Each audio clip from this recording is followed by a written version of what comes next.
Men, in order to create a godly genetic sequence, produced a large amount of bizarre elixirs for monster experiments. Not only did they create the ever-changing mimic No. 001, but also created the fate shaper No. 006, who controls the destiny of all things, and the splitter No. 009, also known as the Bizarre Arsenal, and even the blood and flesh No. 021, who forges swords with their own lifeblood. This was all because a man accidentally obtained a magical pot capable of creating monsters. He was able to extract sequences from all things to refine the bizarre elixirs. Any creature that takes the elixir. At this moment, the sky was pouring rain, and a severely injured young man lay in the alley, his clothes drenched by the rain. He faintly heard footsteps, and despite struggling, the young man couldn't utter a single word. "I guess you're in trouble." I crouched down, took out a bottle of green elixir. Saving a life is better than building a 7-tier pagoda. Good-hearted people like me are hard to come by.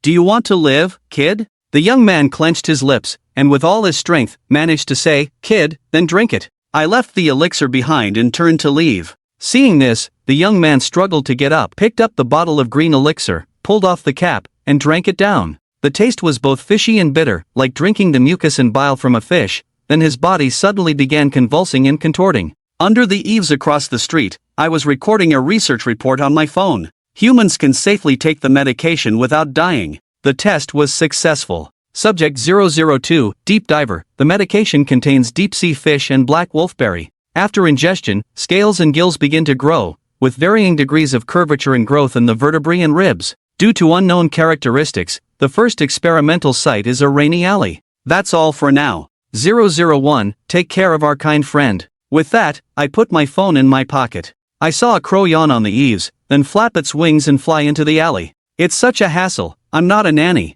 This all started a month ago when I bought a pot from a stall. Just 2 weeks ago, my parrot fell into the pot, then mysteriously disappeared. When I poured out what was in the pot, I found only a pool of red liquid inside. The red liquid showed no detectable genetic sequences, so from any perspective, this substance couldn't possibly be salty. After that, I let my pet hamster drink the liquid, and miraculously, it grew gray wings and could mimic human speech like the parrot. Later, I threw this mutated hamster into a jar, and like the previous parrot, it also turned into liquid. After that, I had a bold idea. First, I threw a sheep's brain, a chameleon, a silkworm pupa into the jar, and then mixed it with the liquid transformed from a hamster. Then I gave it to the last animal in my house, a crow. I have to say, no matter how big the object thrown into the liquid is, or how it merges, the volume remains a constant 100 milliliters. After the crow drank the liquid, it evolved remarkable intelligence. Then I intentionally started teaching him various kinds of knowledge. The crow's learning ability was also very fast.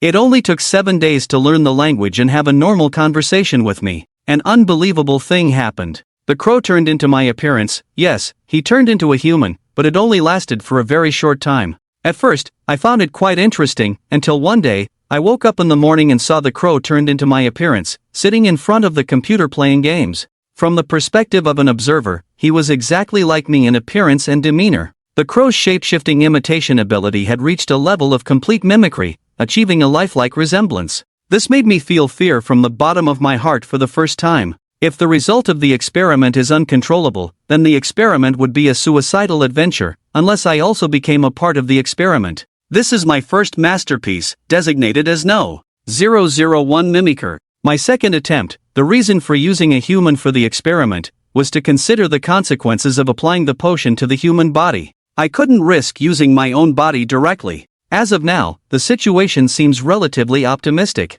At least, there hasn't been a case of death from taking the potion. The raven is still relatively loyal for now. After all, I hand-raised it for 3 years. But if it were an ordinary wild beast, it's hard to say. However, having said that, I still need to prepare for the worst. If the monster loses control, I will undoubtedly be the first to suffer the backlash. But then I got lost in thought again. I'm wondering why putting those things together can give the raven the ability to transform into a human. What's the principle behind it? Did it touch upon a certain concept? Parrot plus hamster plus sheep brain, chameleon pupa. The parrot's mimicry combined with the chameleon's color change, and the pupa representing transformation and rebirth. So conceptually, it can achieve the transformation effect. So, if I were to use bats for medicine, could I create a vampire? It's worth a try. But if it turns out as I expect, I can use the ambiguity to create various mythical creatures. This hypothesis is very interesting. Since there are no extraordinary beings' body parts and materials for alchemy in this world, then I'll create them myself.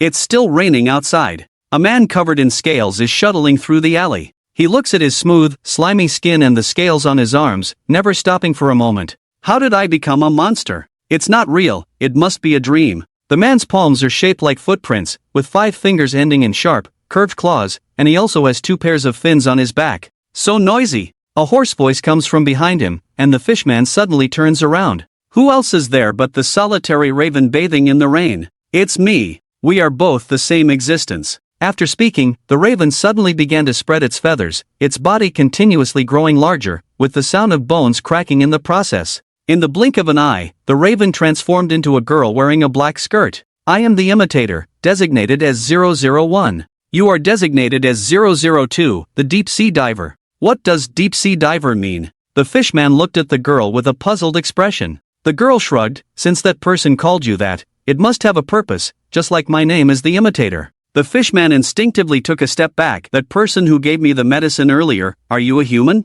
Is he a human? The raven brushed off the raindrops on her and said, I am not human. As for that person, you are not qualified to know yet. Perhaps you can think about why you ended up here and who left you here. Don't you want revenge? The fishman's brow twitched. If I'm seen like this now, I'll definitely be captured. The raven extended her wings to cover her forehead. Thanks to humans, they can design so many different styles of clothing. Don't you wear clothes? The raven then threw a pile of clothes to the fishman. The fishman obediently put on the clothes. The sizes were all large, and there were also a mask, hat, scarf, and sunglasses. After putting on all these items, the raven then draped a raincoat over him. Now no one can tell you're different, except for your exaggerated physique. The fishman looked at the gloves on his hands. No one can tell, but why do I feel so hot? Suddenly, the fishman knelt on the ground for some unknown reason, and his body shrank for a moment. All the fish features disappeared in an instant. Have I changed back? The fishman excitedly took off the gloves, and his hands did indeed change back to human hands. But when the rain fell on his hands, scales grew again. Wait, why? Does this mean I will turn into a monster as long as I touch water? The fishman put the gloves back on. As long as he dries the water on his body, he can turn back into a human. And when he gets caught in the rain, he becomes a fishman again. In this case, it's actually a controllable transformation. Enough talk, it's time for you to seek revenge now. The fishman took a deep breath and walked towards the street. There were very few people around, occasionally brushing past a few, but not attracting anyone's attention. Only a student-looking person, after passing by him, paused for a moment. Chu Yang, what's wrong with you? Nothing, I just smelled a fishy smell. Selling fish, nothing to see here, move along. Inside an abandoned tire factory in the suburbs, 7 men with a tough look were smoking and playing poker. Speaking of that kid, did you leave him there? Otherwise, do we have to take him home? A loud thunderclap was heard, and the few men instinctively looked outside the door, but at the same time, their eyes widened. In the pouring rain, a man wearing a raincoat stood still. He shook off the water and then took off the raincoat, letting his whole body bathe in the rain. The next moment, his body began to twist at incredible angles, with the sound of bones shifting and growing out of place. Scales covered his body, his head became fish-like, and sharp fins grew on his back. After transforming into a fishman, he slowly walked into the warehouse, but the others present were speechless and instinctively backed away. The monster walked on the cement floor, its footsteps making a continuous splashing sound, as everyone watched the creature getting closer and closer. The group quickly grabbed steel pipes, bricks, and any available weapons, saying, "What the heck is this thing? Let's attack together." The monster took a step and quickly pounced at an alarming speed. As one person attempted to run, the monster leaped directly at him. Its eyes turned bloodshot, and with a powerful force, it snapped the man's neck. In just a few minutes, several severely damaged bodies lay before him, while his stone-like claws were covered in blood and flesh. He stared blankly at his hands, tears streaming down uncontrollably. What have I done? I didn't want to kill anyone. I didn't mean to. A figure suddenly appeared in front of the warehouse door. He stood there dumbfounded, looking at the hellish scene inside. As soon as he reacted, he turned and ran. The sound of crying and apologies echoed behind him as he ran for his life in the pouring rain, but the crying was always close by. He hid inside a metal box, tightly covering his mouth, cold sweat running down his forehead, a chill creeping up from the soles of his feet to his bones. Half an hour passed, and the man didn't dare move. In the dark night, only the sporadic sound of rain and a fit of hysterical crying remained. You hear that? You hear that?" The man suddenly turned around. two round eyes were right behind him. According to the latest report from our station, at 4 o'clock and 5 minutes in the early morning 2 days ago, a fisherman accidentally caught many chopped up body parts while fishing. After examination by experts, it was determined that these body parts were all human, and based on forensic analysis, the time of death of the deceased should have been 3 days ago. After DNA testing, forensic experts found that the body parts of these deceased individuals did not all come from one person. Through piecing together the body parts and DNA testing, forensic experts estimated that there were 9 victims. After 2 days of investigation, the police determined that the crime scene should be inside an abandoned tire factory in Bailing City. During the on-site investigation, the police found a recording device inside a container. After playing the audio, the police made a shocking discovery. The audio recorded the voices of the deceased and a chilling cry. This is a large-scale dismemberment case that is inhumane and extremely heinous. Recent continuous heavy rain in various places has provided opportunities for criminals.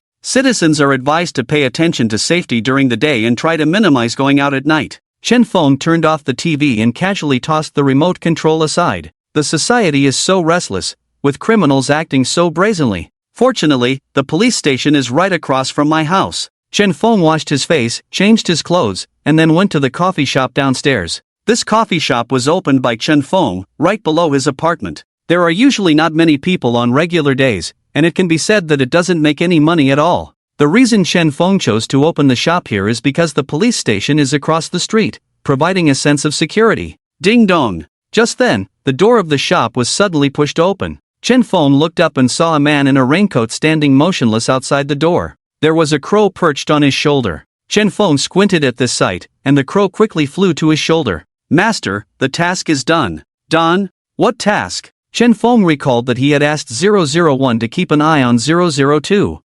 Well done. With that, Chen Feng turned to the man in the raincoat. As for you, I don't remember inviting you. Bang! The man in the raincoat knelt down at the words, bending at the waist, and his head hit the floor heavily. I have nowhere else to go, please, take me in. Chen Feng walked up to him and squatted down. Can you still turn back into a human? The man hesitated. Yes, I can turn back, as long as I don't touch water. Chen Feng quickly took out his phone.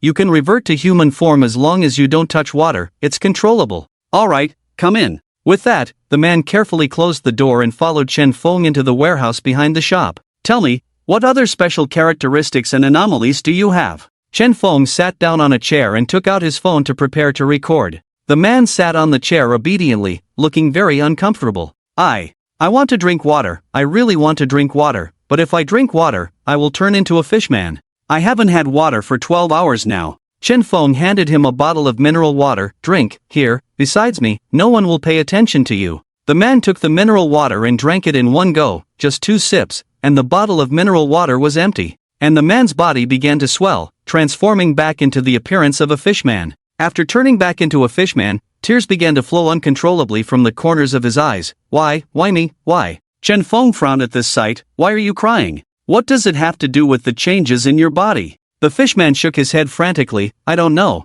but I just can't stop my tears. Chen Feng rubbed his forehead, a strange characteristic. Also, and my body, it has become much stronger. Woo-woo, in the presence of water, I can run very fast. Woo-woo. And I can breathe underwater, ignore water pressure to dive, and even see things in a pitch-black sea. And, as long as someone hears my voice, I can know where he is. With that, the fishman suddenly burst up, smashing the glass and reaching out towards the window. Click! The glass of the window shattered, the fishman's hand swiftly pulling out a man in blue overalls from outside the window. I know you're listening. Watching the fishman open his bloodshot mouth wide, the man slumped directly to the ground. I'm just an air conditioner repairman. The fishman's eyes gradually turned red. Woo-woo, can't let you live, you heard it. Woo-woo, you heard it. Woo-woo, you saw me. Mom, I'm just an air conditioner repairman. The air conditioner repairman was so scared that his legs were trembling, tears almost coming out. Enough, let him go. Chen Feng suddenly spoke, and upon hearing his voice, the fishman calmed down immediately. Okay. The raven flew to Chen Feng's ear. Master, he has seen us, we can't let him leave alive. Mom, what's going on with the bird talking? The man said, shrinking into a corner. A fishman who can speak. This world is too crazy. Chen Feng turned his chair to look at the man. What's your name? I'm Wang Haonan. Wang Haonan trembled as he said his name. Chen Feng smiled faintly. Are you interested in assisting with my experiment? If you don't assist, you also hurt it. Of course, I'm not threatening you. I'm willing. Then make a call now, inform your family that you can't go back for a while. Also inform the company, say you need a few days off, is that okay? No problem. I'll make the call now. After a while, Chen Feng drew the curtains, and the fishman also turned back into a human. It's interesting to note that the fishman turned back into a human once his tears dried up, but he returned to a hungry state. Nice to meet you, I'm OS Kate. You don't need to worry about why I'm called this name, a name is just a title. Wang Haonan nodded. I understand. Very well, during this time, you can stay here at ease. And you, 002, next time someone eavesdrops, don't break my glass. Chen Feng said, looking at the fishman. The fishman obediently nodded. Chen Feng glanced at the broken glass, feeling a bit annoyed. He had to find someone to clean up the windows. Wait, glass, can it be used for alchemy? Chen Feng picked up the broken glass shards from the ground and then headed upstairs. Downstairs in the warehouse, only Wang Haonan and the fishman were left facing each other. Big brother fishman, hello? Wang Haonan timidly reached out his right hand. The fishman did not respond to him. Instead, the raven gave a creepy smile. You are really lucky to be chosen by Lord OS. What does that mean? I don't quite understand. Wang Haonan said. The fishman looked at Wang Haonan, just like me, gaining abilities beyond ordinary people, but also having to pay a price beyond ordinary people. Wang Haonan suddenly understood the fishman's meaning. You mean, I have to become like this too? In the kitchen, Chen Feng threw the broken glass into the pot, and it quickly dissolved, revealing a transparent liquid like water in the pot. If it's glass, the effect is probably transparency. If a person is made transparent, it's similar to invisibility, but clothes cannot be invisible or transparent, and uncontrollable transparency would not be a good thing. By the way, there's still one chameleon left that I asked someone to buy last time. With that in mind, Chen Feng opened the small cage next to him and took out a chameleon that was barely alive. He threw the chameleon into a jar, and it dissolved into colorless water without struggling. Chen Feng poured the liquid from the jar into a cup and then headed downstairs. Drink it. Wang Haonan was stunned to see this. What is this? The liquid in the cup was colorless and transparent, looking like water but slightly viscous. You'll know once you drink it. Wang Haonan took a deep breath and drank the liquid in one gulp. Glug, glug. It had no taste, but it felt like snot. Wang Haonan forced himself to swallow the liquid despite feeling nauseous, but the next moment, his hands suddenly disappeared. My hands, they're gone? Wang Haonan instinctively reached for his face. No, my hands are still here? The fishman looked at Wang Haonan in confusion. His head, it's gone? Wang Haonan disappeared, leaving only floating clothes in front of him. But after a while, Wang Haonan's clothes also disappeared. He and his clothes had completely turned transparent. Seeing this, Chen Feng picked up his phone again to record. Glass and chameleon, colorless medicine, person and clothes have turned transparent together. Chen Feng reached out and directly grabbed an invisible object. I can still touch it. It's just purely transparent. How do you feel? Wang Haonan felt it and said, it's stinging, really stinging. I can still see light even when I close my eyes. Chen Feng pulled back the curtains, and Wang Haonan suddenly screamed. It hurts, the light is burning my body, my eyes. Chen Feng closed the curtains. You can't be exposed to light, it will cause a strong burning sensation. Can you try to reverse the transparency? Reverse transparency? Wang Haonan was puzzled. How do I reverse it? Try to imagine a color. Wang Haonan closed his eyes, and the next moment, he reappeared along with his clothes. But they were all pure green. Try to think of more colors, the color of your skin, hair, and clothes, Chen Feng said. Wang Haonan tried to recall his appearance and his clothes. In the blink of an eye, all the colors returned to his body. Chen Feng nodded. By imagining colors, you can change your own color. Now try to imagine your transparent self. Wang Haonan's figure disappeared and became transparent again. Do you feel anything else wrong? Wang Haonan shook his head. No, it's just, I feel a bit strange. How should I put it? I feel like, I'm not myself anymore. The fishman was puzzled. I've had that feeling too. Do you also feel like the person in front of you is not to be offended, as if there's a voice in your head telling you to unconditionally obey his commands, or else you'll die? Wang Haonan nodded repeatedly. Yes, that's it. Besides that, I feel like I've ascended, from spirit to body. It feels a bit unfamiliar. Am I still me? Listening to their conversation, Chen Feng started recording again. Regardless of the composition, those who take the medicine will have an unconditional obedience to me. If they disobey, they will die. Interesting. If what they said was true, there would be no need to worry about backlash. New file, code 003, transparent man. The next day, the two stayed at Chen Feng's place for a day, during which Chen Feng had them try various experiments to complete the file data. Lord OS, may I also be able to transform at will like 003? Upon hearing the fishman's question, Chen Feng thought for a moment, if I can find the corresponding materials, then it's possible. Rest assured, your evolution will not stop here. Yes, as long as you continue to take the new medicine, you can continue to evolve. Alright, that's it for now. I will focus on experiments for a while. You all can leave me your contact information, and don't come looking for me unless necessary. Remember, you are not my subordinates, just experimental subjects. I won't care about what happens to you, or your daily lives. I only care about the experimental results. Whether you live or die is not my concern. If the subjects die, I can replace them with new ones. Do you understand? The raven flew to Chen Feng's shoulder. Understood. Then, should I leave too, Lord OS? Yes. Alright. The three of them left. Chen Feng thought about it and decided to minimize contact with these people in the future. He planned to establish a base in a remote and secure location, large enough to accommodate meetings with them and future experimental subjects. With that in mind, Chen Feng glanced at his account balance. Close to bankruptcy. Is there any way to quickly and safely make money?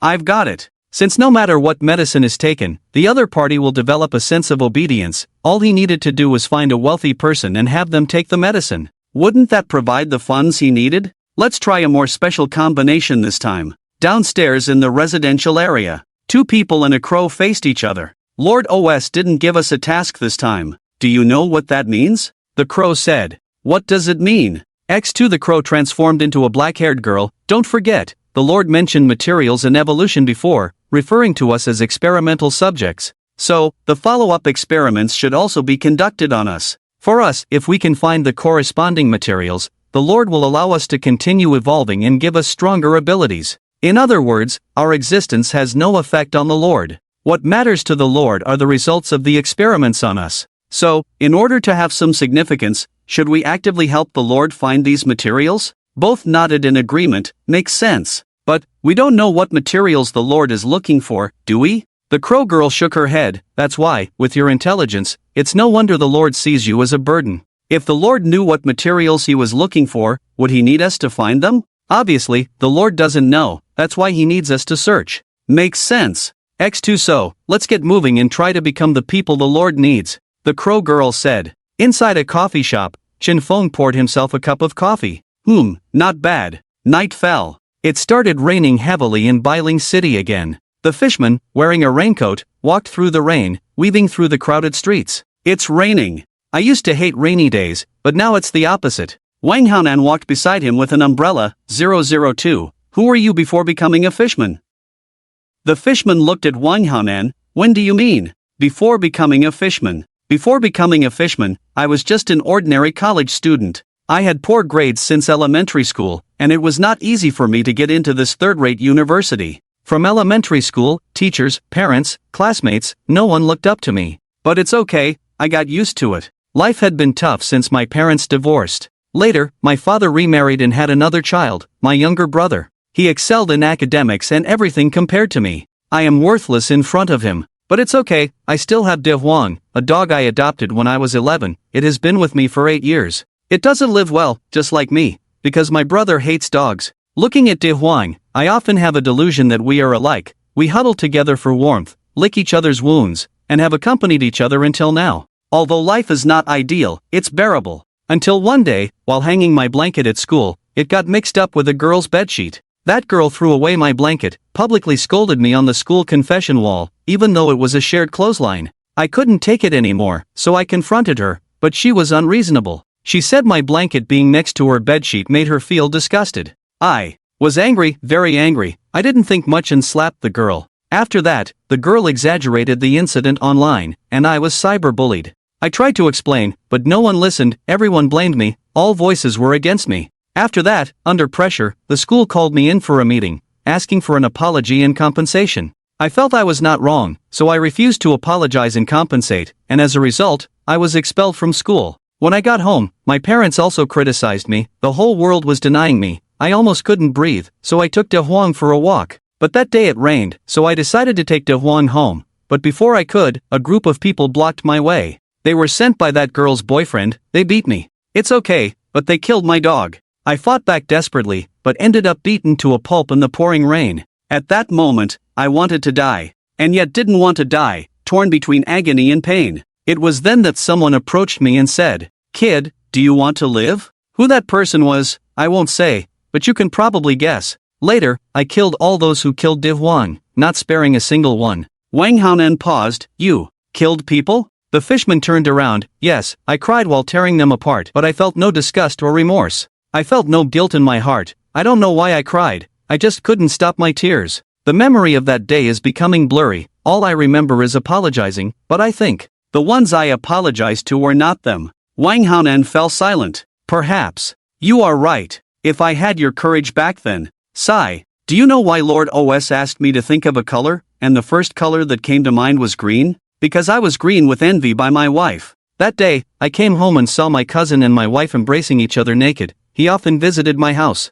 I have several cousins, but he and I were the closest. Everyone called me Honest Wang. Few had such an intimate relationship with me. Only he could frequently interact with me, which touched me. But even before that, I had already vaguely sensed it, but I didn't want to face it. I was scared, so I kept avoiding it. Until the day I saw it with my own eyes, I knew I couldn't deceive myself anymore. But in the end, I chose to escape. I didn't dare to hit anyone, nor did I dare to question my wife. She didn't mention divorce, and neither did I. We just silently went on like this. My silence made them even more brazen. Sometimes they didn't even bother to avoid me. That was the first time for me. I wanted to kill. I went to the kitchen, picked up the knife, then put it down. I was scared. I didn't dare, because I am a coward. I want a divorce, but I don't know what will be left after I divorce. The house was paid for by my father-in-law as a down payment, and it's in my wife's name. I saved money all my life. Half went to the dowry, and half went to the mortgage. Once divorced, I will be left with nothing.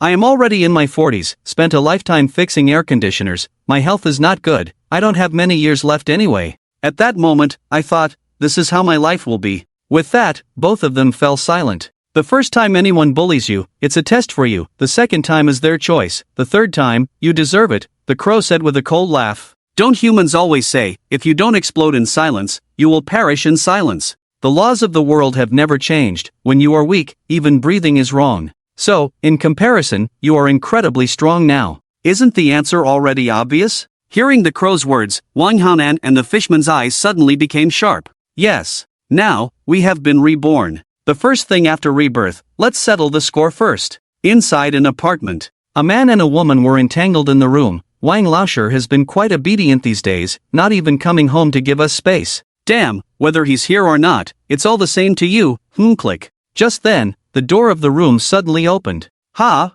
The man turned around, but there was no one behind him. Who, Wang Haonan? No response, and the door closed again. The man frowned. If it's not Lao Wang, then who? Oh, never mind, let's continue, the woman said coquettishly. But just then, a kitchen knife suddenly floated up. Plap! Ah! The man suddenly widened his eyes, as he saw the kitchen knife directly slashing at his neck. Ah! Ah! Plap plap! Blood gushed out like a fountain, splashing the woman's face, and the man soon collapsed due to excessive blood loss. The woman, on the other hand, stood stunned on the bed, blood splattering down, outlining a figure in the air. Who's there? Ghost! The kitchen knife floated up again, then directly chopped towards the woman's forehead. Boom! Inside a university. In the female dormitory, the sound of rain outside the window continued, with occasional lightning flashing across the sky. Pat pat, pat pat. A strange footstep sound echoed down the corridor. Pat pat pat pat, like some kind of damp ocean creature. Woo woo woo, woo woo,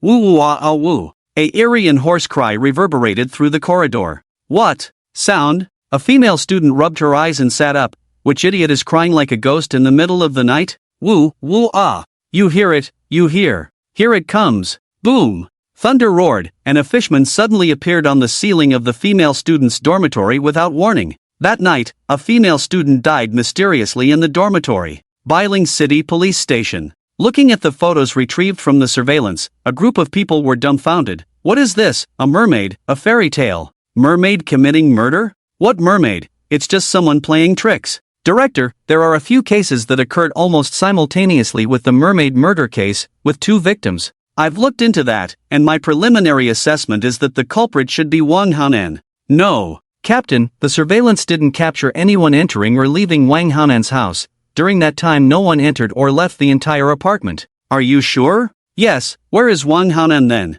He stayed in a coffee shop for 3 hours before coming out, and during his time in the coffee shop, the 2 victims were already dead. What? Sigh. One tricky case after another. Just then, a young man returned to the police station. Upon seeing the young man, the director hurried over. Yang Yan, are you busy? Yang Yan hesitated. Not really. Then work overtime. The director said, handing him a file directly. No, I am busy, director. Yang Yan quickly responded. Then work overtime. The director glanced at him and said, so, should I be busy or not? Yang Yan's mouth twitched. The director turned and said, if you're not sure, then work overtime. Yang Yan. A bearded policeman threw a photo at him. Look at the photo, something big has happened again. After taking the photo, Yang Yan hesitated. Is this a mermaid? Yes, according to the information brought back by the on-site inspection team, the footprints in the corridor resemble webbed feet, and there is a fishy smell lingering. There were scattered fish scales on the victim's bed.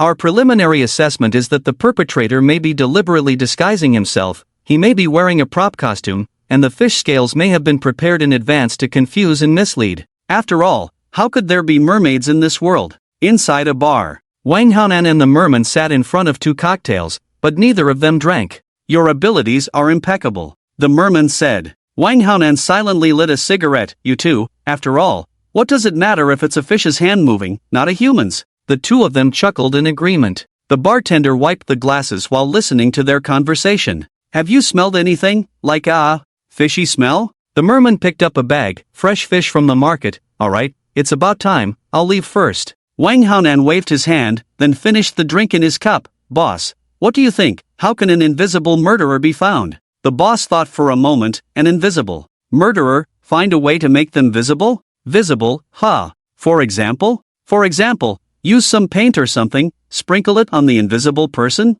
What if the invisible person can change the color on their body, including the paint sprinkled on them? Then, sprinkle sand on the ground? Sprinkle sand. That's indeed tricky. But the premise is, the culprit has to be present. On the street, Chen Feng walked with one hand in his pocket and the other holding a phone. After walking for a while, he suddenly sighed. No money. Let the invisible person and the crow go steal? No. Who still keeps money at home? It must be in the bank. Let the mermaid rob a bank? He'll get shot to pieces. The invisible person won't work either. As long as there's a thermal imaging device, invisibility is meaningless. After going around in circles, we still need to find a wealthy person. But where to find a wealthy person? Chen Feng looked up and suddenly saw a red convertible parked in front of his coffee shop. Well, isn't this an opportunity? Chen Feng walked into the shop and saw a man and a woman sitting inside. The man was nearly 30, but very handsome. Unfortunately, Chen Feng knew him. He is the neighbor from the next building. He always likes to come here for a cup of coffee and then sit for a day.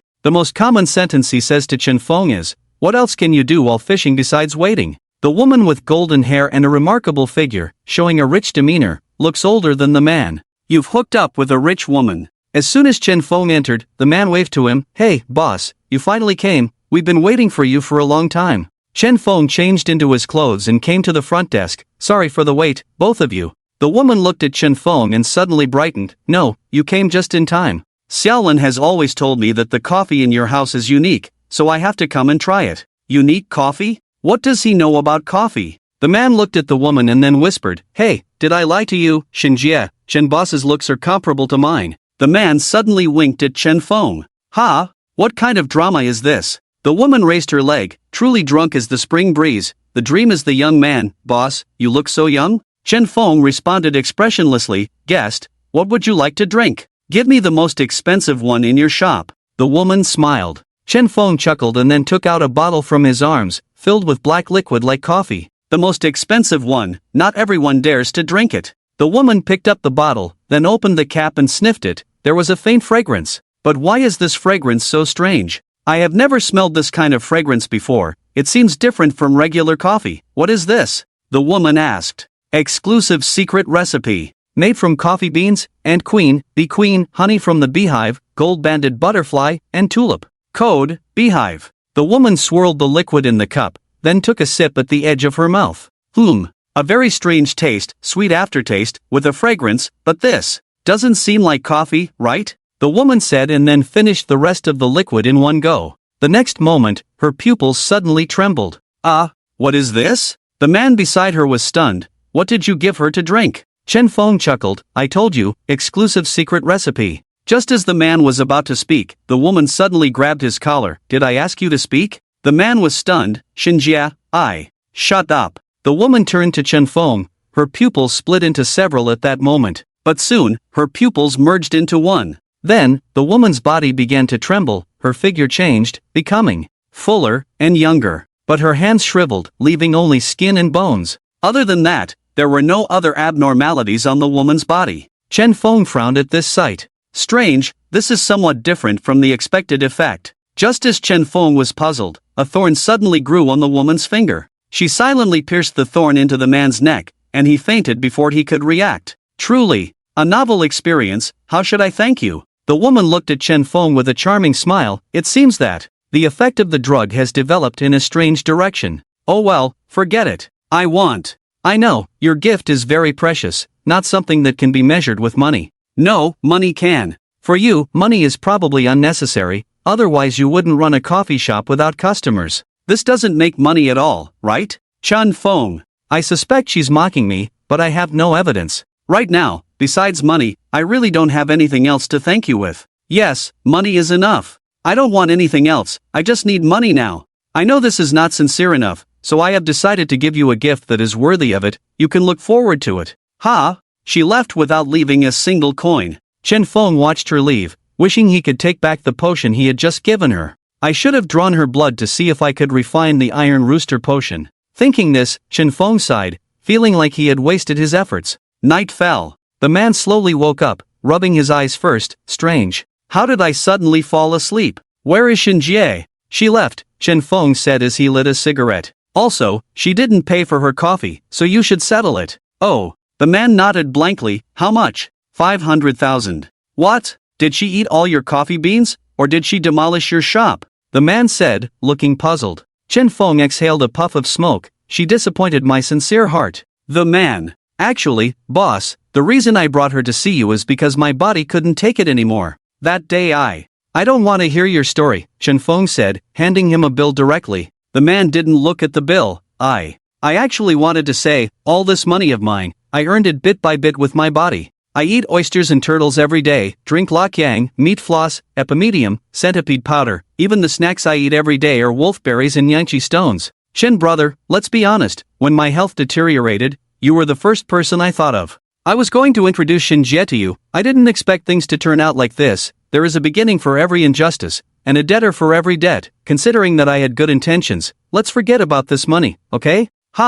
Chen Feng raised an eyebrow. He was just speaking casually, but looking at his reaction, he really had 500,000. He couldn't let him go like that. One thing leads to another. If you can't pay, stay and work until you do. The man was stunned. Hey, you're going too far. There's a police station across the street from your place, extorting money in broad daylight. Be careful, I'll report you. Chen Feng grinned at his words. Then he took out a bottle of murky liquid metal-like potion from his pocket. Just kidding, don't take it seriously, here's a bottle of drink to calm your nerves. That's more like it. The man took the potion and drank it in one gulp. But the next moment, his body suddenly stiffened, his body felt as heavy as lead, and his skin turned silver. The man's eyes widened, and he collapsed on the ground, motionless. Seeing this, Chen Feng extinguished his cigarette. Will you pay or not? I will. How about staying to work? Okay. Good, you're obedient. Several days later, Chen Feng created 2 new files. Number 004, Queen Bee.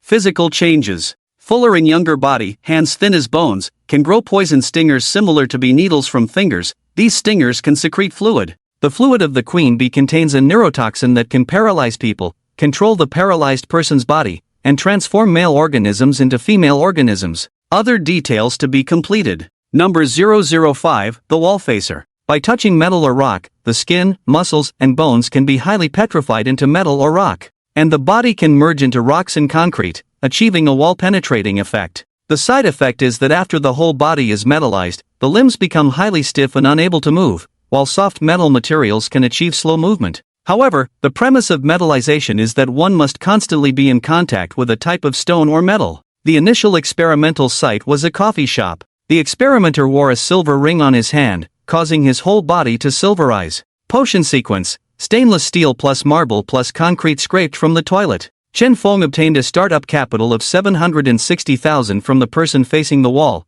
temporarily solving the financial problem. And there were also free employees in the shop, allowing Chen Feng to finally immerse himself in pharmaceutical experiments with peace of mind. What he didn't know was that during the time he was engrossed in alchemy, the world outside had already been turned upside down by the monsters he created. Night fell, and it was still raining today. A young man was panting heavily on the street, feeling highly nervous amidst the bustling street, drenched in rain. It shouldn't come. There are so many people here. I am safe. Yes, I am safe. That monster wouldn't dare appear in front of so many people.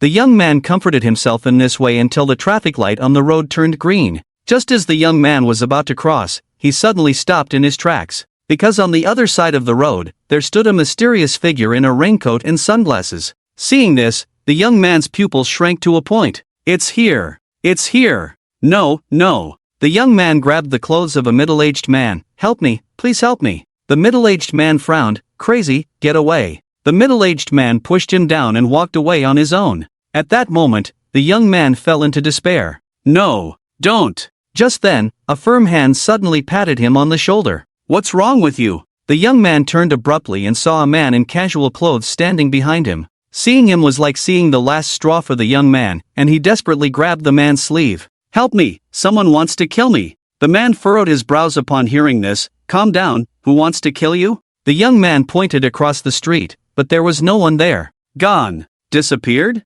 It's gone. Young man, calm down, tell me slowly. The man patiently inquired. The young man held his head in his hands. It's a mermaid. I saw his face. He had scales. He wants to kill me to silence me. A mermaid? Yes. A mermaid, believe me, you must believe me. The young man stared at the man intently, but the man's mouth suddenly split open, revealing a fish head with sharp teeth. Seeing this, the young man fainted on the spot. The man's fish face turned back into a human face, then transformed into a raven. Humans are truly fragile. 002, I've cleaned up your mess, remember to treat me to tea later. Bailing City Police Station. A group of police officers with dark circles under their eyes had been busy for several days. Yang Yan, any discoveries? Yang Yan furrowed his brows, crying fish people, invisible killers. The incidents are becoming more and more bizarre. Is this really within the scope of what humans can comprehend? A bearded policeman walked over. There's no way. Our chief is a staunch materialist.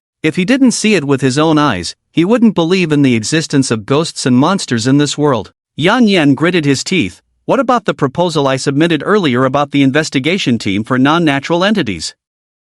Need I say more? It was rejected. The bearded policeman patted his shoulder. All right, stop frowning. This overtime, I don't know how long it will last. How about going to the coffee shop across the street for a cup of coffee? I've been to that coffee shop across the street once, and I highly recommend it. Inside Chen Feng's coffee shop, Yang Yan and another police officer put away their umbrellas and walked into the shop. This weather is terrible, raining every day. The field team has been suffering these past few days. Yang Yan looked inside the shop. There weren't many customers, just 4. One person was wearing a raincoat, looking like a college student, and there was a girl in a black long skirt sitting next to him. They looked like a couple. The other two, one was sitting in the corner, and the other was sitting at the bar. Sitting in the corner was Wang Haonan. Yang Yan narrowed his eyes. As one of the suspects in the invisible murder case, he was a key target of the investigation. However, in the previous investigations, Wang Haonan had solid alibis each time. He was tight-lipped.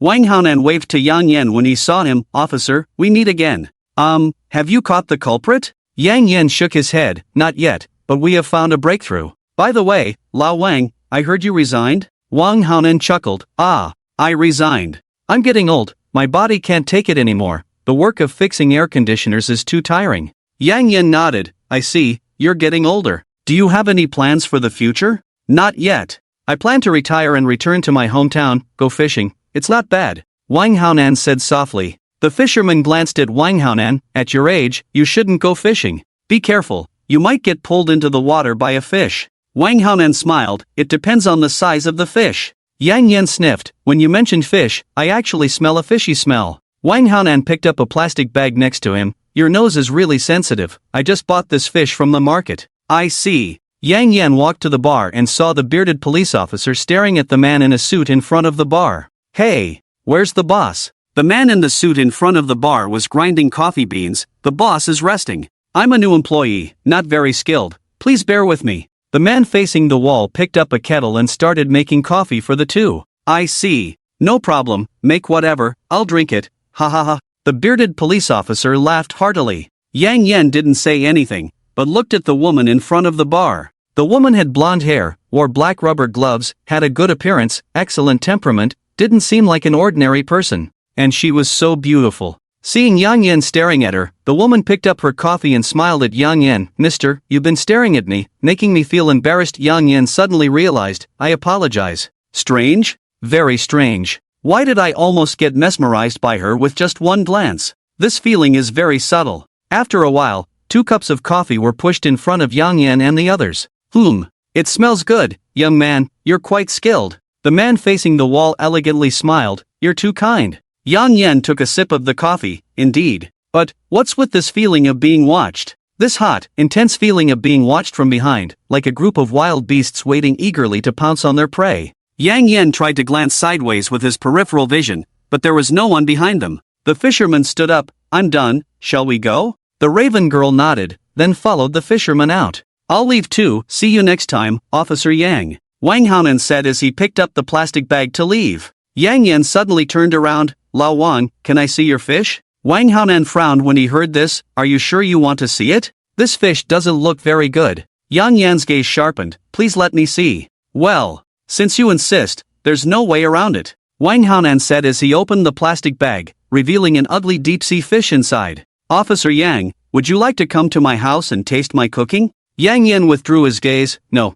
I'm just curious about what kind of fish you bought. Wang Haonan smiled, then picked up the fish and left. Goodbye, Officer Yang. The bearded policeman turned around. What's wrong, Yang Yan? Yang Yan furrowed his brows. Do you know if there are any black sawfish for sale nearby? What fish? Yang Yan took out his phone and showed a picture. Have you seen this fish in the market? The bearded policeman shook his head. No, never seen it before. Exactly. Because this kind of fish is not only ugly, but also very difficult to eat. Normally, no one would buy this kind of fish, let alone sell it. Maybe he doesn't know that this fish is hard to eat. Wouldn't he search on Baidu?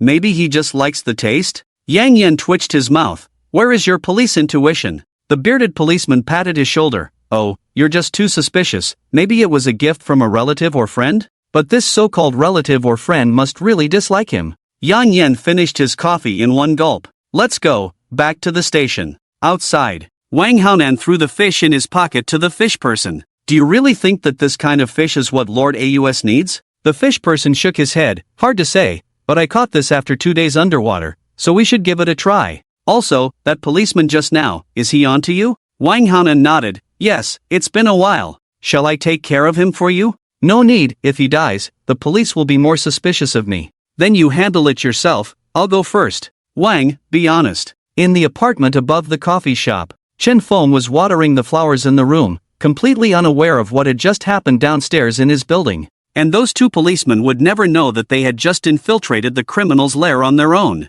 I didn't expect plants to absorb magic potions, although the absorption rate is a bit slow. But if they can successfully reproduce, this thing might be very useful. On the potted plant Chen Feng was watering, there grew a strange plant. It looked like a sunflower, but its center was filled with various eyeballs, and its leaves were like vines. A mosquito flew by, and the vines moved swiftly, crushing the mosquito and then curling back up. No need to worry about mosquitoes in the summer.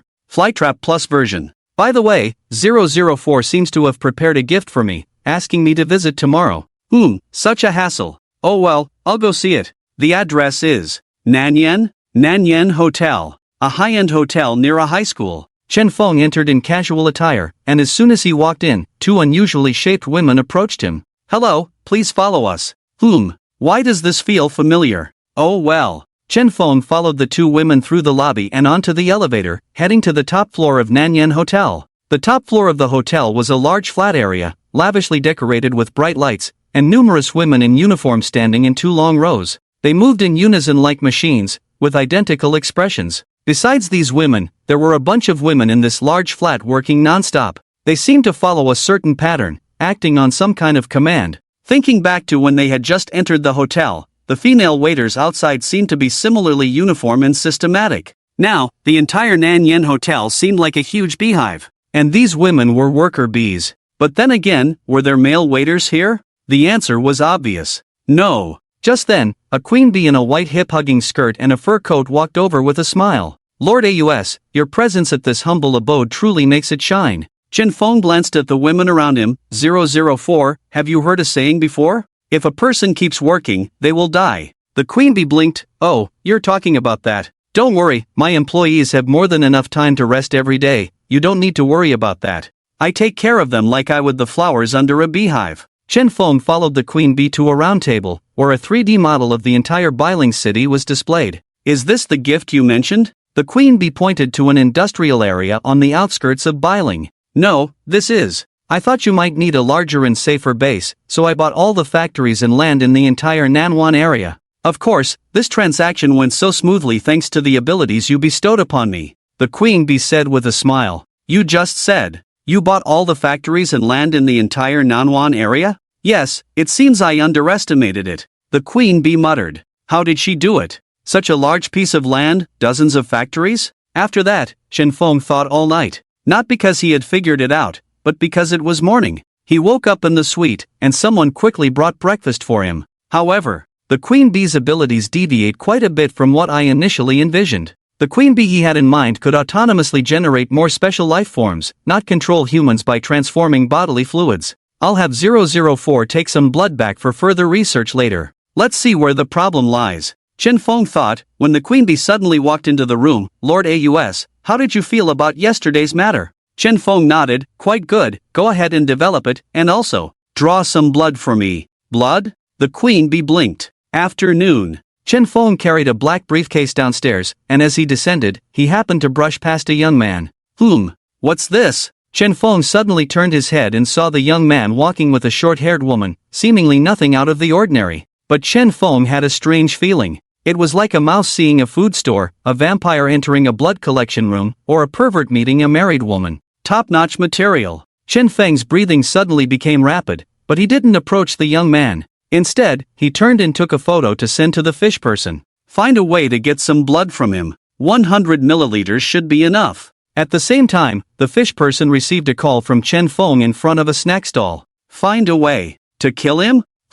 Boss, the bill. The fish person took out a few crumpled wet banknotes and slapped them on the table. The boss watched his departing figure more and more strangely. Who wears a raincoat on a sunny day? At night, there was no rain in Bailing City today. The fishman walked on the street, glancing at his phone from time to time. Are you sure he's here, 004? Yes, that kid with the girl next to him is my worker bee. Wherever they are, I can find out. They last returned to the school, and their location hasn't changed since. The voice of the queen bee came from the phone. The mission target is Chu Young, a high school sophomore. According to my worker bees, he has been acting very strangely lately, with his physical abilities unreasonably enhanced. He keeps mentioning some game, so pay attention. The fishman put down his phone and found himself in front of a high school. Another school. As he approached, an old man suddenly emerged from the security room. Hey, what are you doing here? Unauthorized personnel are not allowed in. Ha? Sir, I know an old man who lived to be over 90 and was still strong. Do you know why? Upon hearing the fishman's words, the old man paused. Why? Because he minded his own business. Thud. With that, the fishman kicked and shattered the railing in front of the door. The old man's eyes widened at the sight, and the fishman glared at him, causing the old man to silently retreat back into the room. Just as the fishman was about to leave, the old man suddenly rushed out with a fork in hand. Do you think I'm easily scared? Let me tell you, when I was young, I used to hang out in Causeway Bay. Today, even if it's Tyson who came, crack. The fishman grabbed the fork, applying a slight force to break it in two. The old man dropped the fork, turned back into the security room, and came out with another fork. Even if Tyson came today, crack. The fork broke again, and the fishman sneered, Old man, you're already halfway into the grave. Wouldn't it be better to live a little longer? Why bother? Gritting his teeth, the old man suddenly threw a punch at the fishman. I've also practiced bagwazang when I was young. With a powerful punch, the old man unleashed a formidable aura, but the fishman calmly lifted his foot and kicked the old man in the chest. Thud. I'm not here to kill you. You better not block my way. The old man was knocked down but still managed to get up. I won't let you pass. As you said, I'm already halfway into the grave, and I've long been indifferent to life and death. Ah! Thud! The fishman punched the old man directly in the face. The old man was knocked down again, this time struggling to get back up. Seeing this, the fishman snorted coldly. Just as he was about to step into the campus, a frail hand grabbed his ankle. Puff! The old man spat out blood, mixed with 2 teeth. Inside are the flowers of our motherland. I can't let you in. The fishman looked up at the nearby surveillance cameras, only to see them being pulled down by a winged girl. After completing this task, the girl turned back and made an okay gesture to him. The fishman slowly raised his right foot. The school, late at night. Pat pat, pat pat. What's that sound? Shu Yang groggily opened his eyes. The dormitory was very quiet, with no one making any noise, and his roommates were fast asleep. Pat pat, pat pat. A series of wet footsteps echoed in the corridor. Groggy Chu Yang waited for a while, then the sound in the corridor suddenly quieted down. Ha! Chu Yang yawned and was about to go back to sleep when a strange and hoarse cry suddenly came from the corridor. Woo woo woo! Woo, woo! Chu Yang frowned, wondering who was crying in the middle of the night. Crying? Chu Yang sat up abruptly, crying, what footsteps? Let me make sure I'm not dreaming first, right? If not. Chu Yang quickly covered his ears. Woo woo, woo woo. For some reason, that eerie crying sound was getting closer and closer. Too late, I've already heard it. Run! Chu Yang quickly put on his clothes, changed his shoes at the fastest speed, rolled off the bed, and was about to push the door open. No, that's not right. Chu Yang seemed to have realized something and suddenly turned and rushed towards the window. Click! Just then, there was the sound of the door opening behind Chu Yang. Found! You! Are! A foul fishy smell came from behind, a chilling and detestable breath pierced through the marrow. Chu Yang didn't even need to turn around to confirm. 002. There was no mistake. Chu Yang gritted his teeth, opened the window, and jumped out. This was the 2nd floor, he wouldn't die from the fall. Chu Yang landed, did a somersault to stand up, then looked up at the window. Next to the window of the 2nd floor bedroom, a mysterious figure in a black raincoat stood motionless. But the next moment, the figure of the mysterious person disappeared without warning. Gone? Cold sweat dripped from Chu Yang's forehead. Did it leave, or did it go after someone else, or was it already behind me? There is a saying, spiders are not scary, what's scary is when the spider disappears. Chu Yang's palms were sweating, he glanced with the corner of his eye and saw a black shadow appearing behind him. Chu Yang exerted force and struck out fiercely, his fist reaching the target before his body turned. Bang! His fist hit the black-clothed person's abdomen directly. The black-clothed person took 2 steps back. Chu Yang turned sharply, then jumped up with his knee aimed straight at the mysterious person's temple. Crack! At that moment, the mysterious person made a move. It grabbed Chu Yang's knee, the black rubber glove tore open, revealing claw-like fingers and deep green scales. Chu Yang bit his teeth, used his lower body to turn and retract his leg, then delivered a punch straight to the person's chin bone. Bang! The punch hit, the person's head instantly tilted back, the black raincoat hood and mask were lifted off. Revealed in front of Chu Yang was a fish head with round orange-yellow eyes and sharp teeth on its mouth. It really is 002. The monster from that game actually appeared in reality. What a joke! Woo! Ah woo woo! Dead! Woo ah ah! The fishman let out a strange cry mixed with sobs, its head swayed directly towards Chu Yang. Chu Yang took a step back. Hey, get it straight. I don't even eat fish normally, because fish bones get stuck in my throat.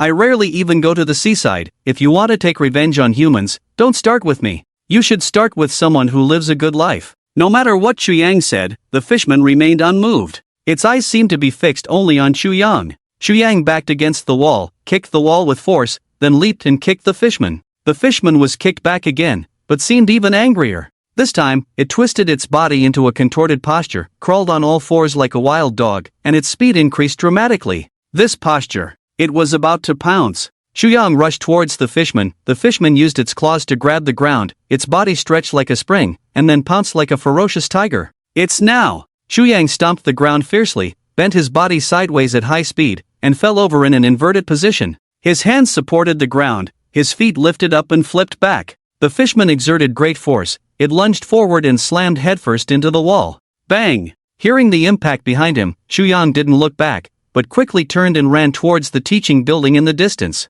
Moments later, Chu Yang hid in a classroom. Although I have defeated 002 in the game, that was only in the game after all. In reality, there are no various props, more things to consider, and the situation is more complex and changeable. More importantly, life is only once. This is not a game. If Chuyang dies, he really dies. Pat, pat. The sound of wet footsteps came again, and Chuyang immediately held his breath, while covering his ears with both hands. Woo, woo, woo. The sound of crying rang out again, and Chuyang suddenly paused. Something's not right. Even if a person covers their ears, they can still hear some sounds, especially for Chuyang who has enhanced hearing. So even if he covers his ears, he can still hear the cries of the fish people. This is critical. Woo, ah woo. Just now the sound was far away, but the next second, the sound went directly to Chuyang's ear. Chuyang suddenly turned his head and saw a pair of round yellow eyes staring at him from behind. Damn it! Chuyang threw a punch, and the fish person also swung its claws at the same time.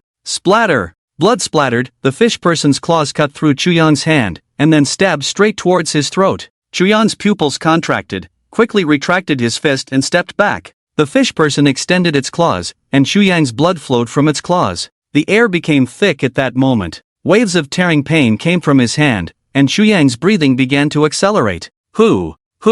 That was close. You haven't answered my previous question yet, why attack me? After hearing his words, the fish person twisted its neck, once again got on all fours, and crawled rapidly in a twisted posture. Seeing this, Chuyang lifted a desk and smashed it towards the fish person. Bang! The desk hit the fish person, and was instantly cut in half by the fish person's claws. But Chuyang's figure disappeared inside the classroom. The fish person suddenly covered its eyes. Woo, woo, woo, ah, woo.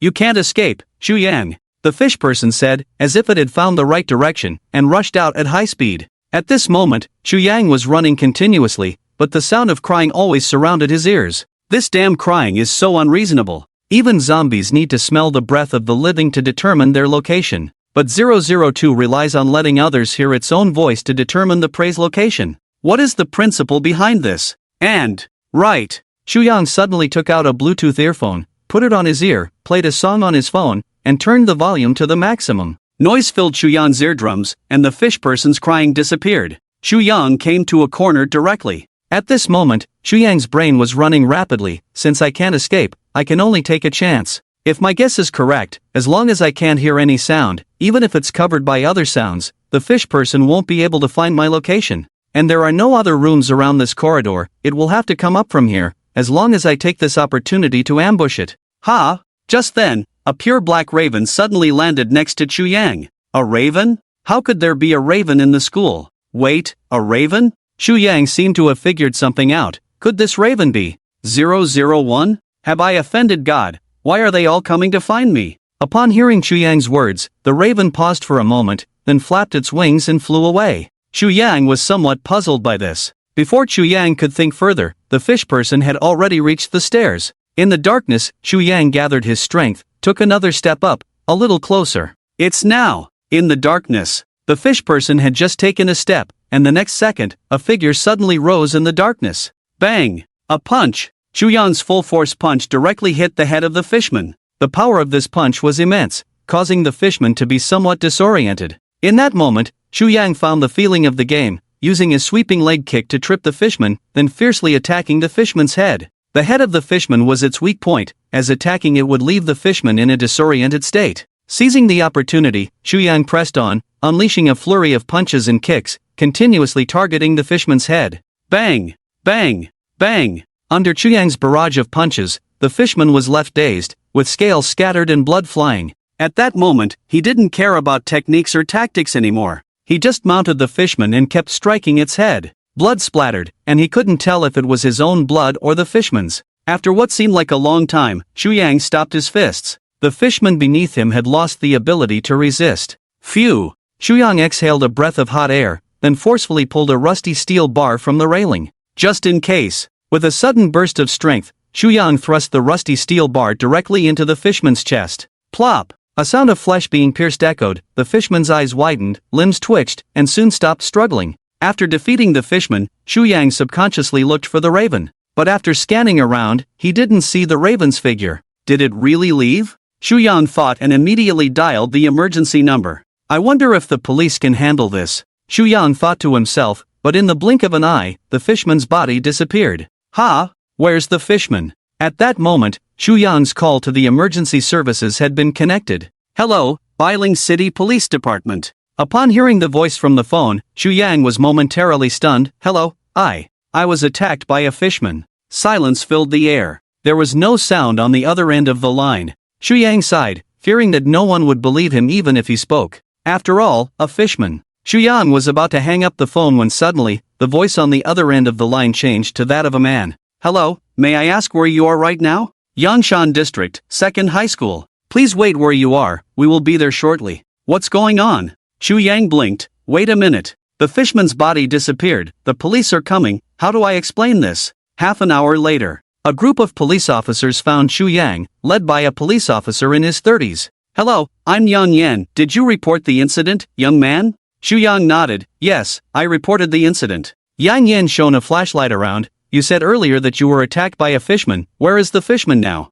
Xu Yang pointed to the ground. It was there originally. But in the blink of an eye, the fishman disappeared. Yang Yan furrowed his brows, then began inspecting the ground with a flashlight. Wearing gloves, he picked something up from the ground. Blood. Fishy smell. Several police officers also crouched down with flashlights to examine the ground. There are fish scales here. I found some too. It's very similar to the previous cases. Yang Yan put the fish scales into a transparent bag and handed it to a colleague. Go back and test it. See if it's the same fish scales. After that, Yang Yan looked at Xu Yang. You seem fine, right? Xu Yang's mouth twitched.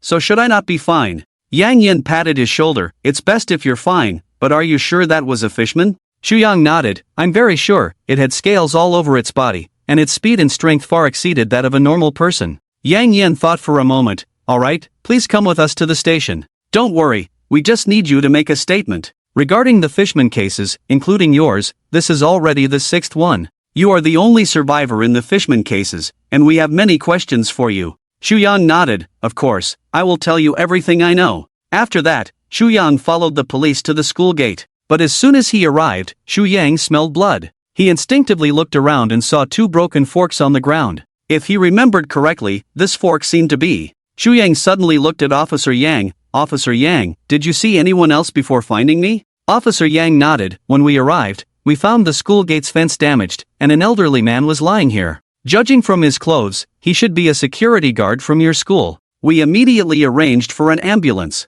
The good news is, the man doesn't have life-threatening injuries, just a fractured hand bone. Luckily, he was found in time, so the rescue should be fine. Was this also done by the fishman? Xu Yang was unsure. I don't know, but I think it might be. Officer Yang's expression was strange. Based on our previous experience, there have never been survivors in fishman cases. To have 2 this time is quite suspicious. Xu Yang and Officer Yang returned to the police station together, and during that time, Xu Yang recounted his encounter with the fishman. Of course, when asked how he managed to defeat the fishman, he attributed it mainly to the security guard teaching him the 8 extremities fist. But in reality, it all started with a mysterious game. In the game, their consciousness would enter a specific scene to battle monsters. As long as they defeated the monsters or survived for a certain time, they would win and receive various rewards. There was no punishment for death, but participating in the game required paying an entrance fee. Xu Yang never expected that the monsters in the game were real. However, the game itself was full of mysteries. Xu Yang only knew that the organizer's name had the character Chen in it. Inside the police station, a group of officers frowned tightly as they looked at him. So it really was a fishman. Is the 8 extremities fist really that powerful? Should we include it as a mandatory course in the police academy? Might as well make it a national broadcast gymnastics for elementary and middle school students. Kid, are you sure you didn't make a mistake? I'm sure. TSK. Chief, you heard it too. Do you still think it's a person wearing a leather suit? The chief gritted his teeth, his brows furrowed. Damn it. Weren't we supposed to prevent these things after the founding of the country? Officer Yang shook his head, then turned to Xu Yang. By the way, you mentioned earlier that fishmen hunt using their praise hearing? That's right, as long as they hear the fishman's cry, no matter where, no matter how far away, the fishman can find them, Xu Yang said. No wonder. Officer Yang took out a file. The first recorded crying fishman incident was a month ago. At that time, there were 9 victims, and we found a recording at the scene, which captured the fishman's cry. Listen to this, is it the same? Officer Yang took out a playback device and started playing the recording. In the recording, Xu Yang heard a very familiar cry. The cry was mixed with some unclear words, accompanied by sobs. This cry was unique, unforgettable after hearing it once. It's this one. After Xu Yang confirmed, Officer Yang looked at the chief again. Chief, you see, this is the situation. I now propose to you again, to establish a team to investigate non-natural entities. The director fell silent for a moment. TSK. Alright, approved. Submit a paper application to me tomorrow morning. But passing my level doesn't mean the higher-ups will agree, but I will explain the situation to them. Thank you, Director. Yang Yen finished speaking and looked at Chu Yang again. You are the only survivor of the Fishman case. If the fishmen are not dead, they may come looking for you again. Therefore, I would like to invite you to assist us in investigating the Weeping Fishman case. During the operation, we will do our best to protect your personal safety. Chu Yang thought about it. That's fine. If there are more police officers to protect him in case of another monster attack, it's an added layer of security, right? Furthermore, Chu Yang also wanted to learn more about the monsters. Inside Chen Feng's coffee shop, the person facing the wall was wiping cups at the front desk when suddenly, the crow girl burst in with a fishman. Quick! Go call Lord OS-002 is dying. The person facing the wall was stunned for a moment, then quickly went to check the situation. What? How did this happen? A steel rod was stuck in the fishman's chest, covered in wounds, and his breathing was so weak it was almost non-existent. Who could have injured 002 like this? Forget about that for now, take care of him, I'll go find Lord OS. The crow girl said, transforming directly into a crow and flying to the second floor. At this time, Lord OS is likely already asleep, but the fishman is almost. Damn, that idiot. If I get scolded by Lord OS because of him, I will definitely have a full fish banquet. The crow flew into the room through the window, only to find Chen Feng holding a vial of medicine that was shaking. Master! Chen Feng turned around at the sound. Is 002 in bad shape? The crow was surprised. You already know? Of course. There's a ceiling between us, and you made so much noise that even the kid next door heard it. I'll go check on 002 first. Chen Feng said, changing his clothes and heading downstairs. As soon as he entered, he saw the fishman covered in blood with a steel rod in his chest. He can't let the police station across the street see him like this. Chen Feng looked up at the opposite building. Luckily it was early morning. Why are the lights on at the police station across the street? Chen Feng shook his head, ignored it, and focused on saving the person. He knelt down. The fishman had already lost consciousness. With the fishman's weak breathing, it's uncertain if he can be saved. Oh well, might as well try. Chen Feng opened the vial and poured it into the fishman's mouth. Glug! Glug! The bottle quickly emptied, and as the medicine entered the fishman's body, he began to convulse wildly. Ugh! Ugh! The fishman suddenly opened his eyes, his limbs first expanded, then contracted. His abdomen swelled the most, almost ballooning into a sphere, then quickly deflated. The fishman struggled to raise his hand, then grabbed the steel rod in his chest. Ugh! Ugh! Ah! Splurt! Blood sprayed out as the fishman forcibly pulled out the steel rod. The muscles in the fishman's chest twisted together, and the bleeding quickly stopped. Huff! Huff! Huff! Watching the fishman gasping for air, Chen Feng took back the vial. The main ingredients of this medicine are two. One is the blood of the queen bee, and the other is the black fawnfish brought back by the fishman. But to help the fishman recover, Chen Feng added the newt prepared for the vampire potion. It's done, bring him in. The crow nodded, then transformed into a muscular man and dragged the fishman into the warehouse. 005, clean up the shop. The person facing the wall nodded, then picked up a mop and started cleaning up the bloodstains. Chen Feng came to the front desk and made himself a cup of instant coffee. 002's injuries, it shouldn't have been caused by a gunshot. The person facing the wall answered as he mopped the floor. Yes, sir, it's quite obvious that 002's injuries were caused by someone using their fists. Fists? Chen Feng narrowed his eyes. The physical abilities of a fishman are supposed to be twice that of an average person, and can even reach 3 times when in water. Even if it was Tyson, he wouldn't be able to beat him up like this. It seems like the opponent is not simple. Chen Feng suddenly remembered the young man he encountered during the day. Is it him? Chen Feng had the fishman fetch blood, and when he returned, he had transformed into this appearance. 2 possibilities. The first possibility is that the young man himself has some special ability. The second possibility is that there are many extraordinary powers in this world that I have yet to come into contact with. Thinking about this, Chen Feng saw a raven flying out of the warehouse. Master, this time's action can't entirely blame 002. He was reckless, underestimated, and careless, but fundamentally. Chen Feng took a sip of coffee at the words, get to the point, tell me the whole story. The raven nodded, yes. The raven reported the previous events to Chen Feng one by one, and after listening to the report, Chen Feng finished his coffee in one gulp. Interesting, During the day I felt like there was something about that young man that attracted me. 001, when 002 is recovered, take the recording equipment and go find that young man again, then bring the recording back to me. Also, be careful, I have a use for that young man, don't kill him. The next day, the fishman sat up in the warehouse. He had already returned to his human form, and all his injuries had healed. Just then, a young girl in a black dress appeared in front of him. You've recovered well, congratulations, you've welcomed your second evolution. Second evolution? The fishman looked at his hands. Indeed, there's a different feeling, more powerful, closer to perfection. Did Lord OS save me? The raven girl smiled. Of course, otherwise, with your appearance yesterday, even a deity wouldn't be able to help you. Besides Lord OS, who else could save you? The fishman clenched his fists. Although the Lord said that he doesn't care about the life or death of us experimental subjects, he still generously gave me valuable potions. I am truly grateful. I was careless yesterday, but there won't be a next time. I can't disappoint that Lord again.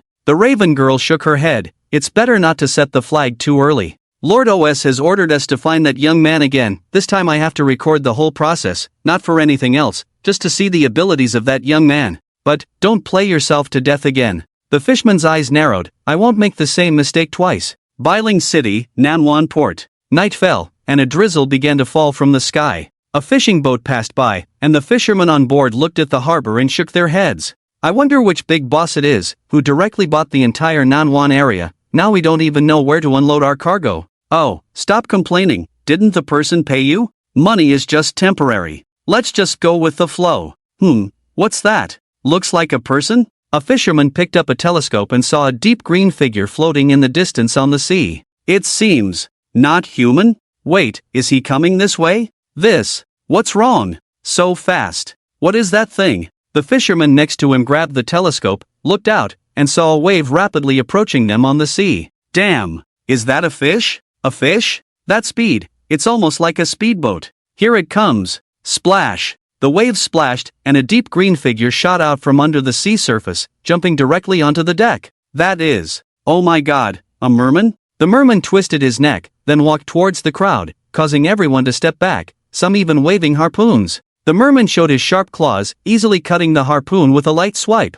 Bang! One person was so scared that he sat down on the deck with a bang, just in a moment. The merman looked at the person, then walked over and clapped his temples with both hands, then bumped his forehead against the man's forehead. Ah wu wa siaka mogdos. The merman chanted a strange phrase, then pushed the man aside. The man was initially confused, but then his body began to convulse and twist. Ugh! Crack! His bones shifted, and the green scales began to devour his skin. Sharp fins and hooks grew on his body, and in the blink of an eye, he had turned into a merman. The fishermen were so scared that their legs went weak, and they all bowed and begged for mercy. But the merman ignored them, still reaching for the next person. First, he clapped the person's temples with his hands, then bumped foreheads. Awuwasiakamogdos. Ugh! Another person convulsed and turned into a merman. Seeing this, the group of people couldn't hold back anymore and started jumping off the boat to escape. The merman waved his hand at this. Bring them back. As the merman spoke, the two transformed deep-sea divers stood up like zombies.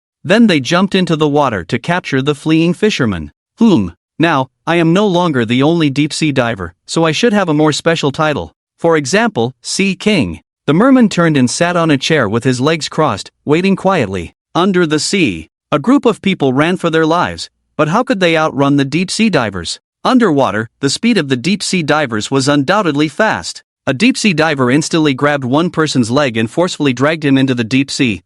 Don't run, Laolu, join us. Get away, you water ghost. You will become gurgle gurgle. After transforming into this appearance, I feel invincible. Come, join us. With this power, we can conquer the sea. Join us. One by one, people were dragged back onto the boat. In total, there were 56 people, all of whom were brought back by the two deep-sea divers without exception. Seeing this, the merman stood up and began to transform the remaining people into deep-sea divers. This time, they had no strength left to escape. Awuwasiaka mogdos. The sky gradually cleared, and the dawn appeared. A ship filled with monsters docked at Nanwan Port. Surrounded by a group of deep-sea divers, the merman opened his arms and, under the sunlight, transformed back into a human appearance. After the second evolution, the merman had a belly like a black forked toothfish. It could hold objects 10 times larger than itself, and the merman applied this ability to a more special field. That is, water storage. He didn't need to urinate with his reproductive organs.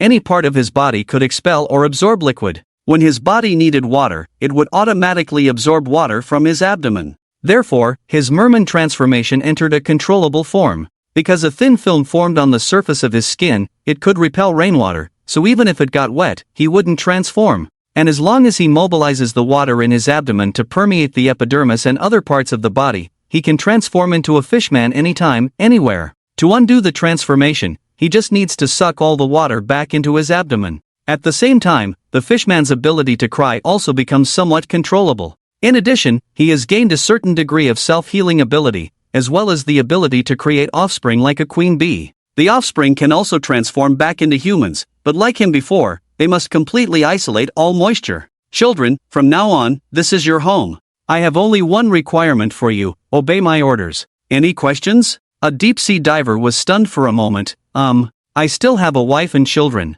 The fishman looked sharply at him, then let them join us, how about that? The deep-sea diver immediately closed his mouth. Listen, in this world, you can do anything, except defy me and that other person. Who is that other person? God. South Bay Port, noon. The queen bee and the raven nodded at the more than 50 humans in front of them. Well done, this time the preparation is so sufficient. 002. The fishman's gaze was cold. I can't disappoint Lord OS anymore, so this time, no matter what, I won't underestimate the enemy again. The raven nodded. Your choice is correct. Our target has already joined forces with the police, and they have even established a special investigation unit for non-natural entities. Well, specifically to deal with us. The Lord has not given an opinion on this, presumably testing you. After all, you are the only one among us who has evolved twice. The fishman pondered for a moment. That's not enough. I need more, at least 20,000 deep-sea divers. The queen bee's eyes widened at the mention of this number. 20,000, are you planning to attack the United Nations? The opponent you face is just a small police station with less than 100 people. The fishman turned his head. I thought the same last time, so I paid the price in blood. This time I must be cautious. The raven, upon hearing this, transformed into a young girl and burst into laughter. Are you being cautious and brave? What's that? A cartoon I happened to see a couple of days ago. The protagonist is a man who made me think deeply and fearfully. He is too cautious. The villain in it is also abstract, actually going to the newbie village to block the door. How could a villain do such a thing? Blocking the door of the newbie village. Northridge City, inside Chen Feng's apartment. In front of the computer, Chen Feng organized the 5 sequences currently used on living beings. Number 001, Mimicker. Number 002, Deep Sea Diver. Number 003, Transparent Person. Number 004, Queen Bee. Number 005, Wallfacer. The blood of 004 gave 002 the ability to create offspring, but it is still transformation, not self-creation. Maybe I should consider the whirlworm after all. Chen Feng updated the information of the second-generation deep-sea diver on the computer, then looked at the 2 vials next to him. These 2 vials were bright red, like blood. They were the first and second test agents of the vampire potion. The ingredients of the 2 were slightly different. The main ingredients of the first potion were human blood plus bat plus salamander. The main ingredients of the second potion were locust plus bat plus salamander. In addition, the blood of the second-generation deep-sea diver was mixed into both vials. So, the question is, who should I experiment on? TSK. If those 5 people were sent to catch, it's hard to say what kind of results they could bring back. Ultimately, relying on oneself is better than relying on others. I'll do it myself, Chen Feng said, looking at the photo on the computer next to him. The photo shows a man holding a thread, with a stage beneath him where numerous people stand, controlled by the thread. Potion ID, Puppeteer. Main materials, spider, undetermined species, plus puppet for puppet show. Auxiliary materials, transparent person potion plus queen bee potion plus wallflower potion. Bailing City. The fishman walks on the street, still wearing the same raincoat. But because it's a sunny day, many people cast strange glances at him. The fishman doesn't mind, always closing his eyes from time to time and daydreaming in place. In the darkness unseen by ordinary people, the outline of the entire city transforms into shadows appearing in his mind. Sounds of ripples emanate from the shadow city, all pointing to one place, the police station. Someone is listening to his recording. The content of the recording must be his crying. He feels it, deeply and clearly. 1, 2, 3. 19, a total of 19 people, one holding a cup looking at something, one holding a pen writing on a whiteboard. Opening his eyes, the fishman enters a noodle shop. Fried noodles. The boss looks at him, then lowers his head to continue stretching the noodles. Customer, have you been coming here often lately? Do you want to try our noodle soup? The fishman frowns, no need. The boss sighs helplessly, people have different tastes, some like noodle soup, some like fried noodles, it's hard to please everyone. The fishman takes out chopsticks from the side, but sometimes, the choices people make on the surface may not come from their hearts. It's a compromise after helplessness. The boss thinks for a moment, indeed, life always forces us to make choices, whether we like it or not. After a while, the boss brings a plate of fried noodles. Speaking of which, when I was young, I wanted to be a guitarist. I was very popular in school at that time, do you mind if I indulge myself for a while? Go ahead. After getting the fishman's reply, the boss turned around and took out a guitar from the kitchen, then started playing on his own. Although the fishman doesn't understand music, he can tell that the boss has some skills, at least the average person can't play at this level. Listening to the boss's performance, the fishman suddenly fell silent for a moment. He remembered the old man he met at the school gate that day. He didn't intend to trouble the old man, but the old man repeatedly blocked him. He was a madman. Knowing he couldn't win, he still repeatedly blocked the fishman. If at that time, the fishman had revealed his fishman identity, would the old man have dared to block him again? But on the other hand, if he saw the fishman's monster form, he would have to die. So in the end, the fishman didn't transform into a monster in front of him. He had no grudge against the old man, and the old man was not his target, it was an unnecessary conflict. So in the end, the fishman just broke the old man's hand. After that, the old man was taken away by an ambulance. Yesterday, the fishman passed by that high school again and happened to see the old man with his hand in a cast wrapped in white cloth. He was really lucky. Lee, you on? Just then, a female college student suddenly walked into the noodle shop. She seemed to know the fishman, his face was not unfamiliar to her. The fishman ignored her, still eating noodles with his head down. The female student, seeing that he was ignoring her, didn't say anything, but sat opposite him on her own. I heard you got expelled from school. Why, did you make a mistake? But you're such an honest person, you never fight or smoke, you can't even argue with someone for half a day. I really can't imagine what mistake you could have made. The fishman still didn't pay attention to the female student. Lee Yuan, why don't you say something? How come you're still as silent as a clam after 2 years of not seeing each other? Lee Yuan. Lee Yuan raised his head. The female student in front of him couldn't be described as pretty, but her sense of style was noteworthy. She was Lee Yuan's high school classmate. The rain has stopped. What rain stopped? It didn't rain outside. The female student was puzzled. Oh, you're not talking again. I really admire your stubbornness. The girl sighed. Boss, bring 2 bottles of soda. The boss took out 2 bottles of cola from the fridge and handed them to the female student. Thank you. After thanking him, the female student took out one of the bottles and handed it to Lee Yuan. Here, have some soda. The soda handed by the female student was in a glass bottle, with many water droplets on it due to being stored in the fridge. Lee Yuan didn't take it. I don't want it. Oh, just have it. Why are you still the same as before? The girl directly placed the cola in front of him. Not feeling good at all. When will you change your personality? Lee Yuan took the last bite of fried noodles, then took out a crumpled $10 bill from his pocket. The female student suddenly froze when she saw this. Where's your phone?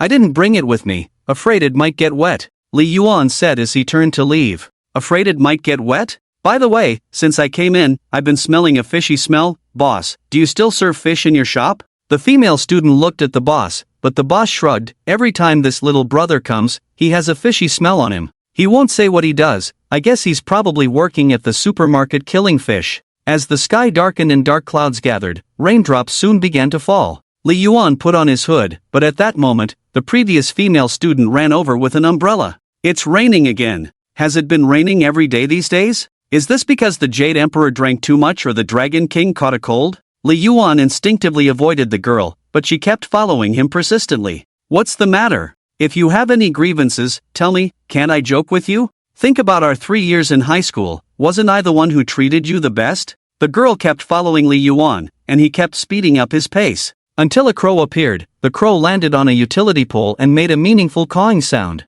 Hearing the crow's voice, Lee Yuan's expression changed instantly. Can you stop following me? I have work to do. What work? Are you really killing fish at the supermarket? Right, the other day I saw a post online. A man said he had been killing fish at the supermarket for over 10 years. His heart has already. Get lost. Lee Yuan suddenly shouted angrily at the girl. Looking at Lee Yuan's fierce expression, The girl was stunned at that moment. A tear rolled down her cheek. Li Yuan didn't say anything, he just adjusted his raincoat and turned to leave. The crow on the utility pole let out a strange laugh and flapped its wings as it flew away. The rain gradually intensified. Li Yuan's face twitched, and his heartbeat became more intense. Just then, the crow flew to his side and transformed into a young girl. Oh my, who was that girl just now? She seemed to be nice to you, didn't she? You yelled at her so much just now, she's probably heartbroken now. Li Yuan didn't respond. Well, why not transform her into a deep diver too? With her attitude towards you, if she becomes a deep diver, she will definitely be more loyal and reliable than your subordinates. Li Yuan looked at the crow. That woman talks too much, she's not useful. Let's go, it's time for us to take action. The raven girl grinned. This is really interesting. In front of the Bailing City police station, Nanyan is the focus of our investigation this time. I believe I have already explained clearly about the anomalies in Nanyan in the previous summary. Any questions? None. Everyone answered in unison. This time, we have only one goal, and that is to find out what is in Nanyan. Whether it's a monster or a human, it must give us an answer. Yang Yen turned to look at the people behind him. Everyone, check your equipment. The group took out their Type 54 pistols for inspection, then counted the magazines and other essential items. Yang Yen also felt uncertain about this hastily assembled team that had not received approval. After all, the opponents were not human, but things they completely did not understand. But even so, Yang Yen could not show his unease. As the saying goes, one timid soldier makes a whole army timid. After checking the equipment, Yang Yen took a deep breath. Listen carefully, in this operation, our opponents may no longer be human. This may be our first encounter with monsters, but it will not be the last. This operation is called Dispelling the Clouds. We must find out what those things are. Let's go. Night, Yangshan District. Li Yuan stood on top of a building overlooking the street below. The heavy rain was still falling sparsely, showing no signs of clearing up. A raven flew in and transformed into a girl standing beside him. Are you sure they will pass through here? Li Yuan closed his eyes, then let out a strange, wail-like cry. The sound was extremely peculiar in wavelength and covered a wide area, almost the entire Yangshan district. Many people heard this strange cry, but no one paid attention, and all those who heard the cry appeared in Li Yuan's mind. The route has not changed, a total of 4 police cars, 17 people. Their target is Nanyan. Notify the Queen Bee, she has been exposed. The raven girl took out an earpiece from her ear. Hello, is 004 there? I'm looking for 004, Yes, you've been exposed. It's not my business, 002 said it. The police have already gone to your side, you handle it yourself. Give me the communicator. Li Yuan took the communicator directly. Queen Bee, there is someone in this group who may not be your match. That kid is suspicious. Immediately disperse all ordinary people in the hotel, then release my deep divers. The Queen Bee's voice came through the communicator. All of them? All of them. Today, no one can leave Nanyan alive. Li Yuan hung up the communicator. Shu Yang, if you really have the ability to survive tonight, don't make promises, you might die violently later. The raven girl said, then transformed into a raven and flew away. My job is to record, I'll leave first. Li Yuan twisted his neck, and his body began to expand, with deep green scales covering his body in that moment. In the blink of an eye, Li Yuan transformed into a fishman. Nanyan Hotel. 4 police cars drifted neatly and stopped in front of the gate of Nanyan. A bearded policeman got out of the police car and rubbed his head. I'm not bragging, but with my driving skills. Stop showing off, this mission is not a vacation. Yang Yan walked out of the police car and pulled out a Type 54 pistol. The bearded policeman shrugged. I'm just trying to lighten the mood, you know?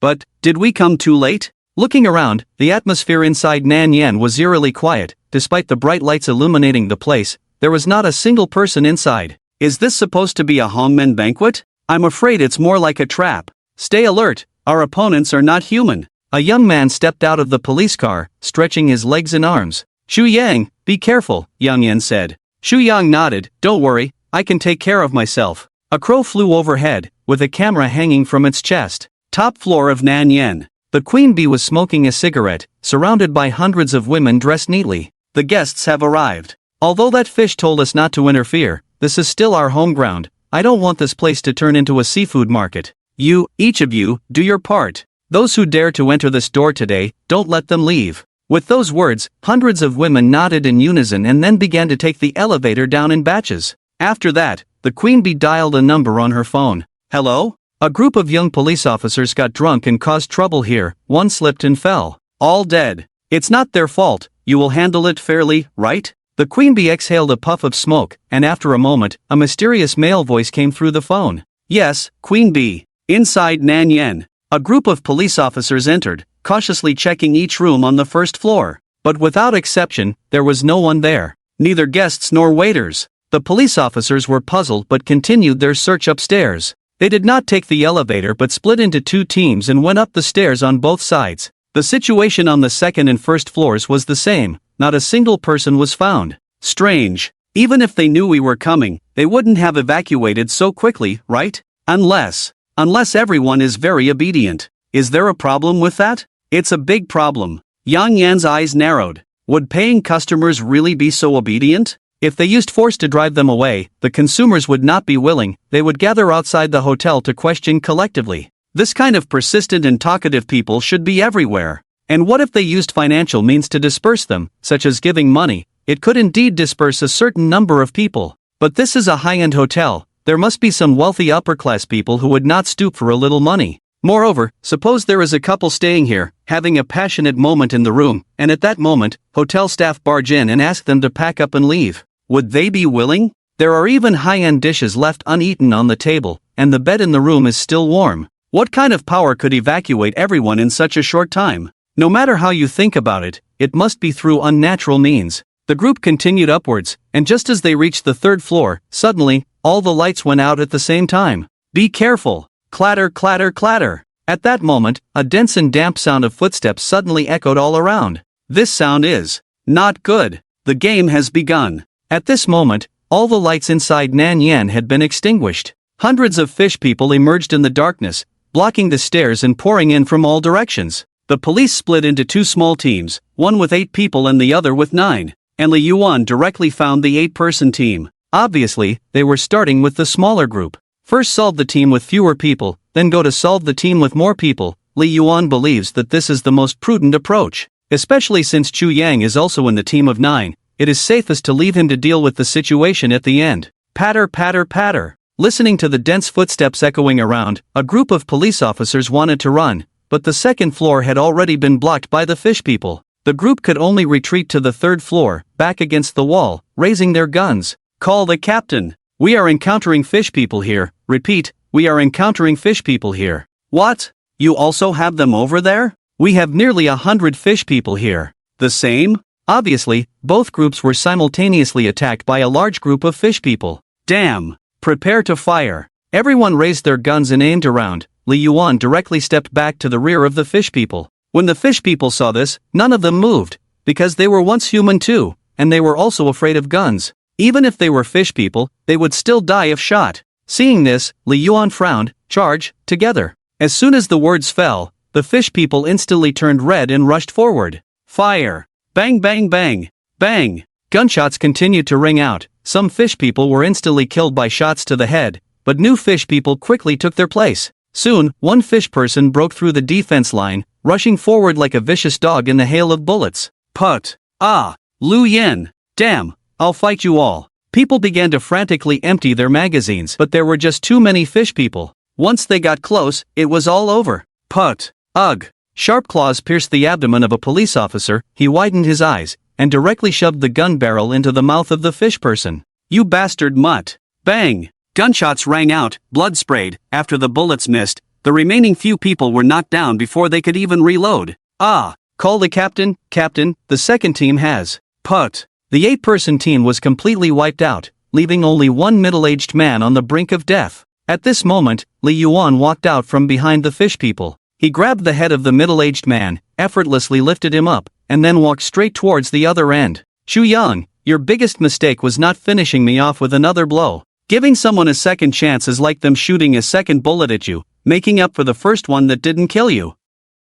At the other end, a group of 9 people were steadily advancing towards this side. The fish people watched as the handguns retreated one after another. Li Yuan twisted his neck, took a deep breath, and let out a loud roar. Woo! This mournful roar was like the cry of a whale. After hearing it, all the fish people's eyes turned red. Just like the fish people before, they were no longer afraid of handguns and bullets, and began to charge forward like mad. Some twisted their bodies, crawling on all fours, some leaped from the walls. They surged forward, breaking through the inner circle in an instant. But it wasn't enough. Li Yuan stood at the back and waved his hand. The fish people who had attacked the second team instantly joined the battle. They roared and charged, easily overwhelming several people with their swarm tactics. Lao Feng. One person shouted, repeatedly pulling the trigger, but his bullets had run out. Just then, Xu Yang in the crowd suddenly picked up a handgun from the ground. Ha! Li Yuan frowned, sensing a murderous intent. Xu Yang instantly aimed the gun at Li Yuan, then pulled the trigger hard. Bang! Gunshot rang out. The bullet fired. Li Yuan grabbed a fish person and pulled them in front of him, directly blocking the bullet. Put. Discovered? Unfortunately, it was too late. Li Yuan grinned, then threw the fish person's body aside. He then threw the human body in his hand over. That was a bearded police officer. After seeing his body, everyone's psychological defense completely collapsed. The team of 9 was reduced to only 3 in an instant. Only Chu Yang roared and punched directly at the group of fish people, smashing a gap. You guys retreat first. Yang Yan didn't say a word and directly rushed out with the injured police officer. But they ran towards the third-floor restroom, which was obviously a dead end with no windows. Just as the fish people were about to chase after them, they were stopped by Li Yuan. No, let them go. Deal with Chu Yang first. This is a very simple logical strategy. If a person still has teammates, he will not think that he is in a hopeless situation. A trapped beast will fight back, let alone a person? If he is truly the only one left, he will have no reservations, fight to the death, and there is indeed a slight possibility of escaping. No matter how small that possibility is, as long as it exists, precautions must be taken. So, Li Yuan wanted to leave 2 dragging oil bottles for him. This way, they could to some extent restrain Xu Yang, and they could take the opportunity to kill Chu Yang, leaving the remaining 2 with no real threat. Xu Yang seemed not to think too much, but Yang Yan realized that something was wrong when he saw that there were no fish people chasing them. Not good. Xu Yang, don't mind us, just go. Xu Yang gritted his teeth. No, Xu Yang, listen to me, they want to use us to drag you to your death. I have one last request. Spread the message. Let the higher-ups know that monsters have infiltrated human society. Hearing Yang Yan's voice, Li Yuan's eyes turned cold. It seemed necessary for him to take action personally. Anyone can live, but Xu Yang cannot live. He must die here today, not only because of the mission but also because of some personal grievances. Li Yuan was about to step forward, but suddenly stopped, because he sensed that there was another person in the building. Nanyan Hotel, restroom on the other side of the 3rd floor. A girl walked out of the restroom in a daze. Strange. Why are the lights off? Where did everyone go? Is there a power outage? The girl walked dazedly and suddenly stepped on a puddle of liquid. Why is there water? By the way, such a strong fishy smell. Ugh. I'm going to vomit again. Ugh. The woman couldn't hold it in and vomited against the wall. Ugh. That jerk Li Yuan, how dare he yell at me? I care about him. He actually yelled at me. I even bought him a soda. If it weren't for. I used to like him, I wouldn't bother with him. Just couldn't be bothered. The girl walked while leaning on the wall in the dark. Fine, going home. Can't stay here any longer, otherwise I'll have to pay for staying overnight. Damn capitalists. The girl walked out of the restroom, then continued to walk in the dark. For some reason, the fishy smell became stronger. So fishy. And it's been noisy here since a while ago. In the darkness, several women took out standardized weapons and walked towards her, then stabbed the girl with a knife. Bang bang. 2 muffled sounds came from behind. The girl turned her head in confusion, but there was nothing behind her. Strange, did she hear something just now? The girl shook her head and continued to walk forward, and in a corner she couldn't see, 2 fish people each grabbed a worker bee by the neck and covered their mouths. Shoo! The Sea King said, let her go. The girl walked downstairs in the dark, and a few worker bees attacked her, then suddenly the fish people covered her mouth and dragged her into the darkness. Top floor of Nanyan. The queen bee was puzzled by the various information coming back from the worker bees. What is that fish doing? Is he playing spy games with me? Speaking, the queen bee took out the communicator and contacted the raven directly. Hey, stinky bird, what is 002 up to? The raven's voice immediately came through the communicator. Who knows, maybe she saw an old flame, hee. Veins bulged on the queen bee's forehead. Give the communicator to 002. After a moment, Li Yuan's voice came through the communicator. Let that woman go. What did you say? She unexpectedly appeared here, so we can't let her leave. Don't you understand this logic? My task is to deal with Chu Yang. Evacuating the crowd is your task. but you missed one. But I am dealing with it now. I suggest you better not touch her. What do you mean? Are you threatening me? The queen bee frowned, and at that moment, the raven's voice came through the communicator again. Old lady, getting angry causes wrinkles. Old lady? The corners of the queen bee's mouth began to twitch uncontrollably. Old lady? No, can't get angry. Can't get angry. The queen bee tried to take a deep breath, then reopened the communicator. The term old lady is outdated for me. Now it's trendy to call me an experienced and elegant lady. But since you care so much about me, why not come to my side? I'll tell you a secret unknown to others. The raven's voice came. Like what? Like, this experienced and elegant lady of mine has been collaborating with KFC for years, and has already opened several branches, currently planning to launch some new products. The raven shrugged on the monitor inside the South Dam Hotel. Then he continued to silently act as a camera. Through this opportunity, the raven was able to fully understand Chu Yang's abilities. His physical abilities are indeed similar to those of a fishman, but he excels in reaction speed and seems to have some martial arts skills. He can handle a fishman alone without any problem. But here, there are a total of 200 fishmen. Even if Li Yuan sends out 20 or so fishmen to protect that girl, Chu Yang will have a hard time escaping. Ha! Just then, a dense sound of footsteps suddenly came from the darkness. Countless women in uniform clothing rushed in one after another. They were holding standard-issue short knives, obviously heading towards that girl. The raven sighed when he saw this. She actually called all the worker bees. The old lady is really determined, probably out of desperation. Sensing the arrival of the group of women, Li Yuan quickly looked at the raven. 001, help me out. The raven shook his head. No, I'm here to record videos, and besides, you don't have the authority to command me. Not even a request is allowed. I only obey the orders of that person. Also, you are not allowed to go, unless you want me to report you to Lord OS. Hearing this, Li Yuan looked at Chu Yang in front of him, then took a step forward and headed straight for Chu Yang. Then I'll complete the mission first. With that, the fishmen went crazy, and Li Yuan joined the battlefield directly, punching Chu Yang against the wall and launching a storm-like attack. Chu Yang couldn't fight back. He gritted his teeth, pulled out a grenade, and pulled the pin. A grenade? Did he want to die together? Li Yuan saw this scene and instantly retreated, as Chu Yang threw the grenade at him. Boom! With a loud bang, a terrifying shockwave swept out instantly. Dust flew. Li Yuan was pushed back by the explosion, but he wasn't seriously injured. He turned and rushed into the smoke, but Chu Yang and the two police officers were nowhere to be seen, leaving a large pit in the ground. Upon seeing this scene, Li Yuan waved his hand, and a group of fish people immediately swarmed and jumped down. Catch up with them! Chu Yang and a few others jumped down from the big pit, fleeing all the way downstairs. The fish people followed closely and surrounded them again. As Chu Yang and the others slowed down, a figure suddenly appeared in front of them. The person was wearing a black raincoat, and Chu Yang felt extremely familiar with the figure. Wasn't this the fish person who had chased him at school? Chu Yang recognized him with just one glance. It's you! Outside, it was raining heavily, and Li Yuan was standing in front of the gate, with a raven flying over at that moment. Friendly reminder, hurry up, they can't hold on much longer over there. Got it. Upon hearing the raven's words, Li Yuan opened his raincoat and rushed out, and at the same time, the fish people launched an attack on Chu Yang.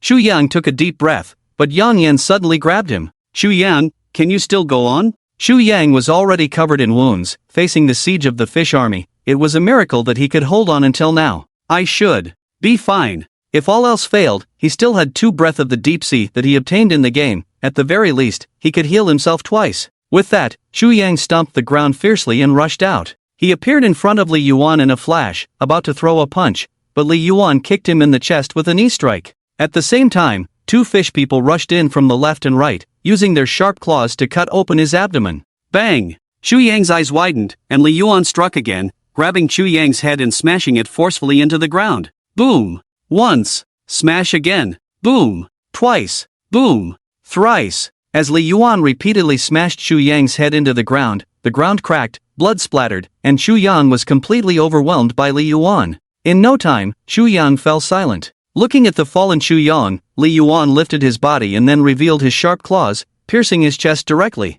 Splurt! The claws pierced his heart, but Li Yuan felt it wasn't enough. He twisted his wrist, using the claws to crush his heart and internal organs into pieces, tossing them aside. Blood flowed down his claws. Watching only Yang Yan and the unconscious police officer left, the fish people swarmed in and swiftly killed the two. Mission accomplished. Bang! Just then, gunshots rang out, and a bullet suddenly struck from behind. Li Yuan turned his head, the bullet grazing his face, scales exploding, leaving a deep scar on his face. But in the blink of an eye, the flesh on his face gathered back together, and the injured area healed instantly. Crack! Just then, several bright lights burst out behind Li Yuan. He turned slowly, seeing numerous police officers surrounding the area, bright lights illuminating the darkness. Nobody move inside, hands on your head, drop your weapons. Li Yuan frowned, noticing that Yang Yan's body was tightly holding a locator. Trouble. Li Yuan wanted to leave quickly, but as he made a slight movement, several bullets hit his legs and arms directly.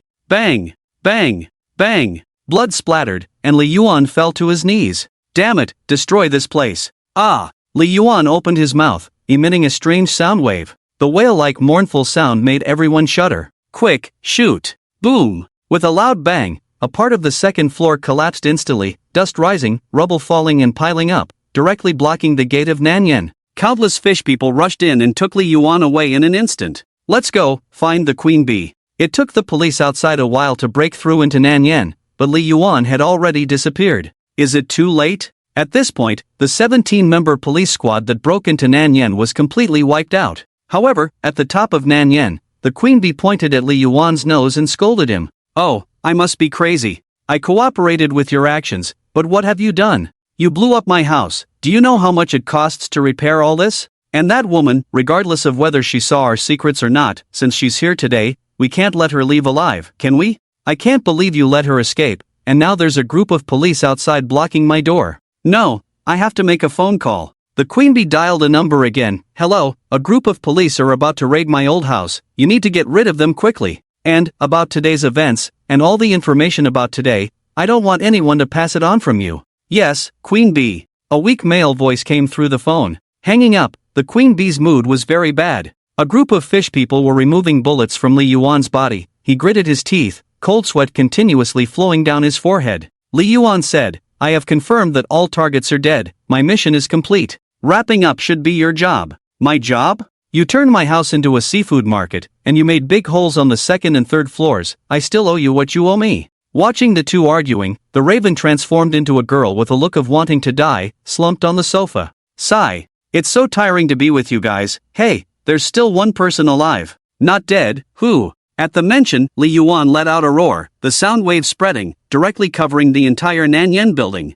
And in his perception, in that collapsed building, he felt a living being in the beating of a heart. Thump. Thump. Li Yuan was stunned, the fish person's heart, the ocean's fluctuations, something's not right. In my perception, the one who survived should be my fish person, but it seems different. Like, half a fish person? Who knows? The raven girl stood up, then picked up a phone nearby and dialed a number. Anyway, that person is definitely not your fish person. He has been taken away by the police. Quickly figure out a way to remedy the situation. You mean? 003? On the street, it was raining. Wang Haonan walked with an umbrella. Suddenly, someone called him. Hello? Wrapping up work? Understood. Okay, understood. With that, Wang Haonan hung up the phone and continued walking forward. As he walked, Wang Haonan suddenly disappeared in place. But strangely, in the heavy rain, there was a spot where the rainwater continuously formed an umbrella shape and slid outward. Inside an apartment, Chen Feng looked out at the rain calmly drinking coffee.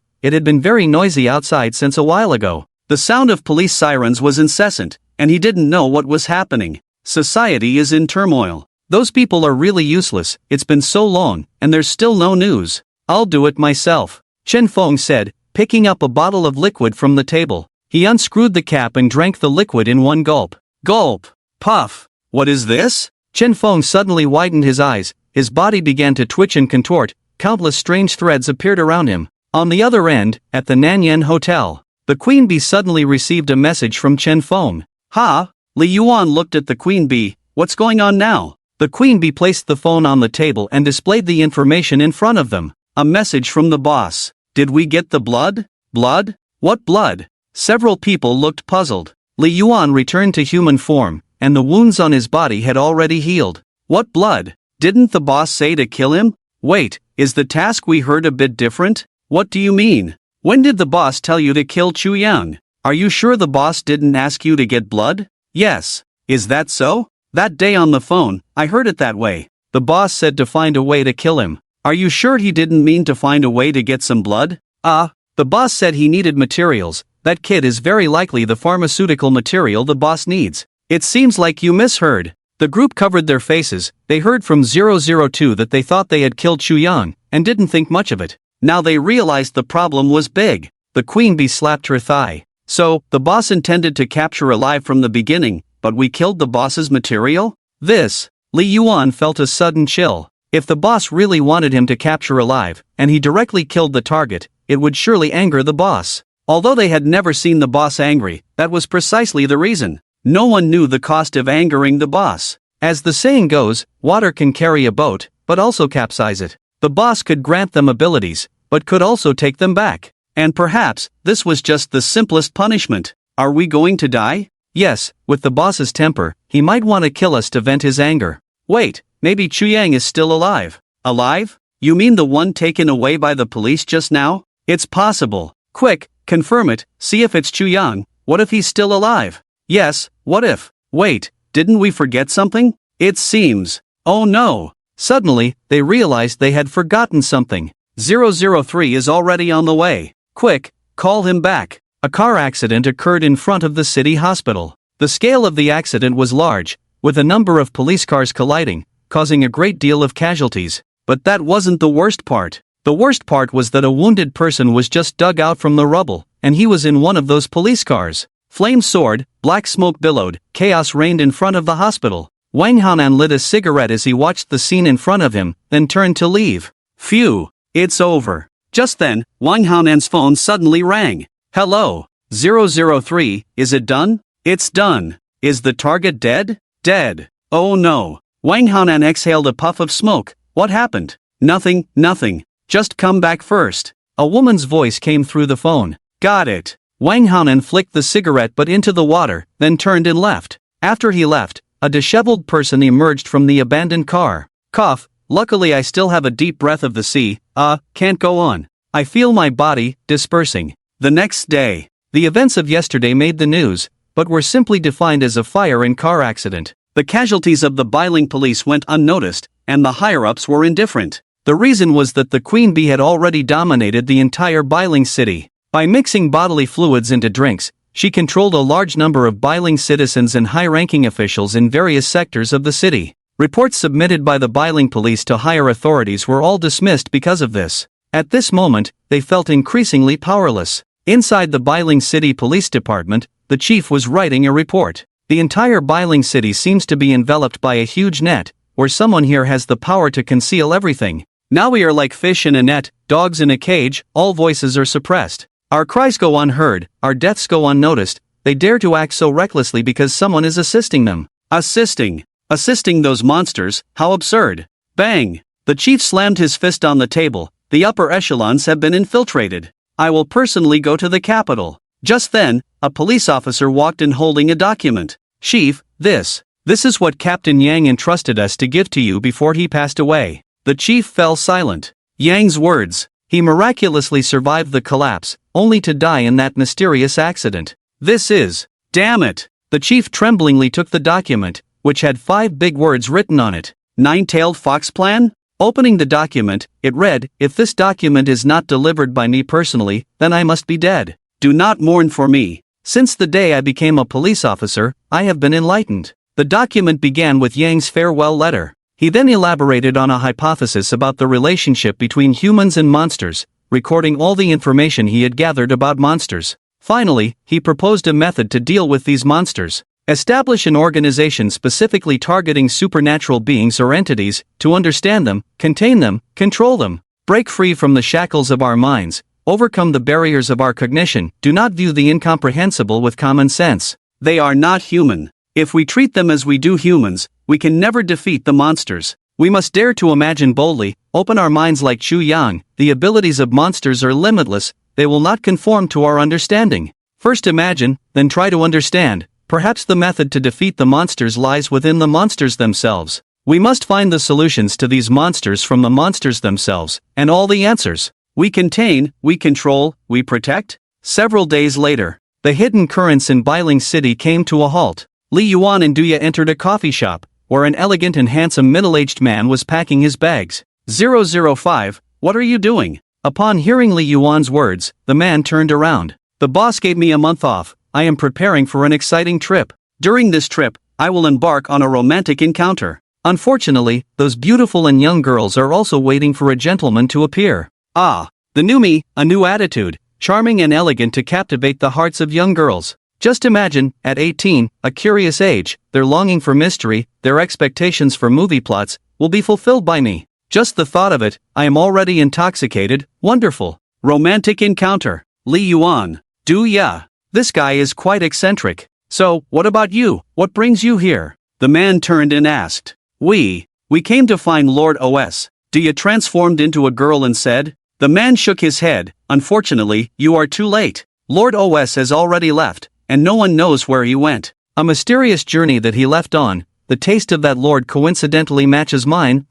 Gone? Adult, did the adult not give any instructions? What instructions? The person facing the wall recalled that besides the vacation, Chen Feng did indeed tell him some other things, especially about Li Yuan and the raven. The adult said, you are like newly baked ceramic artworks, although bright and beautiful, but worthless. Truly perfect artworks often require time to appreciate before they can fetch a high price. So, go seek, go experience, find your value, and achieve a breakthrough from the physical to the spiritual. Li Yuan frowned. Did OS really say that? Of course, your doubt is completely unnecessary. Oh, 001, the adult specifically instructed you to visit his room. Seems like he wants you to get something. With that, the person facing the wall began to pack up their belongings again. Alright, enough said, I also need to go find my own value. People live for beautiful women. The person facing the wall finished packing and left, not forgetting to chase the two of them out before leaving. Watching the person facing the wall lock the door and leave gracefully, the raven and Li Yuan glanced at each other. If the adult really said so, then we can only follow suit. Well, goodbye. Li Yuan waved his hand directly to bid farewell to the raven girl. The raven girl watched his departing figure and suddenly her eyes lit up. What is in the adult's room that I need to get? What has the adult prepared for me? The raven girl transformed into a raven and flew directly into Chen Feng's room through the window. Upon entering the room, everything was neat except for a conspicuously large and exaggerated plant. The plant resembled a sunflower, with numerous coiled vines growing on it. What is this? The raven flew over, only to see the sunflower suddenly turn its head. Countless eyes then opened in the center of the sunflower stigma. Wow! The raven was so scared that she screamed out loud. Just as she was about to escape, the coiled leaves of the plant suddenly shot out. Snap! Several vines directly entwined the raven and began to rapidly contract. What is this? The raven transformed back into a girl, but the plant paid no attention to whether she was a bird or a human, continuing to tightly entwine her body with the vines. The vines wound around her thighs, and thorns emerged one by one, directly cutting her skin.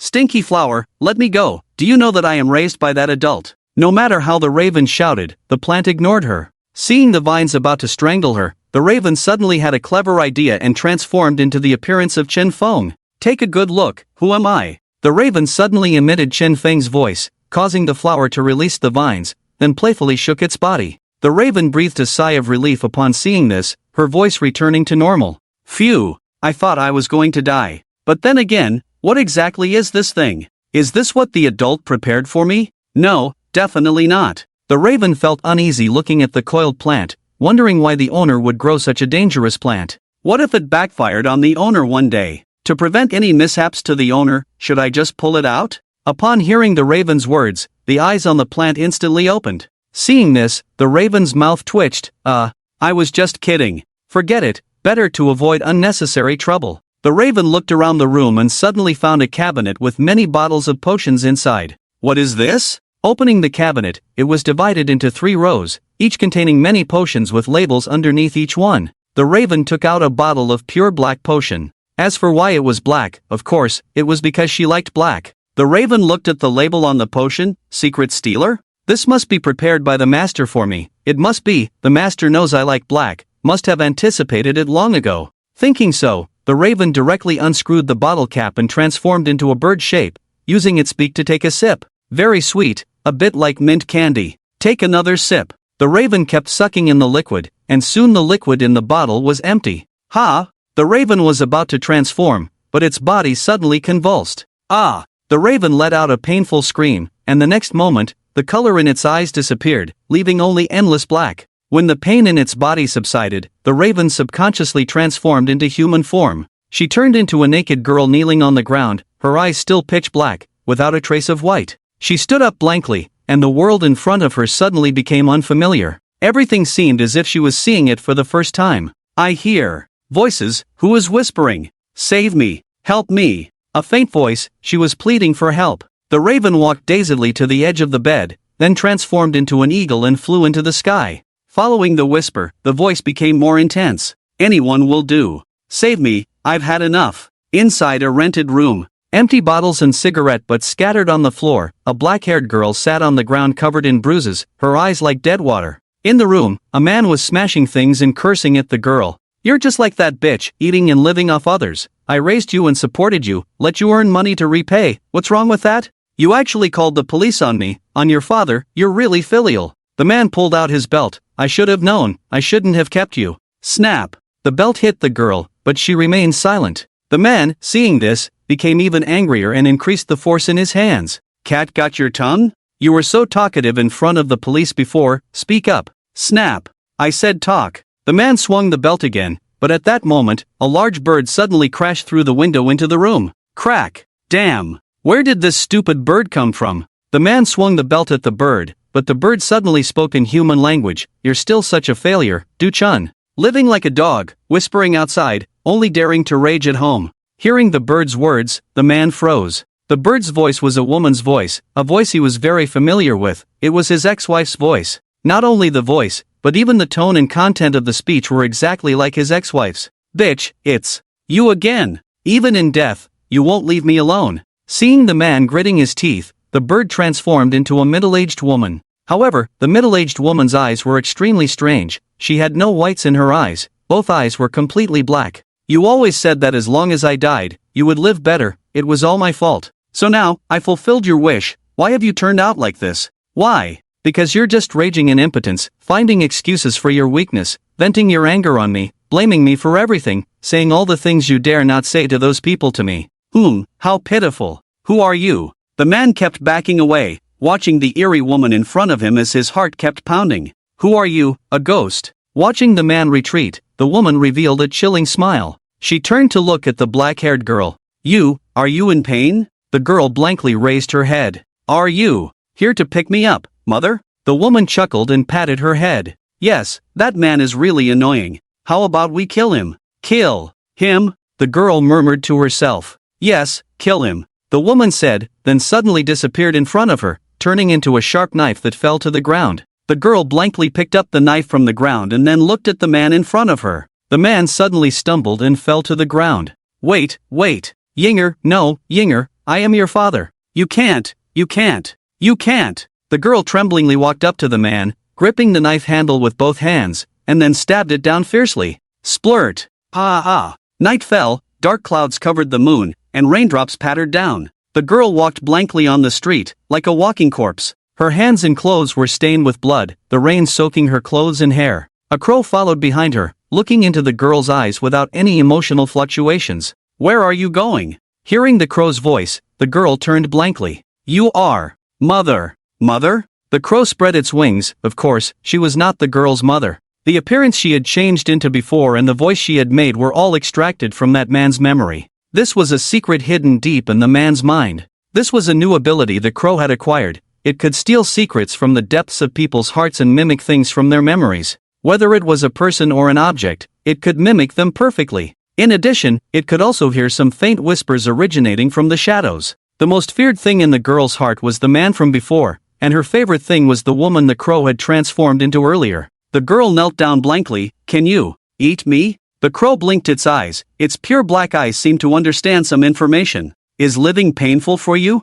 Alright, then give me your body. With that, the crow suddenly lowered its head and bit the girl's shadow. Immediately, the girl's shadow was sucked into the crow's belly, and the girl lost consciousness as a result. In just a blink of an eye, the girl's body dissipated. The crow obtained all of the girl's memories, and a permanent body. The crow's form began to twist and in an instant transformed into the appearance of the girl. This was a transformation without time limits. She could maintain this form forever. After becoming the girl, the crow suddenly turned its head to the side. Humans are truly complex beings? This girl's name was Duing, a high school girl. Her mother passed away due to illness when she was 11. Her father had a history of domestic violence, and after her mother's death, she became the target of his abuse. Her father smoked and drank all day, and in the past 2 years, he had also taken up gambling. Due to debts, he forced the girl to sell her body for money. The girl's resistance was futile, and she eventually chose to report him to the authorities. However, because it involved a person in power, the matter was left unresolved.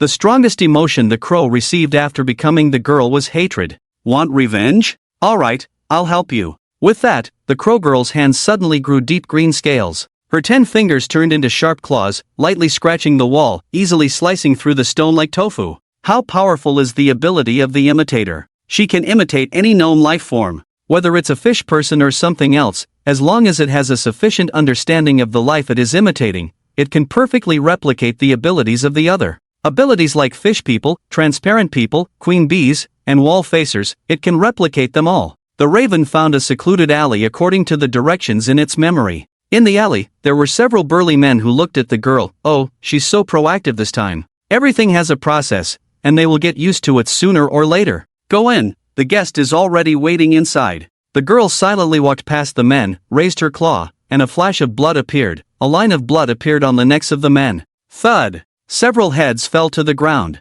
Those men didn't even react when they died, their heads had already separated from their bodies. Inside a residential home. In a girl's room, a face slowly appeared on the wall in the darkness. The face was made of concrete. He looked around the room, then his body began to appear on the wall. His body walked out of the wall and quickly returned to a human form. This smell, this faint fragrance, it must be a beautiful girl. The wall facer looked at the pink decorations in the room with a smile. His hand touched the pink sheets, then he approached the sleeping girl. He sniffed beside the girl. Not bad. The girl seemed to hear something. She slowly opened her eyes, but there was no one in the room. The girl closed her eyes, and a face appeared on the wall behind her. A vigilant cutie. The wall facer said as he walked out of the wall again, but the girl suddenly frowned. The man approached the girl, and she suddenly opened her eyes, grabbing a short knife from the bedside table and stabbed it towards the wall facer. Clang! The knife bent as it struck the wall facer's body. The wall facer looked at his chest, his body petrified, leaving only a white mark where the knife had cut. Pretty, a beautiful reaction. The girl looked at the petrified wall facer and the bent blade, completely stunned. What is this thing? Help! Ugh! The girl was about to cry for help, but the man suddenly covered her mouth. No, shouting like that is not elegant. Tears welled up in the girl's eyes, and at that moment, the door of the girl's room suddenly burst open. The girl's father rushed into the room. My daughter. The wall facer sighed. Ah, how boring. With that, the wall facer suddenly inserted his hand into the wall. The wall began to move, and as the man took a step forward, a stone pillar suddenly emerged from the wall without warning. Boom! The stone pillar narrowly missed the man, and the wall facer retracted his hand. Sir, I think this level of warning should be sufficient, right? The girl shook her head frantically, tears rolling in her eyes. Seeing this, the wall facer reached out and wiped away her tears. Don't be like this, I'm just inviting you to dinner in a special way, you don't have to be afraid of me. Of course, I have no intention of harming anyone, including your beloved father, but it depends on whether you are willing to accept a gentleman's friendly invitation. You saw it too. If I hadn't intentionally missed, that gentleman would have been skewered by now. The girl's father roared, let go of my daughter, if you have a problem, come at me. The wall facer frowned, oh no, I have no interest in men, I am only interested in beautiful things. So, beautiful lady, what is your answer? If you dare to harass my daughter, I will call the police. The man roared. The person facing the wall's expression immediately turned cold. So, one must have self-awareness. I was asking this beautiful young lady, not you. Is that not good enough for you? With that, the person facing the wall reached into the wall again, but the girl suddenly shouted, I agree. Upon hearing the girl's words, the person facing the wall smiled, elegant decision, but I changed my mind. I think keeping that gentleman around would be troublesome. To prevent him from bothering us, I'll send him to meet some acquaintances in my hell first. No! Caw caw. Just then, a raven suddenly appeared outside the window. The person facing the wall turned around. Hey, stinky bird,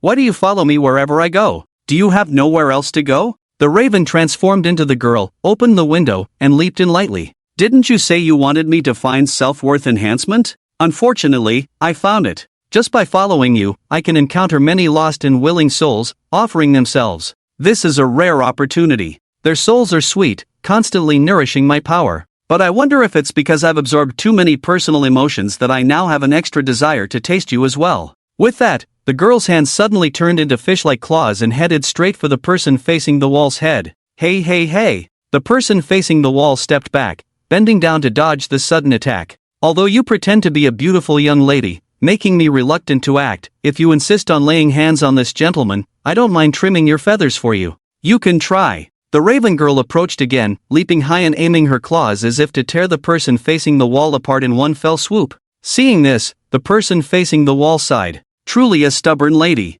He then opened his hands, with 10 different colored rings on his 10 fingers. These rings were made of different materials, including steel, diamond, meteorite, graphene, and more. The diamond ring was embedded, fitting closely to the skin. Diamond. As he spoke, the person facing the wall's body suddenly turned colorless and transparent, shining like crystal. The raven girl's claws landed on the person facing the wall's body, almost shattering it, and her claws were directly worn down. Seeing this scene, the person facing the wall's body returned to normal. Give up, no physical means can harm me. What can a fish-like claw do? It's just the weakest among us. The raven retracted her claws, turning them back into human hands. This weird thing is quite tough. The person facing the wall smiled. Below me can be as tough as my body. Ugh, disgusting. The raven girl made a disgusted face. Although their confrontation was brief, it deeply shocked the girl in the room and the girl's father. Seeing the two stop, the girl on the bed was in a panic. You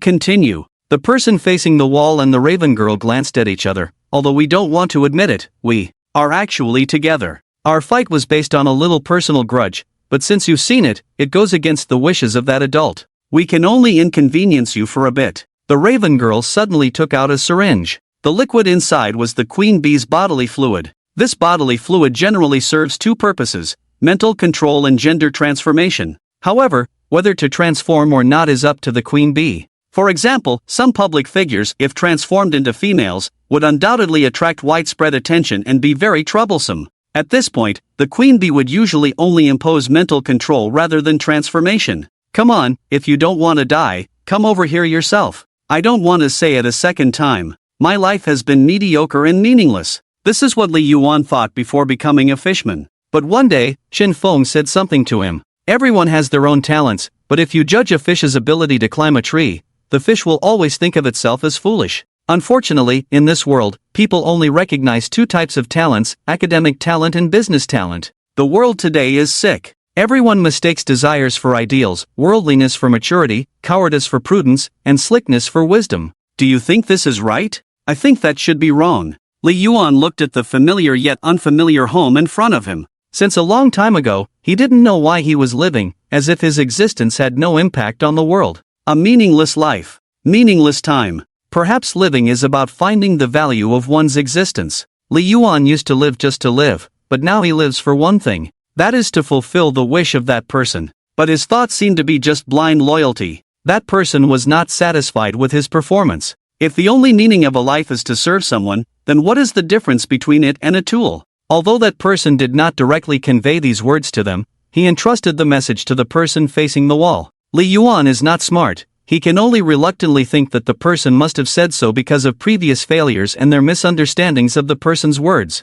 Perhaps they should indeed reflect on it. For that person, obviously what is needed is not just a tool that obeys orders, but a person who can understand the orders. Obeying orders and understanding orders are two different concepts. Don't you think of it if that person doesn't say it? Are you so fixated on the words of that person that you can't think for yourself? Why do you have to be told by that person in person to know what to do? You are human, not a tool. Humans are beings who can understand each other. Understanding the meaning of that person, taking action in advance, and submitting a beautiful answer, is that so difficult? Of course, it is difficult. That's why that person arranged this journey of self-improvement. Perhaps, the true intention of that person is to make them grow into people who can understand his meaning on this journey. So Li Yuan decided to go back to where it all began, bid farewell to his past completely, and try to look towards the future. And in doing so, find the meaning of his existence and become a person who can stand by that person's side. This is what Li Yuan thought. But what he didn't know was that what Qin Feng actually entrusted before leaving was,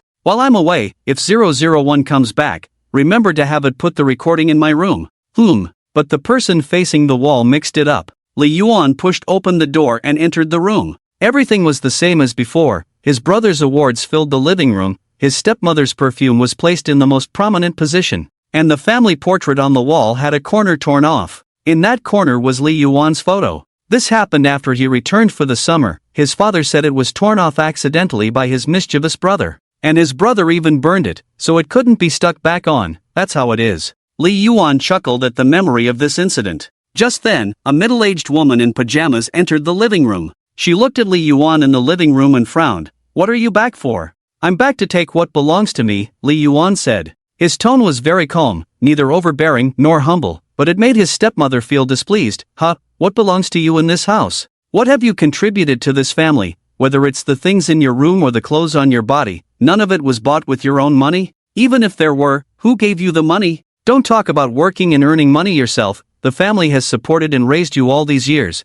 and you haven't repaid a single penny back to the family. Understand, once you repay what you owe us, you will just not owe us anymore. But nothing here belongs to you. But with your character, I don't expect you to repay us anything. Just don't cause trouble for us in the future. I don't want to dwell on the past with you. Just get out." Lee Yuan looked at his stepmother's disgusted expression and suddenly smiled. This face, the more you look at it, the uglier it gets. I have more than once been grateful that I can see the world from a new perspective. Once, Lee Yuan found his stepmother very hateful. Now, Lee Yuan finds his stepmother very laughable. From a monster's perspective, he could easily cut his stepmother's throat just like cutting the throats of those scumbags. The life and death of this woman were already in Lee Yuan's hands. But he didn't want to do that now. Lee Yuan sat directly on the sofa in the living room. "You have a good way with words. Have you ever considered doing stand-up comedy?" The stepmother was stunned for a moment. "What did you say? What did you say? Is your hearing failing?" "Well, after all, as people age, they always have some minor problems,"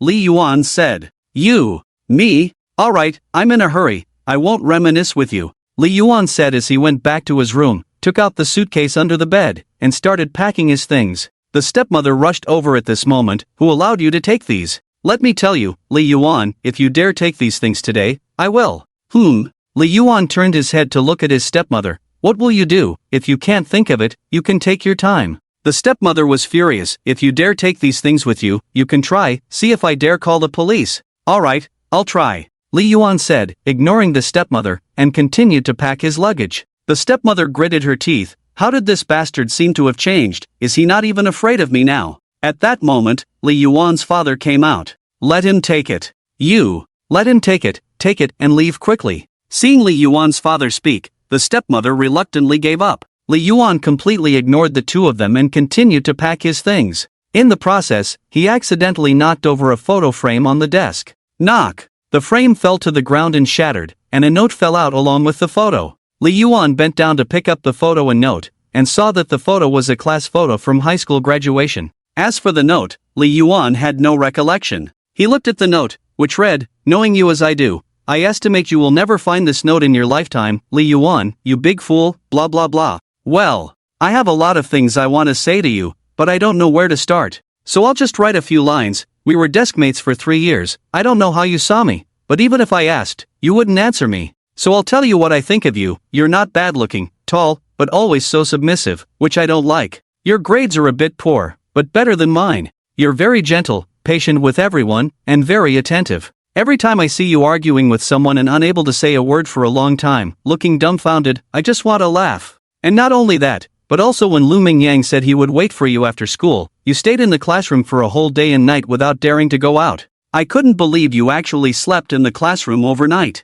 Since that time, I've been thinking, you are clearly a big man, tall and strong, but you act like a little rabbit. If it weren't for me feeling sorry for you and covering for you for 2 semesters, I don't know how you would have gotten through high school. Speaking of which, when did I start liking you? I can't remember. Maybe it was when you gave me an umbrella on a rainy day? Or maybe it was when we fed stray cats together at school? I really can't remember. But I didn't plan to tell you about this. You're so clueless, you probably wouldn't even notice. I know that after tomorrow, we will each go our separate ways, so I wish you a bright future, and don't let anyone bully you again. Be tough when faced with challenges. Rabbit head, love one, but it expired. Lee Yuan casually threw the note into the trash can and then walked away with his luggage. Inside a bar, several men looked at a drunken girl in front of the bar counter and exchanged glances.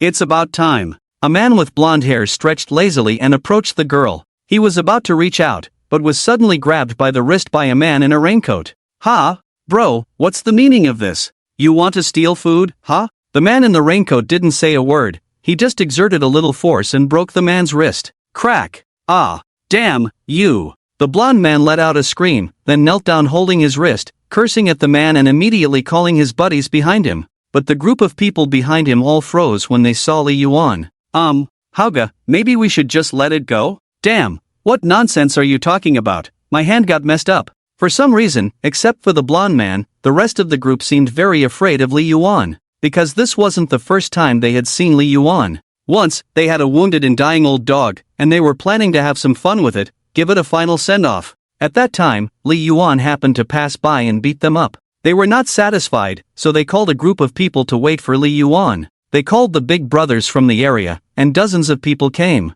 The result was the same. Li Yuan single-handedly defeated all of them. After that, they called more big brothers, and more people came. This continued for 5 or 6 waves, and all the troublemakers in that area were defeated. After that, Li Yuan became the big brother of that area. This is why the group of people feared Li Yuan. The group of people told the blonde man about this incident, and upon hearing a few familiar names, the blonde man also panicked and ran away. Li Yuan remained silent and approached the girl, who looked at him. Then, in a drunken state, she said, "Humph, even if you come to apologize to me, I won't forgive you, Li Yuan. Unless you accompany me for a drink." The bartender looked at Li Yuan. "Sir, what would you like to drink?" "No need." Li Yuan refused directly. Water was his taboo, he wouldn't drink water. Of course, he didn't need to drink water either. The girl looked at Li Yuan with a dazed expression. "Then what are you here for?" "Just passing by." Hearing Li Yuan's words, the girl pouted. "Where's your phone? Give me your phone." Afraid it'll get wet, didn't bring it. Li Yuan hadn't touched his phone in a long time, and the reason was because of several previous experiences. The phone being soaked and rendered useless, or accidentally destroyed in battle, and having to reapply for a new SIM card. Because it was too troublesome, Li Yuan decided not to bring his phone. The girl kept talking nonstop, and Li Yuan responded absent-mindedly. Until the girl fell asleep. Li Yuan didn't say anything, just lifted the girl with one hand. "Where do you live now?" The girl mumbled, unable to form a complete sentence. Li Yuan shook his head and then took her to a hotel. As he was about to leave, the girl suddenly grabbed his arm. "Where are you going?"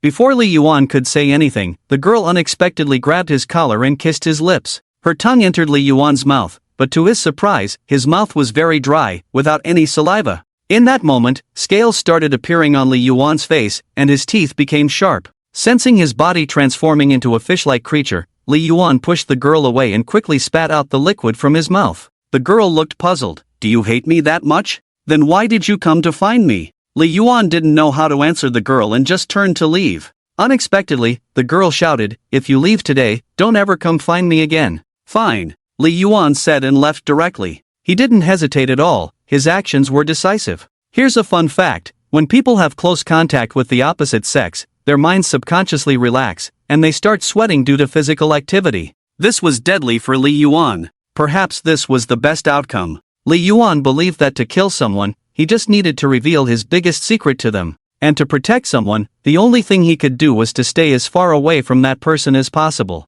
Other monsters wouldn't care about Li Yuan's feelings, just like the decision the queen bee made before. No matter what Li Yuan thought, if the girl had possibly discovered their secret, she had to die. Li Yuan walked down the street with his hands in his pockets when suddenly a man approached him. He knelt down in front of Li Yuan and said, "Boss, I want to turn back into a human, please turn me back into a human." Hearing the man's words, Li Yuan coldly turned his head. "I can't even turn myself back into a human, so why do you think I can turn you back? The world is unfair, but the power given by that person is fair. The premise of gaining is losing, that's the price of power. When you asked me to give you the same power as mine, you should have been prepared to lose something from that moment." With that, Li Yuan turned and left. The number of his followers kept increasing, mingling in the streets and alleys of the city, with some even volunteering to become his followers. But they never thought about the price of obtaining this power. At that moment, numerous transport helicopters suddenly flew overhead.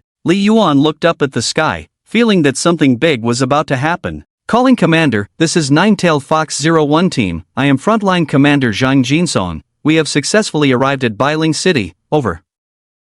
On the transport helicopter, there were fully armed soldiers. Every inch of their skin was tightly wrapped, and their helmets included tactical goggles and communicators. They could be used as night vision and thermal sensors, and could also display a satellite map. The weapons they held were also top-notch, all standard medium-caliber assault rifles. 300 meters to the target South Dam, estimated arrival in 5 minutes. SRW code 004, Mother Nest. According to the intelligence provided by Chuyang, the target appears to be a plump woman with hands as dry as bones, capable of shooting needle-like stingers with neurotoxins from her 10 fingers. This neurotoxin can control a person's mind and senses, and can transform all male life signs into female life signs. It has been confirmed that some of the authorities in Bailing City have been subjected to mental control by 004, unconditionally acting as a protective umbrella for the target, and have now been detained. A large group of armed transport helicopters flew over the sky of Bailing City, causing panic among the citizens. The targets of those helicopters seemed clear. They were heading towards Nanyan. The Nanyan building is still under renovation, as the mess left behind from the previous battle has not been completely cleaned up. Apart from construction workers, only the Queen Bee's people are in the entire Nanyan. These helicopters hovered directly over Nanyan. 004's mental control ability is limited, unable to simultaneously control an excessive number of people, so 004 will choose to organize a set of behavioral logic to make the controlled individuals act in a loop according to this logic. However, even so, 004 still needs to spend a lot of mental energy to sort out her vast mental network, so 004 needs longer sleep time than normal people. Currently, it is observed that 004 can be active for 5 hours a day, with the rest of the time spent in deep sleep. When 004 is in a state of sleep, she can still give commands to her derivative 004-1, but her main body cannot move. It is currently impossible to determine whether 004 is in a state of sleep. If the target is found to be awake, be cautious of any liquid that may come into contact. 004 can mix her venom into any liquid. During the mission, if injured, evacuate immediately. Repeat, evacuate immediately. If not evacuated, we will consider the injured person to be under 004's control, and classify them as 004-1 to be executed. This operation focuses on capture and containment. If 004-1 is encountered, direct elimination is possible. Repeat, direct elimination is possible. In addition, in this operation, there may be the appearance of SRW number 002 Fishman. The predicted number can reach up to 200 or more. 002 has extremely fast speed and actions beyond human capabilities. Its claws can cut through concrete and rocks. Moreover, the target can also sense the location of prey by emitting a certain sound. But its head is a weak point. Hitting the head with bullets can kill 002. If conditions allow, please contain 1002-1 that retains signs of life.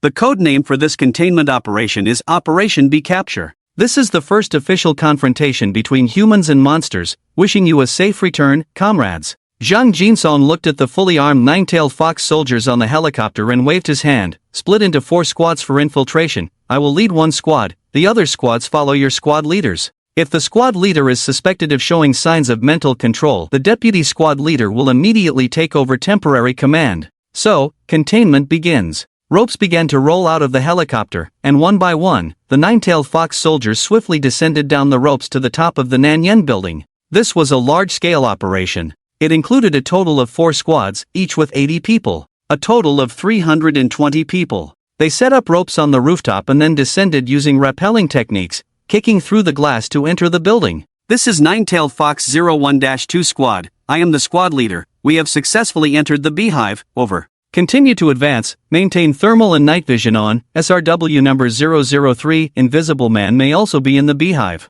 Be cautious. Over. The 4 teams entered Nanyan from all sides of the building and began searching from the top floor. The top floor of the building is a large flat area, very spacious. The crowd cautiously pushed forward, and soon they discovered a red velvet armchair. On this chair lay a golden-haired woman who was deeply asleep. The hands of the golden-haired woman were as thin as bones. Zhang Jinsong saw the target and immediately activated the communicator. This is Nine-Tailed Fox 01-1 team, I am the commander. Confirmed target found. Repeat, confirmed target found. 004 is asleep. Commence containment operation immediately, with the rest of the teams assisting from the side. Be on guard for potential dangers. Over. Beep beep. This is Nine-Tailed Fox 01-3 team, I am the team leader. Confirmed a large number of 004-1 rapidly approaching the target. Permission to fire? Permission granted. Bang bang bang bang bang. A series of gunshots suddenly rang out in the darkness, facing the well-armed Nine-Tailed Fox team. Those women couldn't even get close. They rushed forward with knives, but were instantly killed with just one glance. This is Nine-Tailed Fox 01-3 team. Confirmed all 004-1 eliminated, over. Maintain vigilance. Zhang Jinsong approached the golden-haired woman directly. The soldiers around him aimed their guns at the woman, but just then, she suddenly woke up. Zhang Jinsong quickly stepped back. The queen bee stretched lazily, then looked at Zhang Jinsong with a charming smile. So many people coming to see me, I'm truly flattered. What are you all doing? Are you going to shoot a defenseless weak woman? Zhang Jinsong and the others were stunned for a moment after seeing this scene, their eyes subconsciously becoming blurred, as if receiving some kind of pheromone. This pheromone made them feel that the woman in front of them was extremely beautiful, almost mesmerizing them in an instant. Fortunately, the person behind them woke them up in time, otherwise they would have immediately fallen into a state of infatuation. Calling the commander, this is Nine-Tailed Fox 01 team, I am Commander Zhang Jinsong, 004 has awakened, the target has not shown any aggressive behavior, negotiation is possible. But, TSK, should we negotiate? No need for negotiation, proceed with containment directly. Upon receiving the communication response, Zhang Jinsong made a gesture. Containment continues. A group of Nine-Tailed Fox soldiers approached slowly with stun guns and tranquilizer guns, and the queen bee quickly retreated. Damn it! These people were professionals, even ordinary worker bees couldn't get close to them. Use a needle? No, too far. They always kept a distance from the queen bee, and looking at their equipment, they were fully armed. The queen bee couldn't make a move. More importantly, why were these people coming to capture her, and why didn't her ruling worker bees give her any warning? At that moment, the queen bee realized that many of her worker bees were out of contact. They must have fallen into a deep sleep. The fish isn't here either. The queen bee's main body had almost no combat capability, and she couldn't deal with the sudden attack and siege by these people. Bang! Several tranquilizer darts came first. If the tranquilizer darts were effective, there would be no need to use stun guns. Their mission was to capture alive, and stun guns could potentially cause the target to go into shock and die, so they were a last resort. 2 tranquilizer darts quickly approached, but at that moment, a silver thread suddenly flashed through the dark space. Snap! The 2 tranquilizer darts were instantly pierced by the thread and stopped in midair. Seeing this scene, both sides were shocked. What? Before they could react. The next second, a black figure suddenly emerged from the darkness. Zhang Jinsong immediately aimed his gun at the person. That was a man in a black suit, wearing a white mask on his face, with countless threads wrapped around his hands. Looking at the gun pointed at himself, the man waved his hand. Suddenly, Zhang Jinsong felt a chill in his neck. Commander, by your side. Zhang Jinsong was stunned at the words, there was nothing beside him. But in the eyes of others, the thermal imager captured 4 heat sources at this moment. It seemed to be 4 men by their figures, holding some kind of cold weapon similar to a tang knife, forming a cross shape around Zhang Jinsong's neck. And as Zhang Jinsong made a move, a blood mark appeared directly on his neck. This cutting sensation. For your own safety, you better not move. Nice to meet you for the first time, you can call me OS Kate. A new monster appeared. Zhang Jinsong looked at Chen Feng in front of him, his brain working rapidly. The opponent's abilities were very strange, whether it was those threads or the invisible people around him, none of them were mentioned in the intelligence. The soldiers aimed their guns at Chen Feng, but saw him move his fingers, and the silver threads instantly cut through the weapons held by the soldiers. In just a blink of an eye, the guns in everyone's hands were instantly cut in half. Zhang Jinsong saw drops of cold sweat on his forehead at this scene. If those threads had cut not the weapons, but them, Zhang Jinsong couldn't even imagine. Chen Feng opened his fingers, please calm down, I have no intention of taking your lives, nor do I intend to oppose the organization. I am a law-abiding citizen, I did not want to delay your law enforcement, but this woman, she is my experiment. If your target is her, then I regret to inform you that she will continue to cooperate with my research and cannot leave with you for the time being. Watching his back, the queen bee was already immersed in self-admiration. Lord OS actually came to rescue me personally, what an honor. But after the honor, the queen bee felt a wave of shame. I actually let Lord OS come to rescue me. Am I too useless? He must be disappointed in me, right? Yes, even though I have the power bestowed by that lord, I cannot serve him well, and even repeatedly cause various troubles, and in the end, that lord has to personally intervene to resolve them. What a failure I am. It seems that I really need to reflect on myself. I heard that the dead fish and the stinky bird are seeking self-worth improvement, should I also follow suit? Chen Feng didn't know what 004 was thinking, he only knew that these guys really caused a lot of trouble, even the national team had arrived. After this incident is over, they must be captured and disciplined. He just wanted to quietly explore a path to godhood. Is that so difficult? Zhang Jinsong couldn't see Chen Feng's expression, he just stared at the white mask. Let them go. What? The nine-tailed fox soldiers were stunned, but they couldn't question the orders from above. And the fact proved that Zhang Jinsong's decision was correct. Chen Feng was able to appear here silently and destroy their weapons in an instant, showing that he didn't care about them at all. Regardless of how these invisible people were dealt with, just the threads were enough to give them a hard time. Fortunately, Chen Feng did not show any murderous intent. On the contrary, compared to the previous monster, he was exceptionally polite. If he had killed like the fishmen, they would have been dead by now. Where would they have a chance to decide whether to release them or not? The nine-tailed fox containment unit had just been established, and if the first mission ended in total annihilation, the consequences would be dire. Chen Feng hoisted the queen bee onto his shoulder, then turned to look at Zhang Jinsong.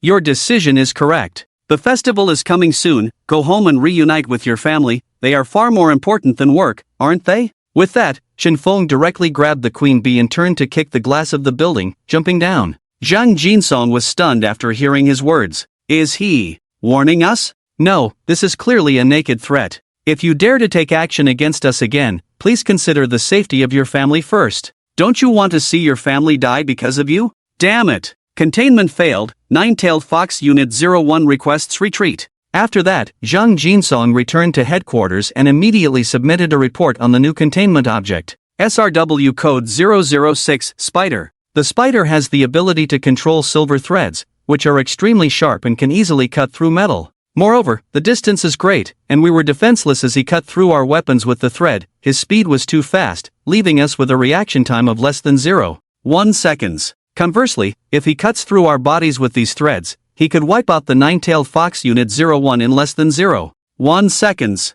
In addition, the spider also has the ability to control invisible people. It is uncertain how many invisible units he can control at most, and the specific control distance is also unknown. His appearance is no different from a normal person, wearing a white mask when first met, and he calls himself OS Kate. He refers to 004 as an experiment, the specific meaning of which is unclear. Furthermore, 006 has a very human-like way of thinking and intelligence, knowing how to threaten us with the safety of our families. I don't know if 006 has the ability to find our families, but it is not ruled out that he may have this ability. The only fortunate thing at the moment is that his level of malice towards humans is not high. After reading his report, the logistics assessment personnel came to a conclusion. Code 006. Project level, level 2 encryption. Project attitude, friendly, tentative, danger level, RS, extremely dangerous. On the other end, on the top floor of a building, Chen Feng stood with his hands behind him on the top floor of the building, with the queen bee standing behind him.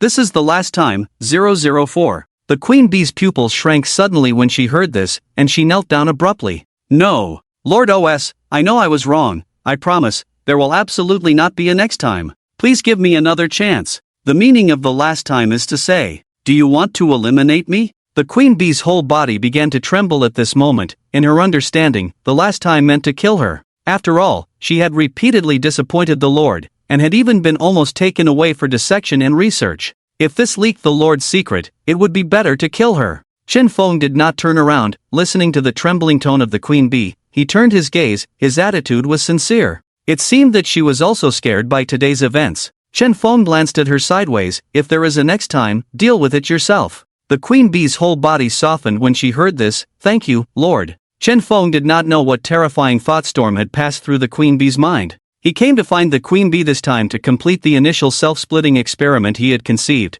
but unfortunately he happened to encounter the queen bee being captured. Chen Feng had only a few ready-made experimental materials, and he would be very troubled if one was taken away. Thinking about it, Chen Feng took out a vial of potion from his pocket and threw it to the queen bee. Drink it. Splitter potion. This is a new potion composed mainly of whirlworms, supplemented by some conceptually similar materials. If the concept theory is established, then this potion will allow the queen bee to possess the ability to self-divide and create offspring. This is important. Whether the premise of division requires the supplementation of food or something else, it is a concept of material transformation. For example, if the queen bee can secrete bees on her body after taking the potion, and this secretion requires the consumption of bodily fluids, then she only needs to replenish the fluids to continuously produce bees. This is akin to her transforming water into bees, which aligns with the concept of equivalent material transformation in alchemy. Of course, these are secondary. What Chen Feng truly desires is a biological factory. Assuming a person can continuously divide and produce various things,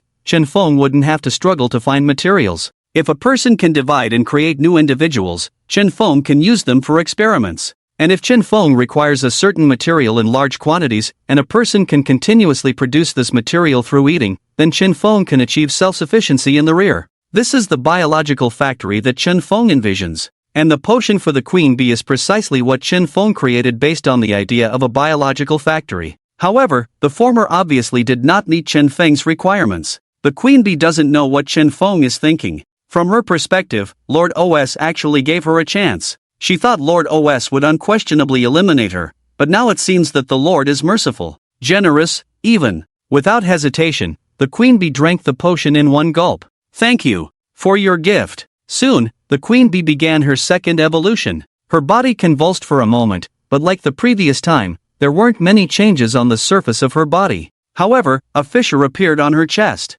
This fissure extended to her heart, which had turned golden inside her. Following that, a cavity formed within the fissure, filled with viscous liquid that began to crystallize into many octagonal crystals. The queen bee tried to reach into the cavity in her chest and pulled out an octagonal crystal. What is this? The queen bee's brain began to work rapidly. Like before, she could instantly understand her abilities. This crystal is the hive crystal. It serves only one purpose, to create offspring. And there are 3 types of these crystals. One is white, one is pale yellow, and one is a dazzling gold. The white one is the lower level crystal, which can transform life into obedient worker bees without any physical changes. Just like the worker bees created by the queen bee using liquid, but the people transformed by the crystal are not mentally controlled. Their consciousness is instantly killed and implanted with a new consciousness. The pale yellow crystal is the intermediate crystal, which can transform life into soldier bees. Soldier bees not only obey commands but also have strong combat abilities, and their bodies exhibit many insect features.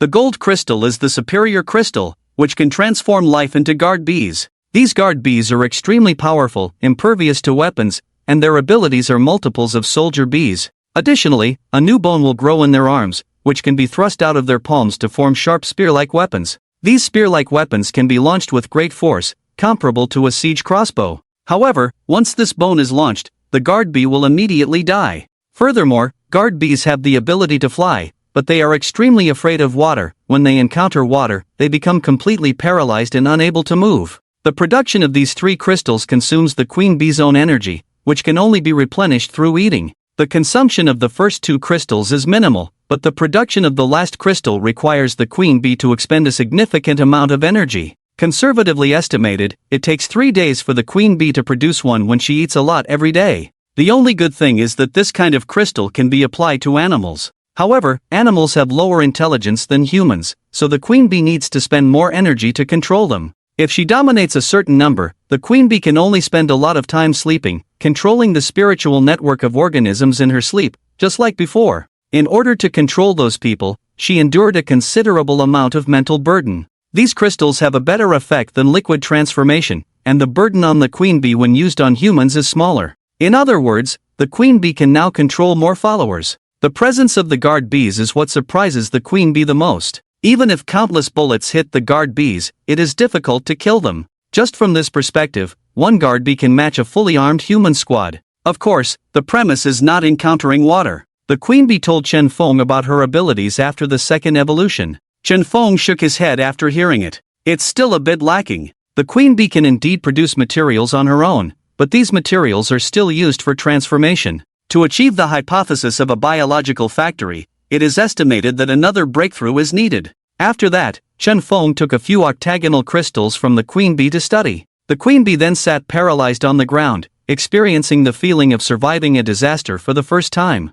But this feeling of surviving a disaster was not brought by the group of 9-tailed fox soldiers. This feeling of narrowly escaping death was brought by Chen Feng. Phew! The reason for causing this situation is ultimately because I cannot let go of everything I had before, even wanting more money, more land, and more authority. I thought these could repay that person. But that person never cared about these from the beginning. Money, power, if that person wants, he can easily obtain everything, so why would he need others to give it to him? Obviously, that person doesn't care about these things at all. His gaze has long been set on heights that are beyond the reach of humans, transcending life, with only the aspiration of becoming a god. The queen bee took a deep breath. So be it. She would abandon everything she had before and only assist that person wholeheartedly, helping him ascend to godhood. It's not that I have to give up, but that I choose to. The queen bee realized that whether it was money, power, or territory, it was all just clinging to superficial appearances. In this world, nothing belongs to her. Even the house you buy, you only temporarily own it, and after you die, it is still unknown who it belongs to. Everything in the world is like this. Human life is limited. We are only temporarily in this world. Everything is temporary. Only that person holds the concept of eternity. Chen Feng returned home and opened the cabinet. Why does it seem like a bottle of potion is missing? Strange. Did I remember it wrong? No, indeed a bottle is missing. The semi-finished product of the secret formula is gone. I remember, I was originally going to give that bottle to 001, but it was missing one thing. Forget it. I'll talk about it next time. Chen Feng was writing a file in his room, but today's file was somewhat different from before. He was documenting the changes in his body. Chen Feng opened his mouth and bit his lip, looking at the mirror. I grew 6 more teeth. Chen Feng tried to move his right eye, and the next second, the pupil of his right eye split into 9. And as he moved, the 9 pupils merged back into 1. The pupils can accidentally split on their own, need to pay attention to that. In addition, the fingers can shoot out threads. The hardness of the threads is close to steel, and they can become transparent. Yes, Chen Feng's silk can achieve complete transparency like 003. In addition to silk, puppets controlled by Chen Feng's silk can also become transparent. As for where the puppets come from, there are 2 ways to obtain them.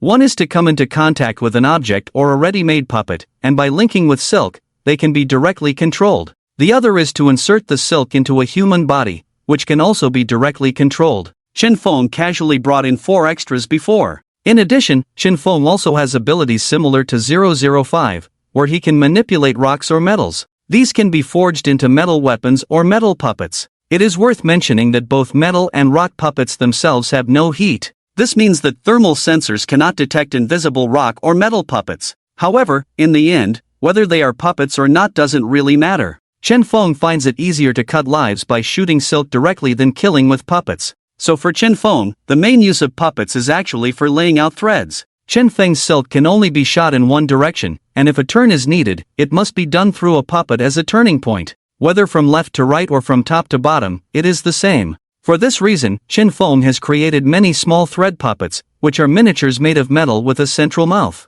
In theory, as long as these small puppets are arranged in advance, Chen Feng can use silk to cut into every corner of the scene. The advantage of using silk is that it is fast, has a wide range, and is highly destructive. The disadvantage is that it takes time to set up and is not suitable for prolonged combat because the silk can get tangled. If controlling puppets in battle, it is simpler. Firstly, there is no need to set up the battlefield, and secondly, the invisible metal puppets cannot be detected by enemies, allowing for surprise attacks. And as long as there are more puppets, even prolonged combat will not be a big problem. However, puppets also have their drawbacks. Firstly, the line between Chen Feng and the puppets, once cut, the puppets will lose their ability to move. And the attacking part of the puppets still relies on weapons. When using cold weapons, it is difficult to ensure instant kills. But if combined with hot weapons and making them invisible, the effect is different. Although the bullets fired cannot be invisible, they are completely effective. At least the enemy does not know from which direction the bullets are coming, leading to unavoidable attacks. Especially when attacking from a distance, it reduces the likelihood of the silk being cut. Speaking of which organization were those people from before, and how did they target 004? Among Chen Feng's creations, the queen bee is the most human-like, with her appearance almost indistinguishable from humans. What, you say an invisible person? You know he's invisible, just ignore him. If the fishman is exposed, it's fine, but the queen bee shouldn't be exposed so quickly. Chen Feng really can't figure it out. Didn't I send Crow to record the video? Where did I throw the videotape? This time when Chen Feng came back, he found that all his creations had disappeared, and he had no idea where they had gone. There's no way, since there are no clues, Chen Feng can only speculate. For example, are those people a special organization that deals specifically with supernatural phenomena or monsters? Quite possible. It's possible that there are many other containment organizations in this world. Chen Feng has seen many novels and movies, and once special forces appear, there is definitely more than one. At least 3. Why? Because a triangle is stable. And when special forces appear, a group of powerful characters must start causing trouble. Then these special organizations also began to appear one after another with various extraordinary characters, fighting to the death, almost blowing up the earth. Before such a plot occurred, there were always a bunch of cannon fodder who would first appear and die.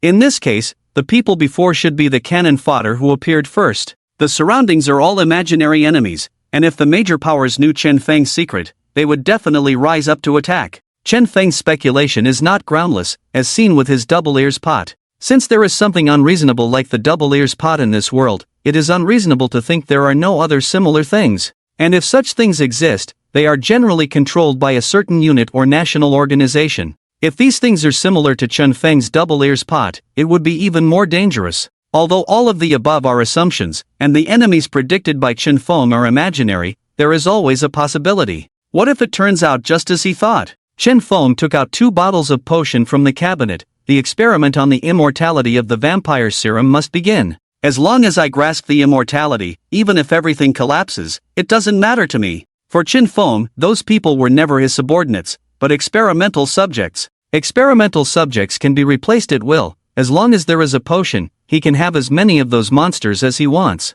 Excluding Chen Feng, who is currently struggling with the air, the situation on the side of the nine-tailed fox was already in chaos. Damn it, is there no other way to effectively deal with those monsters besides large-scale weapons of mass destruction? How is Chu Yang doing? He is still cooperating with the experiment. The results inside his body are already completely different from humans, with all values far exceeding normal. If we can make a breakthrough in biotechnology on him, then the development progress of the first-generation strengthening serum will directly make a leap. How much longer will it take? Not sure, but I think it should be soon. Soon? Do you know how strong those monsters are? When facing 006, I almost took a whole team to hell to see my ancestors. If we were to switch roles, as soon as the monster gets angry, I guarantee you would be beaten so badly that even your own mother wouldn't recognize you. We need Chu Yang's abilities more than you do. I understand your feelings, but please calm down a bit. Chu Yang's role in the rear is much more important than on the front line. If the strengthening serum can be successfully developed, our armed forces of 100 people will be able to directly confront 1,000 002s.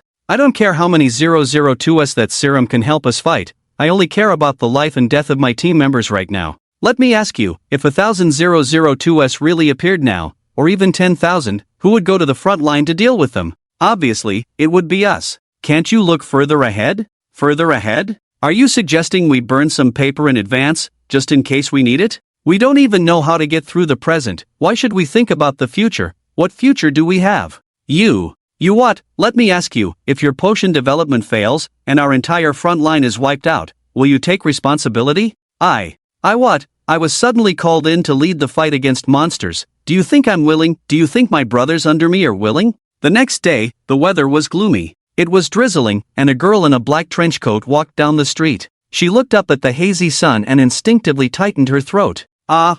Still, no good. The woman raised 3 syllables in a row, her voice extremely hoarse, and the 3 syllables sounded almost indistinguishable. She pushed open the door and returned home, where the room was filled with musical instruments such as piano, guitar, and violin. In one corner, there were various CDs stacked up, and the walls were covered with posters of different singers. The girl took off her coat and sat in front of the computer, trying to sing a song. But her voice was hoarse, and her singing was very unpleasant. The girl, known as She, was a popular internet singer with a beautiful and unique voice that added a special charm to any song she sang. However, 2 months ago, her voice suddenly became hoarse. She always took good care of her voice, avoiding oily, salty, spicy foods, not smoking, or going to smoky places. Until 2 months ago, she had no problems with her voice. One day, 2 months ago, she fell seriously ill, with a high fever for several days and a dry throat as if it were smoking. After recovering from her illness, she was invited to participate in a TV show.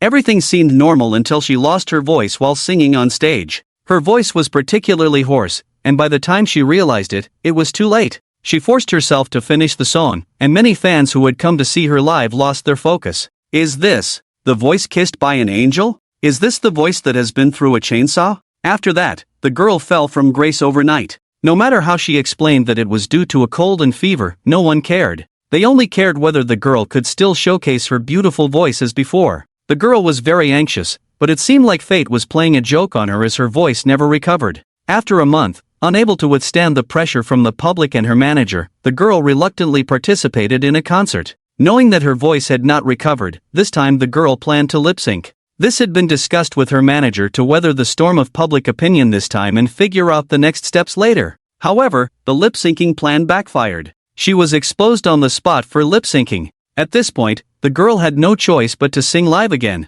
And with that, the name she was completely ruined. This lip-syncing incident turned even her loyal fans against her. It can be said that from the moment she lost her voice, she lost everything. Because everything she had was built on her voice. After that, the girl never appeared in the public eye again and was soon forgotten. The internet's memory is short-lived, with new things constantly grabbing people's attention, and no one will continue to focus on a singer who deceived her fans. Even now, the girl still couldn't produce her previous voice. She put on headphones and listened to the playback of her previous singing. It was still unpleasant to the ears. A tear rolled down the girl's face as she curled up, hugging her knees and crying softly.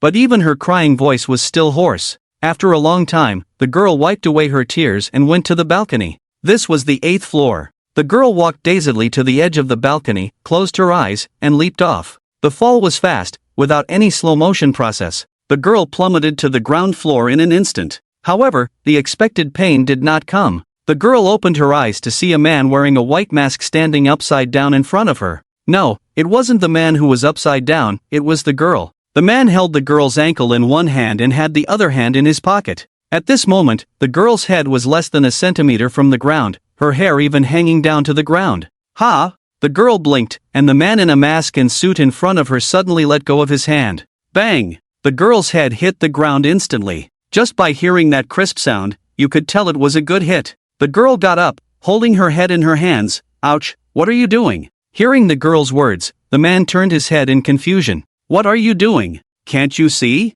I'm obviously trying to commit suicide. The girl held her head with a look of despair. I thought this was some kind of performance art, Chen Feng said as he took out a white cloth to wipe his hands, then reached into his pocket and pulled out a bottle of deep red, blood-like potion. Since you want to die, why not assist in my research before you die, so at least your death will have some value. The girl looked puzzled at Chen Feng. What research? About. Research on life. Chen Feng said as he handed the vampire number 1 serum to the girl. Drink it. What is this? Since you're going to die anyway, why bother with so many questions? Well, I at least want to die understanding what it is. The girl said. Chen Feng, expressionless, this is poison. Poison. The girl looked at the liquid in her hand for a moment. Will it hurt? Are you going to die or not? Chen Feng put his hands in his pockets. Although he was happy to have found an experimental subject, he didn't like curious babies. Faced with Chen Feng's urging, the girl took a deep breath and drank the potion. Gulp! The potion tasted bloody, like blood,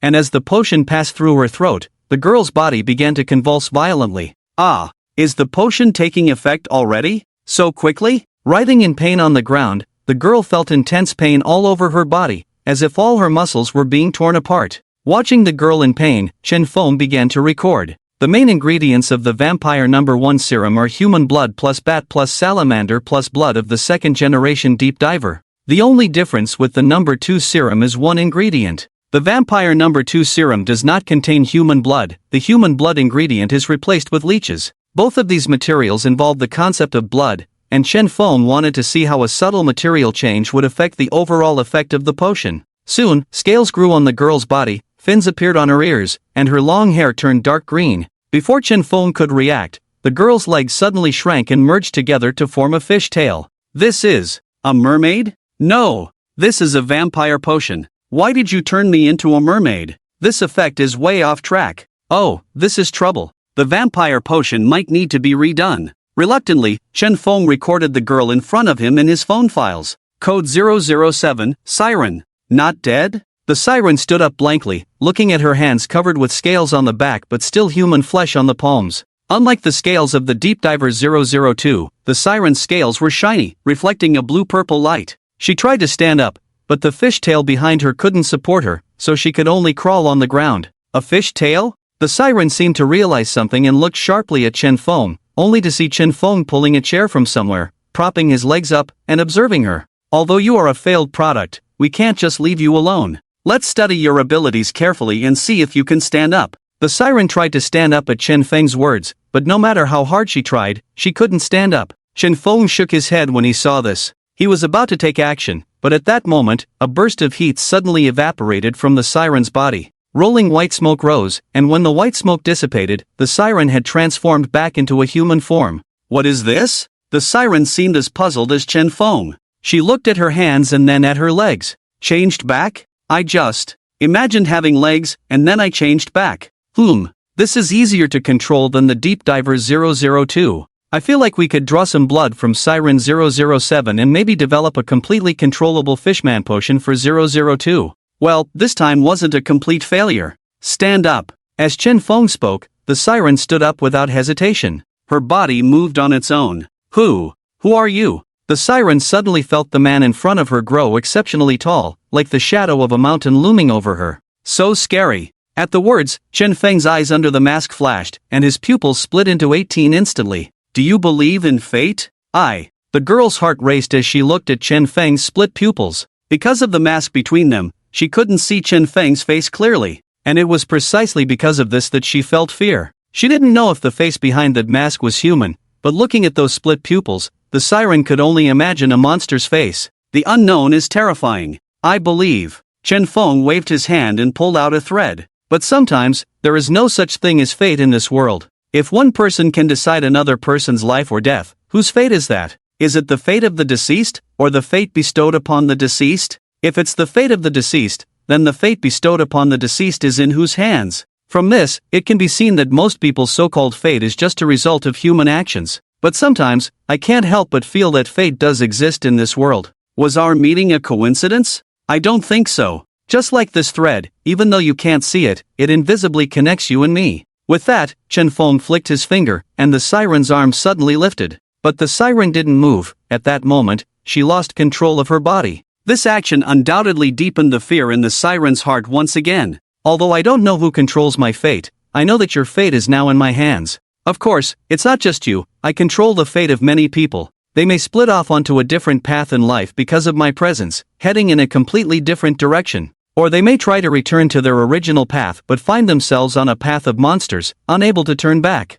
So for them, I am the weaver of fate. Chen Feng retracted the thread, and the siren regained control of her body. She tried to understand Chen Feng's words, but under the influence of fear, she only grasped one sentence. I am fate. The siren calmed herself and thought deeply about this sentence. Strictly speaking, if her original fate was to fall to her death today, then Chen Feng's appearance rewrote her fate. The original her was already dead, and Chen Feng forcibly tore open a fork in fate's endpoint and let her in. From this point on, Chen Feng became her fate. Or perhaps, her fate had been controlled by Chen Feng from the beginning. From her loss of voice to suicide, from falling from a height to the valley floor, from death to rebirth, none of this was accidental. It was all planned by that adult. Weaving fate, changing fate, determining fate, is this the weaver of fate? Thinking of this, the siren suddenly felt like a puppet on a string. She had already been pulled onto the stage by someone without her knowledge. Of course, she was not the only one on this stage. They were all puppets on the stage, and the one pulling the strings could only be Chen Feng. Seeing the girl's respectful appearance, Chen Feng raised an eyebrow. Could she have misunderstood something? Oh well, forget it. Suddenly, the siren bent down. Excuse me, where will fate lead me next? As you wish. As you wish? Chen Feng's response was indeed casual, but the siren thought that this so-called as you wish must not be taken literally. Could it be? Suddenly, the siren's eyes lit up, and she realized. Her voice had actually returned. So, does as you wish mean she can go back to being a singer? This must be a gift from fate. But remember, do not let anyone know your secret. Also, after adapting to your new body, write me a report every day detailing the changes in your body and abilities. Because it was not the main goal, Chen Feng was too lazy to observe it himself. Let 007 observe herself. Yes. After receiving the siren's reply, Chen Feng took a step and disappeared in front of her in an instant. How did he disappear? Like Spider-Man. Next, Chen Feng would continue to wander around, maybe even pick up a few experimental materials. Test reagent no. 1 failed, so we must try test reagent no. 2. If that fails too, then it's back to the drawing board. After Chen Feng left, the siren returned to the upper floor alone. During this time, she found an orange cat in the hallway, which she knew belonged to her neighbor across the hall. The siren usually fed it ham sausages, and today she was in a good mood, ready to pet the orange cat as usual. But the orange cat exploded with fur as soon as it saw her. It raised its claws and began to growl fiercely, no longer the gentle cat from before. The siren was scratched by its claws and was momentarily stunned. What she didn't know was that in the cat's eyes, she no longer looked human. She appeared as a monster covered in tentacles and viscous liquid. Later, the neighbor next door heard the commotion and quickly came out. The neighbor looked at the scratched siren and quickly apologized, then took the cat away directly, but the cat continued to snarl and show its teeth at the siren as it was being carried away. It seems things have changed a bit. No matter what fate played with the siren, at least for now, the results were not too bad. The siren returned home and first tried singing a few familiar songs, feeling the familiar sensation gradually returning. The joy in her heart was indescribable. Of course, there was no need to say it. She sang a song she had originally planned to release again and posted it online. Her voice was even more enchanting than before, even she herself loved hearing her own voice. It wasn't her imagination, her voice had indeed become better than before. It even seemed a bit too good. Her voice had surpassed the limits of what humans could appreciate to some extent. It was an absolutely perfect voice. The siren was very satisfied with this, and in terms of this alone, becoming a monster didn't seem so bad. By the way, did I turn into a mermaid before? The siren tried to recall, and suddenly her body began to change. Her lower body disappeared, turning into a fishtail, scales and fins grew on her body. She looked at herself in the mirror feeling very amazed. Such a strange feeling, no sensation of having legs, and not feeling cold. The siren marveled at her changes as she studied her body. It seems that becoming a monster is not so difficult to accept after all. Of course, she would think this mainly because her appearance has hardly changed. She still has that familiar face, just that her hair has turned dark green. But with her mermaid body, it all seems to complement each other. Suppose she were to transform into the appearance of Deep Diver 002, with a big fish head and 2 yellow light bulbs, do you think she could accept it? After studying her own body for a while, the siren suddenly thought of a question. How do mermaids go to the bathroom? And how do they mate?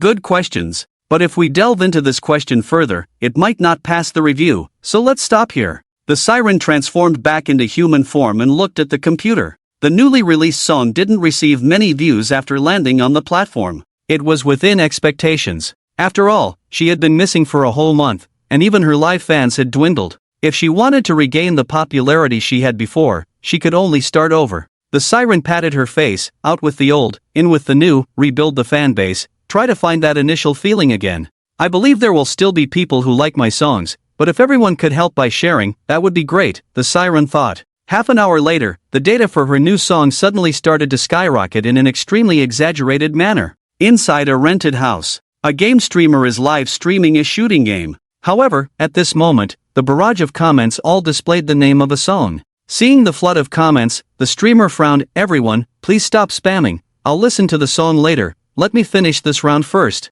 Starting half an hour ago, people began to gradually spam the name of this song. Initially, only a few people posted, but later more and more joined in, and now almost everyone was spamming this song. This made the streamer feel strange. No matter what he said, these people kept spamming as if they were possessed. The streamer was about to say something when his phone suddenly rang. Hello? Lee Z? What, listening to a song? What song? No, why did you start too? Just now, the people in my live stream were going crazy sending me this song. Okay, stop talking, can't I listen to it? The streamer hung up the phone, then exited the game and searched for the song online. This song had already surged to the top of the trending list. The streamer clicked play, and a beautiful hum filled his ears. The voice was captivating, like celestial music. But as he listened, the streamer's eyes suddenly became vacant. Share it. Let more people hear it. That's what she wants. Let more people hear it. Before the song finished, the streamer began frantically sharing this song. He sent this song to all his friends, shared it on his moments, and on various social media accounts.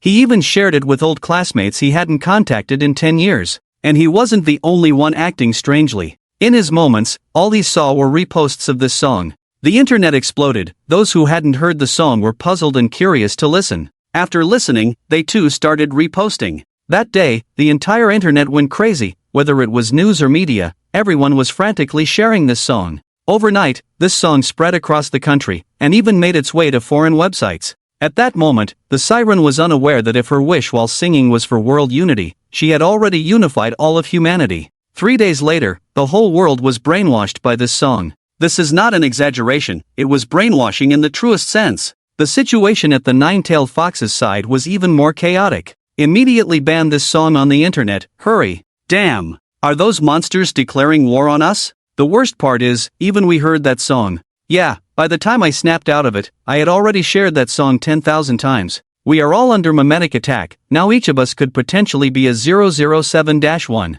007, not sure if it's a person. The Nine-Tailed Fox here defines 007 as a song, a meme. Just hearing this song triggers the meme to share the song, which is almost irresistible. The meaning of 007-1 refers to people influenced by the monsters. For example, the relatives of the deep-sea diver 002, they are all 002-1. If their numbers can be determined, they can be sorted as 002-1, 002-2, 002-3, and so on indefinitely. But that's too troublesome, so the Nine-Tailed Fox refers to the monsters' derivatives, as well as those transformed into monsters or influenced by monsters, all collectively as -1. Unfortunately, they all heard the song of 007. This means they have all become potential 007-1. The only fortunate thing is that the brainwashing meme of 007 only lasts for 3 days. And during these 3 days, the only person unaffected is Chu Yang. Why is Chu Yang fine? Well, he seems to possess some kind of spiritual resistance beyond human, so this meme attack has no effect on him at all.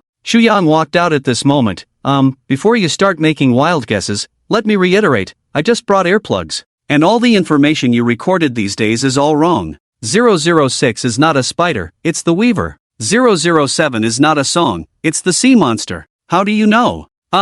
I guessed. Walking on the street, the siren looked excitedly at the exaggerated data of the new song, but the next moment, her song was directly taken down. Ha! Why? Why is my song gone? The siren was just thinking about what would happen with her next song, but her new song disappeared in an instant. Why is this happening?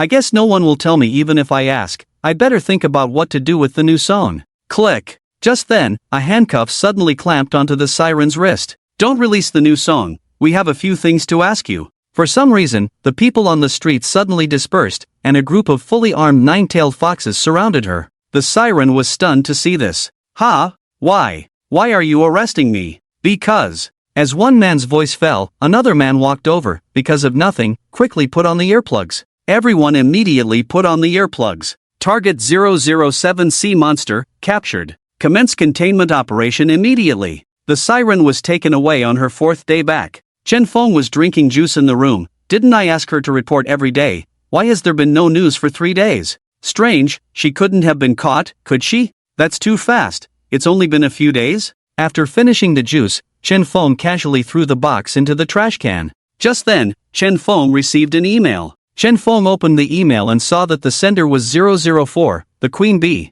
Dear Lord OS, you have been researching immortality, and I have prepared a surprise for you. I believe you will be satisfied. If you have time today at noon, you can come to South Bay Harbor. 004. Some time ago. South Bay Harbor area, underground. A series of figures swiftly shuttle here. Among these people there are men and women. Their movements are very fast, as if they are carrying or dragging something. Just then, the Queen Bee walked out of a room. Are these the ones? Yes, Your Majesty. They have all rotted like this. I don't know if it will work, but let's try. If it succeeds, we can consider it a gift for that person. If it fails, just find a place to dispose of them. Looking at the several rotten and charred bodies in front of her, the Queen Bee reached into the chest cavity and took out a golden octagonal crystal.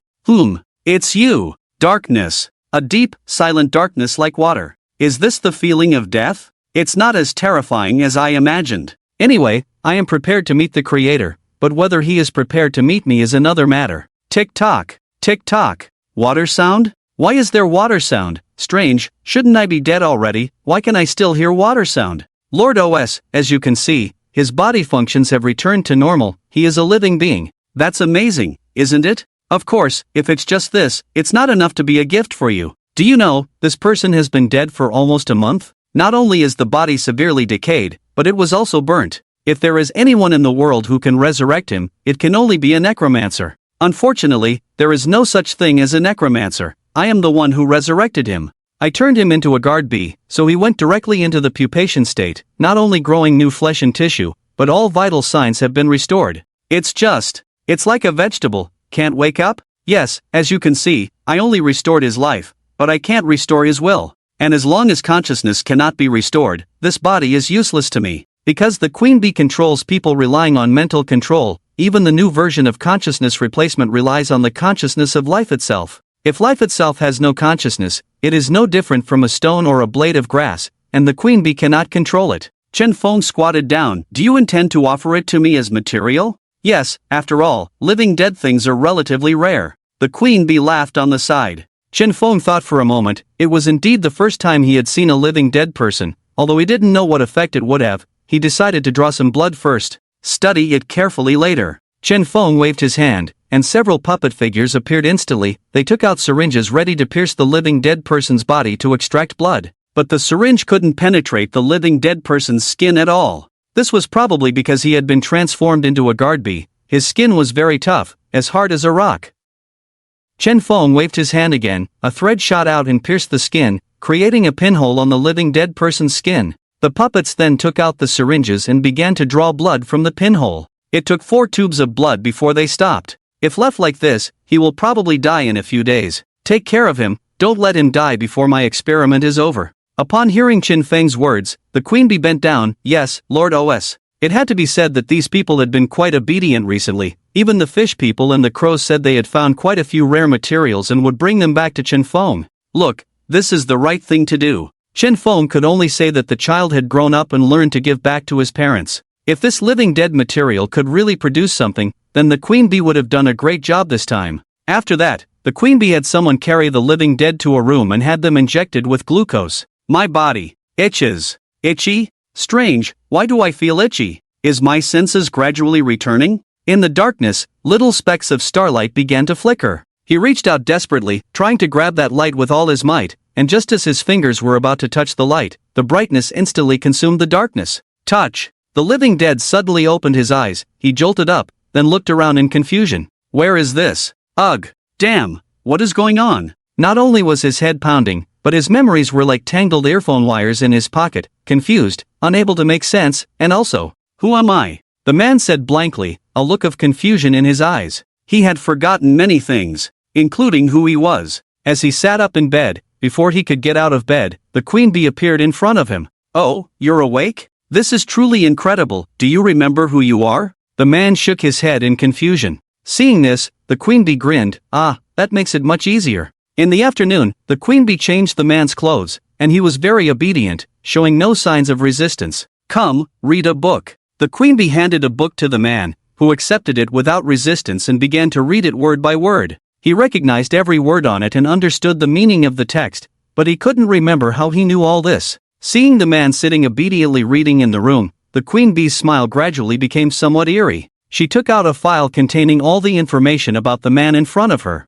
Yang Yen, 28 years old, graduated from Bailing Police School, currently working at Bailing City Public Security Bureau, married, with a son nearly 4 years old. Ah, nine-tailed fox, daring to poke into my nest. I'll send you a big surprise. Guardbee, Yang Yen, after reading this book, go meet your old friends. Night fell in the outskirts of Bailing City. The nine-tailed fox had set up a temporary military area in Anping District. The frameworks of buildings were being erected on the surface, but they didn't neglect the underground. In an enclosed space underground, filled with seawater, a siren was bound hand and foot and detained here. She had now transformed into a mermaid state and was being observed by a group of researchers. SRW code 007, Sea Witch. The target's singing voice possesses a strong mimetic contamination ability, and as the singer's emotions change, those affected by the mimetic contamination will receive different commands. If 007 generates a desire to kill while singing, then anyone who has heard 007 singing will immediately,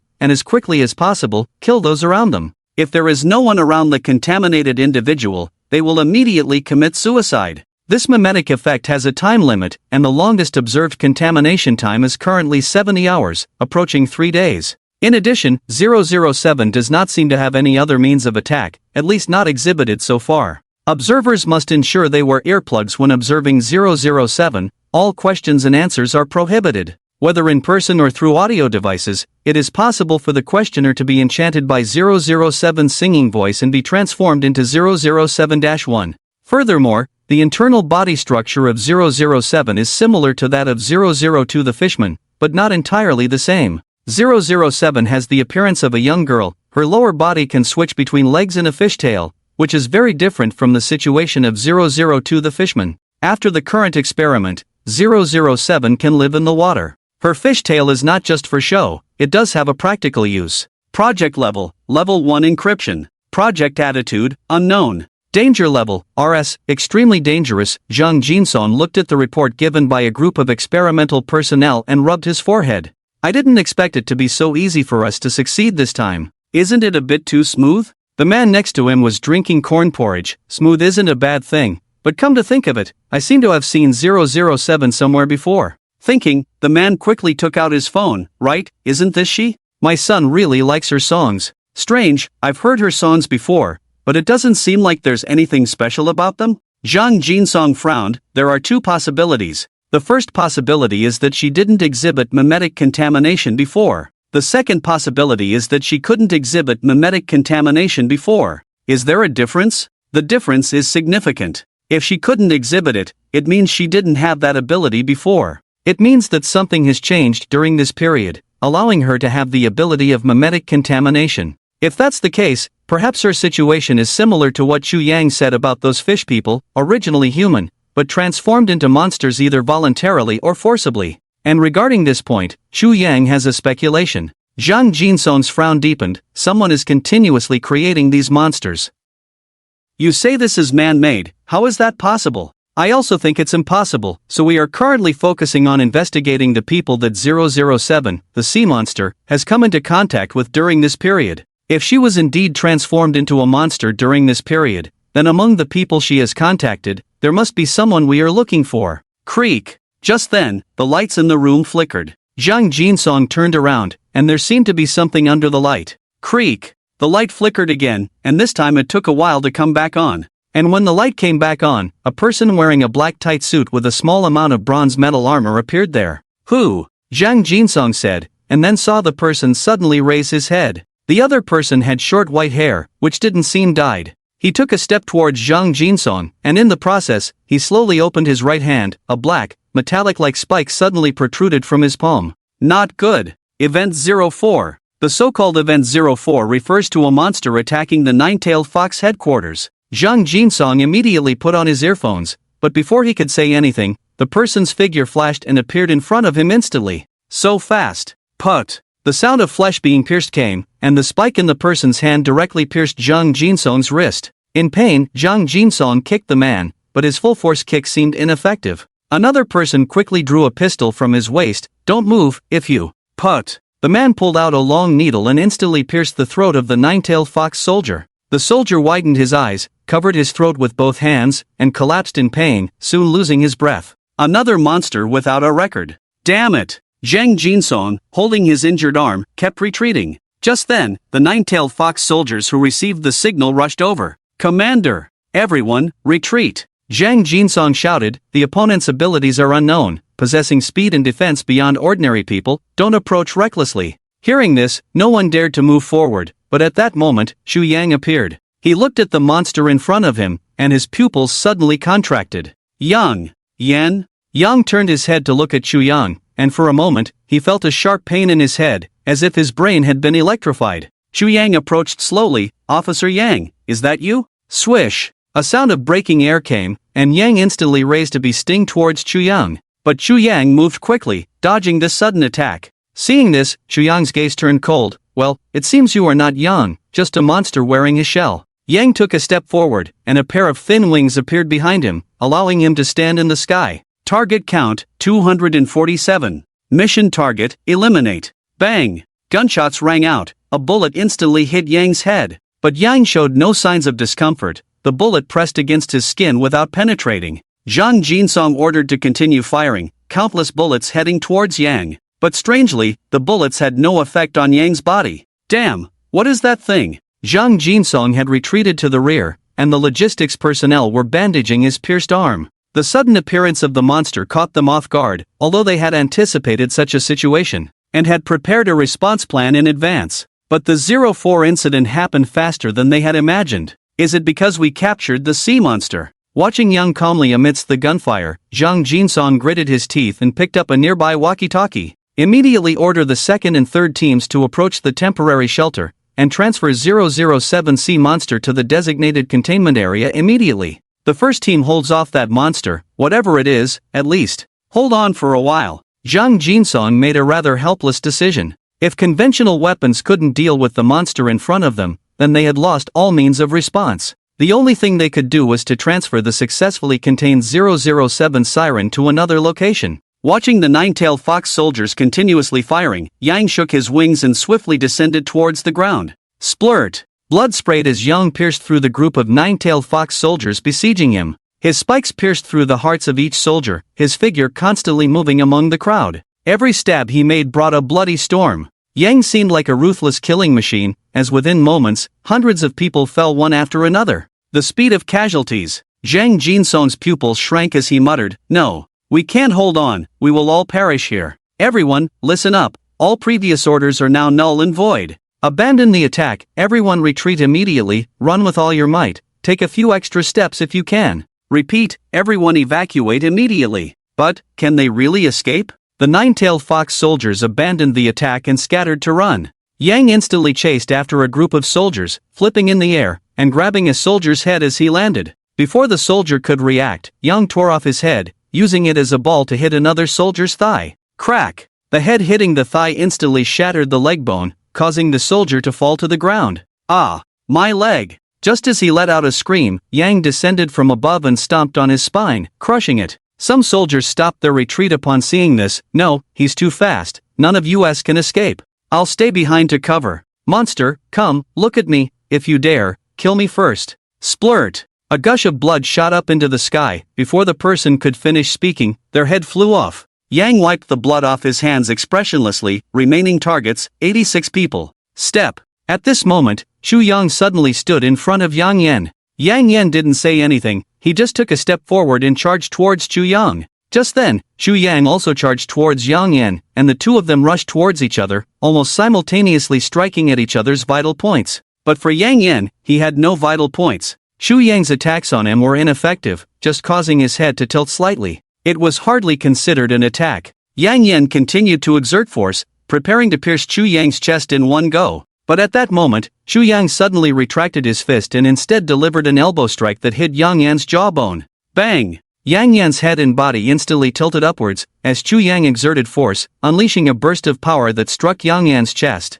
Boom! With a loud bang, Yang Yan's body flew backward instantly, crashing directly into the nearby cement wall. The cement wall shattered upon impact. The tremendous impact force was almost on par with Yang Yan. Xu Yang stepped forward slowly, while Yang Yan slowly got up amidst the rubble. Despite Xu Yang's terrifying power, it was just a scratch for Yang Yan with his tough body. Yang Yan twisted his neck, and his bones made a crackling sound at that moment. From a human perspective, what level do you consider yourself? Yang Yan raised the spikes in his hand. Although he had lost his memory, it didn't mean he had become foolish. The person in front of him was obviously not a normal human, so Yang Yan decided to reassess the mission and the person in front of him. Xu Yang replied, "From a human perspective, I should be the weakest." Then, from a monster's perspective, what level do you consider yourself? Yang Yan's gaze was calm, "Same as you, both the weakest." "Well, that's quite a coincidence." Bang! The two clashed again, and watching their battle, Zhang Jinsong knew they couldn't intervene.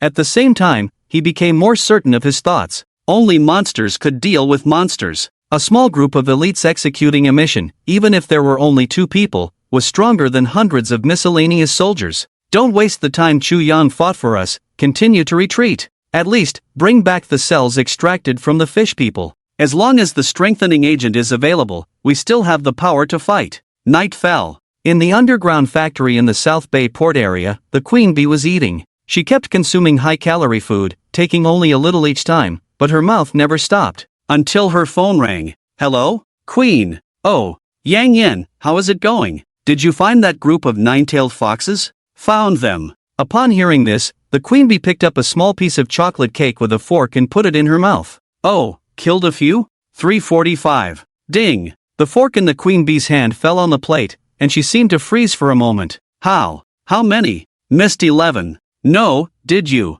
You wiped out all the nine-tailed foxes? The queen bee couldn't hold back and exclaimed. This guy actually single-handedly wiped out the entire nine-tailed fox squad? Wow, is a guardian bee that strong? Did I, perhaps, go a bit overboard? The queen bee turned to look behind her, where spikes glinted in the darkness. Judging by the number of spikes, there were probably 9 guardian bees. The queen bee was prepared to engage in a protracted battle with those people, but they were all killed by Yang Yan alone? Were the nine-tailed foxes too weak, or were the guardian bees too strong? Or perhaps both? Just as the queen bee was puzzled, she heard Yang Yan's voice on the phone again. Also, I found someone. Who? Shu Yang. That guy, don't bother with him, just let him go. No, I'm talking about a woman. A woman? Just as the sky was getting light, Yang Yan returned. She was still carrying a girl in a black windbreaker on her shoulder. The girl had long ink green hair, and when she saw the queen bee, she awkwardly waved at her. Hi. The queen bee looked puzzled.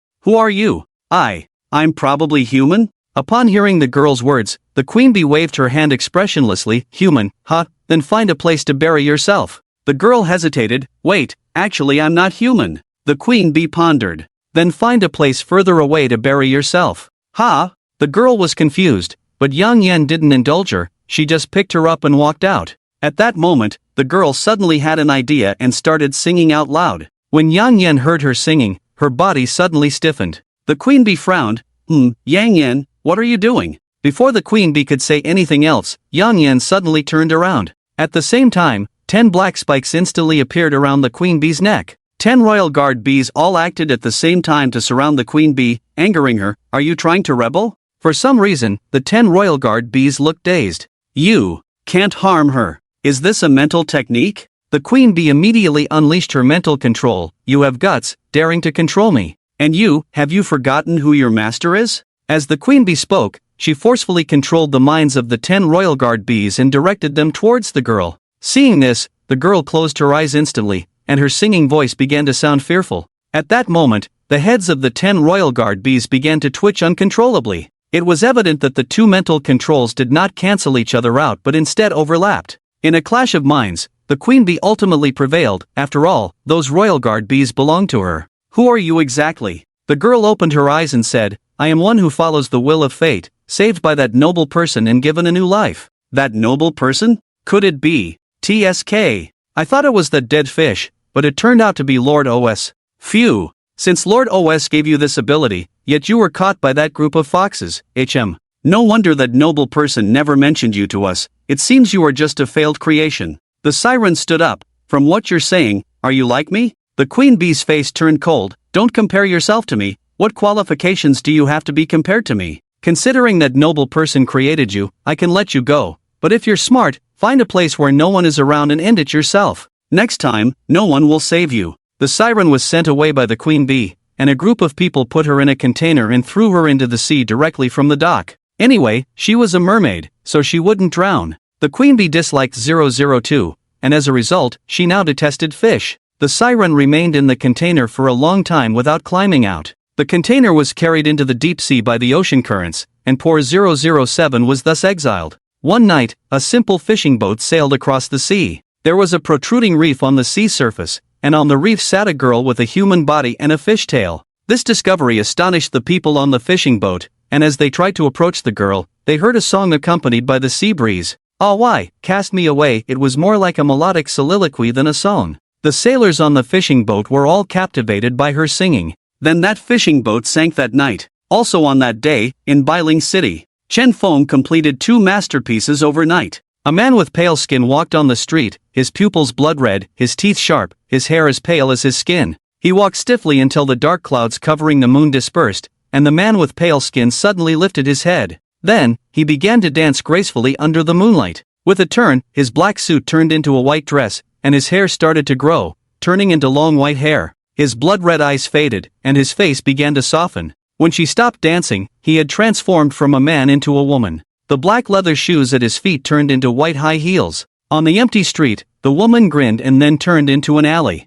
In the alley, a few drunken men also laughed. These days, there are still ones who come to us. The woman smiled and opened her arms gracefully, saying, Do you like it? One man licked his chapped lips, like, "How can I not like it? Come, let me see how you've developed." He reached out to embrace the woman's shoulder, but at that moment, the dark clouds covered the moon again. As the light was obscured, darkness once again enveloped the street. And it was at this moment that a pair of blood-red eyes suddenly lit up in the darkness. "Like it? Why not come closer?" A man's voice came from the darkness. The drunken men had not yet realized and still thought the person in front of them was the woman from before. One of them reached down to touch, only to find a flat chest. "Ha! Is this the back, sister? When did you turn around?" Thinking the woman had turned around, he opened his arms, ready to embrace her from behind. But at that moment, a sharp finger suddenly stabbed towards his throat. Splurt! The man's eyes widened instantly, his expression extremely exaggerated. He quickly covered his neck, blood seeping out from between his fingers, flowing more and more.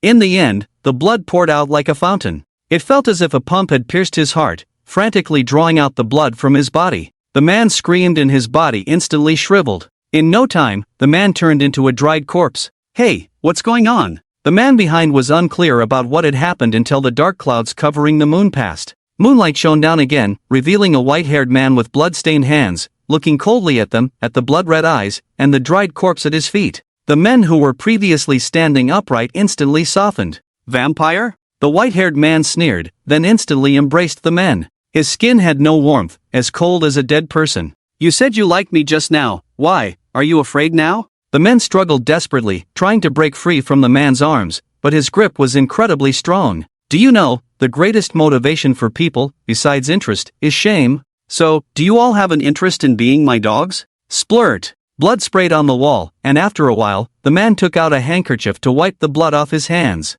Then, he transformed into a white-haired woman. "Doggies, bark." As the woman spoke, the dried corpses opened their blood-red eyes in the darkness. "Woof! Code 008, 3 corpses. Vampire no. 2 drug transformation, initial experiment site, Manhwa Port Factory. The subject, a teenager who had just turned 16. The second vampire serum was made with the ground-up body parts of a young boy's deceased parents. His father had leukemia, and his mother was diagnosed with cancer 2 years ago, leaving only the son with a healthy body. When the 3 reappeared, all were already dead, with the parents having been deceased for over 24 hours and the son for just 12 hours. The experimental subject, the son, showed signs of life half an hour later, but with some mental confusion. It is suspected that the serum contained the brains of the parents, leading the son to have a triple personality to some extent. Additionally, in different personalities, 008's body undergoes varying degrees of change. In the adult male state, 008's abilities can be maximized, resembling a vampire the most.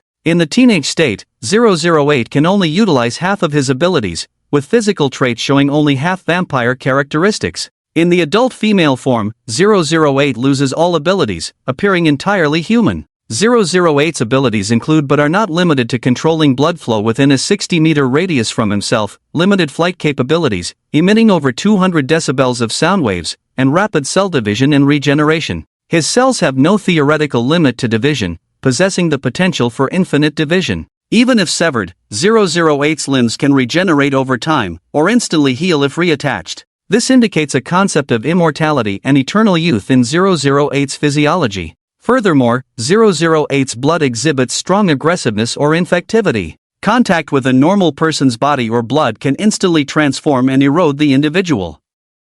Similar to 002's fish-like transformation ability, those transformed by 008 will inherit only a portion of his abilities but retain his strong transformative power. However, with each subsequent transformation, the effects gradually diminish, with cells eventually losing the ability to transform after 9 times. Additionally, 008 experiences varying degrees of physical weakness in different forms. In the adult male state, 008 is extremely sensitive to sunlight, similar to 003 the Invisible Man, possibly due to a lack of melanin in the skin. In the teenage state, 008 shows weakness in sunlight but without pain. In the adult female state, 008 is completely unaffected by sunlight. Other information to be completed. Inside Nanwan Port, Chen Feng records information about 008 in a factory. The success of the vampire serum experiment also led to the success of Chen Feng's biological factory experiment, creating an individual capable of infinite self-replication. Of course, this individual is not 008.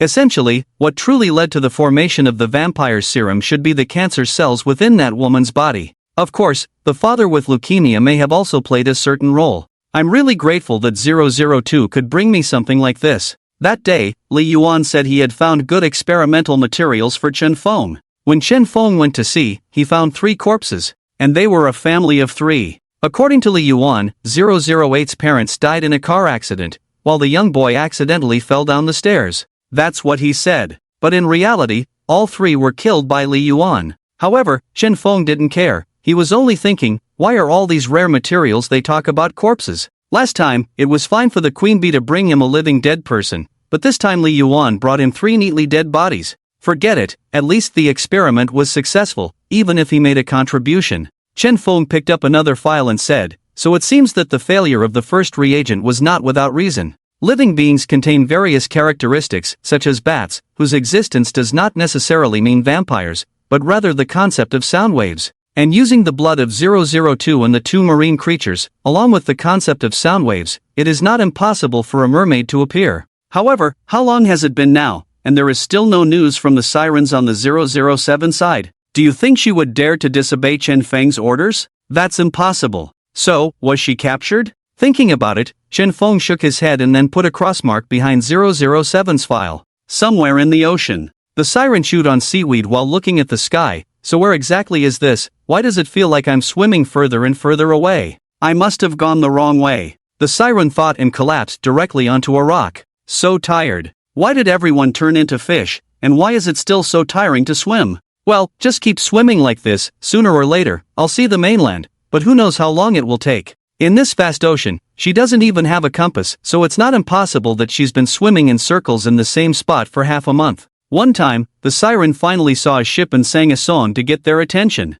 The ship sank shortly after. Up to now, the siren has not encountered a second ship, and this is not without reason. The only conscious person on the sinking fishing boat transmitted the siren's image data to a nearby fishing boat before the boat sank. In that video data, people heard the singing and started fighting each other, destroying the engine with a chisel, and even crazily damaging the hull, ultimately causing the entire ship to sink. After this video spread, nearby ships immediately turned around, fearing the same fate as the previous one. When they returned to the mainland, they immediately reported the incident to their country. Some countries with faster reactions immediately established departments to deal with supernatural events and even sent fleets and submarines to search for the fish people. However, they soon received a call from an organization in Asia. If you value your lives, do not attempt to find the fish people. At least while you cannot see them, you are safe. Do not doubt, we understand them better than you do. Unfortunately, this call from Asia did not stop them. Because they are free, unconstrained, and indifferent, even though their country's death rate increases every year.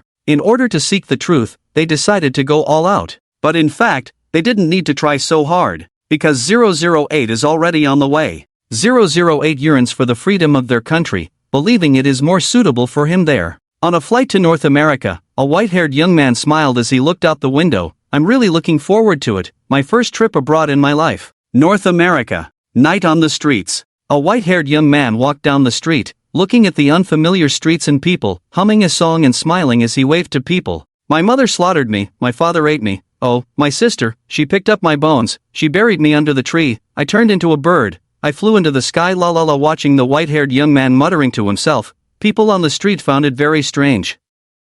Chinese? Hey, stop. A black man suddenly blocked the teenager's path and said, do you know where you are, kid? 008 looked up, not understanding what the black man was saying. Just now, when I got off the plane, they stopped me. I clearly said I didn't understand. Why don't they understand? Obviously, you don't understand either. Since no one understands, I'll have to explain in a way that everyone can understand. The teenager raised his hand, and in an instant, his wrist split open, and countless blood gushed out, forming into a long sword in the teenager's hand. Put! In just a moment, the blood-formed sword pierced into the black man's chest. The edge of his blood was as sharp as a knife, and as 008 pulled back, the black man fell to his knees, and countless passers-by began to scream. Watching the fleeing passers-by, 008 turned around. Do you all understand now? I am here to rule over you. Dogs, it's hunting time. With these words, the black man suddenly twisted and crawled up. His spine bent, limbs on the ground, eyes bloodshot,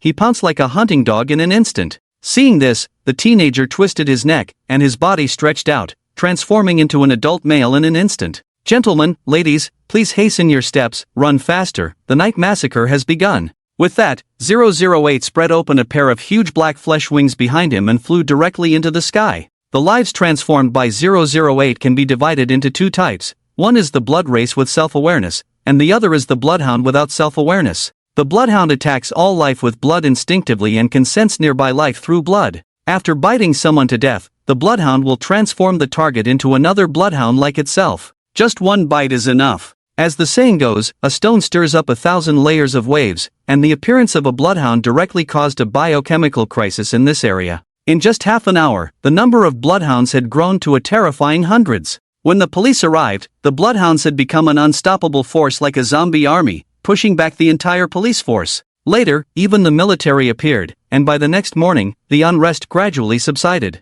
All bloodhounds lost their ability to move at the first sight of sunlight, even burning up into ashes. They claimed this incident was a large-scale rabies outbreak to the public, urging caution but not prohibiting going out. The reason is simple: their people are free. In the following days, similar incidents occurred throughout North America. But only at night. As soon as it turned day, all anomalies would mysteriously dissipate like ashes after a fire. Inside a gun shop, 008 was spinning a shotgun in the form of a woman. The M1887 shotgun. Some players familiar with FPS games may recognize this gun because it has a loud nickname: Demon Retreating Holy Flame. 008 aimed the gun at the blood-red-eyed woman on the ground, pulled the trigger, and the bullet hit the woman's chest. But the woman acted as if nothing happened and dug out the bullet with her hands. Not enough, I need more, give me more. 008 chuckled and patted the woman's head. As a dog, you shouldn't be too greedy. Who's next?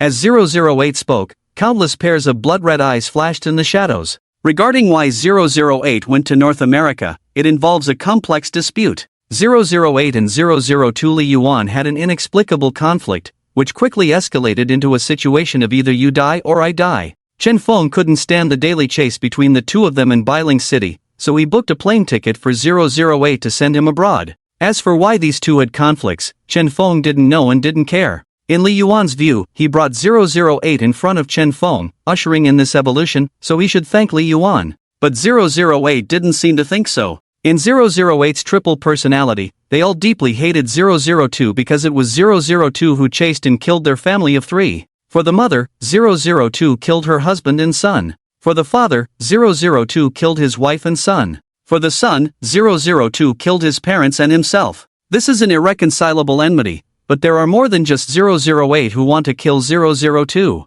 Chen Feng's creations can only get along peacefully in front of him, while secretly they are in fierce competition. 001 Raven is hunting down 005 Wallfacer. 004 Queen Bee is hostile towards 002 Li Yuan, as well as 007 Siren, who is also a fish like him. 008 is determined to kill 002, and nothing else matters to it. The only one not involved in this dispute is 003 Transparent Man. Oh, I almost forgot about 003. Chen Feng clapped his hands, suddenly remembering the invisible person on his side. Because he usually had no presence, Chen Feng had overlooked his existence for a while. But if even Chen Feng ignored his existence, then others wouldn't notice him either. Safe, very safe. Of course, this is mainly due to 003's honest and straightforward nature. Worry-free, very worry-free. Decided, I'll just let 003 roam freely from now on. With that in mind, Chen Feng suddenly saw a raven flying into the room. Lord OS, something's wrong, 003. Snap. Chen Feng grabbed the raven's beak and threw it out. Shut up. As long as you don't speak, the readers won't know what's happening. Truly a harbinger of bad news. As soon as it returned, it had only been quiet for a few days, right? 001 transformed back into a girl and climbed back into the room, but Chen Feng had already disappeared. The room was empty, with only a note left behind. 001 picked up the note, which had 5 simple words written on it. Handle it yourself. Seeing this note, 001's eyes suddenly became sharp, indicating that the Lord was unwilling to intervene. I understand. The Raven immediately contacted everyone except 006, 007, 008, and 009. The Lord has ordered all to drop their tasks immediately and surround and kill 009. Number 009, the Splitter. The successful experiment of Vampire 008 also brought a breakthrough in the biological factory experiment, making 009 Chen Feng's masterpiece. However, Chen Feng added several lines of red text to its file. 009 had previously split half a nuclear warhead, almost leveling the entire Nanwan port. 009 has a strong personality, please do not communicate with it to avoid unnecessary misunderstandings. P.S. Doesn't understand human language. The rainy season ended, the days were hot, and the nights were cold. In Bailing City, Wanghaonan, 003, lay on the ground covered in blood, with a white-haired man in a black coat standing in front of him. The man looked very fierce, with a snake hanging around his neck. Note, that's not a decoration or a craft, but a real tail-biting snake in the true sense of fantasy, just smaller. Do you know what eagles do when their eaglets grow up?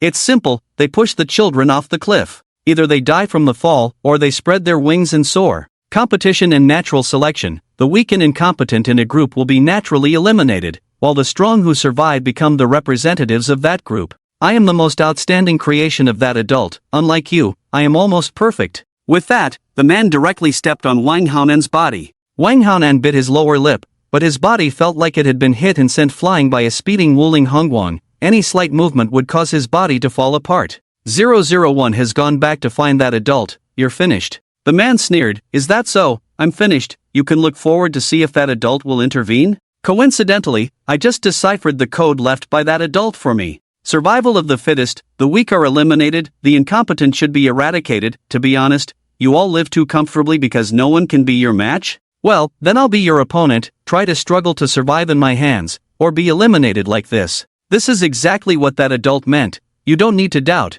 that adult won't intervene, that's why he used the code to inform me. Only I can decipher the code left by that adult. Code? Seeing Wang Haonan's confusion, the man took out his phone and showed Wang Haonan a chat record. Wang Haonan didn't know what the two above had said, he just saw the man below saying a lot of things. Am I right, adult? Why aren't you saying anything, adult? Chen Feng only replied with one word, dead. See, this is the code left by that adult for me. The adult wants me to kill you. Wang Haonan was stunned, could it be that the adult wants you to die instead? The man laughed, impossible, I am the most proud creation of that adult, a masterpiece, the adult only needs me, so this death, it must be referring to you guys. Chen Feng, stay calm, don't panic. This kid has never understood human language. 0083 corpses and the appearance of 009 splitter were almost back to back. After the successful realization of 3 corpses, Chen Feng extracted the blood of 008 and the blood queen 004 to create 009. 009 is an existence that defies common sense, he has pushed the monster's combat power to a new height. In simpler terms, 009 is an immortal being. Unlike 008 who fears sunlight, 009 is a perfect creation with no weaknesses. And 009 has only one ability. Chaos Split, its body will split regularly, and what comes out of the split is completely chaotic and unpredictable. It may split into some mythical or fantastical creatures, or it may split into a blade of grass, a cookie, or even a completely new person. And in some very special cases, the thing split by 009 may have some incredible effects. Like the tail-biting snake on 009's neck. It is a fantasy creature with self-awareness, constantly gnawing on its tail to tighten its body. And because it is wrapped around 009's neck, when it eats itself to a certain extent, it will strangle 009's neck. But 009 itself has an immortal nature, so after the tail-biting snake strangles 009's neck, 009 will not die. Its head will fall off, then transform into a new split item, and a new head will grow on its body. After growing a new head, the tail-biting snake will spit out the body and repeat the previous behavior. In other words, the tail-biting snake's existence is more like a split timer for 009. So far, 009 has split into 3 items with special abilities. First is the tail-biting snake that can continuously tighten, followed by a white worm that can enter 009's body. This worm will greatly enhance 009's body functions while inside. However, the worm is constantly gnawing on the flesh and blood of the host, but it can never consume 009 entirely. Lastly, there is a black arrow. This arrow possesses 2 almost terrifying concepts. Firstly, once it is fired, it will absolutely hit the target. Secondly, it cannot be destroyed. No matter how much force the black arrow is shot with, as long as it doesn't hit the target, it will not stop. If 009 wants it to hit the sun, just a light throw will make it pass through the atmosphere and pierce the center of the sun, and it can return intact. These are the 3 known split materials with special abilities that 009 currently possesses. There are many other split materials, but they do not have any special abilities. These things were collected by Chen Feng as materials in the warehouse in Nanwan Port District, where various things are piled up. It can be said that with 009, Chen Feng has a mobile material library. Everything is fine, but this guy unfortunately has a damn brain and a mouth that never stops talking nonsense. He has an almost crazy admiration for Chen Feng and follows him closely 24 hours a day. This annoys Chen Feng, so he decisively locks up 009 in the warehouse. However, 009 split out a mobile phone by itself and started trying to communicate with Chen Feng frantically through emails. Finally, one day, Chen Feng couldn't stand it anymore. He turned around and sent a death word, then directly blocked all of 009's information. As a result, that night, 009 escaped. Wang Haonan received a message from the crow and followed 009, but the other party easily discovered him and instantly pinned him to the ground. The terrifying explosive power was extremely deadly for Wang Haonan, who only had the physical qualities of a normal person. At this moment, 009 is turning the black arrow in his hand, with a worm passing over his face, biting from his cheek to his forehead. "Goodbye, 003. The splitter said, turning the black arrowhead down directly. But before he could throw the black arrow, a sudden voice came from behind. "Hey, Tin Can Factory, how about a little play?" "Tin Can Factory? Who the hell dares to call me that?" The splitter heard this angrily and turned his head, only to see a man in a suit smoking a cigarette walking out of the wall. He adjusted his tie, and his skin shimmered like metal. 005 Wallfacer. The splitter grinned at this, the old mouse hiding in the wall. With that, the splitter flicked his wrist and threw the black arrow directly. Swish! The black arrow shot out at an extremely fast speed, instantly hitting the chest of the Wallfacer. But at that moment, the Wallfacer's chest was highly metallic, yet the black arrow still pierced his heart. Strangely, no blood flowed out. The Wallfacer pulled out the black arrow with his hand, then threw it on the ground. A hole appeared in his chest, but the inside of the hole was also full of metal, which twisted together and the hole healed instantly. The Wallfacer raised his hand. "Let me tell you, Tin Can Factory only has this much strength. Talking about the most perfect creation, ridiculous." The splitter raised his hand, and the black arrow instantly flew back into his hand. His gaze sharpened, and his brain began to work rapidly. The ability of 005 Wallfacer is to extract metal or mineral elements. The main reason he can complete metallization in an instant is because he wears 10 corresponding rings on his hand. He should have just hardened his whole body. But looking at another ring on his hand, that should be carbon fiber. The hardness of carbon fiber is 10 times that of steel, second only to diamond. However, it still couldn't withstand the attack of the black arrow. Because the attack of the black arrow is absolutely accurate, as long as the target chosen by the splitter is the heart of 005, no matter how tough the body of the Wallfacer is, the black arrow will pierce through his body. However, piercing through does not mean it can kill. In its metallic state, 005 also possesses the immortality trait. Even if his head is cut off, he will not die. With the ability to manipulate metal, 005 can freely assemble or repair metallized limbs. This ability is quite tricky. At least it is not something the current splitter can handle. "I originally planned to leave you for last, but I didn't expect you to come second." The Wallfacer clapped his hand against the wall behind him. "There's no way, this is the order of that person. That person wants the traitor dead. Who dares to delay?" As the words fell, several spikes instantly grew out of the concrete wall and stabbed towards the splitter. The splitter did not dodge or avoid, he was directly pierced by the spikes, but he felt no pain. "That person wants to kill me. Don't joke around. I am immortal. Why do you think you have the ability to kill me? Don't you understand yet? That person actually wants to kill all of you, fools." The Wallfacer's wrist turned, and several rock spikes twisted like tentacles and pierced into the splitter's brain. Splurt! Blood oozed out from the crevices of the rock, and the Wallfacer flicked away a cigarette butt. "You can't kill me, I can learn from those nine-tailed foxes and contain you." Thud! An arm emerged from the rock, and the splitter forcefully pushed open the rock, breaking through the ground. He shook his head first, then picked out a piece of candy from his ear. "How did a candy split out?" The Wallfacer chuckled. "Maybe it wants your death to be a little sweeter." Unfortunately, there is no higher hardness metal to use here. He has silver wireworms in his body, but concrete can't hold him down. Thinking this, the Wallfacer suddenly looked towards a nearby building. "Hey, 002, how long are you going to watch there?" As the Wallfacer spoke, a figure suddenly landed on the building. Boom! With a loud noise, the bricks on the ground shattered, and a young man in a black raincoat appeared in front of the two. And with him, there were thousands of fish people jumping down as well. Li Yuan had been observing the battle all along. The reason he didn't intervene was not because he wanted to benefit from the situation. It was because his involvement in the fight below would be futile. Both of those individuals had immortality traits, although in the new generation of monsters, immortality had become common. But Li Yuan, as an old-school monster, did not possess it. Fighting against a group of immortal monsters, they would only lose skin, but Li Yuan would lose his life. It was not a good deal no matter how you looked at it. So, for this operation to suppress the traitors, Li Yuan had originally planned to call in some people on the periphery just for show. But since 005, the wallfacer, had spoken up, he had to step in. And just at that moment, a group of people marched down the street in a grand manner. Leading them was a blonde woman. "Everyone has come, it's quite lively today." With that, 10 of the Queen Bee's guards instantly raised their stingers and surrounded the splitter. At that moment, the raven transformed into a black-clad girl and descended from the sky. She came to Wang Haonan's side, lifted him up, and then stepped back. Seeing this scene, the splitter smiled helplessly. This is truly an honor. Excluding 006 represented by Qin Feng, as well as the exiled 007 Siren and 0083 corpses, all the remaining monsters had actually shown up. The splitter tightened his grip on the candy in his hand and slowly put it into his mouth.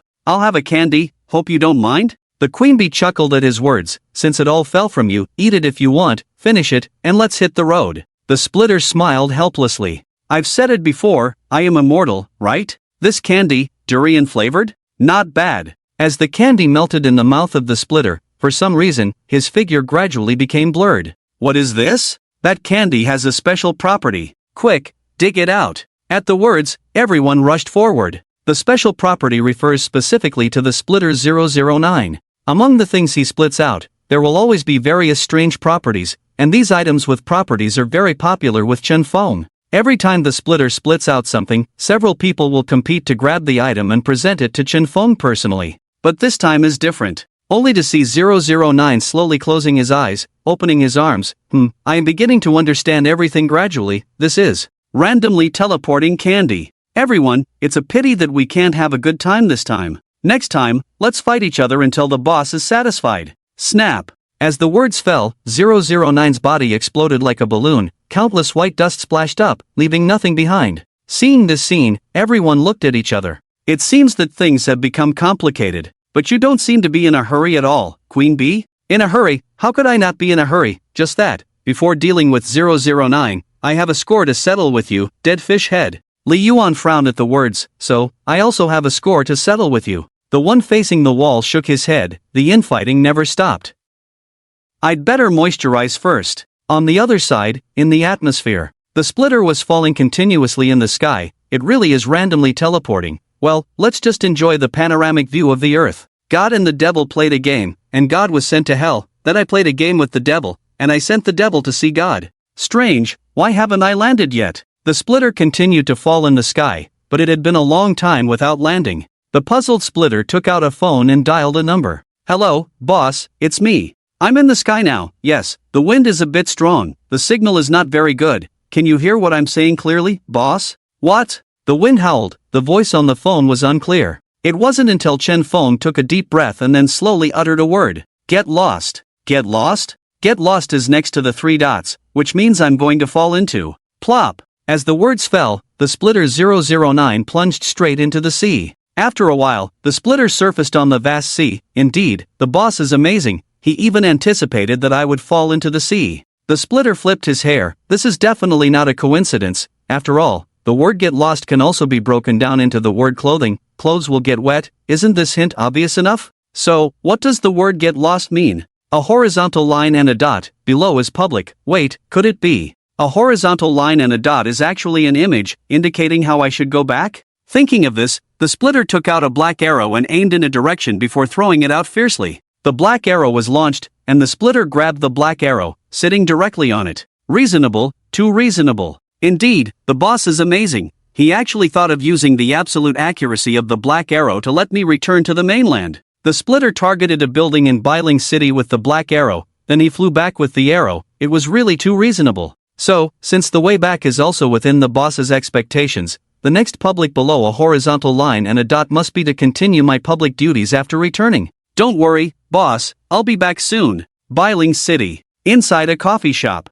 Qin Feng sat in the cafe leisurely sipping his coffee. It's rare to have such nice weather and be so peaceful and quiet. Just a shame there aren't many customers. Ha! Qin Feng suddenly turned his head to look outside the cafe and saw a young man with black hair standing in front of the coffee shop. Upon seeing the young man, Qin Feng's gaze suddenly became more intense. Oh, a rare guest. He was just thinking about whether to go find him, but he didn't expect the young man to come on his own. The person standing in front of Chen Feng's shop was none other than Chu Yang. Chu Yang pushed open the door and entered the cafe, his gaze falling directly on Chen Feng as he sat down across from him. Seeing Chu Yang, Chen Feng smiled slightly. "And you are? You should have seen me before, and I should have seen you too," Chu Yang interrupted Chen Feng directly. Upon hearing Chu Yang's words, Chen Feng suddenly stopped smiling. This visitor seems unfriendly. If he remembers correctly, their first meeting should have been in front of the gate of Nanyan. Although it was just a passing encounter, Chen Feng remembered Chu Yang deeply. There was something about Chu Yang that deeply attracted Chen Feng, a feeling that was particularly strange. It was like a mosquito finding a blood bank, a mouse entering a grain store, or Peach Fuzz meeting a married woman. But he shouldn't not recognize Chen Feng. Today, he clearly came for Chen Feng. Thinking back to the previous hypothetical enemy theory, Chen Feng's heart couldn't help but hesitate. Chu Yang may belong to some organization, and if he recognizes Chen Feng, there is even a possibility that he could find Chen Feng's only weakness, that Chen Feng has been exposed. But Chen Feng couldn't understand how he had been exposed. And if he had been exposed, how much did Chu Yang really know about him? Seeing Chen Feng's silence, Chu Yang suddenly reached out and took off his coat. Seeing this scene, Chen Feng licked his lips. "You came prepared." Chu Yang's body was covered with numerous bombs with various mechanical circuits. He spread his arms, as if to say, "You can try to cut the threads with your silk, but if one thread is cut wrong, all the bombs will explode in an instant. Don't be fooled by the small quantity, these are all concentrated essences. With this amount, it's enough to destroy a building in an instant. In addition, this bomb has 3 activation methods. One is remote control by someone outside, one is my life signs disappearing, and one is cutting the wrong wire." Chen Feng calmly pulled on the silk thread, and invisible puppets began to quickly approach Chu Yang. But strangely, Chu Yang suddenly pointed to his ear. "I suggest you better not do that, I can hear it. I'm here to negotiate, weaver of fate." Chen Feng propped his head with his hand and looked at Chu Yang sideways. "I don't like being threatened." Chu Yang shook his head. "This is not a threat, but a means of self-preservation. If I don't do this, then coming to see you would just be walking into death." Chen Feng was speechless. If what Chu Yang said was true, this level of bomb could indeed kill Chen Feng once it exploded. If Chen Feng controlled his body without harming him and made him run out of here, that could be a solution. But as he just said, there is another way to detonate it, which is remote control by someone outside. This means that there are more people than just Chu Yang here. The worst case scenario is that they may already be surrounded outside, and their conversation is being monitored by those outside. If something seems off, they could press the detonation button directly. As for whether they dare to do so, Chen Feng couldn't be sure, but he didn't like to gamble. But if Chu Yang could kill him here, that's not certain either. At least Chen Feng had made a lot of preparations to deal with this sudden situation. "Let's talk then, but before that, I want to ask, how did you know my identity? Care to explain?" Chen Feng said. How did Chu Yang know Chen Feng's identity? It all started with a diary.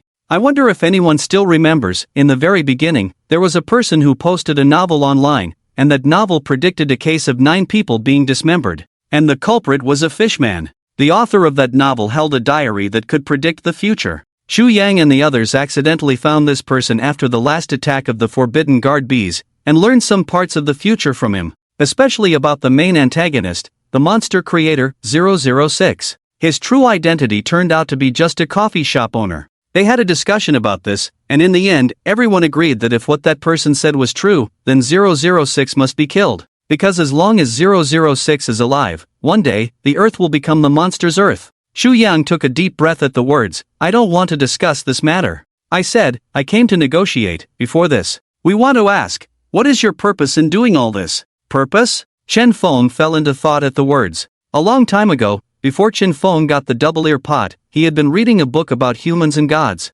Human strength is sometimes limited, while the power of gods is limitless. What was the biggest gamble you ever made? Chen Feng suddenly asked. Chu Yang frowned. Coming to see you with my head held high is my biggest gamble. Ha! Chen Feng laughed. Is that so? My biggest gamble was 33,000, betting on my mother's life. I lost the bet. I handed the money to the hospital, I entrusted my hope to others, and others returned it with a death notice. It's both sad and funny, isn't it? People are unable to control so-called fate. An accident can easily take away the life of your loved ones. Just imagine, when an accident happens, all we can do is watch as the Grim Reaper walks by your side and takes away your loved ones. That's humanity. People endure and accept, leave it to fate. Those who say my fate is in my hands, not in the heavens, have already entered a cycle designed by fate when they say this. If people cannot overcome fate and can only endure and accept it, then why bother being human? People can't change anything, but gods can. When the Grim Reaper swings the scythe to take the life of your loved ones,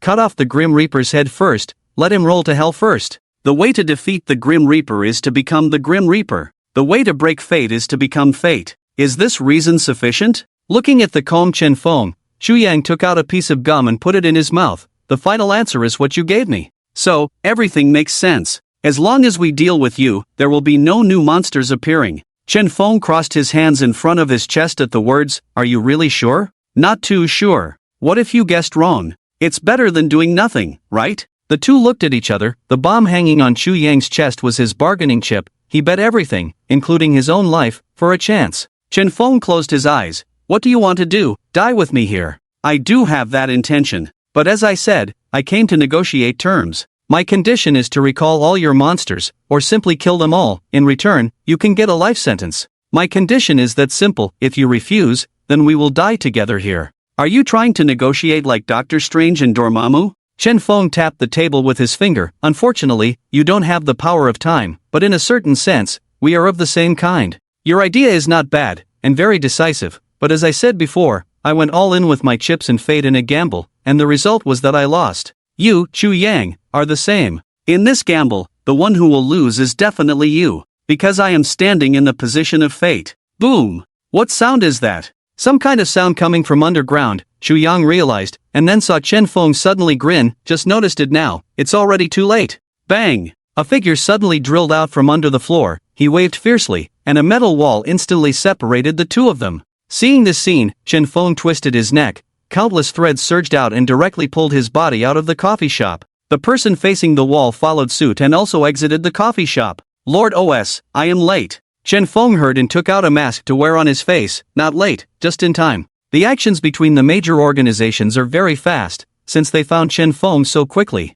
Since everyone likes to play so much, then let's play well. Bang! A bullet struck a building, heading straight for Chen Feng. But at that moment, a thread slid past and instantly cut the bullet. Chen Feng looked at the building. "The curtain has just been raised, and you want to bring it down already. Isn't that a bit too disappointing?" As he spoke, several bullets came from all directions. The person facing the wall saw this and turned his whole body into carbon fiber, directly blocking all the bullets in front of Chen Feng. "Master, you go first, I'll hold them off." Chen Feng sneered. "No need." He spread out his 10 fingers. Countless threads shot out, along with numerous invisible puppets rushing towards the various buildings.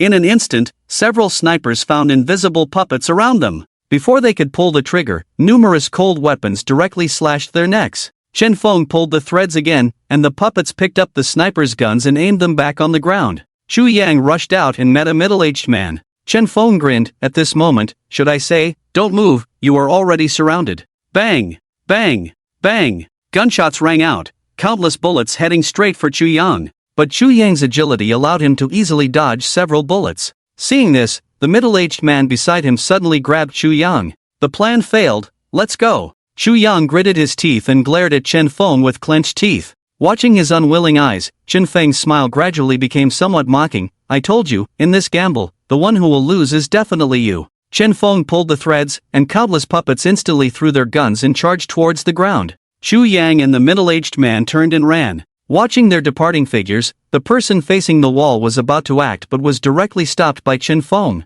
"Don't chase after the enemy. If they dare to come, there must be other preparations. Who knows what big surprise they have prepared for me. It's not New Year yet. I don't want to see fireworks," Chen Feng said, twitching the threads and turning away. Exposing this base is not the most troublesome. The real trouble is the upcoming attack. If they really want to break the net and use large-scale weapons, Chen Feng can at most adjust a new potion for himself. But if the double earthen pot is destroyed, it will be troublesome. The double earthen pot is Chen Feng's foundation. Even if the monster dies, it can be recreated, but if the double earthen pot is lost, everything will be over. Chen Feng turned back upstairs and took the double earthen pot away. As for the unfinished potions in the cabinet, there were too many, so he didn't take them. If someone drinks them, it doesn't matter. At most, there will be a few more experimental subjects marked with loyalty. But little flower had to be taken away. After all, it had been raised for so long. Chen Feng had the puppets carry the Venus flytrap and left the base directly. The person facing the wall was waiting outside. Lord, what's our next move?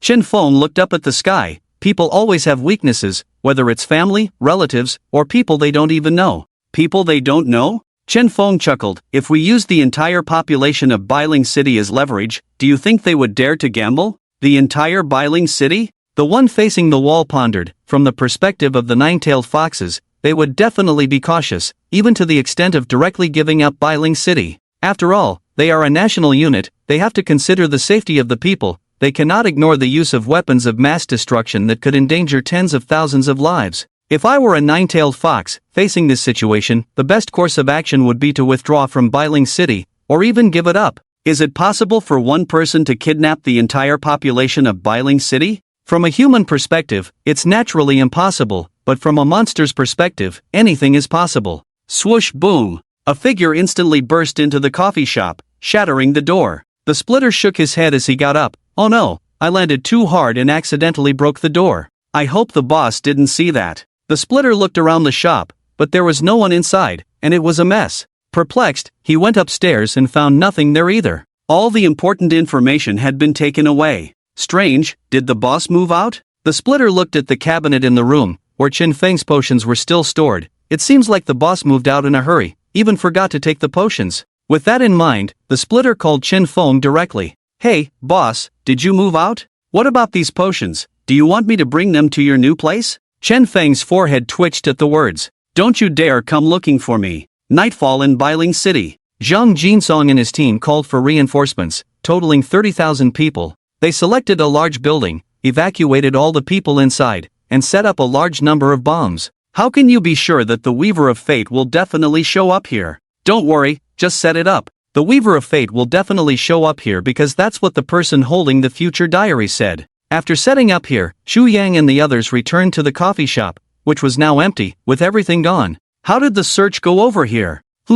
All the important information is gone, the computer files have been wiped clean, no clues left. However, headquarters found something. Feed the dog in a dark room. The splitter placed all the bottles in the center of the secret room and quietly left. In the room, numerous people were bound and tied to chairs, seemingly unconscious. Fan Yi opened his eyes to darkness. Where am I? His head was pounding. It felt like his brain had been gnawed by a dog. Fan Yi shook his head and looked at his hands and feet, which were bound to an iron chair. The scene made Fan Yi feel like a prisoner in an interrogation room. What happened exactly? Fan Yi began to recall. He remembered that he was on a team-building outing with his company. Then a white-haired man greeted him, and out of politeness, Fan Yi responded. But then, he blacked out. Was he kidnapped? Fan Yi's gaze swept through the darkness, where many people were fixed to chairs in a circular formation. In the circle they formed, there were countless bottles of various colors of unknown use. At that moment, the man next to Fan Yi woke up.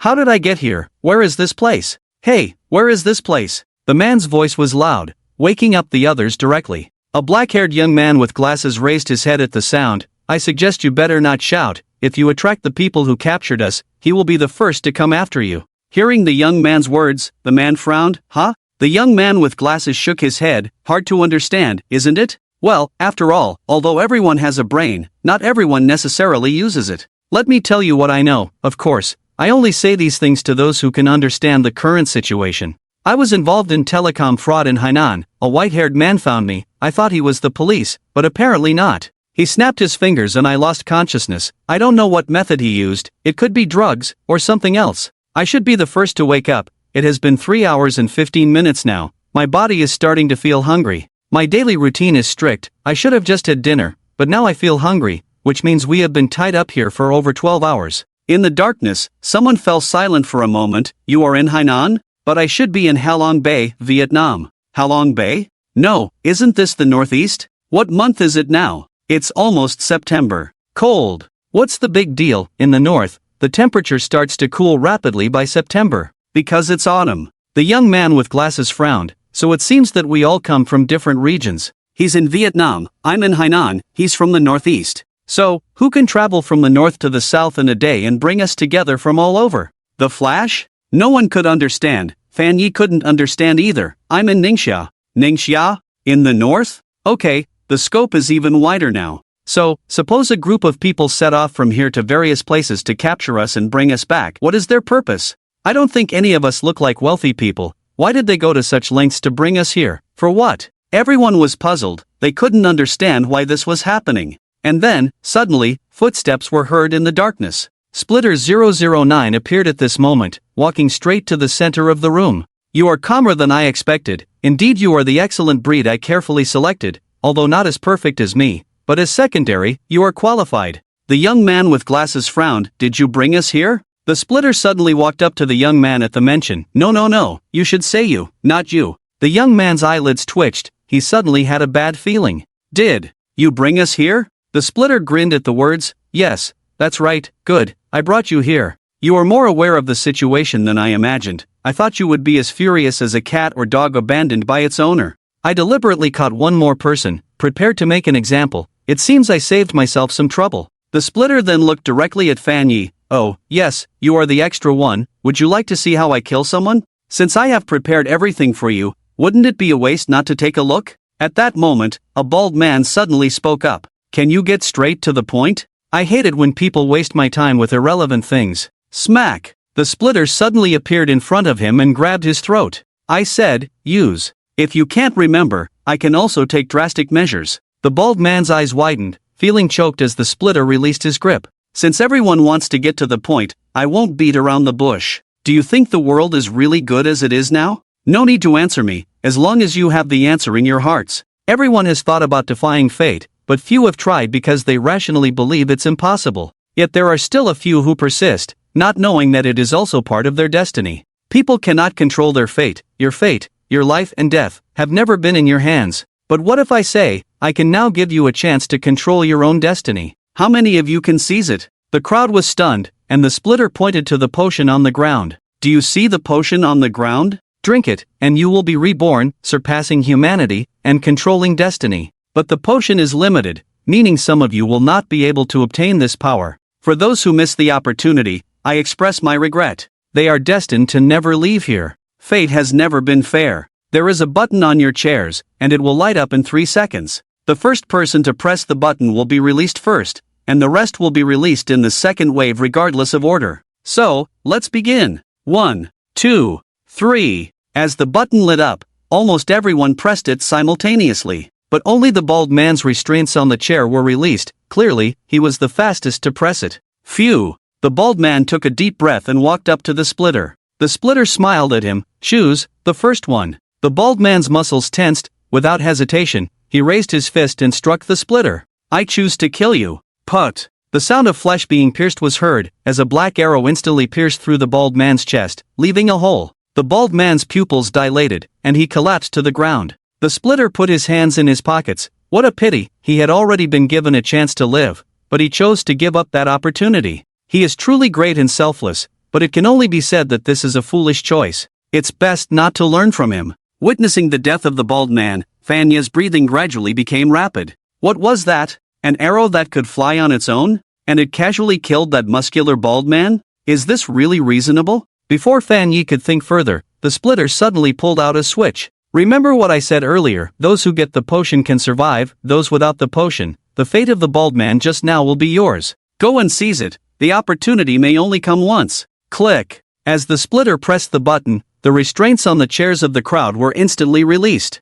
Without a second thought, the crowd rushed towards the center of the room like hungry dogs fighting for food. Regardless, they wanted to grab a bottle of potion first. Fanny also thought the same. He had a certain talent in sprinting, so he quickly grabbed a bottle of green potion. The others followed suit, each grabbing a bottle of potion. But there were only 12 bottles of potion in the room, not enough to share among the remaining 19 people after the bald man died just now. And without the potion, they would be killed by the Splitter. Thinking of this, those without the potion turned red-eyed and directly rushed to snatch others' potions. Are you crazy? Give it to me, give me the potion. But there were also some who tried to be clever. Seeing that they couldn't grab a potion, they turned and tried to run. The Splitter shook his head at this, waving his finger and shooting a black arrow that pierced the person's brain instantly. Gentlemen, a friendly reminder, the best way to prevent your potion from being stolen is to drink it. Starting now, I will kill one person without a potion every 10 seconds. Hearing this, the crowd became even more furious.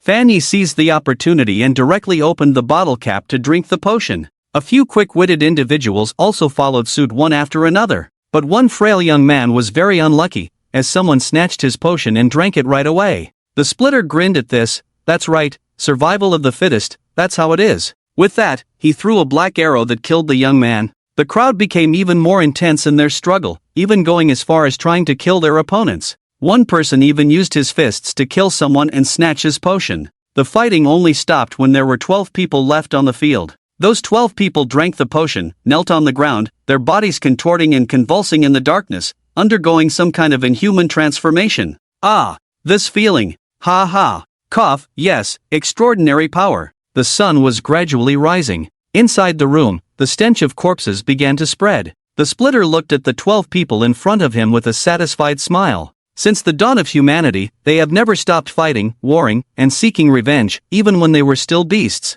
Humanity prides itself on being the pinnacle of reason and wisdom, but they are constantly ruled by emotions, plundering everything from others for their own desires. Look, they are just like zombies and beasts, eager to drag others down from their high positions, eager to tear apart everything from others and claim it as their own, only to be torn apart themselves. Kindness, charity, justice, human rights, all these are things concocted by the ruling class out of fear of the weak rising up in rebellion. The only thing that truly helps people rise to higher status and treatment has always been the naked survival of the fittest. Knowledge, status, money, civilization, these are all weapons people arm themselves with to gain more benefits. Everything is to ensure their own survival and reproduction, and everything else is a sacrifice not worth mentioning. The splitter said, slowly spreading his arms. Gentlemen, are we going to watch humanity continue to slaughter endlessly? Are we going to watch humanity squander the resources they have? Are we going to watch humanity perpetuate their arrogance and sins? Pick up your weapons and smash everything of humanity fiercely.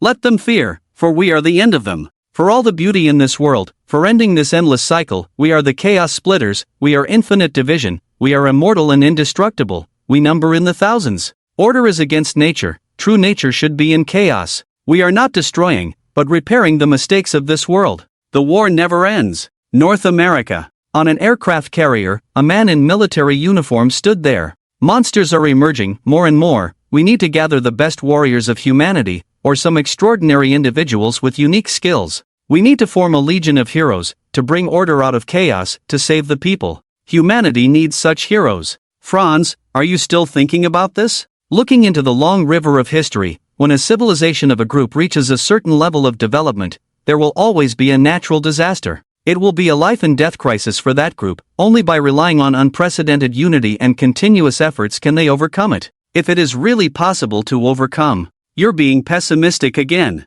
The extinction of dinosaurs, isn't it a fact? Are you saying that those monsters can cause a planetary collision with Earth, destroying the world? Don't joke. For a long time now, our scientists have envisioned many natural disasters, such as alien invaders, such as mechanical life, artificial intelligence ruling humanity, or wars from other dimensions reaching Earth and starting a battle of gods and demons. But whatever it is, it will inevitably involve the destruction of humanity. And unfortunately, it has already appeared. For some time now, a silent wave has swept over our people. We see zombies, vampires. But what are they exactly, and where do they come from? We do not know. Perhaps the current situation is not yet a disaster of epic proportions for humanity, but I think it's getting close. A global wave is approaching, and when we realize how dangerous it is, by then, the wave will be unstoppable. Every time I think about this, I feel a tremor of unease. This plan can no longer be delayed, or rather, it is imminent. We must respond immediately to this sweeping disaster wave on Earth.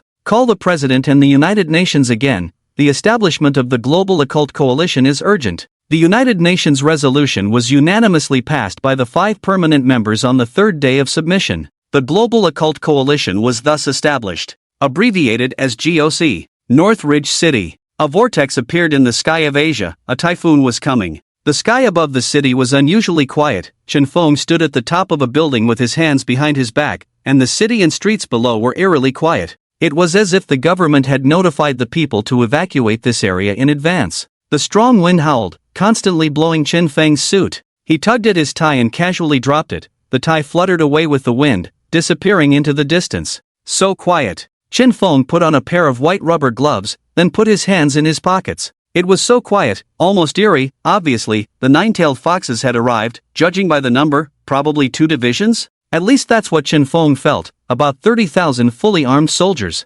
Quite a grand scene. Chen Feng chuckled, all great works require sacrifices to be made, other creatures on earth may not understand, but they must obey. The appearance of a god has long been an indisputable fact. No matter how far I am from this process, it's just a matter of time. In this process, whether they call me a natural disaster or a demon, I will accept it willingly. Because any explanation is superfluous, when a god descends on earth, that is the truth that needs no justification. What do you think, Xu Yang? As Chen Feng spoke, a helicopter suddenly hovered overhead. Xu Yang's figure descended from the sky and landed directly in front of Chen Feng. I'm here to discuss terms, Weaver of Fate. Is this your opening line? Or are you really imitating someone? Chen Feng laughed. Alright, no more jokes. If you want to talk about last time, then you should continue bringing that bomb with you. Xu Yang was dressed in a black uniform, his clothes constantly fluttering in the wind. That kind of bomb shouldn't be able to kill you, let alone I don't have that kind of bomb. It's fake, otherwise I would have detonated it long ago. So why are you still here? Chen Feng showed a playful smile. I told you, I'm here to negotiate. If I'm not mistaken, you want to directly control the entire Bailing City, using the citizens of Bailing City as leverage, and make the nine-tailed fox hand over Bailing to you, right? We can withdraw from Bailing, on the condition that half of the Bailing citizens are released. That's our only condition. Chen Feng pondered upon hearing this. Releasing half, keeping half, holding the hostages in hand, yet effortlessly taking over Bailing. It sounded wonderful. But when someone offers you favorable conditions, the first thing you should think about is why they are doing it? Since they can't save everyone, why only save half? While this idea may be feasible, it doesn't seem like something Asian soldiers would do.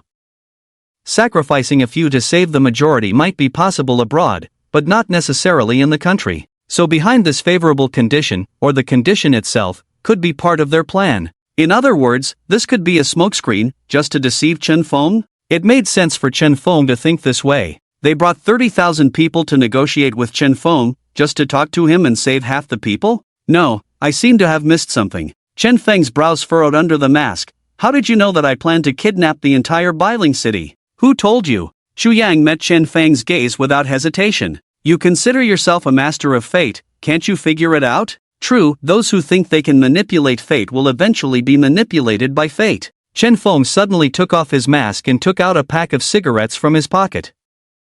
At that moment, numerous humanoid puppets in suits suddenly appeared in front of Xu Yang. These puppets were not invisible, they stood here blatantly. Some puppets stood on one side blocking the wind, one puppet took out a cigarette and handed it to Chen Feng, while another puppet took out a lighter to light the cigarette for Chen Feng. Who? Chen Feng exhaled a puff of smoke. Those who think they can manipulate fate will eventually be manipulated by fate. Well, interesting, I'd like to see what surprises fate has prepared for me. Weapons of mass destruction? Are they daring to use them in the city? Although there are no citizens in this area, the residents in other districts clearly have not been evacuated. Are they daring to use weapons of mass destruction?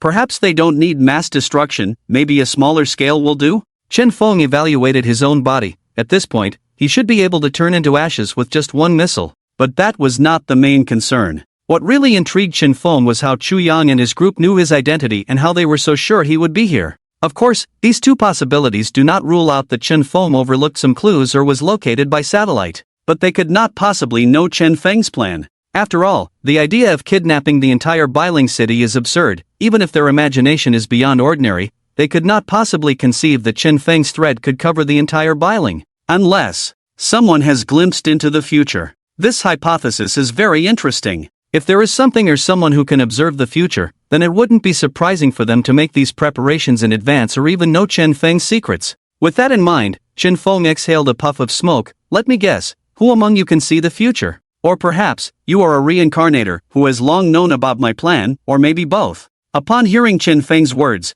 Xu Yang's expression became noticeably unpleasant. It seems I guessed right, but how accurate was my guess? Can you tell me? I am also very curious about the future. Xu Yang subconsciously glanced down. You did guess right. Among us, there is someone who can see the future. This time, with the help of the future, I will surpass destiny once. Is there really someone who can predict the future? That's not good. If they have truly seen the future in advance, then their daring arrival must mean they have already seen a victorious future. This is not good for Chen Feng. Just to be safe, it's time to take action. Chen Feng was about to move his feet when suddenly his brows furrowed. Something's not right. Is it possible that he is deceiving me? He knows they can't defeat me, so he pretends to be confident of victory to force me into action? After all, if they have truly glimpsed a future of victory, why haven't they made a move yet? What are they waiting for? Just as Chen Feng was puzzled, Chu Yang suddenly stepped forward and launched a sidekick directly at Chen Feng. Seeing this, Chen Feng pulled the thread, and a puppet beside him instantly grabbed Chu Yang's ankle.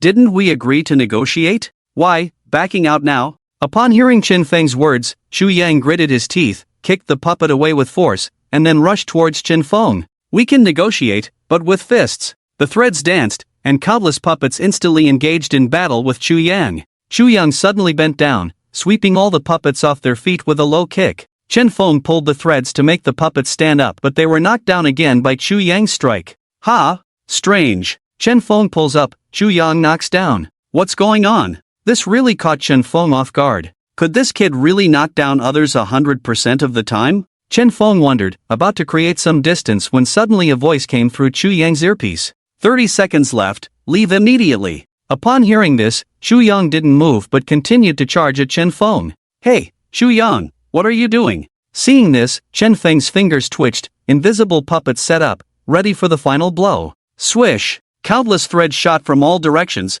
piercing Chu Yang's body in an instant. Chen Feng pulled the threads, and Chu Yang fell to his knees in front of him. Your ability is quite interesting. Tell me, how did you knock down my puppets? Chu Yang remained silent at the question. Chen Feng pulled the threads, and Chu Yang's body moved on its own. If you won't talk, that's fine. We have plenty of time to figure it out slowly. No, there's no time left. Chu Yang closed his eyes, and suddenly Chen Feng's brows furrowed. Ha! Boom! A loud explosion rang out beneath their feet, and Chen Feng looked down in shock. The building began to explode from the bottom up, intense blasts turning into flames that engulfed everything. Chen Feng quickly used the threads to make the puppets leap into the air. But at that moment, Chu Yang suddenly exhaled a blast of cold air. Whoosh! The cold air struck Chen Feng to the core, freezing his limbs and causing him to fall from the sky. This was the moment he had been waiting for. After completing all this, Chu Yang gave up resistance and fell into the sea of flames before him. So, because he saw the future and knew my location,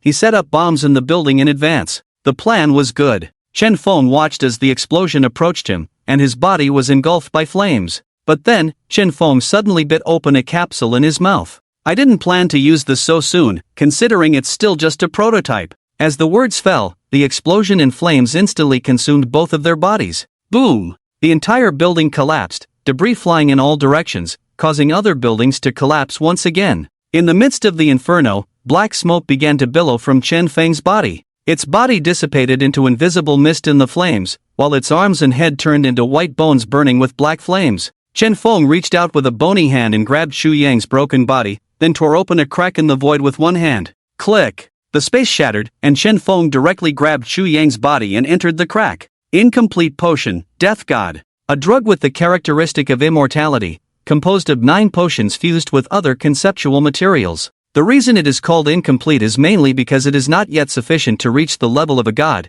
It still lacks some key characteristics. How to obtain these characteristics, Chen Feng has not yet discovered. However, it can be confirmed that after the Death God potion was used on Chen Feng, it triggered a chain reaction with the puppeteer. Chen Feng's concept of the puppeteer is recognized as controlling fate. But that is just what people think, and at the moment of fusion between the Death God and the puppeteer, he truly gained the ability to control fate. Of course, it is not accurate to say he controls fate, because this ability is more like the Death Note, only able to plan out the fate of death. The concept of this Death God was originally designed by Chen Feng based on a movie about the Death God. That is, Death Comes. This Death God is formless and intangible, existing and not existing at the same time, possessing a higher level of immortality than the Splitter 009. These were all part of Chen Feng's design, but unexpectedly, a new branch of the Death God's abilities emerged. Chen Feng can break the boundaries between material and spirit, bringing physical objects from reality into a non-existent spiritual world. And he can freely travel between the spiritual and material realms. Perhaps, this is what people call the underworld? Outside, as they looked at the shattered building, everyone clenched their fists. Squeak! Confirm no signs of life in the building. So, we succeeded? The Weaver of Fate is dead. Based on the current information, 006 does not have the ability to regenerate or immortality. It's not surprising that this level of explosion could kill him, but it does not rule out the possibility that the target may still be alive. But there is indeed no sign of life around here. Then, what about Chu Yang? Chu Yang, If he didn't evacuate in time, he's probably been blown to bits just like 006. Zhang Jinsong looked at the shattered building in front of him and took a step back, then turned away silently. He didn't want to leave. Contact Xu Yang's family, try to get some compensation for them, at least ensure that his family will have no worries in the future. With that, Zhang Jinsong looked at a man named Tang Yan, the owner of the future diary. You wanted to join us, right? Tang Yan looked up. Of course, I believe this plan succeeded because of me. Well, although I don't want to admit it, your future diary played a crucial role. There happens to be an experiment at headquarters that needs your assistance. With that, Zhang Jinsong directly pulled Tang Yan into the car, then stepped on the gas pedal and left the scene. He didn't need to take care of the follow-up work, he needed to report to the organization about the future diary. Of course, Zhang Jinsong promised Tang Yan to leave the diary in his hands to the greatest extent possible. However, if the organization needed it, he must cooperate unconditionally with the organization to use the diary. Shortly after, the people responsible for the follow-up work began extinguishing fires and searching the perimeter. One person found a broken mask fragment in a corner of the building. Is this 006 mask? Take it back for analysis. The man picked up the fragment, but suddenly a crack tore open in the space in front of him. Click! A dark figure emerged from the crack. He was dressed in a black robe, with hands and face made of white bones, and black flames and mist burning on his body. Fire cannot burn, water cannot wet, and the Grim Reaper will not die naturally. But I have to commend your efforts. Puppeteer 006 is dead. The new creation is the Grim Reaper. Life will wither in the end, petals will wilt, everything will pass away, only the Grim Reaper will live forever. Chen Feng raised his hand, countless threads of fate floating in his hand. I haven't come to find you yet, but you are all eager to see me. This is a great taboo of life. Come, choose a way to die. Chen Feng tore these threads, which are people's lifelines. Once broken, it means that life has come to an end. And at that moment, 12 shadows suddenly appeared on a building. Did that legendary being die? Unbelievable. What should we do? We can't just come here for nothing. Should we kill everyone here? Agreed. As the words fell, a figure suddenly descended from the sky in front of a group of nine-tailed fox soldiers. Before they could react, the person pierced a soldier's chest and then pulled out the soldier's spine. The soldier was also surprised as his body shrank and condensed in an instant, transforming into a human flesh sword made of blood, flesh, and bones. The nine-tailed foxes quickly turned their guns, only to see that the sword bearer was a man nearing 60. Don't look at me like that, I'm just a blacksmith. Of course, if you must introduce me, you can call me the 12th seat of Chaos Splitter, the swordsmith. Fire! Countless bullets shot towards the swordsmith, but all the bullets stopped in midair as they were fired. A figure descended from the sky, shimmering with purple light all over. With a lift of his finger, all the bullets changed direction. With a wave of his finger, the bullets shot towards the nine-tailed foxes themselves. 6th seat of Chaos Splitter, the greedy one, Nalasoken. Upon hearing this, the swordsmith swung the human flesh sword, cracking the bones on the sword like a whip, cutting through the bodies. In an instant, these bodies all condensed onto the sword. Eyes grew on the human flesh sword, and the swordsmith swung it, splitting the ground with a crack. The earth cracked open, and countless nine-tailed foxes fell into the crevice. The swordsmith ran at high speed, then grabbed a soldier's face. The soldier's body shrank instantly, turning into a dagger. Oh, it seems you have a narrow mind. With that, the swordsmith threw the dagger, and it seemed to move with a life of its own in the sky, instantly killing numerous nine-tailed fox soldiers. Another figure descended from the sky, covering his face with his hands, and then his body began to convulse wildly. Ah! Splatter! Blood splattered and figures split from his body continuously. In the blink of an eye, dozens of naked people emerged from his body and picked up firearms from the ground. 3rd seat of Chaos Splitter, the Lord of Flesh and Blood. Nalasoken raised his hands, suspended in the air. The white foxes are indeed not to be underestimated. I thought they would have some resistance. In fact, it proves that we overestimated them. After that, Zhang Jinsong and his team received the information that 30,000 people on the front line had been wiped out. Chaos Splitters. A new monster force? They just casually killed 30,000 of us? Damn! Calm down, at least 006 is dead. And then, what did we get? I got nothing. What can killing a monster solve? Zhang Jinsong gritted his teeth. As long as we solve 006, there will be no new monsters appearing. This is a fundamental victory. Oh, how can you be so sure? Indeed, it was a mistake to have you in command. I will request a transfer from the higher-ups immediately. I will take over as the commander. The candy box experiment will begin immediately. Tang Yan watched the arguing crowd in silence as he was led into a room. Inside the room was a candy box. There were 4 candies in the box. The candies in the box can give people a kind of superpower, but be aware, each of you can only eat one. In our previous experiment, a Class D personnel ate 2 candies in a row, and then his body suddenly began to decay and collapse until it turned into a pool of pus and blood. Therefore, we have assumed that the human body can only withstand 1 candy at most, and taking a second candy is strictly prohibited. In addition, the abilities that the candy can give you are limited, not exceeding a certain level. However, whether you can reach this level depends on each individual's willpower. You can first imagine a hypothetical enemy. Hypothetical enemy? One person raised their hand and asked. Hypothetical enemy, that is, those monsters. Here is the data on each monster. Remember this data, and then select one type of monster as your enemy.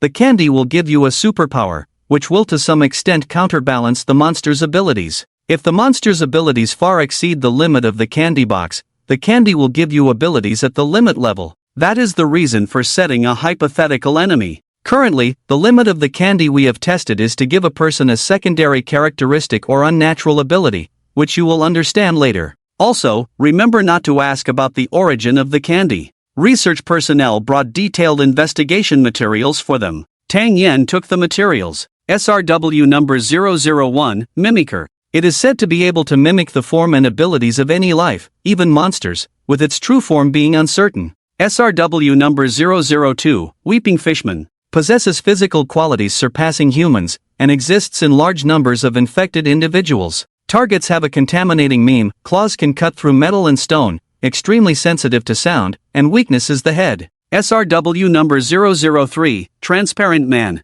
Targets have invisibility ability, not phasing, just invisible state, can be perceived by thermal imaging. SRW number 004, Queen Bee. Targets have strong mental control ability, can control a large number of people, currently suspected of being able to create a monster that is invulnerable to conventional weapons. SRW number 005, Wall Rat. Targets can turn their entire body into metal or stone, even travel through rock and metal, and manipulate rock and metal. SRW number 006, Weaver of Fate. Target claims to be Fate, suspected to have some kind of causality ability, but has not manifested. Main attack method is using a kind of thread, or puppets to conduct large-scale attacks, confirmed dead. SRW number 007, Sea Nymph. Target's singing voice has a strong mental contaminating meme. Once hearing her song, will be under mental control for up to 70 hours, during which there is no way to break free. The target was successfully contained before, containment later failed, current whereabouts unknown.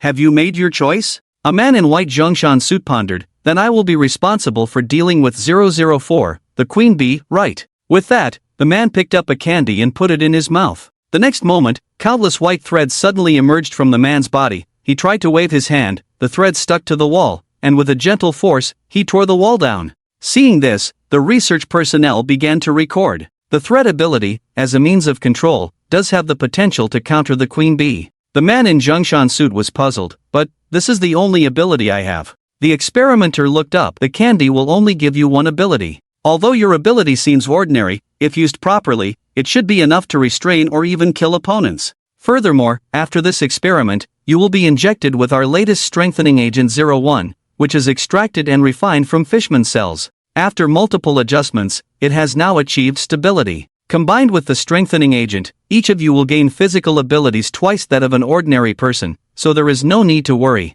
The man in Zhongshan suit pondered for a moment, is that so? The remaining few looked at each other. Then let me take the second one, I will deal with 002. A muscular man picked up a candy and directly put it in his mouth. Ha! It seems. Nothing special? As he spoke, the shadow of the muscular man suddenly separated from his body. Oh, there it is. Your ability is to manipulate shadows? The muscular man tried waving his hand, and the shadow followed suit, then he punched the ground, leaving a large pit. I see, I understand now. My shadow can attack the shadows of anything, and, because shadows are not fixed, theoretically speaking, shadows can destroy all other shadows. And this destruction will be reflected in reality. Excellent ability, so who's next? There were 2 candies left. Tang Yen reached out and took one of the candies. Then I will deal with 001. Not only do I have to deal with 001, but I also want to bind the future diary to me forever. Tang Yen thought to himself. Chaos Divider. At the GOC International Conference, a group of people sat together watching a projection. The swordsmith who can forge everything into a sword, What is the principle behind this? Is it time to care about principles now? Our country has specially established the Nine-Tailed Fox Special Response Organization to deal with these monsters, but as you can see, they only have a few people, yet they wiped out all 30,000 of us. Forgive me for being blunt, if it were our country's army, then you would have died even more miserably. Well, what did you gain by sacrificing 30,000 people? We killed 006. What is that? Ahem, I think you should disclose all the information you know. What if I don't? Well, that's a pity. We were planning to provide you with some assistance in terms of military force. No need, we will handle these monsters ourselves. Is that so? I hope your confidence is not blind. In a dark space, in front of him was a black door, and Chen Feng suddenly ignited a spark on his body. Then, these sparks increased more and more, directly burning on his body.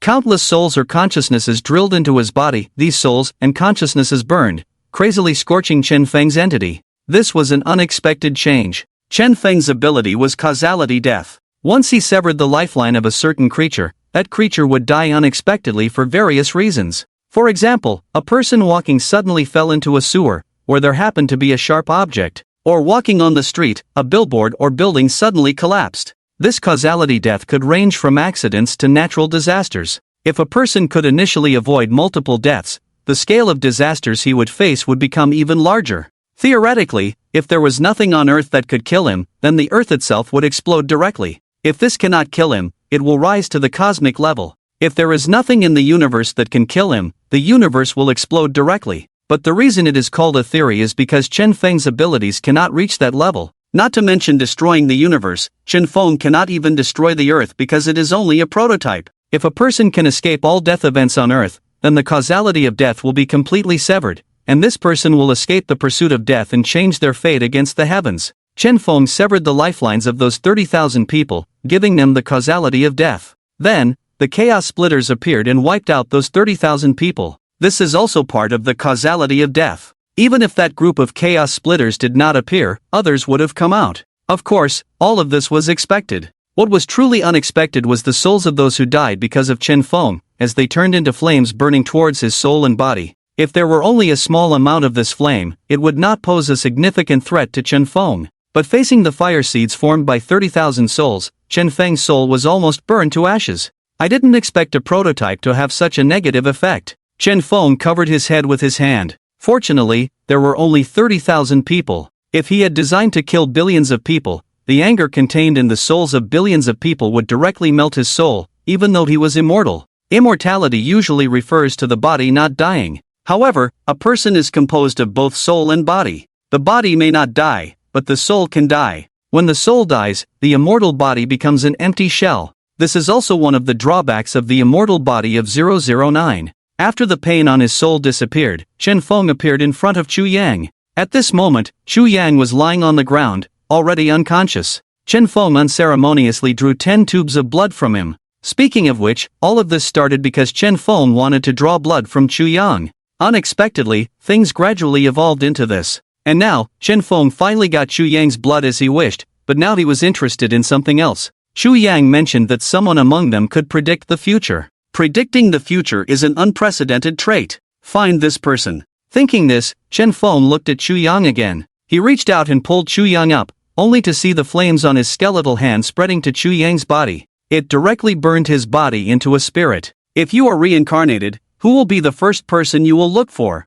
Your parents, or the person who can predict the future? Chen Feng said, inserting his hand into the void, tearing open a crack, and then carrying Chu Yang's soul across the crack. He appeared in the sky, the flames on his body slowly disappearing, and his skeletal and misty body returning to a human appearance. His eyes scanned the land, then he accurately aimed and threw Chu Yang's soul like a baseball. Have a happy new life, Chu Yang. Night fell on a dilapidated street in Bailing City. The splitter 009 stretched his muscles, but the snake on his neck suddenly strangled him, breaking his head. Bang! His head fell to the ground and soon turned into 12 stones. At the same time, a new head grew on the splitter's body. What is this again? The splitter bent down to pick up the stones, but a gun suddenly pointed at his head. The splitter raised his head and saw a one-eyed man in a trench coat standing in front of him. The splitter suddenly smiled. Who are you, Nine Tails? The man with the gun pulled the trigger without hesitation. Bang! The bullet instantly pierced the splitter's head, but after a while, the bullet was squeezed out by itself. The splitter shook his head. That was a bit rough. The man seemed unsurprised by his resurrection, only to bend down and pick up a stone with a monkey pattern on it. What is this stone? He puzzled, aiming the stone at the splitter. Monkey. As the words fell, a beam of light suddenly shot out from the stone and hit the splitter directly. In the next second, the splitter's form turned into a monkey. Witnessing this scene, the man suddenly felt a sense of irony. Something that can kill monsters, dropped by monsters, the ability to solve monsters, bestowed by monsters. How ironic. The transformed splitter was surprised, about to run, but was grabbed by the man. Containment 009. The splitter's eyes turned fierce as he waved his finger, releasing a black arrow. The black arrow instantly pierced the man's body, but his chest suddenly turned transparent, allowing the arrow to pass through without hindrance, falling to the ground. The black arrow hit its mark, but the target was air. That was close. Luckily, my ability is phasing. Calling headquarters, this is Spirit Master, containment of 009 successful.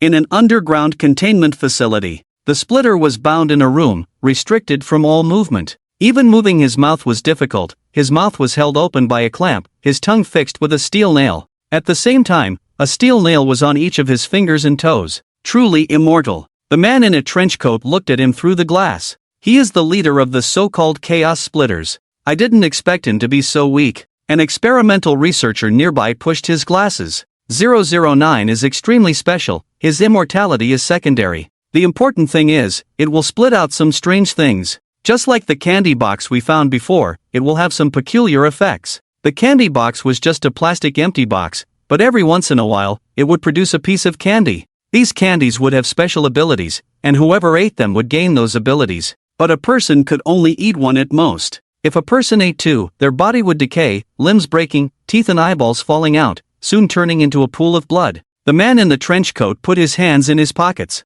How did the thing I brought back this time fare, doctor? The doctor looked at the 12 stones in front of him. Rat, ox, tiger, rabbit, dragon, snake, horse, sheep, monkey, rooster, dog, pig, the 12 zodiac signs. You said you turned 009 into a monkey with one of these stones? The monkey stone. The doctor frowned. This thing. Why does it seem so familiar? Another experimental researcher came over and suddenly pulled out a document. Take a look, is it this thing? This is? The 12 talismans? From the animated series? Is this fake? No, it's real. These talismans indeed possess the abilities depicted in the animation. Rat transforms stillness into motion, ox has boundless strength, tiger balances yin and yang, rabbit travels 1,000 miles, dragon engulfs in flames, snake hides without a trace, horse can heal all things, sheep's soul can leave the body, monkey can change in 1,000 ways, rooster defies gravity, dog is immortal. What about the pig? Electric eyes that dazzle. I think I should take the opportunity to catch up on the animation.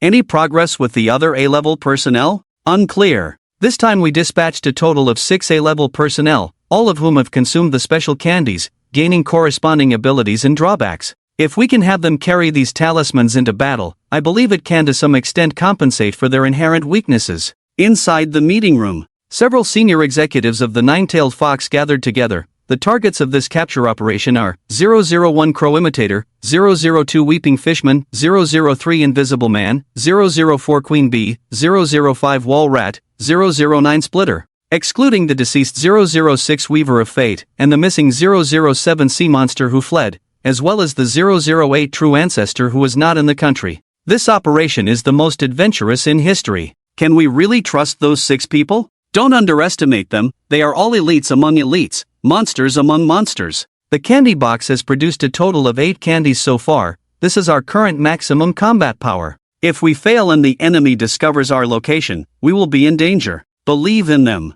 After all, besides believing, we can't do anything else. Just then, a Class C personnel suddenly rushed into the meeting room. There's a secret message from the front line. One person frowned. What secret message? Who sent it? The Class C personnel took a deep breath. A secret message from a Class A personnel on the front line. General amnesty. Repeat, general amnesty. Upon hearing this, one person suddenly slammed the table and stood up. Containment successful. South Bay Port District. A man in white Zhongshan suit with a cane stood here. In front of him were numerous soldier bees and a guard bee, Yang Yen. The man's cane struck the ground, and suddenly, a huge spider web appeared on the ground. Yang Yen was about to launch an attack, but found himself unable to move, his feet firmly stuck to the ground. The man with the cane walked through the soldier bees and directly approached the queen bee, raising his cane. Spider preys, wasp falls into the web. Although in the animal kingdom, wasps are natural enemies of spiders, it's just because the spider's web isn't sticky enough. Queen bee, the game is over.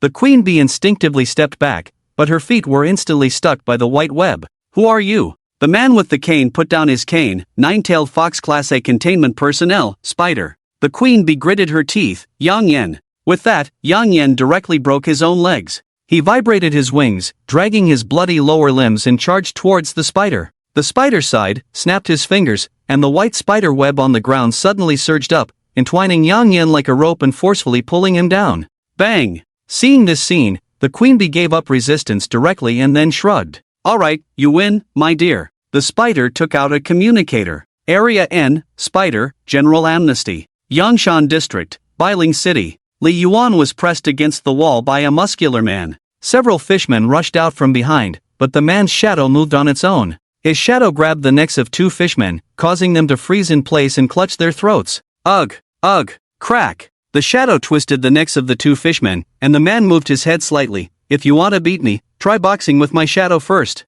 There were a dozen fishmen's bodies piled up behind the man. Li Yuan frowned, feeling a strange sensation, as if something on the man resonated with him. It was strange. Li Yuan resisted the urge to call all the fishmen in Bailing and directly gave up resistance, forming a guess. Seeing Li Yuan give up resistance, the man freed up a hand to activate the communicator. Area Y, Shadow, General Amnesty. Overnight, there was a surge of unrest in Bailing City, and in Chen Feng's original coffee shop. The 001 imitator lay on the ground, with a fat man sitting on a chair beside it. The fat man brewed himself a cup of coffee in the coffee shop, leisurely enjoying it. During this time, 001 peeked at him with open eyes, then closed his eyes and stuck out his tongue, looking like he was dead. The fat man didn't notice anything unusual and took out his communicator. Area B, Eye of the Future, General Amnesty. 001 Imitator. 002 Deep Diver. 004 Queen Bee. 009 Splitter. The four were successfully contained and brought to the headquarters of the Nine-Tailed Fox.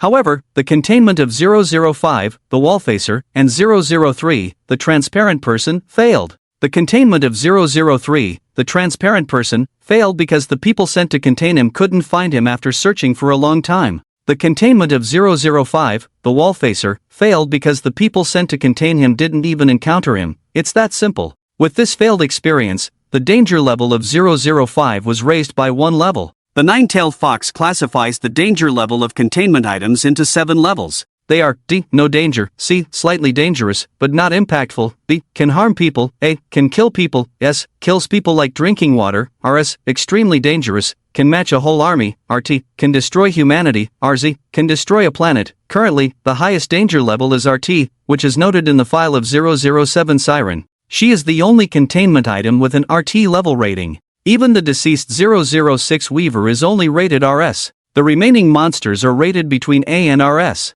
The A level refers to 003, the Transparent Person, who is considered the least threatening containment item. Of course, besides monsters, the Nine-Tailed Fox also has a different level system internally. From D to A. D level has no rights, they are either contaminated, influenced, or death row inmates. Their status is equivalent to guinea pigs. C level is ordinary personnel with very low permissions. They do not have access to the highest secrets, only responsible for operating facilities and basic work. B-level personnel are divided into 2 types, one is logistics experimental personnel, and the other is field suppression personnel. Like the Nine-Tailed Fox's miscellaneous troops that rushed in before, they are all B-level personnel. A-level personnel are more special, they refer to some high-level individuals, or containment experts who control non-human means. However, currently, the Nine-Tailed Fox only has 6 A-level containment experts. They are individuals who can control highly adhesive and tough spider silk, spider. Individuals who can manipulate shadows to attack other people's shadows, shadow.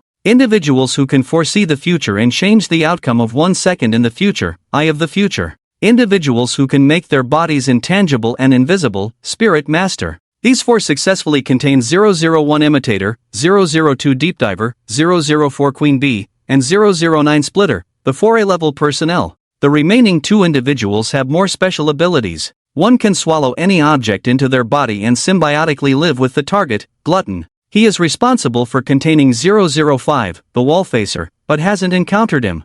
Another individual has the ability to create a snake that, once it bites the target loses mobility. This person, codenamed Cobra, is responsible for containing 003, the transparent person, but he couldn't find him even after searching the northern ridge. In addition, these 6 individuals have all been injected with a strengthening agent. This strengthening agent originates from 002 Deep Diver, where they extracted cells from fish people and injected them into normal human bodies, making their bodies as strong as fish people. However, this agent also has a side effect: extreme dehydration. After injection, the consumption of body water becomes very rapid. In combat or exercise, within just a few minutes, the injected individual will fall into a state of thirst. This problem has yet to be solved. On the other end, 003, Wang Hanan walked in the alley, and there were many burn marks on his skin. Because he had been invisible during the day for a long time, his skin was extensively burned by ultraviolet rays, which made him suffer. Damn it, Lord OS was actually killed by those 9-tailed foxes. Except for 005, everyone else has gone missing. They should have been caught by the 9-tailed foxes. Without Lord OS, it's only a matter of time before I get caught by the 9-tailed foxes too. Right now, finding 005 is the only hope. But talking about finding 005, he didn't know where to start looking. Wang Hanan leaned against the wall, panting, sweat dripping down his forehead, moistening his burnt wounds. Phew. Ugh, that person should be gone. Let's act at night. Thud. Wang Hanan collapsed directly to the ground, quickly losing consciousness. Before long, a crack suddenly appeared in front of him. A black-haired man in a suit walked out of the crack, glanced at Wang Hanan on the ground, and casually took out a bottle of potion from his waist. To be forced to this point, it seems I really underestimated those 9-tailed foxes. Have 001, 002, and 004 all been captured? Although it's a bit troublesome, it doesn't matter. Those people's lives or deaths didn't matter to Chen Feng anymore. However, if Splitter 009 was captured, it would be different. That guy was a time bomb.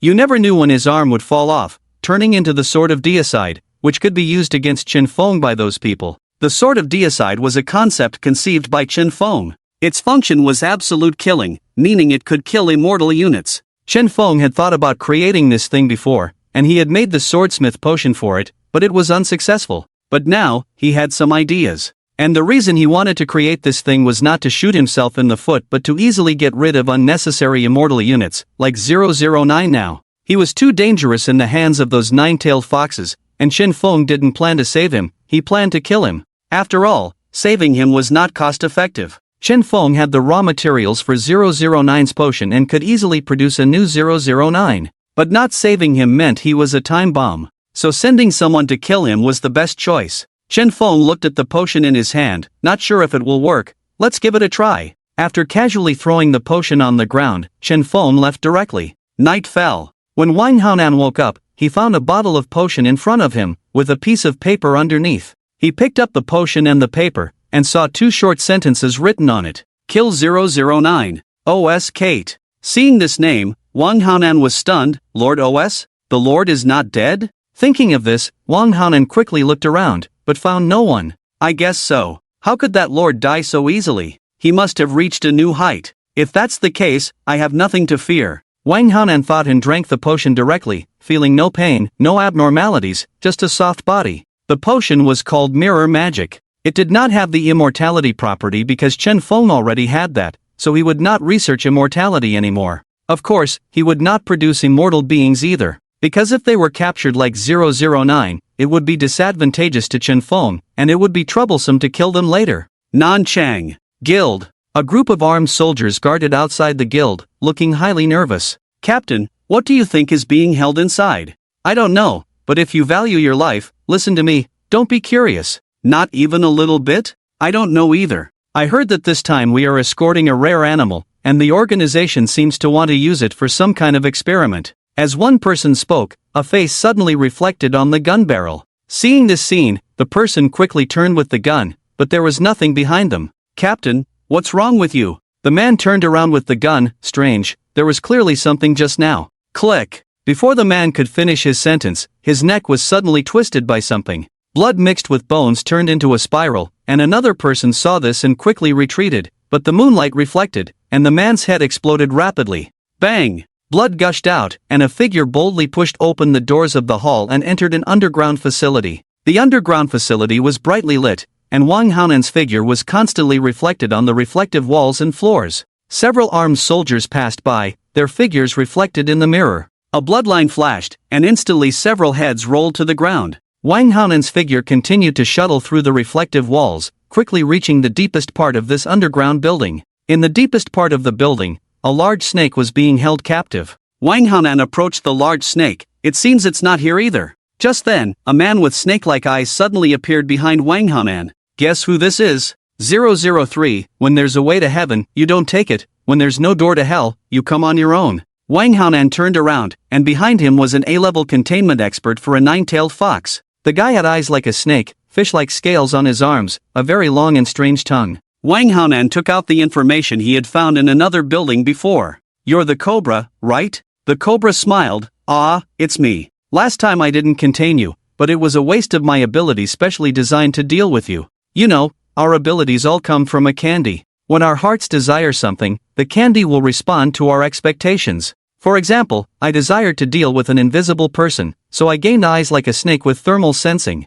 Wang Haonan touched his chin at the words, so, your abilities all come from a so-called candy. And the content of the ability depends on each of your prayers. Then why don't you pray for invincible power? The Cobra shrugged. Invincibility comes in many forms, like a guy who just wanted invincible power, but he only got the ability to make his body intangible. In a sense, he is indeed invincible, because in an intangible state, he cannot be killed or attacked, and no one is his match. But this kind of invincibility and the invincibility we imagine obviously have fundamental differences. Fundamentally speaking, it may also be that the candy box itself has limited abilities, so the abilities it can bestow are also limited. Wang Haonan laughed. Then why not try eating more candies? Eating more candies, of course, is good, but a guy has already turned into pus and blood from eating 2 candies. The Cobra said, as a small snake appeared on his arm. Alright, if you want to chat, we can go back and chat slowly. Aren't you going to hide for a bit? Wang Haonan smiled faintly at the words, then his figure disappeared instantly in place.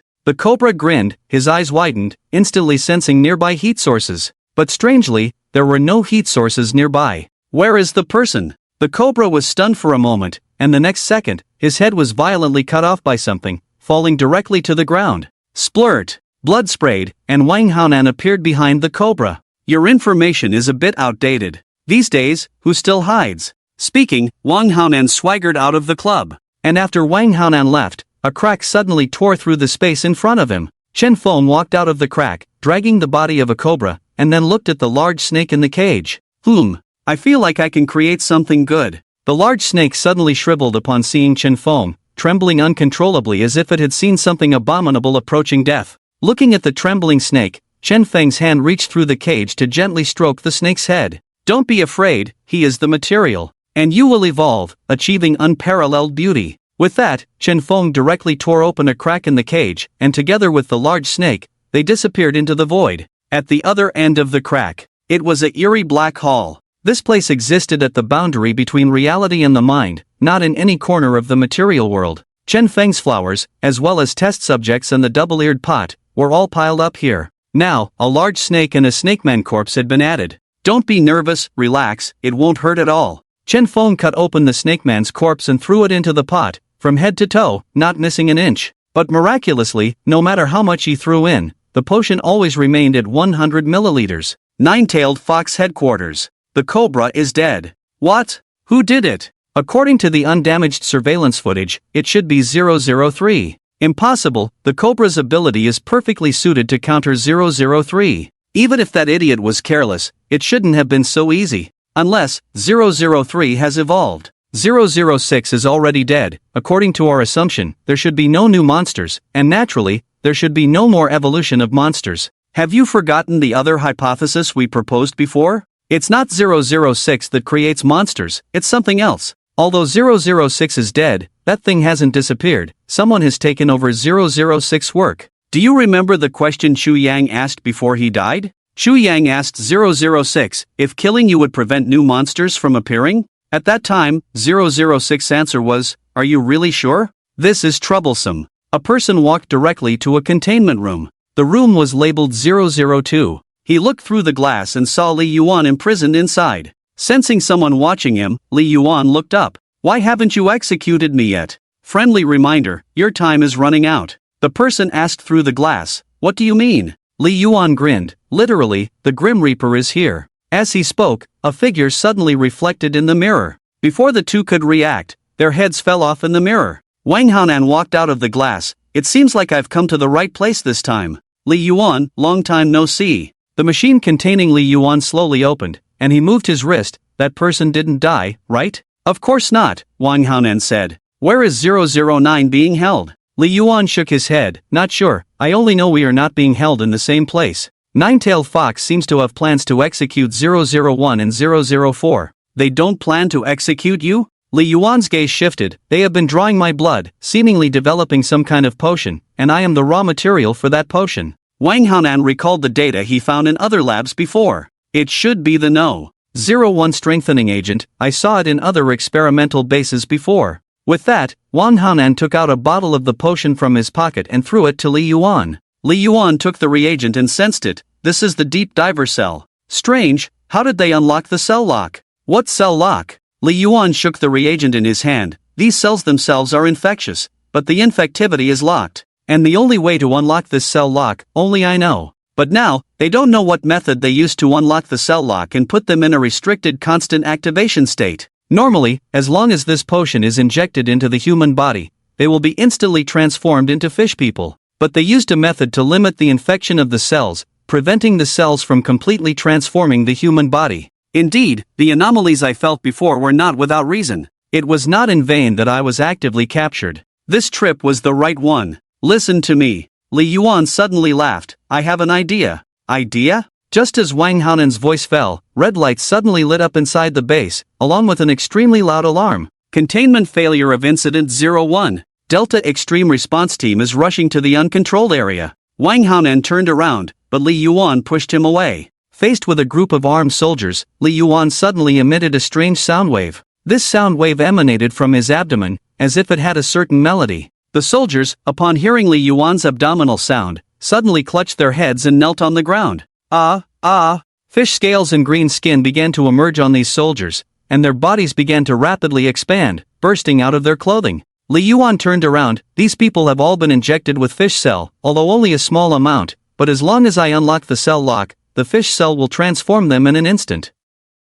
I can only say that the nine-tailed foxes have done me a good favor. Leave this to me. That person should have given you other tasks, right?" Wang Haonan nodded at the words, and his figure disappeared instantly. After Wang Haonan left, the newly established Delta Extreme Response Team of the nine-tailed foxes all turned into fish people. The advantage of this new type of unit is that they have all been injected with fish cell. Unfortunately, this secret was discovered by Li Yuan. "Let's go, see what good things those nine-tailed foxes have hidden." The fish people holding firearms made way for Li Yuan, who walked through the corridor of the laboratory. Ahead was the light containment area. Li Yuan looked at the containment cabinets one by one, and he happened to discover a skeletal hand. Below was a sign that read, SRW code 009-14, Hand of Greed. Danger level, S. Containment information, the Hand of Greed is derived from 009, it can move on its own, floating like a ghostly hand, and 009-14 is very fond of female buttocks. At the same time, 009-14 can be attached to any part of a living being's body.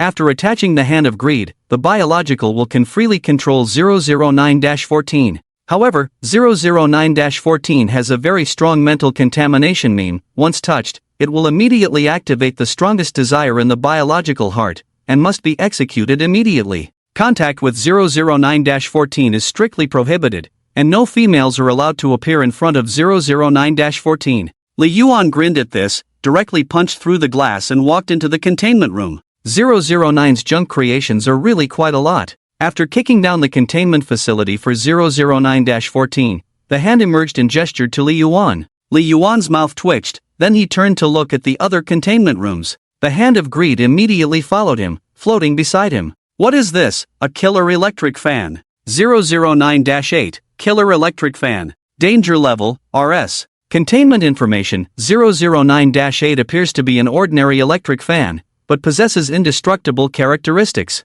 It must remain powered on 24 hours a day. If not, the blades of 009-8 will detach from the body and spin like a propeller, shredding any living thing in sight. In the event of a power outage, all personnel must immediately evacuate the area. Once power is restored, D-Class personnel will enter the facility to confirm if 009-8 is in a powered state. Li Yuan took a glance and silently left. It's best not to touch this. That's what he thought, but his greedy hand seemed to have other ideas, quietly unplugging the power cord of the deadly electric fan. After unplugging the cord, the fan blades instantly spun out, slicing through glass and rocks and speeding away. On the other end, deep containment zone. Wang Hanan found 009 covered in steel nails from head to toe. Well, long time no see. 009's pupils moved, but his tongue and mouth pierced by the steel nails prevented him from speaking. Wang Hanan pulled out the nails from his mouth. Are you comfortable living here? The splitter moved his head slightly. Even if you don't come, my people will come find me. Oh, no, they are already outside.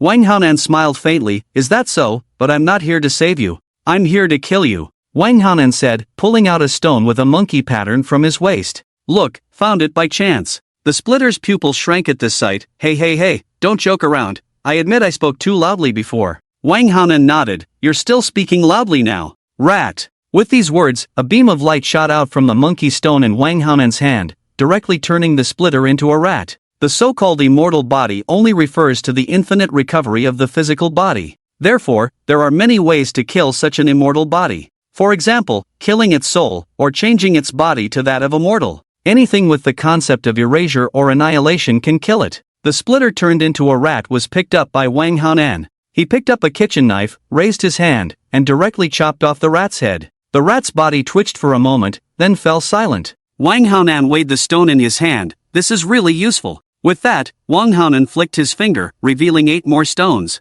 Consider yourself slightly valuable in death. With that, Wang Hanan stepped on the reflective ground and disappeared on the spot. His figure shuttled between the floor and ceiling, but the corridor was empty. When the subsequent experimental personnel arrived, they only saw a small white mouse with its head cut off. Step.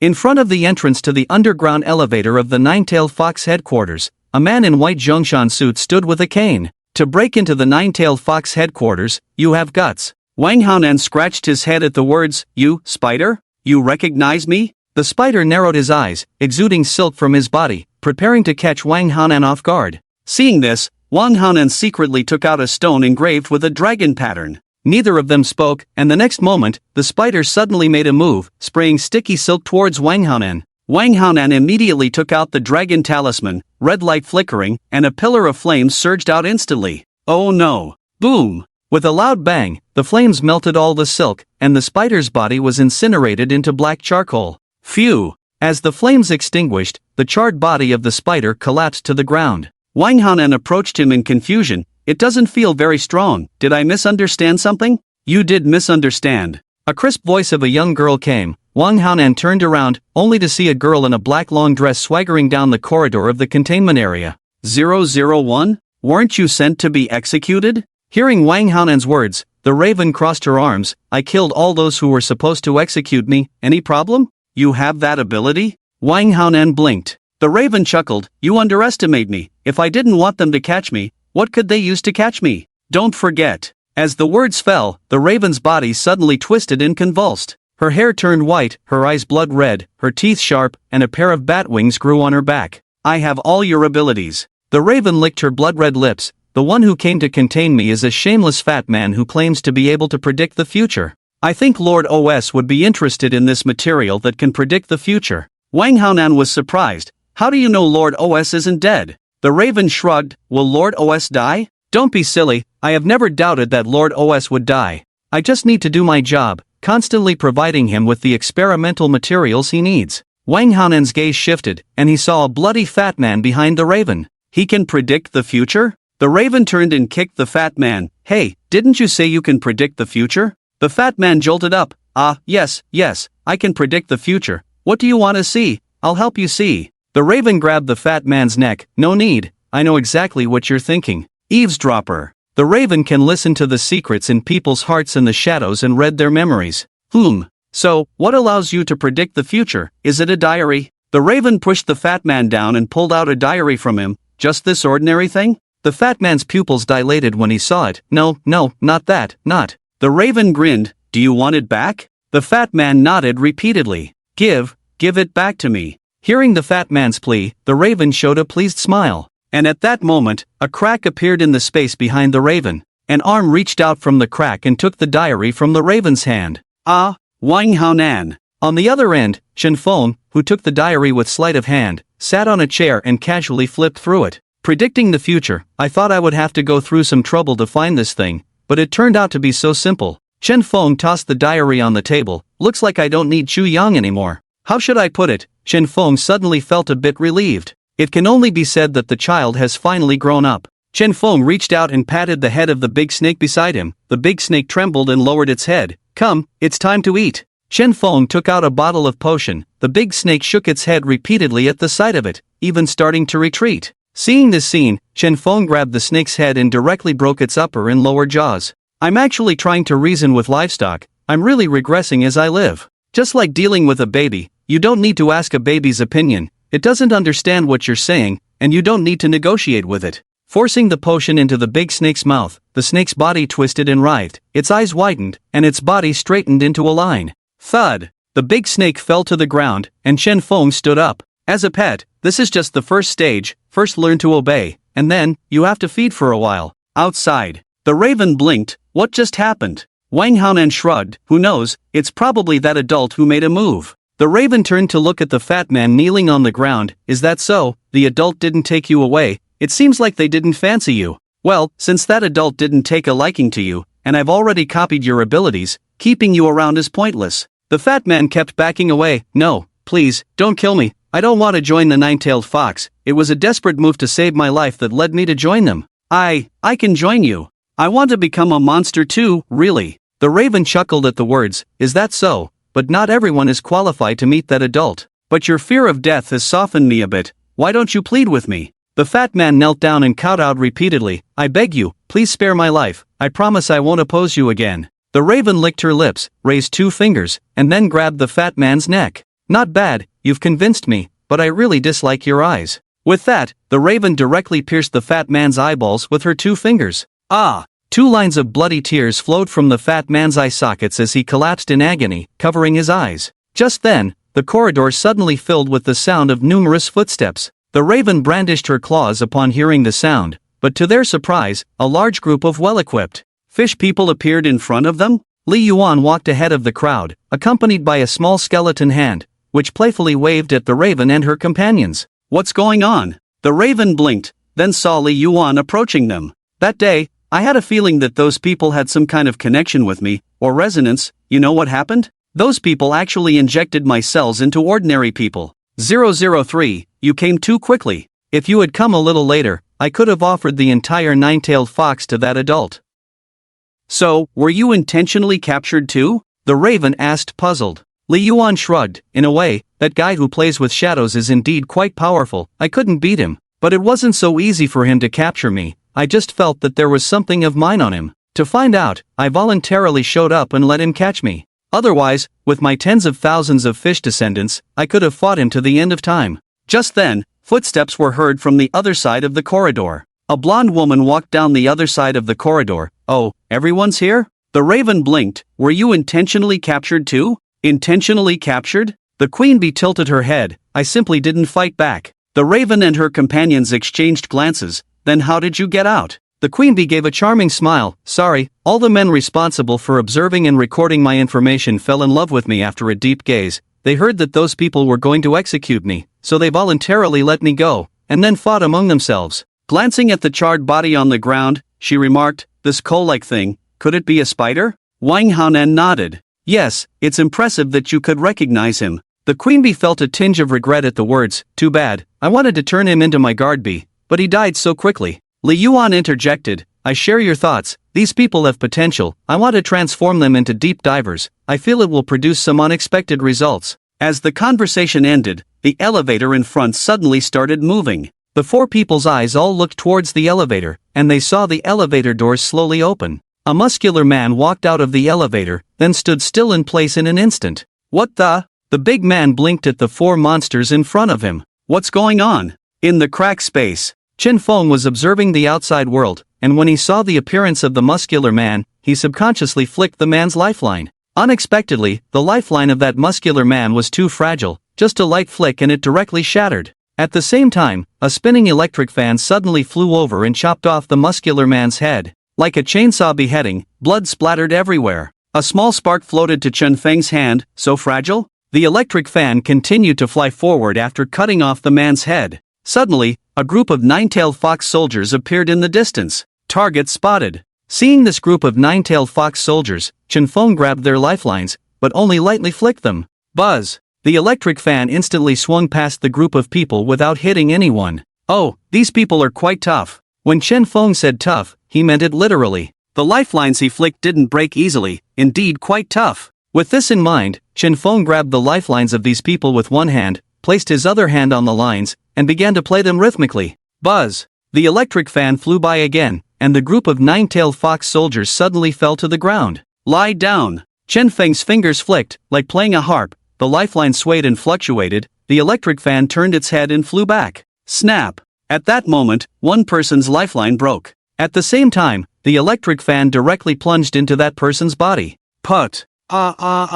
Chen Feng chuckled lightly and continued to flick the east windbreak with the lifelines of the people. All of this was very ridiculous. To the onlookers outside, those people seemed to be jumping back and forth on the edge of death. The killer electric fan circled around them, sometimes slashing horizontally, sometimes vertically, the group of people bending down or leaning to the side. These movements were like a wall coming in a variety show. Until the lifelines of these people could no longer bear it, Chen Feng snapped all of them at once, and the electric fan directly bloodied the crowd. Watching the bloody scene in front of them, the few people turned to look at each other. What is that thing again? It's just 009's garbage split. Speaking of garbage split, when I came, I happened to see that group of nine-tailed foxes studying these stones, so I took them. Wang Haonan opened his hands and took out 12 stones. What is this? One of 009's garbage splits, but it's quite useful. Have you seen Jackie Chan's adventures? No. Wang Haonan threw 3 stones to Li Yuan: ox, strength, horse, healing, rooster, gravity.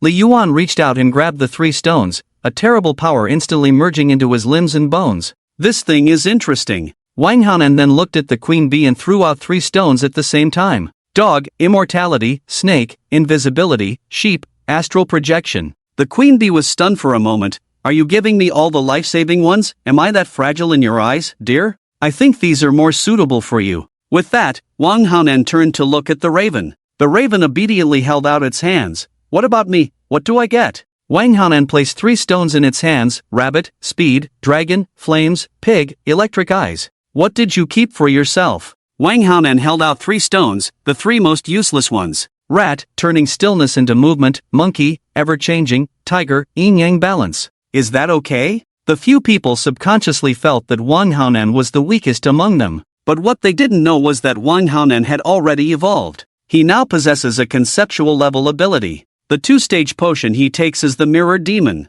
As the name suggests, the Mirror Demon can shuttle through any mirrored body or objects with refractive surfaces. When he shuttles through these refractive bodies, even if the outside world is collapsing, it has no effect on him. In the mirror world, he cannot be attacked by the outside world, nor can he be influenced by it. When other people's figures appear in the mirror, Wang Haonan can attack them. This means that, hitting me has no effect, but hitting you is like hitting your son. And Wang Haonan's invisibility ability still exists, so he can also assassinate people while invisible in the mirror, truly making enemies defenseless and clueless. The only drawback is that this ability depends on the refraction of light. Without light, Wang Haonan cannot utilize his ability. Wang Haonan clenched the 3 stones in his hand. This is enough. The mission is complete, I should leave now. Wang Haonan's mission is not to save them, because Chen Feng did not say so he is only here to kill 009. Saving Li Yuan was just a coincidence. Don't think Wang Haonan is a fool, he is the only one who can understand Chen Feng's orders. Aren't you leaving? Li Yuan and the queen bee looked at each other. Leave? Why should we leave? X2, this place is already ours. X2. Li Yuan stretched his muscles, then pointed behind him. Look at them, the elite of the 9-tailed fox are all here. This place is now all mine, why should I leave? The queen bee smiled, and those people kindly informed me that this place was originally a bunker of nuclear bomb level. I will nest here, with my own defense barriers, all facilities are ready-made, I just need to control a few researchers, and I can directly take over the 9-tailed fox. But this is the ancestral home of the 9-tailed fox. You guys are really underestimating others by taking over like this, aren't you? Wang Haonan blinked. Alright, do as you please, I'll leave first. The raven looked at Wang Haonan, then at Li Yuan and the queen bee. Since that person has completely retired behind the scenes, I have nowhere to go, so I'll stay here. Okay, but. X2 Li Yuan and the queen bee looked at each other. I hate fish. I hate bugs too. Seeing this, the raven grabbed the rabbit talisman, instantly appeared in front of the two, and pushed them away. Enough from both of you. Saying that, the raven pointed directly at Li Yuan. You, a fish, why are you living underground? You're a deep-sea diver, why aren't you in the sea? Li Yuan thought for a moment. It seemed to make sense. He had been fighting on land with people, but now he realized that land was not his home turf at all. If he were in the sea, the combat capabilities of Li Yuan's deep-sea diver legion would reach a terrifying level. Because the ocean is their home turf, they have absolute sovereignty. Li Yuan nodded. Alright, I'll leave it to you here. Don't let anyone poke your beehive again. 004. The queen bee smiled. Don't let the door hit you on the way out. Outside the base. As soon as Wang Haonan came out, he saw corpses all over the ground. Several figures stood on the mountain of corpses with eerie smiles. Here comes another one. Who made the move? Wang Haonan looked at the moon in the sky, moonlight shining down. His figure instantly refracted into the mirror and then jumped through the mirror, directly killing a person in front of him. Snap! He grabbed one person by the neck, and as another person approached, Wang Haonan raised the monkey talisman. Ants. Snap! A person turned into an ant and fell to the ground. The person beside him immediately stopped in shock. Damn, I'm lucky I didn't get stepped on by you. Seeing this scene, a man with purple eyes emitting a purple light appeared in front of Wang Haonan. Wrong, he is not by GE's person. Are you 003? Wang Haonan looked at the person and asked, who are you? We are the Chaos Splitters. What are you here for? Wang Haonan asked with a sideways glance. To kill the Nine Tails, create chaos, and save the world. And see if we can rescue the leader. Do you listen to 009? Wang Haonan narrowed his eyes. The group of Chaos Splitters shrugged in response. We occasionally listen, but in our hearts, there is a greater being. The one that is legendary, although we have never seen, we know of such an existence. Wang Haonan tossed the person in his hand aside. What if I told you that your leader is already dead? The Chaos Splitters looked at each other. If he's dead, then so be it. Yeah, who cares about him? Just recently, we received a revelation. The legendary figure descended before us like a deity. It's better that 009 is dead. This way, we only have one master. Wang Haonan extended his hand. As long as you serve that figure, we are friends. The man with a purple glow on him shook hands with Wang Haonan. For us, anyone who kills the Nine Tails is a friend of our chaos. By the way, besides that, we also have a job, which is to retrieve the creations split by 009. Wang Haonan looked behind him. There are about a dozen here, and some are in other experimental bases. The man with the purple glow thanked him. Thank you for letting us know. As the man was about to enter the elevator, Li Yuan suddenly emerged from the elevator with a large army of fish people. Li Yuan glanced at the man with the purple glow. Make way. The man with the purple glow hesitated for a moment, then instinctively moved aside to make way. And so, after several rounds of going up and down the elevator, Li Yuan's fish people were finally all sent to the surface. The man with the purple glow looked at the heavily armed fish army. Their imposing figures were truly awe-inspiring. Is this the predecessor? With this number, they can rival 3 divisions, right? It was terrifying, truly terrifying. Although they had heard from the 009 splitters that there were other monsters, they had never seen them. Obviously, these elder-level monsters had each established their own power. And now, they had to unite 12 monsters to form a force, mainly because their potions were almost all unfinished products. They all had obvious flaws. But the good news was, they had caught the attention of that figure. As long as they showed great potential, and as long as their existence was helpful to the figure's experiments, that figure would show them some mercy. And their so-called mercy was evolution. The next day, it was sunny. Chen Feng's gaze quickly swept across the sky and soon found Chu Yang, who had been reincarnated. At this moment, Chu Yang was holding a gold ingot in his hand. The ingot quickly melted, revealing a blood-red triangular pattern on Chu Yang's palm. What is this? Chen Feng took a closer look and suddenly, a blood-red pattern appeared on his palm as well. Ding! The killing game invites you. The organizer of this game is Chen. Zizi, it's you. I apologize for my rudeness. Do you want to participate in this game? Chen Feng looked at the subtitles that appeared in front of him and smiled. Interesting. Tell me, what game is this, and how do you know me? I am 079, Game System. I am glad to meet you in the past, Lord OS. In the past? Chen Feng turned to look at the future diary on the table behind him. I used the characteristics of the future diary to create a creature that can travel through time, right? Yes, indeed, it's you. You thought of it so quickly. talk about the future. Never mind, I don't want to hear it. Just tell me my purpose. What was my purpose in creating you, and why did I send you back in time? You said you wanted to have some fun. Am I the kind of person who enjoys fun? Yes, but not now, in the future. Chen Feng laughed. It's possible. So, tell me about the game. How do you play it? All you need to do is hold 200 grams of gold in your hand to join the game. This is the ticket, and of course, you don't have to pay, it's free for you. 079 knew that Chen Feng hated it when someone mentioned money to him. Chen Feng laughed. So, Xu Yang gained his abilities from this game? Yes, he is one of the many promising seed players you have your eye on, with the potential to become your creation. Author's note, don't guess who will win between the antagonist and the protagonist. Who is the antagonist? Even if Tyson came today, Chen Feng would still be the protagonist, and Xu Yang? Just a plaything. In a strange room, Xu Yang took a deep breath and saw the gold in his hand disappear. I finally have enough money for the ticket. Although I have been reborn, the game invitation is still here. Is it bound to my soul? Xu Yang's vision darkened, and his consciousness directly entered another space. This space was a huge black platform with chairs and tables around, and a giant countdown timer in the sky. The death game opens once a month, and since I participated in the game, it should have opened 8 times already. I missed 2 of them, and this game is. Xu Yang looked up and saw a string of characters below. Number 002, Deep Diver, Difficulty 2, Countdown, 3 hours 14 minutes and 55 seconds, 3 hours left. Xu Yang summoned his personal information panel with a thought, my points have been reset to 0, and all the abilities I had before have disappeared. It can't get any worse than this. It wasn't just Xu Yang here, there were others too. They all received invitations to the game, with the same inverted triangle magic circle pattern on the palms of their hands as Xu Yang. One person approached Xu Yang. Are you a newcomer? Xu Yang looked at the newcomer. He recognized this person, ID Hawkeye My Hawk. This guy had fought alongside Xu Yang against the Queen Bee 004, and then betrayed Xu Yang. Everyone knew that Hawkeye was quite notorious. Now that Xu Yang had been reborn, his appearance and physique were completely different from before. In addition, his ability information had been reset, and Xu Yang had taken on a new ID, named Yang Yan. Yes, when joining the game, you needed to enter an ID, and no one used their real name here.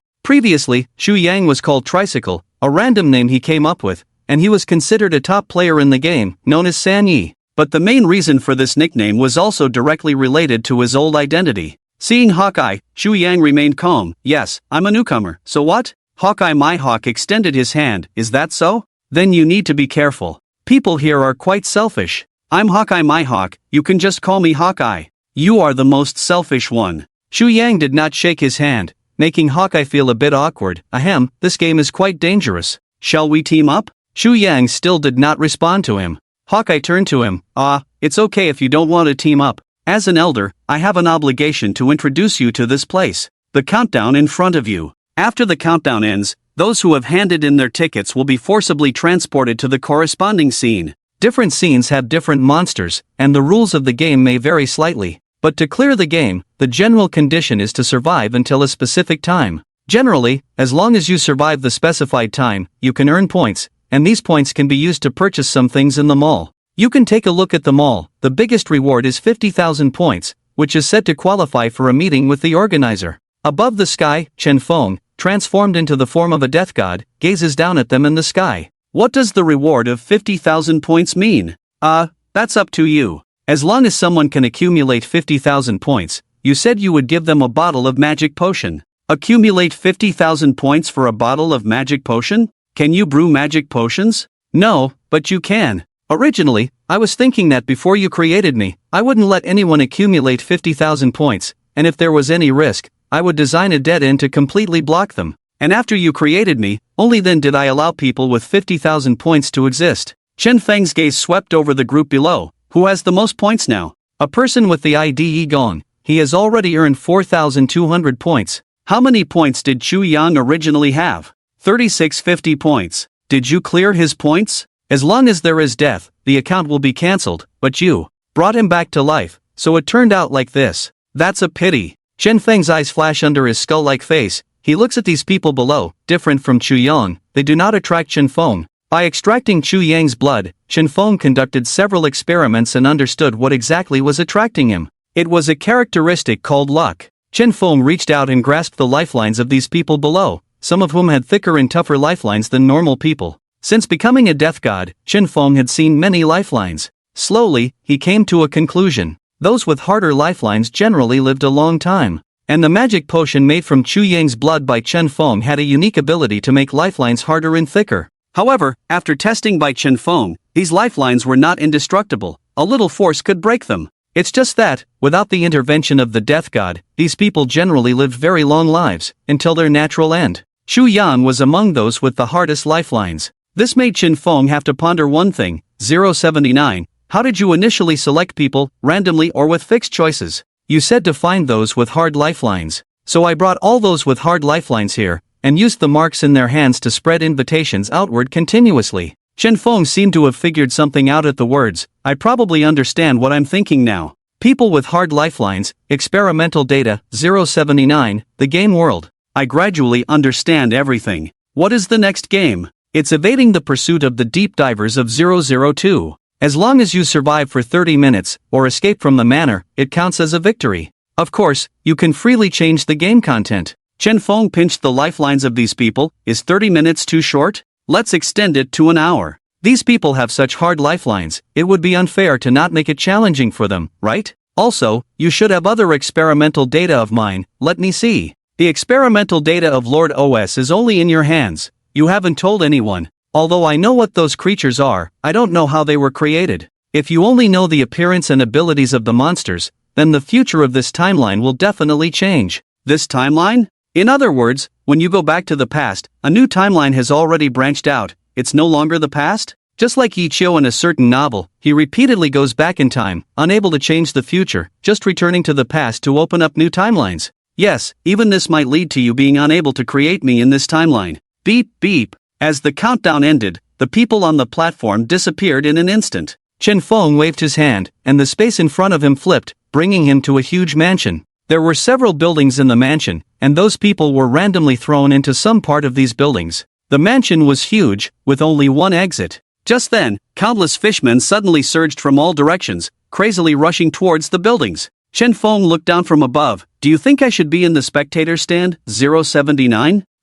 If you intervene, the game will become very easy, affecting the balance of the game. Of course, if you want to go down and play, you can also. Chen Feng twisted his body back to his human appearance, only to see a cigarette suddenly appear in front of him. Please, sir. Chen Feng smiled. Interesting. He put the cigarette in his mouth. A small flame ignited, directly lighting the cigarette. Let them play by themselves then. Down below. Xu Yang just opened his eyes and found himself born in a house. Without a word, he rushed towards the deepest room. A hunting rifle hung on the wall of the room. He was about to take the rifle when someone attacked him, kicking him directly in the chest. The attacker was none other than Hawkeye. Hawkeye picked up the rifle and looked at Xu Yang. Are you okay? Why did you fall by yourself? Oh, it's too dangerous for you to hold this gun. I'll hold it for you, just follow me. This guy. Xu Yang gritted his teeth, but now he had lost all his abilities and theoretically couldn't beat Hawkeye. Hawkeye had a fishman's heart, with physical abilities far superior to Chu Yang's current state. The fishman's heart was also one of the clearance rewards. After each clearance, there would be a reward ranking. The top 1 to 3 would receive a golden chest. The 4th to 10th would receive a silver chest. The rest who survived for a specific time would receive a guaranteed bronze chest. However, the bronze chest was extremely trash, at best opening to a blue ability, with a very low probability. The fishman's heart was a purple reward, and if Chu Yang wanted to regain the fishman's heart, he had to be in the top 10 at least. In this level, to enter the top 10, one must kill fishmen. The more fishmen killed, the higher the ranking. Without a gun, it would be very difficult for him to kill fishmen with his ordinary physical abilities. Hawkeye took the gun and left, leaving Chu Yang to pick up an axe nearby. When weak, one could only endure. The original Chu Yang had a purple ability, a golden ability, and 2 blue abilities. The golden ability was to trip opponents 100%, a conceptual ability that could trip anyone it touched. The purple ability was the fishman's heart, which could double a person's physical strength. The 2 blue abilities were enhanced hearing and enhanced physical abilities. The other abilities were sold off by Chu Yang because they were not useful. In addition, he had 2 purple consumable items, the Breath of the Deep Sea. The Breath of the Deep Sea was also a drop from the 002 level, with the effect of a full body recovery once, equivalent to a healing potion. The difference was that after healing, the Breath of the Deep Sea would enhance physical abilities once. Xu Yang had used the two breath of the deep sea on the time his heart was crushed by a fishman 2 months ago and the time he was in a car accident explosion. But that was all in the past, and now he didn't even have the most basic white ability. Xu Yang picked up the axe and headed towards the door, as the fishmen were already coming to kill him. Most people chose to run and fight at the same time, as there were too many fishmen, and it was not realistic to fight head-on. To save energy, most people will take advantage of the terrain to deal with the fishmen. 1 fishman, 1 point. Based on previous data, I think I need to kill at least 45 fishmen to make it into the top 10. Hawkeye climbed to a high point with his gun and started accurately headshotting the fishmen one by one. He had the ability with firearms, not to mention his marksmanship. Some experienced elders were also like Hawkeye, already armed and dealing with the fishmen in their own way. Some grouped together to defend a point, resembling a scene from the CF biochemical mode. Although the elders were prepared, the newcomers were completely clueless. Who am I? Where am I? What should I do? A fishman suddenly pounced on a newcomer, who screamed in agony as their throat was bitten, followed by more newcomers falling. Xu Yang suddenly had an idea. He looked at a newcomer being attacked by a fishman and then lifted his axe, chopping down on the fishman that was feeding. 1 down. In the sky, Chen Feng was always watching a person with the ID name Yi Gong. His agility and movements were exquisite, pulling a group of fishmen alone, using whatever was nearby, like a god of war in a Toy City battle. This person's combat ability was the strongest among them, but his strength lay not only in physical prowess but also in his flexible and adaptive fighting style. In gaming terms, this guy had lightning-fast reflexes. The battle lasted for half an hour, and most people were starting to struggle. Strange, why hasn't the game ended after half an hour? Yeah, could it be that the survival time has been extended? Xu Yang also noticed this. Wasn't it supposed to be half an hour? Oh no, we can't drag this out. The number of fishmen and their attacks would become increasingly fierce as time passed, making it already difficult after 30 minutes. If another 10 or 20 minutes were added, even Yi Gong wouldn't be able to hold out. Thinking of this, Xu Yan looked fiercely towards the mansion's gate. We must find a way to break through. As long as we can escape, at worst, we can survive. Staying here is a dead end. Obviously, others were thinking the same. They all rushed towards the mansion gate in an instant, with Chu Yan following closely behind. After 30 minutes, the casualties began to increase rapidly. The team of 100 players was reduced to less than 20. Yi Gong took the lead, cooperating seamlessly with other players to carve out a path and was the first to escape the mansion. Other players followed closely, but Chu Yang, due to his physical limitations, lagged behind. Gritting his teeth, Chu Yang exerted all his strength to roll through the gate. At the same time, the scene before everyone went black. The game ended. Entering the reward settlement phase. Yi Gong ranked first, killing 102 fishmen, leaving the second place by a whopping 19 fishmen, a significant lead. Hawkeye Mihawk only ranked 7th, killing 49 fishmen. Xu Yang's ranking was even lower, only reaching 65th place. He had only killed 8 fishmen, a very meager number. The good news was that Chu Yang at least survived and managed to get the lowest tier bronze chest. Phew! Everyone returned to the platform, opening their chests, including Chu Yang. Reward obtained, one-time item, hand grenade, white reward, what a piece of junk. Sigh. Chu Yang sighed, and others also opened their chests. One of them suddenly exclaimed, I got a purple one, Fishman's Heart, 150 points, only one, first come first served. 150 points? Hey, bro, Yi Gong sold his for 95 last time, and you're selling for 150? Buy it or get lost. Cough, blue quality, visual enhancement, 30 points, price negotiable. White quality, one-time adrenaline prop, 5 points. What is Yi Gong offering this time? The person known as Yi Gong turned around, purple quality, fish scale skin, 75 points. Damn, it's Yi Gong again, truly trustworthy. Watching the crowd trading around, Chu Yang shook his head. His earnings this time were only 18 points. 8 points were given by the fish killer, and 10 points were the fixed reward for clearing the level. Couldn't buy anything. And those inherent abilities can only be traded when not absorbed. Once absorbed, they cannot be traded. So generally, everyone starts trading after the rewards are settled. Xu Yang took a deep breath, white quality, one-time prop, hand grenade, 10 points. Hawkeye came to Chu Yang, not bad, newcomer, you actually survived, I have high hopes for you. Bastard. Xu Yang cursed Hawkeye and his whole family in his heart, then turned to the side. Hawkeye laughed when he saw this, I'm here to take care of your business, and you treat me like this? Xu Yang turned around at his words and initiated a trade, 10 points. Hawkeye directly refused the trade. Oh, sorry, I suddenly don't want it anymore. How about you sell it to me for 3 points? You should know, this kind of white one-time prop is trash among trash, no one will buy it. Chu Yang directly exited the game at his words. Seeing him disappear, Hawkeye sneered, doesn't know how to appreciate. By the way, our third senior hasn't been here for a while, right? Who knows, maybe he's dead. The third senior they were talking about was a person named Tricycle. Yes, it was Chu Yang. The next game will start in a month. Chen Feng stretched lazily, that's really slow, at this rate, it will take hundreds of years to accumulate 50,000 points. Besides, I think your game lacks a bit of fun, why not just disguise the game world as the real world and let them play as the reincarnation team? Reincarnation team? Does the main god know? If not, read more online novels. With a thought, Chen Feng left the game space directly and returned to his own crack space. This creation, 079, was very interesting. Through 079, Chen Feng had an idea. Since a game world can be created, there's no reason why an alternate world can't be created. However, I haven't deduced the precursor materials for 079 yet, I can't take too big a step,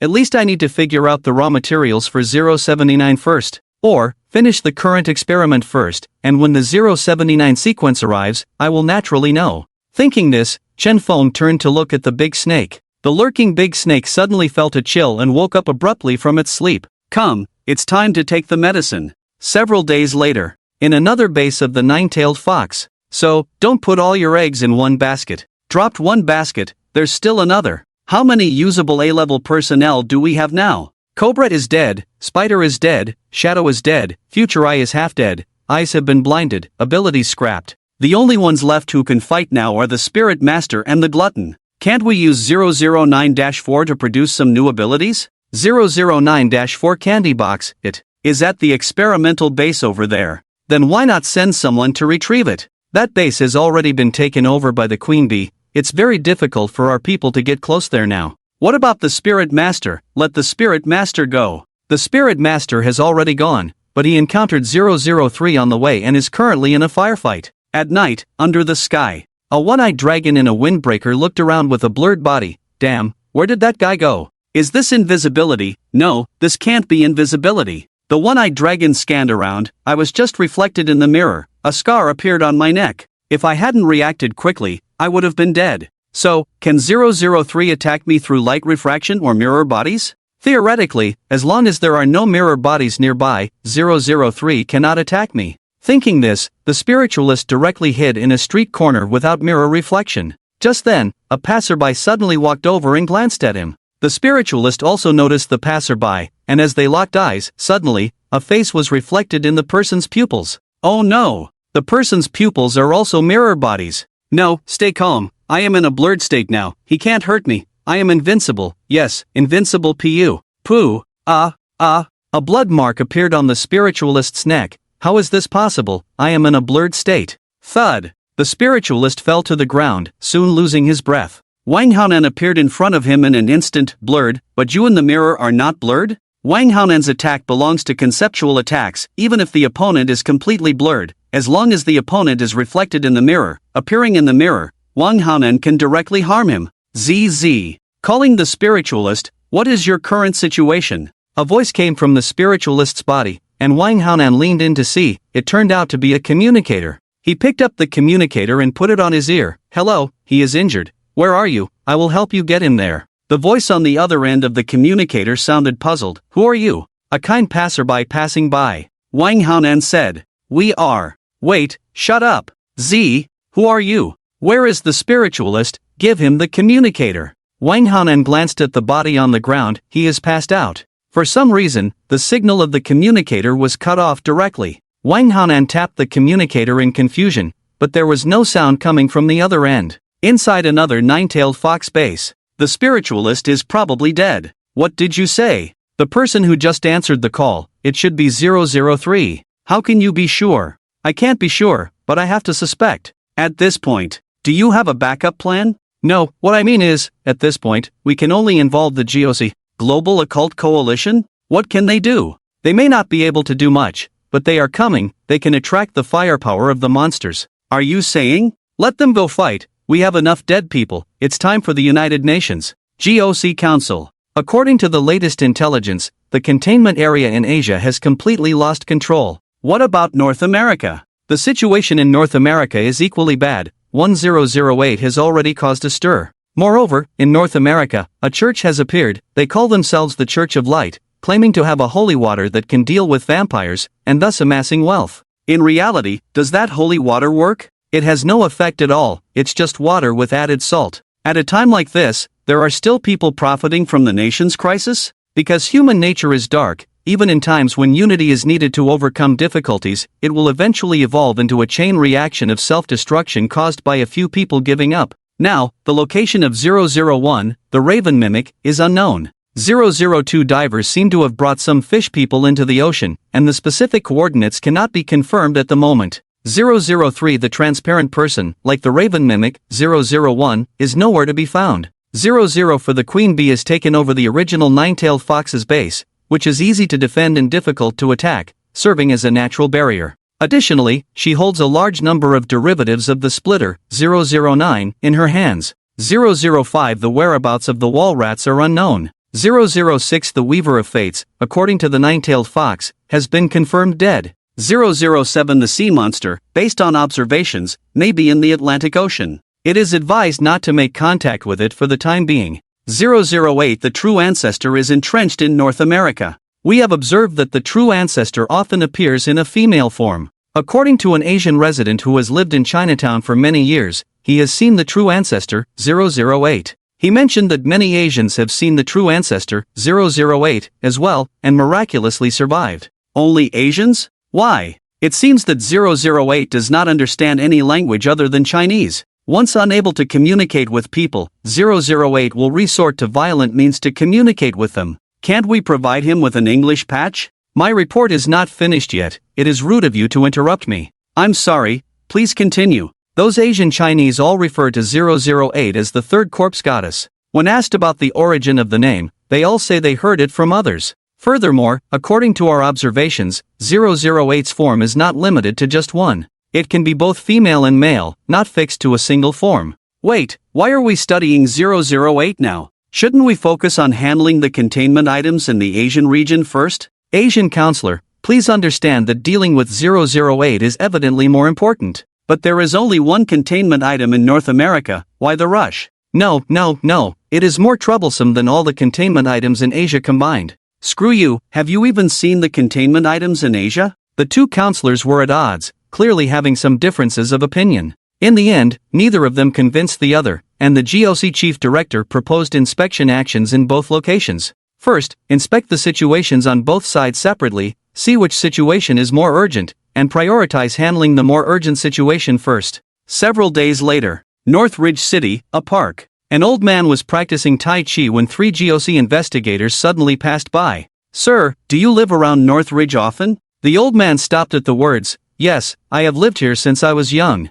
Do you know that Northridge City has been restless recently? Upon hearing the GOC investigators' words, the old man shook his head. No, our Northridge City is very peaceful. The investigators looked at each other. Have you seen any abnormal phenomena, or encountered any ghosts or monsters? The old man raised his hands. There are no monsters in this world, just things people make up to scare themselves. Instead of thinking about those things, why not learn Tai Chi Bagua Palm from me? The old man said as he demonstrated a few moves vigorously. The investigators shrugged at each other. It seemed that the situation in Northridge was not that bad. Are you sure you haven't seen any monsters, sir? The old man continued to practice Tai Chi Bagua Palm on his own. There are no monsters, but there are still terrorists. Terrorists? Where? As soon as the person spoke, the old man suddenly struck out with a palm, and a burst of energy spread out, instantly engulfing the three people. The figures of the three disappeared in an instant, and the old man took a deep breath. Right in front of you. Chaos Splitter, 8th seat, Yi Jing. In a dark space, three GOC investigators suddenly appeared. For them, it was just a blink of an eye. Where is this? The three looked at each other, standing on a huge Tai Chi diagram with 8 passages leading to different patterns. What is this situation? Weren't we just? One of them mentioned something about an old man, then a voice echoed in the space. Among the 8 gates, only one is the gate of life. Choose wrong, die. Choose not to go, still die. Tai Chi evolves, the gate of life changes continuously with time. If you can make it out, I'll admit you're good. Admit you're good. So, what are the 8 trigrams? One scratched his head, looking puzzled. I don't understand this culture. Do you want me to start from here? Another pointed at the patterns on the gates: Shin 3 links, Koan 6 breaks, Shin respectful bull, Jen overturning bull, Li center void, Kan center full, Dui upper lacking, Sun lower break. In tomb robbing, the gate of life usually points to Sun position. Sun belongs to wind, there is wind. Wait, stop with the training or not, I feel like I'm suffocating. As they spoke, the air became thinner. The only one who understood the 8 trigrams clenched his teeth. I don't understand the meaning here either. Let's go, try the wind position. Where is the wind position? This way. One rushed out, only to be torn apart by a fierce wind instantly. Seeing this, the other two hesitated. He guessed wrong. We can't go that way. 2 paths left, 7 exits remaining. If each of us takes one, at least there's a 1 in 7 chance. Okay, let's go together. One of them charged into the Gen gate of Earth. The next moment, countless stone spikes pierced him like a sieve. Now, it's 1 in 6. The last one gasped for breath, laughing. Although they said they would go together, the situation clearly indicated that the one who went last had the highest chance of survival. Now, 2 gates were confirmed as gates of death. The man chose 1 out of 6, directly entering the fire gate corresponding to the Li trigram. However, luck did not seem to favor him. As his brain stopped due to lack of oxygen, flames erupted, burning his body. The old man clapped his hands. That's why, young people, instead of looking for monsters, you should learn Tai Chi and the 8 trigrams from me. In the park, an old man was practicing swordsmanship, while another was doing Tai Chi. The 2 old men glanced at each other. Do you really have a gate of life among those 8 gates of yours? The old man replied, of course, it's just that the Tai Chi circulation changes. The gate of life may be here 1 second and in a different position the next. If they had the habit of carrying a compass, they would notice that every time the gate of life changes, the magnetic field becomes chaotic. The other old man smiled faintly, but so far, no one has been able to walk out of your 8 gates. Yi Jing shook his head. Old 12, you must understand, it's all about timing and fate. When they encounter me, it's their destiny. If they can't make it out, it's also their destiny. Chaos Splitter Seat 8, Yi Jing. Chaos Splitter Seat 12, Swordsmith. In the fractured space, Chen Feng was tidying up his old lair, arranging several rows of huge bookshelves in the dark space. In the middle, there was a table with a demon-patterned teapot and a diary. On the ground nearby, a large Venus flytrap-like plant with eyeballs instead of flowers was growing. On the other side of the room, a very large snake's body was stretched out, with its head and tail fixed on opposite walls. 3 cavities were dug in the middle of its body, with glass separating the flesh on both sides. The big snake looked pained, but its head was fixed to the wall and unable to move.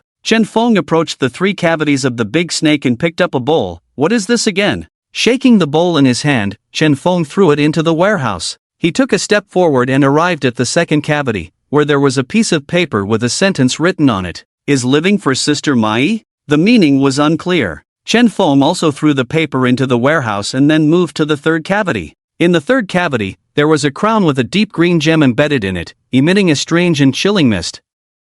This is somewhat interesting. Chen Feng shook the crown in his hand, which was the 15th creation split off from the big snake. The big snake had taken the potion of the splitter 009. Now it had become the new 009, but that was not quite accurate because Chen Feng did not give it a number. He simply viewed the big snake as a biological factory. And this was the final stage of the biological factory. Chen Feng dug 3 holes in his body, allowing the split substances to concentrate in these 3 holes. Each time the wound healed, a split substance would fall out. This made the big snake extremely miserable, as 3 parts of its body were always emptied of flesh and blood. But it could not resist, not only physically but also psychologically. Perhaps because of its larger size, the big snake could split out much more than 009 at a time. However, in contrast, these substances, whether with characteristics or not, did not come with a decent manual to explain their functions. Chen Feng shook his head as he looked at the accumulated split substances in the warehouse. It was like pulling out tangled earphone wires from his pocket.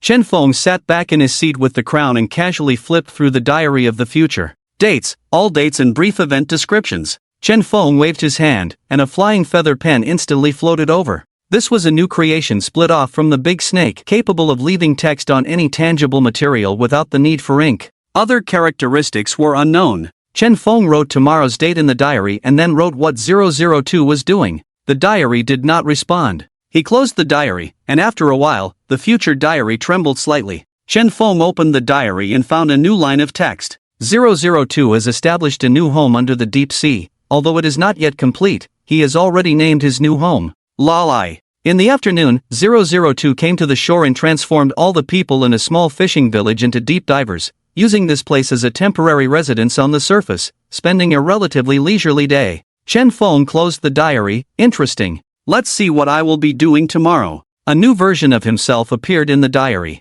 Chen Feng observed the diary. Tomorrow morning, pick up the junk dropped by the big snake, and the big snake will drop a book. The book is called When Humanity Shines in the Stars. I find it interesting. From morning to night, the insights are profound. In the afternoon, I remembered that I hadn't fed the big snake today. Chen Feng picked up the feather pen and wrote on the paper, "Is there no more interesting information for me?" He closed the diary, and it trembled slightly. After a while, new words appeared on the diary. A person longs for my appearance, clearly just a half-finished product, an ability that seems ordinary at first glance, but in reality is also ordinary, yet it is being used by someone to such an extent. This is interesting. Shaman, somewhere on a main street. A man dressed in a clown suit stood on the street. Someone threw a coin at him, wanting the man to perform a trick. But the man just held his mouth shut and pulled out a smile, showing his teeth. The person cursed and walked away. The man picked up the coin from the ground, put away his smile, and then lay down in a big letter shape on the ground. Ha, ha ha ha. A young mother walked by with her daughter.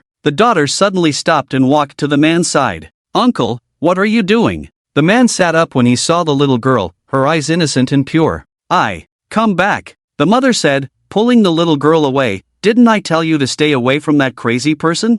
The little girl looked at the man. "But Mom, I just feel like he's very sad." "Sad about what? Hurry up, if you sympathize with him, you'll end up marrying someone like him in the future," the mother said, pulling her daughter away. Watching the two leave, the man lay back down in a big letter shape. He looked at the sky, at the sun, and instinctively raised his hand to shield his eyes. To punish criminals, we put them in cages. To protect animals, we put them in cages. Are you saying protecting animals is a joke? At that moment, a middle-aged man walked over. The man looked at the middle-aged man and drooped his face again. "What I mean is, they have all lost their freedom." "Are you discussing philosophy with me, Arthur? Don't forget, I paid you to work, not to sunbathe in front of my shop." Hearing the middle-aged man's words, Arthur slowly got up. Yes.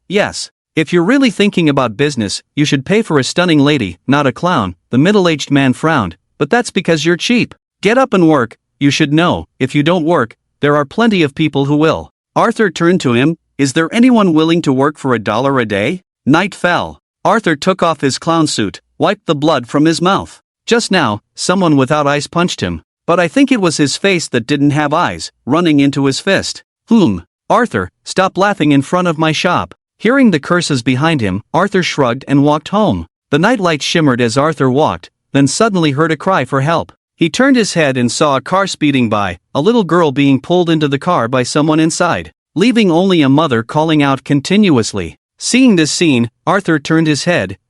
It looked familiar. Wasn't this the mother and daughter he saw during the day? Oh, I guess the girl's father couldn't wait to take her home, maybe. After a while, inside an abandoned unfinished building, there was a huge cage with numerous boys and girls of similar ages inside. "Is this enough? What does Kay say? That guy is probably drunk again. You know, once Kay gets drunk, no one can wake him up, unless I take out my 3-year-old blue cheese and smear it on his face. If you really do that, he might end up vomiting his intestines." Ha ha, ha! A strange laughter echoed in the darkness, and the few people instinctively turned their heads. "Who's there? Come out." One person took out a gun in the darkness. In the darkness, a man with clown makeup on his face walked over. "Sorry, I find this very funny. Have you ever considered becoming a comedian?" "Comedian?" The group looked at each other. "What are you talking about?" Arthur said, sitting down unceremoniously on a nearby chair. "From a long time ago, I have always had a dream. I want to become a comedian."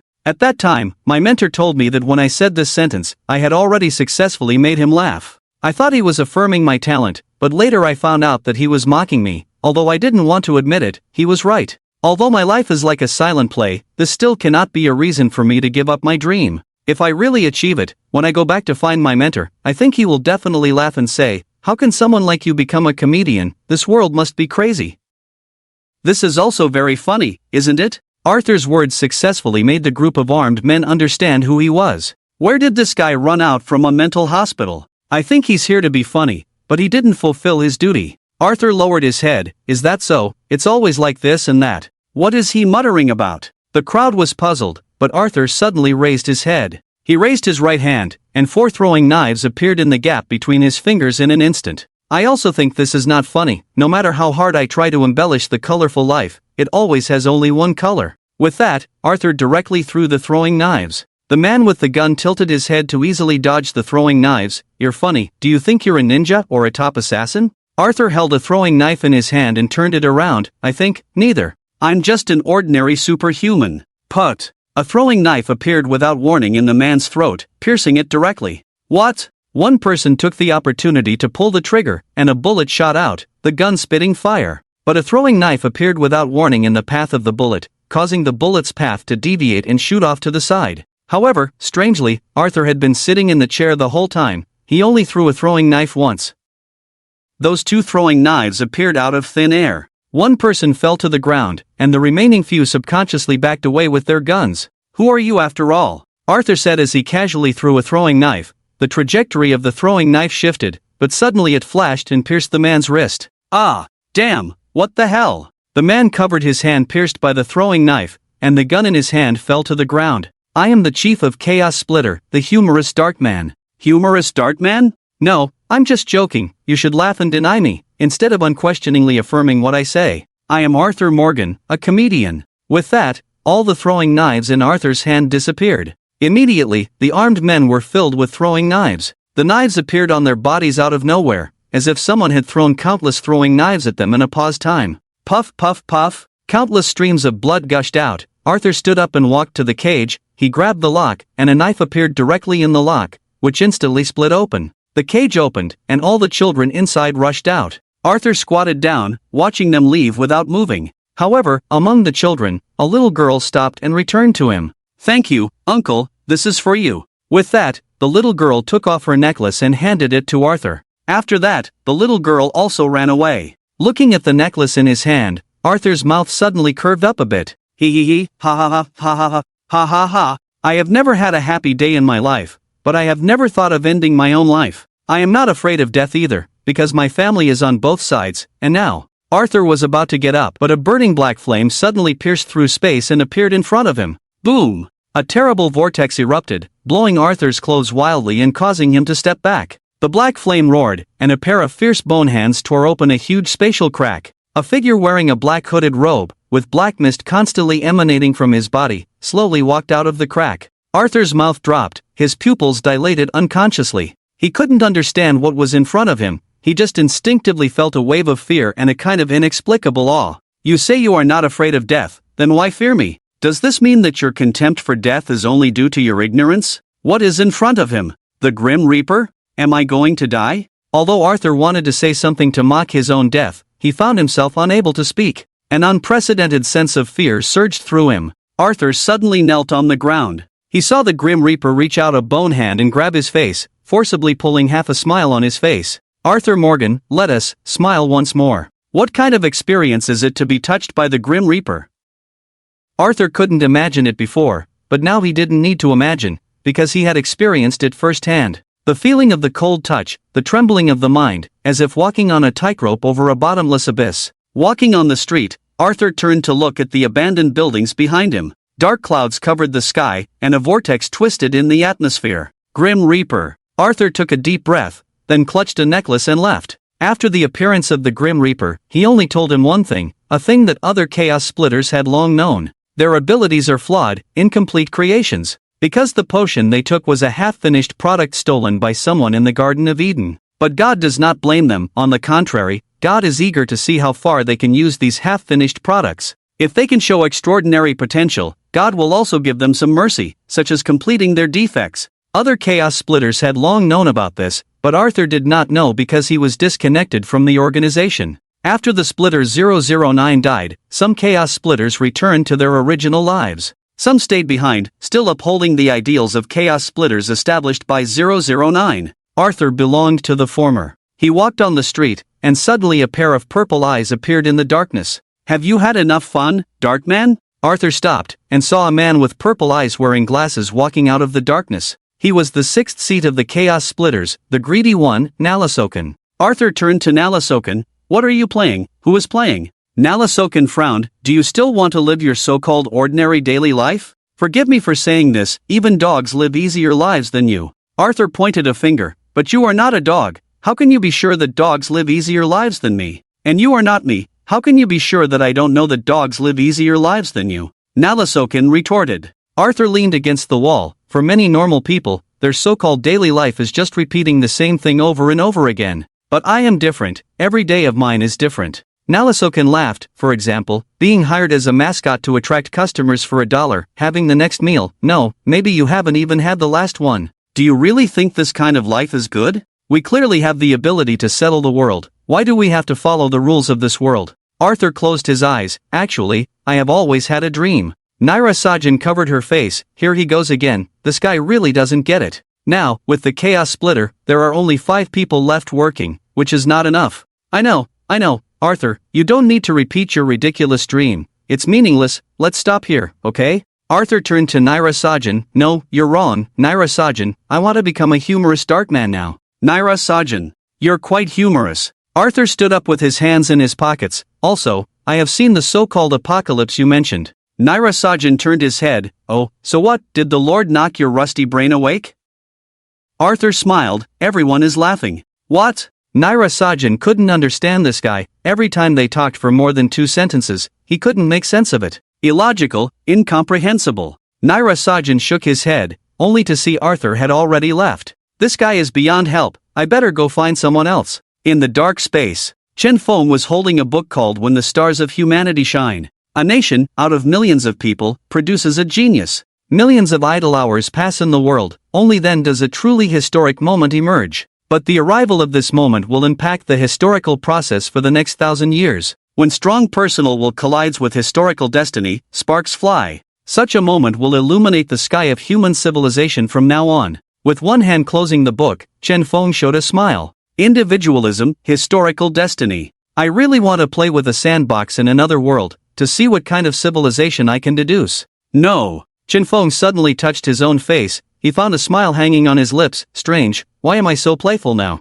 Is it because nothing can threaten me, so I subconsciously relax? Chen Feng put down the book and looked into the darkness, where the universe and thousands of planets evolved. The universe is vast and boundless. Our understanding of the universe is not even a fraction of a billionth of the world itself. The stars are shining. There may be higher dimensional beings in the universe, which are potential threats, but this still cannot conceal my inner joy. Speaking of joy, Arthur Morgan is an interesting person. His inherent ability is very rubbish, with no development potential whether from a distance or up close. His ability is magic tricks, being able to make a knife appear in front of him. But, note that he can only transform into a knife, and there is a length limit, only knives similar in length to a dagger. Of course, if he could produce metal infinitely, that would not be a bad thing. But he can't, he can only bring existing knives from the world, he can't create knife blades himself. And these knives have no special features, he just has this plain ability. No matter how you look at it, it seems very rubbish, right? However, the range that can be manifested on Arthur after applying Chen Feng's potion has increased.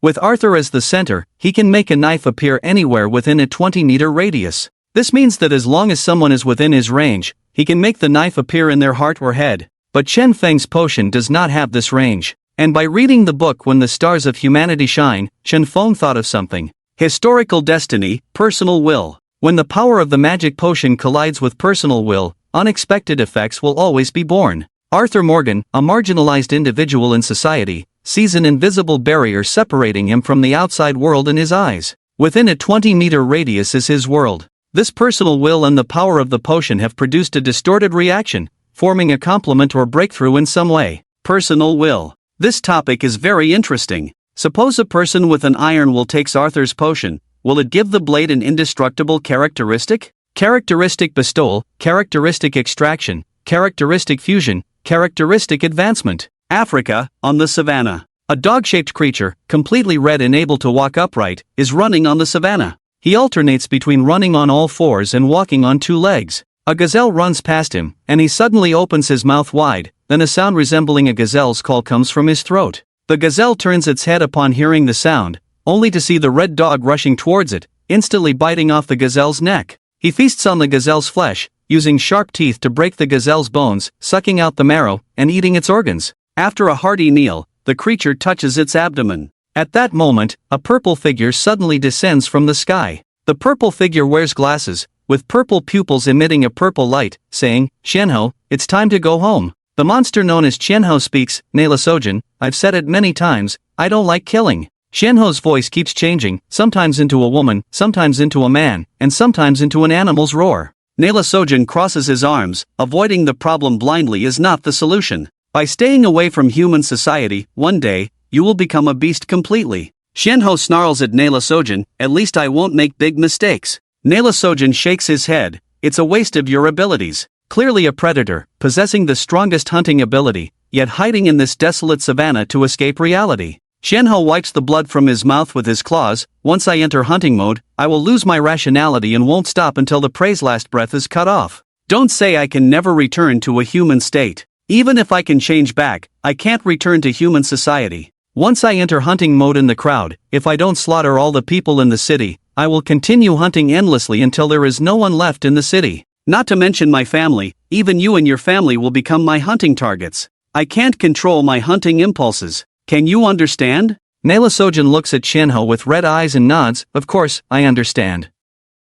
"It's not your fault, Qianhou, but if you want to end these days of bloodshed, you must follow me. There is only one being in this world who can save you." Upon hearing this, Qianhou extends his sharp claws, that being. Obtaining the key to evolution is not so easy. And I'm afraid I won't wait until that time. Already having made a big mistake, it will be too late to say anything then. Qianhou says as he turns to leave, and Nela Sojin rubs his forehead. Each one is quite a handful. Chaos Splitter's second seat, Qianhou Beast. Although he doesn't have any special characteristics, he is powerful enough on his own, like a monster tank, with high attack, high defense, thick blood, and fast speed. Moreover, he can imitate any sound he has heard at will. These sounds are not limited to life sounds, including gunshots, impacts, TV sounds. He can perfectly replicate them. Because his throat is very special, like a recording device. The only downside is that once the thousand-throat beast falls into a state of hunger, or sees prey escaping, it will instinctively enter a hunting state. In this hunting state, the thousand-throat beast will lose its rationality and attack indiscriminately until all prey is killed.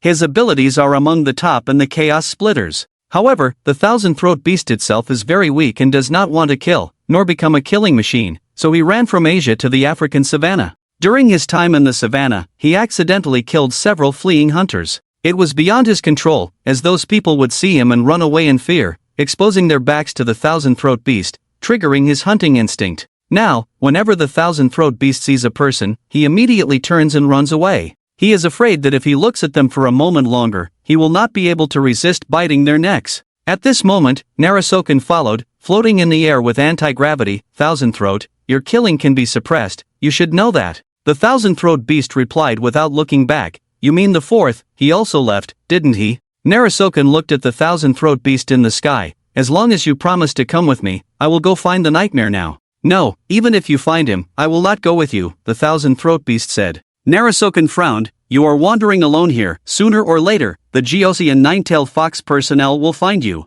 Upon hearing this, the thousand-throat beast suddenly paused. Goc, Nine-Tailed Fox. Perhaps containment is also a good choice. Narasoken clicked his tongue. This guy was as uncooperative as Arthur. "Master gave you a designation, 011, Arthur is 010, I am 015, remember that. I will go find the nightmare now. If you change your mind, you know where to find me." With that, Narasoken flew off into the sky. Several days later, inside a university, Narasoken silently arrived at the top of a library. Inside the library, a black-haired young man was reading. His name was Fan Yi. Originally, the Chaos Splitter 009 had only planned to capture 20 people, but for the convenience of explaining to everyone, he deliberately captured one more person. That person was Fan Yi. He was the fourth to drink the potion, ranked fourth among the Chaos Splitters, known as Nightmare. As the name suggests, he can enter other people's dreams and put them to sleep. Whenever the thousand-throat beast went mad before, Fan Yi would forcibly hypnotize him,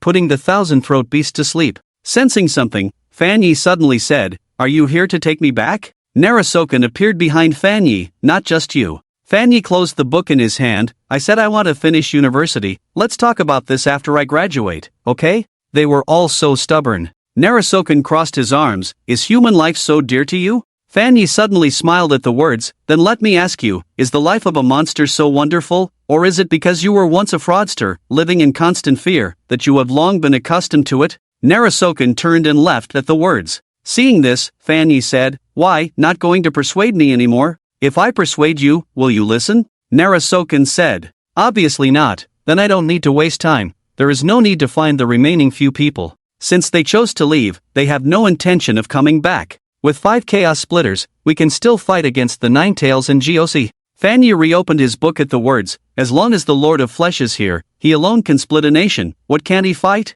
Narasoken frowned with his back to Fan Yi. If those people who split out could live a little longer, it would indeed be so. Chaos Splitter Seed 1, number 010, Joker, X, Chaos Splitter Seed 2, number 011, Beast of 1,000 Throats, X, Chaos Splitter Seed 3, number 012, Lord of Flesh, Square Root, Chaos Splitter Seed 4, number 013, Nightmare, X, Chaos Splitter Seed 5, number 014, Priest, Square Root, Chaos Splitter Seed 6, number 015, The Greedy One, Square Root, Chaos Splitter Seed 7, number 016, Strange Ghost, Unknown, Chaos Splitter Seed 8, number 017, I Ching, Square Root, Chaos Splitter Seed 9, number 018, Centaur, Unknown, Chaos Splitter Seed 10, number 019, Insect, Unknown, Chaos Splitter Seed 11, number 020, Computer, Unknown, Chaos Splitter Seed 12, number 021, Swordsmith, Square Root. Looking at the list in his hand, Narasoken rubbed his brow. Except for 3, 5, 6, 8, and 12, these 5 seats are scattered all over the place,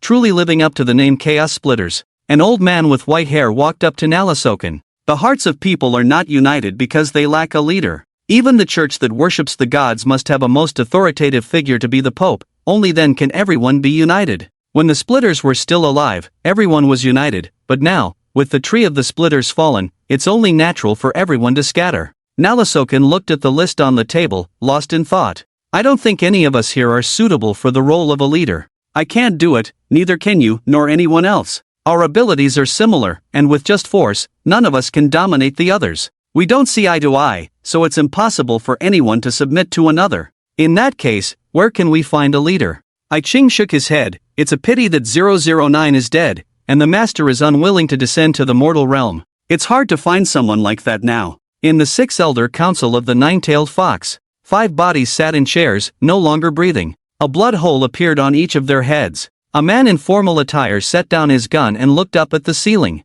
Almighty Master, I have shown you my sincerity and determination. If this is truly my fate, then please descend to the mortal world to see me. The man's name was Qin Lang. In these days of total defeat for the Nine-Tailed Fox, he began to have recurring nightmares. The Grim Reaper wielded his scythe continuously, and the people of the Nine-Tailed Fox died one after another. A huge invisible clock swung back and forth, a line on the pointer being constantly moved but never breaking. It was as if waiting for something. It was also at that time that he began to hear a low whisper frequently. The voice repeatedly spoke of what miracles were, what greatness was, what was supreme, what was divine, what was human. Under those murmurs, a thought slowly took root in Qin Lang's mind. He didn't know when this thought began. When he realized he had this thought, his hand was already holding a gun, and the 5 elders in the council of 6 elders were already dead, killed by him. The idea of evolution had long taken root in his mind, unshakable. All great works require sacrifice to achieve. Perhaps humans on Earth cannot understand, but they must obey. The voice echoed in Qin Lang's ears, murmuring repeatedly, whispering, "Our birth is for greatness, for self-improvement, to reach a level beyond what the Creator can imagine. We must do it. Our evolution surpasses the entire starry sky, our mission, far more meaningful than the destruction and rebirth of the universe." This is an immensely noble reform. Those who cannot accept evolution will eventually be eliminated by the tide of time. All will be as such, all will follow this intention, for eternity is like ashes. Qin Lang held his head in his hands, his eyes beginning to turn red. This is my destiny. Life needs change, humanity will evolve, this grand reform has long been brewing. The Nine-Tailed Fox must embrace evolution in the tide of rebirth. Click. As Qin Lang spoke, a crack suddenly tore through the space on the round table in front of him. A being shrouded in black mist descended before him. He did not understand what it was, of course, nor did he need to understand. Qin Lang dumbly reached out his right hand. Lord Chen Feng reached out, black flames swept out, and the tips of their fingers collided. When the fate of history clashes with strong personal will, the flames shine. Can you understand what fate is? Qin Lang's gaze suddenly became firm. Life needs to face a test, whether for new life or old life. This is a doomsday. I am willing to sound the horn of doomsday. If humanity emerges victorious in this war, it will be dominance. If the monsters prevail in this war, it will be elimination. I am willing to take on all responsibilities, lead humanity into the tide, and open the competition between new and old life. Chen Feng smiled. He noticed Qin Ling through the future diary and discovered the extraordinary qualities of this person. He was a madman with a strong obsession. But he was also a genius. Chen Feng whispered in his ear for several days in a row, and his responses did not disappoint Chen Feng. Whether new life or old life, their essence is no different. The world's rule is survival of the fittest. This is an eternal principle. If you can eliminate those new lives, then this evolution will belong to you alone. But if you fail, in this tide of evolution, you will be the first to be abandoned. It will be so. Qin Lang replied unequivocally. In victory, all unite as one. In defeat, the red flag wraps the fallen. This competition, from the ground, to the sea, to the sky, you shall witness. Chen Feng's fingertips reversed, and a bottle of murky potion appeared on his fingertip. There is only one chance. Qin Lang believed in the Great Will, firmly believing in the so-called destiny.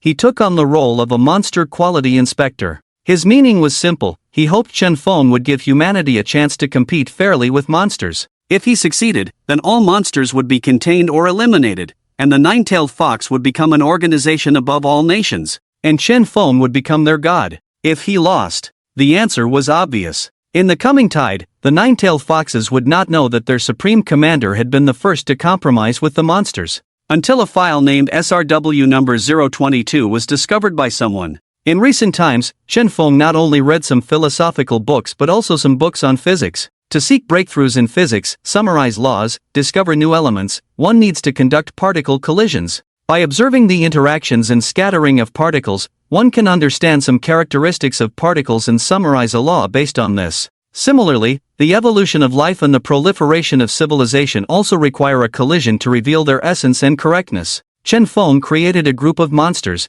as if he had cracked open a walnut. Although he repeatedly observed and tried to understand these walnuts, and let the walnuts tell their own secrets, he could not fully reveal the internal of the walnuts.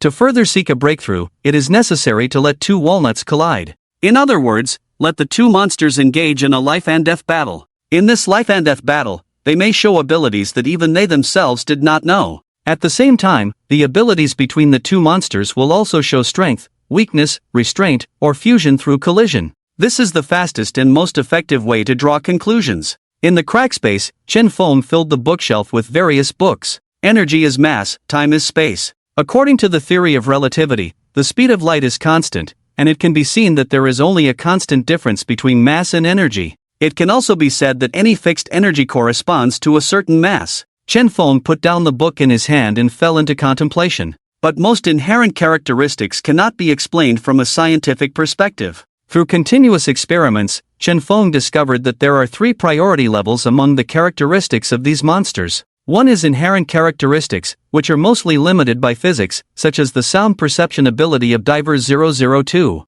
The organ he uses to emit sound is his abdomen, which contains a complete vocal system different from that of humans. The people of the nine-tailed fox once captured a fishman and dissected it to confirm the biological possibility of this vocal organ. However, the organ that 002 uses to perceive sound is his brain, which is extremely unreasonable. The part that cannot be explained by science is secondary characteristics, which to some extent violate science and are considered supernatural. For example, there was a person who could make his shadow attack the shadows of others. There is also the mirror-killing ability of the transparent man Wang Haonan, who can harm people in reality by attacking the person in the mirror. This is a kind of secondary characteristic. However, the ability of the mirror demon still depends on the refraction of light. Therefore, some secondary abilities do not conform to science, but some do. The above two are the two conventional characteristics, and the third characteristic, Chen Feng calls it the absolute characteristic. The priority of the absolute characteristic is higher than all other characteristics. It defies common sense, such as a soup spoon that is absolutely sharp, which can pierce the earth when thrown on the ground. It follows the principle of absolute sharpness, so theoretically there is no substance it cannot cut. 009 once split a black arrow, and the ability of that black arrow is to absolutely hit the target and cannot be destroyed. This was the first item with an absolute characteristic that Chen Feng encountered, and the only one. Now, that arrow has been retrieved by Chen Feng. If the double-ear pot can absorb the absolute hitting characteristic of the black arrow, then theoretically, the medicinal potion made from it will only have two effects. The first effect is that oneself becomes a black arrow, and once launched, it will absolutely hit the target. The second effect is that all objects launched by oneself will have the absolute hitting characteristic. For example, throw out billions of suns. Theoretically, it is like this, but Chen Feng has not yet started to try. There are two reasons for this. The first is that the black arrow has the absolute indestructible characteristic, and if this characteristic is applied to a person or a living being, it might create an immortal creature. The second reason is that there is only one arrow. With the absolute indestructible characteristic, it is impossible to cut the black arrow in half for separate experiments. But Chen Feng also said, endow characteristics, extract characteristics, merge characteristics, advance characteristics. The meaning of this sentence is to put something with characteristics in the pot to refine it into a medicine for people to drink. This is endowing characteristics. And extracting the blood of this person is extracting characteristics. The characteristics extracted from the blood of that person are fused with the characteristics extracted from the blood of other people to give birth to new characteristics. This is the fusion of characteristics. After the fusion of characteristics, they are injected into living organisms, leading to breakthrough characteristics. Chen Feng continues the cycle by extracting characteristics, fusing them again, breaking through, and bestowing them. In theory, it is possible to create the so-called ultimate characteristics. However, Chen Feng has not yet found an answer to what that ultimately is.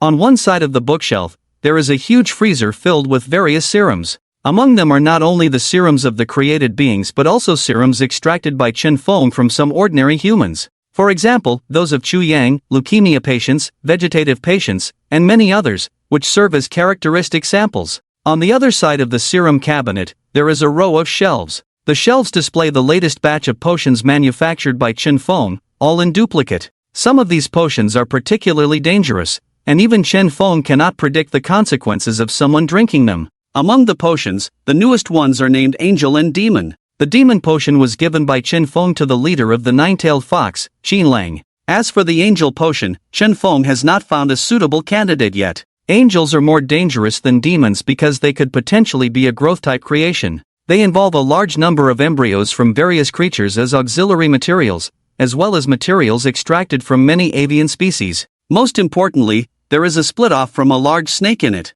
an egg with a white feather pattern. The egg looks like a bird's egg but is large, the size of a cantaloupe, and seems to be incubating something inside, even having a lifeline. However, its lifeline is very thin and fragile, easily broken by a breath from Chen Feng. After studying it for a while, Chen Feng still couldn't figure out what it was and casually threw it into a pot. Since the demon has been given away, the angel should also have an owner. But this person cannot be from the nine-tailed fox, nor can they be the chaos splitter or any previous creations. Let me see if there is a suitable candidate in the GOC. Chen Feng's perspective shifted, the darkness in front of him parted layer by layer, and soon the headquarters of the GOC appeared. His view passed over the sky. The organization of the GOC is slightly different from that of the nine-tailed fox. They are a council of 7, not based on countries but corresponding to the 7 continents. Chen Feng's gaze swept over the 7 leaders of the GOC. They all seemed quite ordinary. Seeing that the 7 leaders had nothing special about them, Chen Feng shook his head. It seems he couldn't find.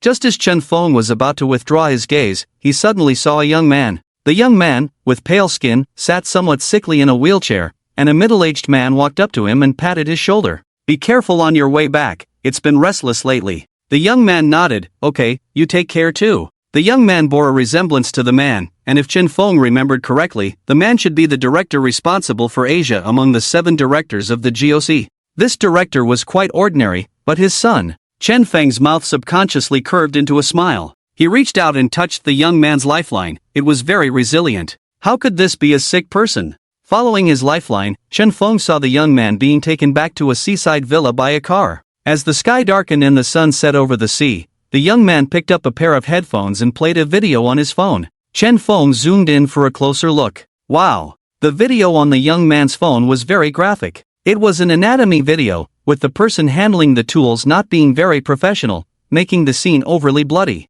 The young man, upon seeing these things, not only did not show fear, but instead, he seemed somewhat unusually excited. Looking at the smile on his lips, Chen Feng actually showed a smile similar to his. It seems that the angel has chosen someone. Inside a seaside villa, the young man sat in a wheelchair, sweat constantly appearing on the palms of his hands. And when the video on his phone ended, he turned his head only to find another person on the sofa in the living room. The person was dressed in a black robe, with black mist constantly emanating from his body, and his face covered by a hood. The young man pushed the wheelchair to the front of the person. "Who are you?" Chen Feng did not respond to the question, just sat there. Seeing this, the young man pushed the wheelchair to the kitchen, made 2 cups of tea and placed them in front of Chen Feng, then struggled to sit on the other side of the sofa. "Simple tea, sorry for the poor hospitality." Chen Feng picked up the teacup, steam rising, but he could not feel the temperature. "What is your name?" The young man also picked up the teacup, blew a breath of hot air, and said, "Ink."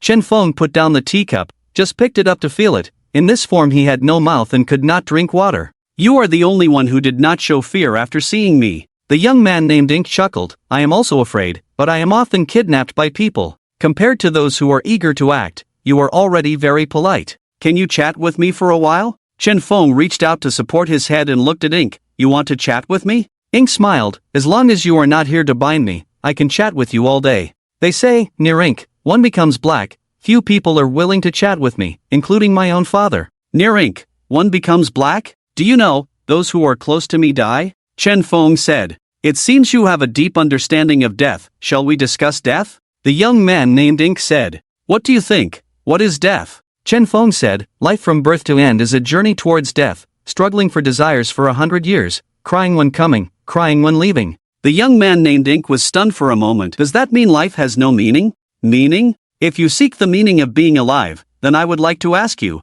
what is the meaning of your existence?" Hearing Chen Feng's words, the young man fell into thought. He looked at his legs. "It should be the faint hope of finding a cure for my legs. My father told me that there is a candy in this world, and as long as you have a strong will, it will respond to you. If I desire to restore my legs, then the candy might be able to heal my legs. That's what my father told me, but I think it's impossible. It's like a fairy tale story to put children to sleep." Chen Feng's eyes flashed under the hood at the mention. "Do you think that's a fairy tale?" Ink raised his head. "Are you here to shatter my worldview?" Chen Feng's wrist turned, and black flames burned in his palm, transforming into a bottle of white murky potion. "If I say, this potion can heal your legs, how would you react?" Ink was stunned for a moment. He instinctively reached out his hand, but Chen Feng took the potion back. "Of course, this is not free. Ink. After all, what is free is the most expensive." This being said, Ink actually doubted the authenticity of the potion in Chen Feng's hand. After all, when someone presents something unreasonable, anyone would have doubts. Of course, the most unreasonable thing was right in front of him. The presence in front of him, with the whole body burning with black flames like a ghost, emitting mist from the lower body, was clearly the most unreasonable. Ink had doubted what he was, but he was not curious, because he valued his life. People with too much curiosity often die the fastest. When facing a beast, the more afraid you are, the more the beast will think it's easy to control you. And when facing a monster that cannot be described by common sense, the best way is to not be curious, not ask too many questions. "What price do I need to pay to get this bottle of medicine?" Chen Feng thought for a moment. "Money. Money?" Mo was taken aback. "How much?" "All of yours," Chen Feng said, placing the potion directly on the table. "In the third room on the second floor, there is a safe. All of my father's properties are in my name, and there is also a black card inside. I am not able to help you get it because of my disability," Mo said as he took a sip of tea. Chen Feng smiled faintly, then instantly turned into ashes and disappeared in front of Mo. Watching Chen Feng disappear into thin air, sweat began to appear on Mo's forehead and palms. Has he left? Mo waited for about 10 minutes, but there was no movement in the villa. He looked at the potion on the table, and his heart was suddenly filled with struggle. What if? After much hesitation, he picked up the potion. He took a bit on his tongue. The taste of the potion was complex, like egg drop soup. This can't really be egg drop soup. Crack! As soon as he licked a bit of the potion, his legs suddenly twisted. Mo looked at his legs. Sensation? Feeling? Feeling the sensation returning to his legs, without a word, Mo drank the rest of the liquid in one gulp. Gulp! As the liquid flowed down his throat, a itching sensation began on his back. It felt like something was about to grow out. Plop! 2 pairs of huge, pure white wings instantly spread out behind Mo, wrapping him up into a giant ball. On the other side, Chen Feng carried the safe from the second floor and left the villa. He wouldn't need these things anymore, so Chen Feng took them for him. Code 023, Angel. First observation record. After taking the potion, the subject grew a large amount of feathers and a pair of huge wings, and his whole body became pure white and divine. Even the subject's body hair turned into a pure white state. After the transformation, the subject's two wings wrapped around 023, and 023 fell into a deep sleep. Second observation record, at 8:30 in the morning, the maid of the villa arrived as usual. When she opened the doorbell woke up 023. The maid let out a scream of over 60 decibels upon seeing 023. Upon hearing the maid's scream, all the feathers on 023's body became active and showed signs of growth. 023 revealed his true form to the maid, who went from fear to shock and soon stopped screaming. However, this action seemed to displease 023. He stood up and hugged the maid, his huge wings wrapping around her. The feathers were very soft, making one want to fall asleep.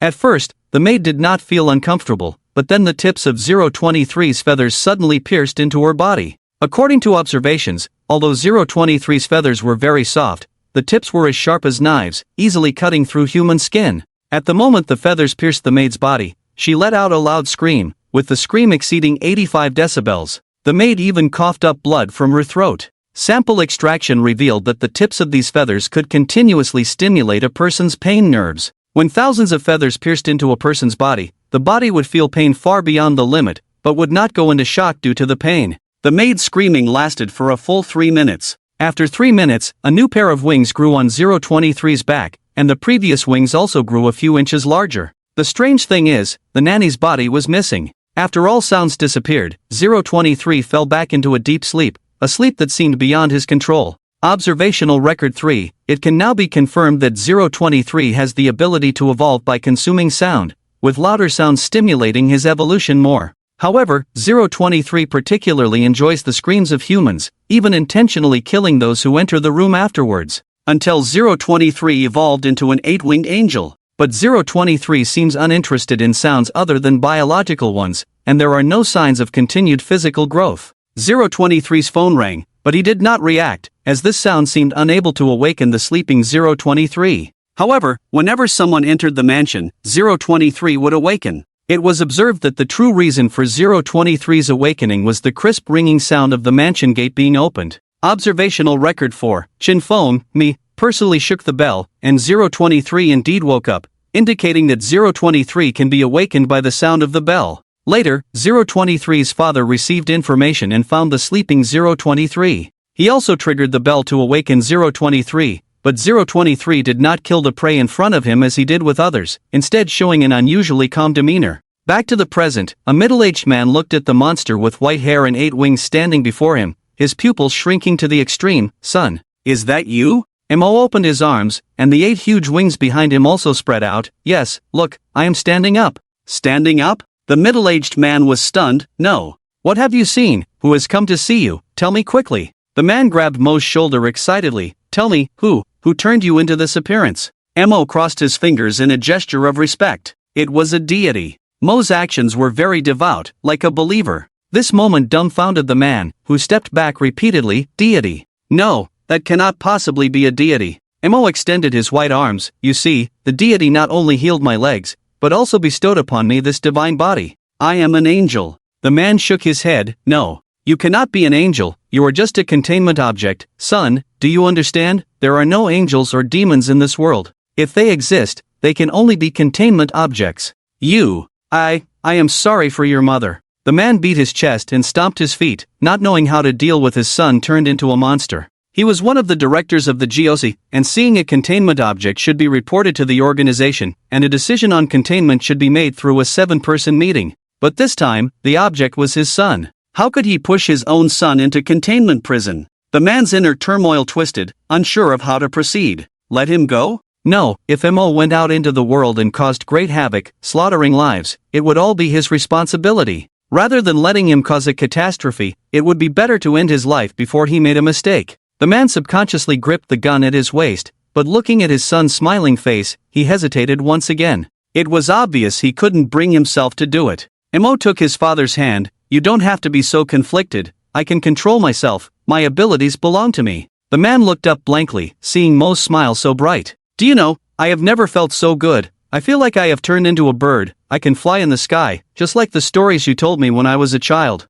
The sun is high, the birds fly in the sky. Where they go, they seek only freedom. The man gritted his teeth, then took out a communicator. Discovery, containment object. As the words fell, countless fully armed soldiers suddenly rushed into the villa and surrounded Mo with guns. Mo looked at everyone. "Father, if you want me to change residence, you don't need to bring so many people. I will go with you, as long as you ask." The old man looked at Mo's pure white eyes without pupils. "Tell me, are you still yourself?" Mo nodded. "Of course, I have always been myself, I have never changed." "Then where are the maid and butler?" The father's roar made Mo's feathers tremble. Those feathers began to grow as if nourished by rain. "Please don't be so loud, shoo." Mo extended a finger to his lips. "I'm afraid, I can't help but want to hear more of your voice. The maid and butler you mentioned, they have always been here, by my side, singing and waiting for their new life. But I am not yet able to bring them back. But one day, the departed will return, and I will come to the world in a triumphant manner, cleansing all sins on the earth. I am justice, you should be able to understand me. No, you must understand me." Click. In the GOC containment area underground 3rd floor, Mo was locked in an absolutely quiet room, where there was no noise. Because of losing all sound, Mo soon fell into a deep sleep. Through the surveillance, a group of people looked at the man curled under his wings and then at Mo's father, a middle-aged man. "Condolences. Thank you for your righteousness." The middle-aged man gritted his teeth. "I just hope he can sleep forever like this. Do not try to wake him up. This is my only condition." We think we should ask your son some questions." "I know what you want to ask," he won't say. "Then what do you want?" "We want him to participate in some experiments." Please understand us, we need to figure out what changes have occurred in your son." "Gentlemen, I think we can put aside the matter of the angel for now. Since the angel has not shown significant danger, it is fine to temporarily suspend the research on the angel. Yes, the current issue is more important. Regarding the North American containment area, the investigation team sent out has been completely wiped out. It seems that on the North American side, the investigation team sent to Asia was annihilated 3 days ago." "What?" "It seems on the Asian side, the investigation team from North America was wiped out as soon as they arrived." "Then it's still North America." "The investigation team sent to Asia did not transmit any information back, and they lost contact on the same day." "Is it that serious?" "Then it's Asia. North America has sent back a message, but the message reported encountering thousands of vampires." "Thousands?" "No, on the North American side. There are over 10,000 fish people in Asia, and there are countless people controlled by 004. Then we should start with North America. The monsters in Asia have been rooted for too long. It's not something that can be dealt with in a short time." "Excuse me, can you kill a vampire?" "Obviously, you can't." The two people confronted each other face to face, and seeing their endless argument, several people shook their heads together.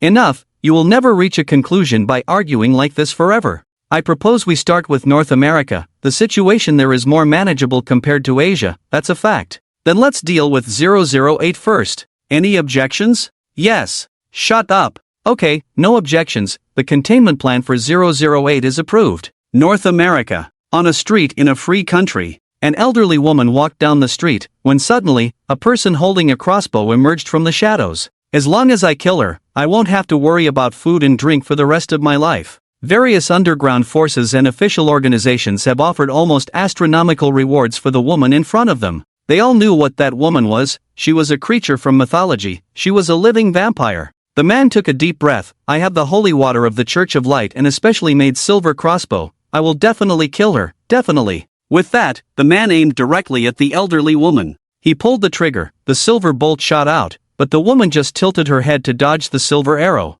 The man quickly adjusted his crossbow and loaded another silver arrow. But as he raised his hand, he saw a shotgun pointed directly at his head. Bang! The gunshot rang out, the bullet pierced the man's head. The elderly woman twirled the M1887 shotgun in her hand, a shell ejected from the barrel, purifying flame. "What era is this? Why are people still using crossbows? These people who are trying to kill me are really a model of hunters from a century ago, each of them holding silver crossbows and silver swords, and even hanging garlic around their necks. I don't know who they learned from." Although 008 is very close to a vampire, he is not afraid of any cold weapons made of metal.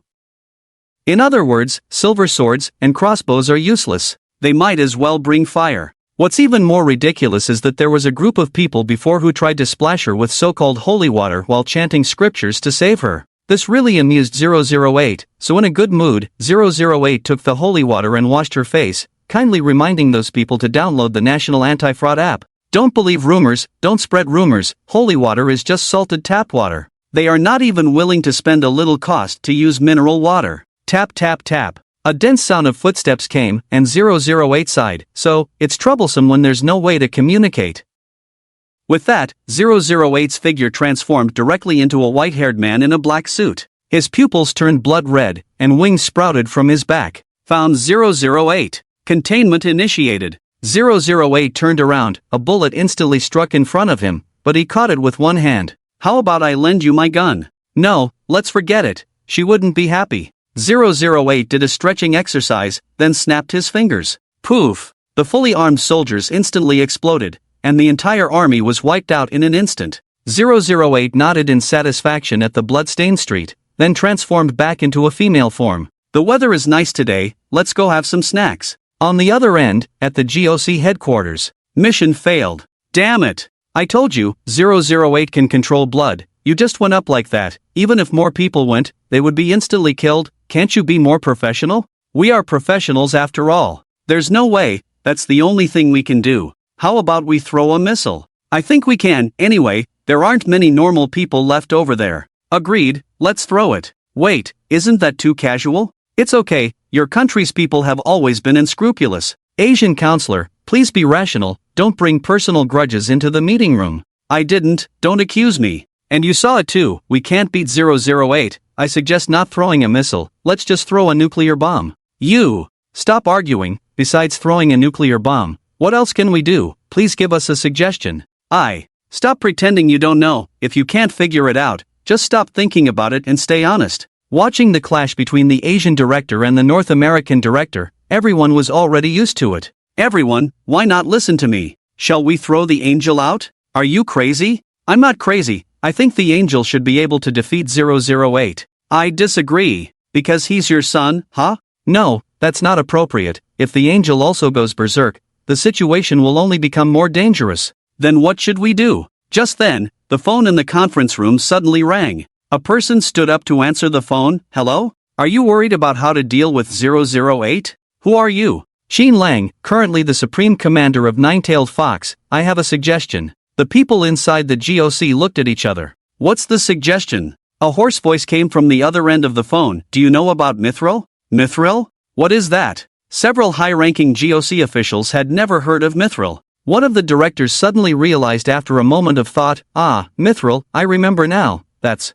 a metal or in fantasy movies and TV shows. The person on the phone frowned. What about Mithril? Xin Lang's voice came through again from the other end of the phone. 008 can control the flow of blood within a certain range of his body because he has a pheromone that can release a biological magnetic field, allowing him to control the human body with bioelectricity. This enables him to make the blood flow in reverse or cause blood vessels to burst. And Mithril has a special magnetic interference, so if you wear a Mithril pendant, 008's biological magnetic field will be disrupted. This can effectively prevent you from being killed by 008. A director of the GOC blinked, setting aside how he knows this. Where do we find Mithril? A fantasy thing, something that doesn't exist in reality. Is he joking with us? Seeing that no one believed him, Xin Lang on the other end of the phone chuckled. I have already sent someone to deliver a piece of Mithril to you. I believe he should have arrived by now. Knock, knock, knock. Just then, there was a sudden knock on the door outside the conference room. Come in. A woman entered the conference room. There is a person outside who claims to be a B-class member of Nine-Tailed Fox. He says he has something to deliver to a few directors. The directors looked at each other, let him in. Shortly after, a soldier in dark blue combat gear entered the conference room carrying a briefcase. He first saluted the GOC directors and then placed the box on the table. After entering the password to open the box, inside was a piece of metal resembling a crystal. The metal was silver-white throughout, shiny, and had a special smell. Is this Mithril? One person approached to examine it closely, and then Xin Lang's voice came through the phone again. If you doubt its authenticity, you are welcome to take it and confront 008 again to see if he can still kill you instantly. But I suggest you not do that. So far, we Nine-Tailed Fox only have 3 pieces of this Mithril. Furthermore, contact with Mithril must be done under layers of protection. Mithril itself contains a toxin that is harmless under short-term contact, but with prolonged exposure, the skin will ulcerate, and bodily functions will deteriorate. And this toxin cannot be effectively isolated. Even if you cut it infinitely, turn it into handicrafts, and wear it over clothes, the toxin in Mithril will still corrode your body as usual. A director looked at the secret silver in the box. Instead of these, we are more interested in knowing where you obtained the secret silver. On the other end, inside the nine-tailed fox's underground base, Xin Lang looked to the side with his phone in hand, black energy material surging on his arm. The black energy material enveloped his right arm, and he reached out, squeezing his palm as if exerting force. Before long, a piece of secret silver appeared in his hand. Setting the secret silver aside, Xin Lang came up with a reasonable excuse. This is a byproduct split off by 009. When in doubt, blame it on 009, a truly reasonable excuse. In reality, there were only a few of the nine-tailed fox's splits of 009 left. Among the remaining containment items, there was no so-called secret silver, nor splits capable of producing secret silver. The appearance of secret silver was purely coincidental. After gaining his abilities, Xin Lang took some time to explore his powers and concluded that he had two abilities in total: Otherworldly Gaze and Demon's Hand. These two abilities could be considered secondary characteristics and were not complex. Otherworldly Gaze referred to Xin Lang's eye, his left eye completely black with no trace of white. In the pitch-black pupil, there was an almost dragon-like blood-red vertical pupil pattern. However, this pattern was not prominent and only appeared when he activated his abilities. This eye allowed him to see a marvelous world, resembling a cold weapon era with magical creatures like vampires,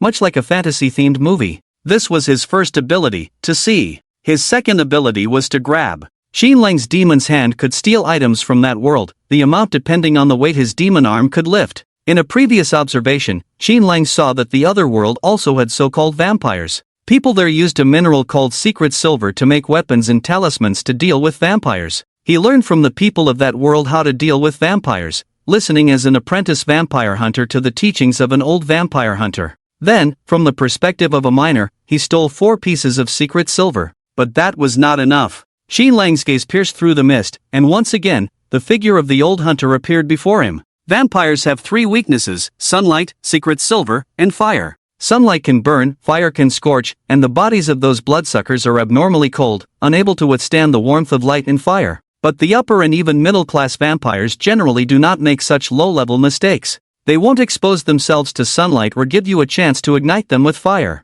At this point, we need to use secret silver. A secret silver pendant can prevent your blood from being sucked by vampires. For them, the toxicity of secret silver is a deadly poison. Once a vampire comes into contact with secret silver, their regenerative abilities will be greatly reduced, and the areas attacked by secret silver weapons will be difficult to heal. If you can pierce the vampire's heart and brain with secret silver, disrupting the vampire's blood circulation, theoretically, it is enough to kill all upper-class vampires. But what if you encounter a true ancestor? The old hunter in front of him paused at the words, encountering a true ancestor, although under normal circumstances you are unlikely to encounter one. But if you do, I'll give you one piece of advice: either run or kneel down, willingly offer yourself to become a vampire. Why? Child, you are still too young. An excellent vampire hunter often has vampire blood in their lineage. And among vampires, the strongest lineage is the prince below the true ancestor. Human capabilities are limited. If one could truly live on as a prince and obtain that eternal life, it might not be unreasonable to abandon one's human identity. Remember, no matter the circumstances, staying alive is the most important thing. So what's next? What do you want us to do with this small piece of mithril? It's not even as big as my grandfather's chamber pot. With just this little bit, even if each of us only had a piece the size of a fingernail, it wouldn't be enough to arm everyone. Xin Lang picked up a piece of mithril at the words, "Do you really think I have a talent for charity?" Upon hearing Xin Lang's words, the members of the GOC suddenly fell silent. Does one need talent for charity? No, the point is not there. Xin Lang's words were a mockery of the people in the GOC. Firstly, he is not charitable, and secondly, he is not obligated to help the GOC. After a while, a voice came through the phone. "This is for humanity, you should assist us unconditionally." Xin Lang laughed. "For humanity? Who isn't for humanity? You are for humanity, I am for humanity, he is also for humanity, anyone can be for humanity. My soldiers risked their lives to retrieve things from the monsters, why should I just give them to you for nothing? You chose the North American containment zone over the Asian containment zone, didn't you? While my brothers were fighting for their lives against the monsters, you were there having your so-called useless meetings. You ask why I should sponsor you unconditionally, but what qualifications do you have to deserve our sponsorship?" The voice on the other end of the phone fell silent for a moment. "What do you want?" Xin Lang smiled. "I want 008, and after it's done, 008 will be under our containment." "What did you say? Are you saying that we should risk our lives up front, and you get to reap the benefits in the end?"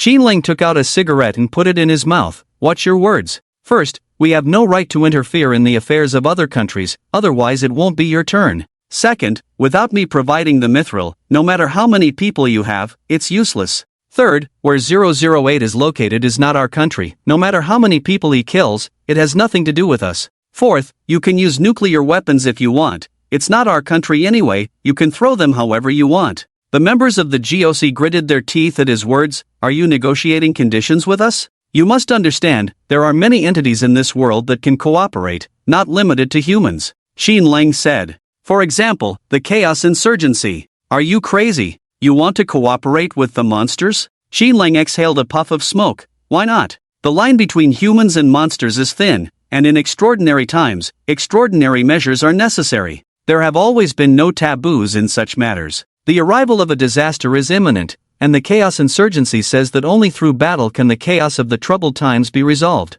I agree with their viewpoint. You have time to consider. After a moment, the members of the GOC unanimously gave a reply. We refuse. Take your things and leave. Xinlang hung up the phone. Indeed, buried deep in the hearts of humans, besides arrogance, there is also foolishness. He pushed the door and walked out of the room, only to see a nine-tailed fox A-class personnel waiting there. He was the only surviving member of the candy experiment, Glutton. Commander. Xinlang looked towards the window at the side upon hearing the words. Do you know, I used to want to be a painter, but both my teacher and my father denied my talent in the field of painting. So my father sent me to the military, and step by step, I have come to this point. The gluttony was stunned for a moment. Leader, I came this time to talk about the mysterious deaths of the other 5 leaders. Xinlang looked at the gluttony. It was done by the containment objects. It's simple and clear, isn't it?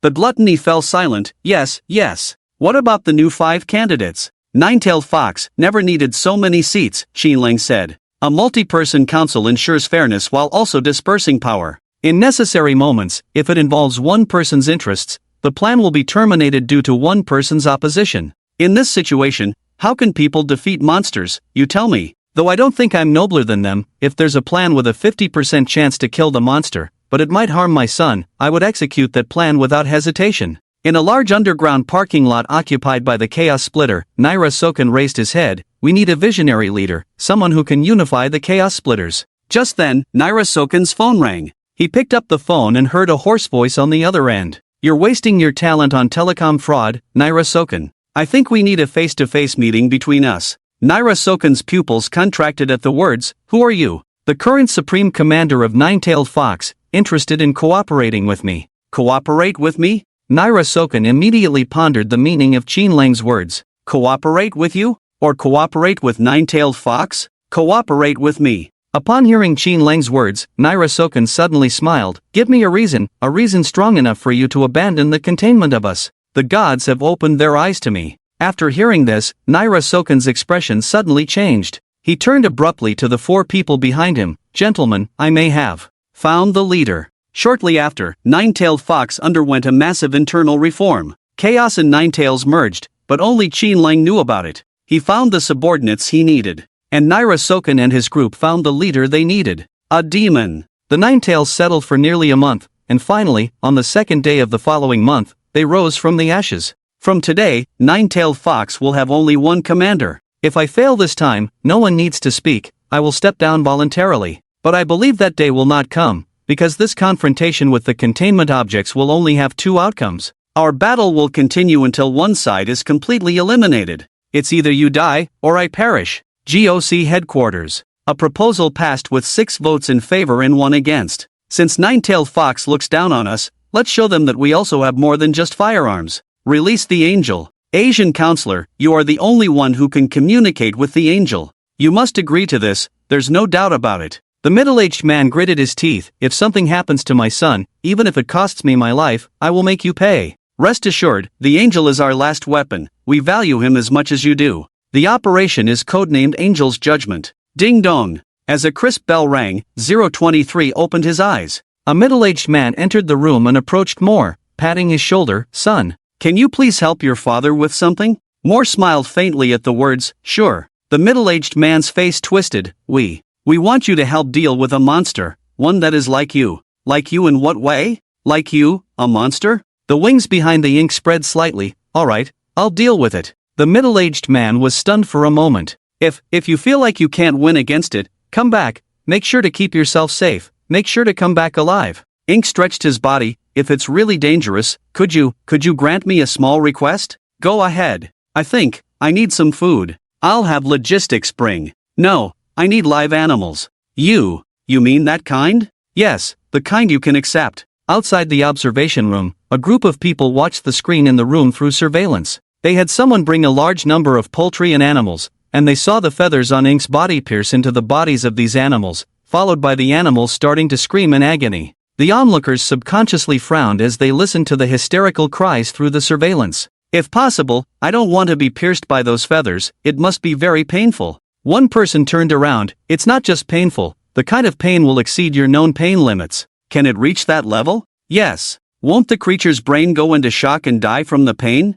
No, we extracted samples from the tips of the angel feathers. The tips of the feathers are extremely sharp, with a hollow interior containing a toxin. This toxin will make all the creature's senses become sensitive, especially to pain, and at the same time, this toxin also has the ability to keep the creature's brain conscious. Is it possible for us to extract this toxin to make a drug? I suggest you better not do that. The latest experimental results have come out. If this toxin enters a person's body, you will feel excruciating pain with every breath, and extreme itching. Then let's forget about it. The group looked back at the monitor. How many waves is this now? The 16th wave, during which we sent in 500 experimental mice, but it seems the angel is not satisfied with mice. Then we added 50 white pigs, 10 cattle, and 20 black goats. The screams of these animals seemed to satisfy the angel. Through the surveillance, they could hardly see the angel anymore. As the angel's wings grew longer and more numerous, the front wings became larger and larger, with a single one spreading to nearly 10 meters in diameter. The angel now had 64 wings on its body. Those wings filled the room, even breaking through the walls, extending from one room to another. Is it almost done? If the angel continues to grow, it won't be able to get out. Well, let's stop here. Contact the angel, ask it to come out. As soon as the message was passed down on this side, someone approached the angel on the other side. Ink's wings spread out, completely covering them. Shortly after, 2 hysterical screams rang out in the room, and the angel grew another pair of wings. Seeing this scene, the onlookers involuntarily gasped. Asia director, why don't you go? The Asia director held the screen, his brows furrowed. I suddenly regret joining the GOC. Please understand. The Asia director left the monitoring room, but the next moment, the ground outside the GOC headquarters was suddenly lifted by some force. Boom! A pure white figure burst out of the ground in an instant, leaping towards the sky, with 66 wings soaring high in the sky. The onlookers raised their heads in astonishment, unable to even see the true face of the angel. They could only see giant feathers one by one. The Europe director subconsciously swallowed. If the previous angel was still at a controllable level, then now, we may not have the ability to contain it. Lowered his head and watched as the Asian council member walked into the courtyard, spreading his wings and descending directly from the sky to the ground. I think I'm ready. The Asian council member pursed his lips. Good. Stay safe. The 6 council members behind him exchanged glances. Stay safe? Are you reminding us? Ahem, Asian council member, I happen to have a bottle of 65-year-old Louis XIII at home. Would you be interested in coming over for a drink? Your fake liquor, even if it doesn't kill people, is still too light. Asian council member, I heard that you Asians like to play mahjong, and I happen to have learned a thing or two recently. You too, that's enough. The responsibility of the Asian council member in this operation is significant. He needs to be on hand to command at all times. Of course, there may be times of fatigue during command. Asian council member, I heard you like to drink tea. I specially had someone buy this premium Longjing tea for you. Please be sure to try it. 6. North America. On a bus, a young man looked puzzled at the blood-red inverted triangle pattern in his palm. What is this? The young man said blankly, then saw a chubby guy walk over and poke him suddenly. Hey, Lee, look what I found. The young man turned his head and saw the chubby guy take out a phone with a video of a white-haired man working out. The man kept showing off his muscles on the screen. Do you think becoming a vampire is a terrifying thing? No, you're wrong. Becoming a vampire is actually awesome. Not only can we fly, but no matter what injuries we sustain, they heal quickly. A few days ago, someone came to kill me. His knife just stabbed into my stomach, and the wound on my stomach healed quickly. Can you imagine? The knife was stuck in my stomach. Oh my god, I endured the pain and pulled it out, but not a drop of blood was shed. Ha, and now I can lift a refrigerator with one hand. I feel like I'm a superhero. The chubby guy laughed. Did you see that? There are so many people posting these kinds of videos lately, and I'm enjoying watching them. I'm thinking, should I let a vampire bite me too and become a vampire to play around? The young man looked puzzled. Huh? How what? Becoming a vampire is so cool, the chubby guy said enviously. Is becoming a vampire cool? The young man didn't think so, maybe because he was Asian, he couldn't understand the coolness these people were talking about. He was a student studying abroad, excelling in academics since childhood and talented in everything he did. His parents valued his abilities and sent him abroad to study. But as rumors of zombies and vampires continued to spread abroad, his parents began to message him frequently to come back. After all, at least there were no strange rumors back home. And if they hadn't seen them, it meant they were safe. The young man sighed, feeling helpless about the messages his parents sent. He was just half a year away from graduation, and if he had to return home, he would have to repeat a year, which was too troublesome. The young man's name was Li Hang, 17 years old this year, with no special hobbies, no bad habits, an excellent academic performance, a model child. Li Hang also had a half-brother from another mother named Li Yuan. According to his parents, Li Yuan had recently had a falling out with the family and moved out. Whenever his mother mentioned Li Yuan, she expressed disgust in various ways, even saying that he smelled fishy and might have been fired from school and was now working at a fish market. Li Hang shook his head at the thought. He had never gotten along with his brother since he was young. Perhaps because they had different birth mothers, they often clashed, partly due to their mother's instigation. Whenever the two had a common topic or shared interests, their mother would come out to scold Li Hang. She repeatedly warned Li Hang that the existence of Li Yuan meant that the family property would be divided. He will take away what belongs to you. Young Li Hang believed his mother's words unquestioningly. But as he grew older and spent a few years abroad, Li Hang gradually changed his perspective. In the end, we are brothers, connected by blood and bones. When we go back, let's apologize to him properly. In a lifetime, money doesn't have to be so important. But everyone seems to consider it important, treating this desire as truth, as an ideal. Li Hang thought this was wrong. There are things far more important than money in this world, such as family love. Watching the close bond between siblings in other families, he couldn't help but think about what happened between Li Yuan and him. If their relationship hadn't been manipulated by their mother, could they be like those people now? The lonelier a person is, the more they long for the redemption of family love or friendship. But after so many years, the conflict between Li Hang and Li Yuan certainly couldn't be resolved in just a few words. I just hope we won't completely lose contact like this, Li Hang thought to himself as the chubby person beside him kept talking non-stop. Meanwhile, on the street outside, the earth suddenly split open without warning. Boom! With a loud noise, something drilled a large hole in the flat asphalt road surface and began to collapse downward. The bus driver couldn't react in time. Even though he had floored the gas pedal, the bus still plunged into the huge pit. The person who caused this incident was an angel covered in holy wings. He found a hiding lower blood clan in the city's sewer and tore through the sewer's dome directly. Piercing through reinforced concrete and asphalt, carrying the lower blood clan, he flew into the sky. Under the scorching sun outside, the lower blood clan began to smoke all over in the sunlight, and flames instantly ignited on their bodies. Mo dropped the lower blood clan in the sky, as if throwing a fireball towards the ground. But before the fireball could land, the burning object inside turned into ashes. Lower blood clan, 9th generation, the weakest, not even knowing the queen's residence, poor soul, let the flames judge you. Mo blew the ashes off his hands in the sky. According to current intelligence, the blood clans bred by 008 can be traced back to the 8th generation. Counting itself, it can be traced back to the 9th generation. The first generation is the true ancestor of 008, whose abilities are undoubtedly powerful.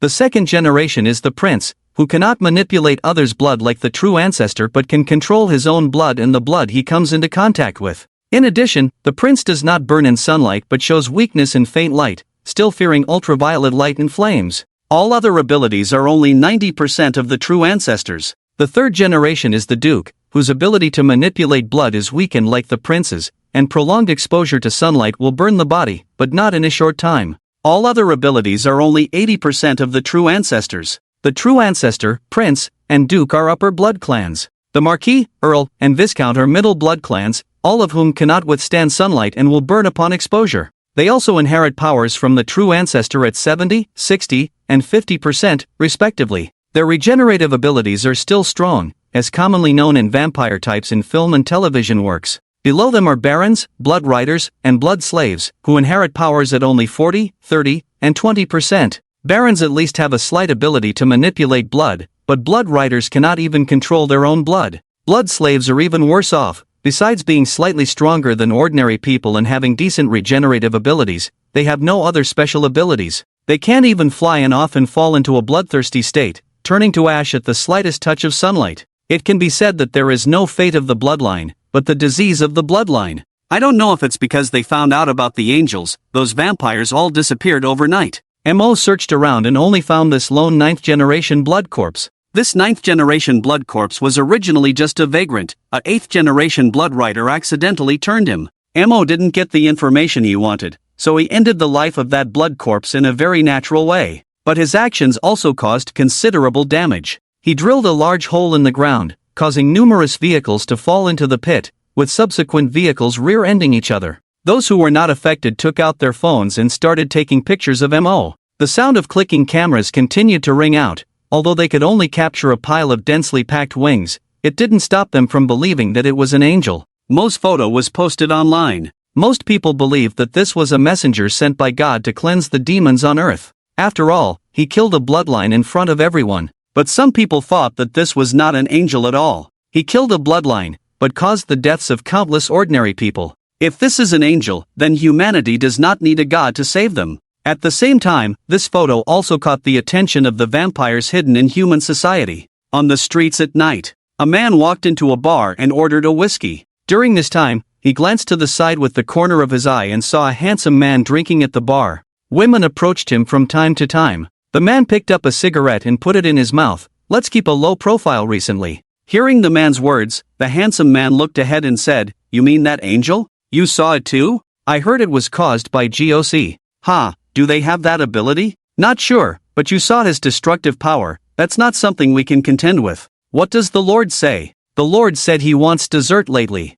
Dessert? Type A blood? No, it's human dessert. The man frowned at the words. What's so good about it? It's just a bunch of burnt flour. Don't say that. You also grew up eating that kind of thing. But for us now, that kind of thing is just junk food. Yeah, it's junk food. Many snacks are considered junk food, but that doesn't stop people from liking to eat them. Are you saying that the Lord still has a childlike heart? It depends on who you're referring to. The bartender brought a glass of wine to the man, then unceremoniously picked up the lighter on the table and lit a cigarette. The third corpse mother likes to play with guns and loves sweets. The Lord only likes hunting. The bartender said, his pupils flashing, a blood-red light flashing by. As for the Holy Son, it's better not to speculate. For these vampires, 008 is not one person in their eyes, but three completely different people. 008 in adult female form is not the Lord, but the third corpse mother. 008 in adult male form is the Lord. As for the teenage form, it's best not to get in touch,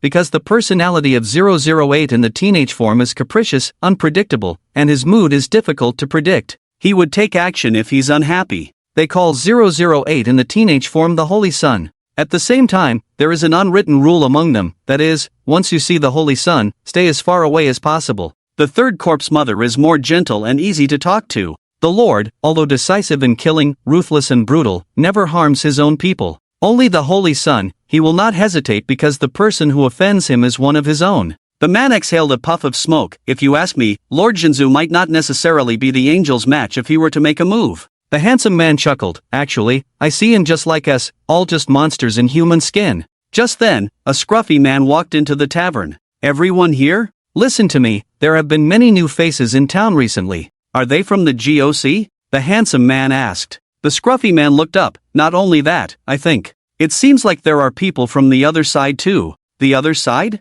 The few men exchanged glances. Could it be the Nine Tails? This is in Asia, so the Nine Tails shouldn't be able to reach here. Besides the Nine Tails and GOC, are there any other organizations? The fools from the Church of Light? Ha, they are just a bunch of poor creatures busy profiting from the country's misfortunes. If it's not the Nine Tails or the Church of Light, then could it be? Wait, have you heard of an organization called Chaos Split? Chaos Splitters? I have heard of them. I heard they are in a fierce battle with the Nine Tails in Asia. The scruffy man sat at the counter. I have a bad feeling, we might be getting into trouble. The men all frowned at the words. Are you saying that New York could become a convergence point for the major powers?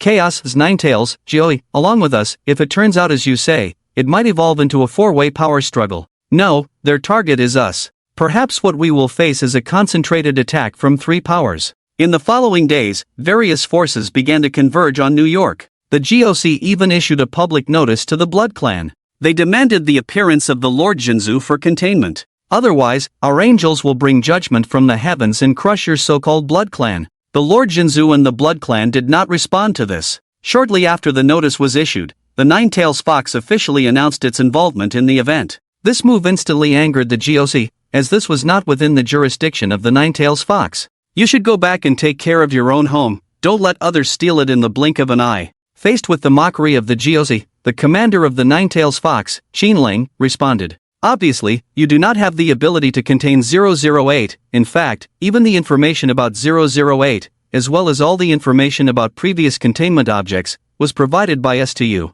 Your understanding of containment objects is like that of a child drinking milk trying to understand the laws of the world. We have the secret silver, we have the means to deal with the Blood Clan, while you can only rely on your so-called angels. If angels alone are enough, then what is the purpose of your existence? Or rather, does the GOC have a reason to exist? Using your previous words, all our current actions are for the sake of humanity, so even if it violates international law, I will still do it. A wave of confrontation between the two major powers ensued, but it was only verbal, as they were all aware that the Blood Clan was their biggest enemy at the moment. In the end, the two powers tacitly agreed to compete for 008 based on their own abilities. Whoever could contain 008 first would own it. Some may not understand why they are so determined to fight over in 008. The reason is simple, it is the key to immortality. The Blood Clan is ageless and immortal, with eternal youth. If they can decipher the code of their immortality, humanity will open the door to eternal life.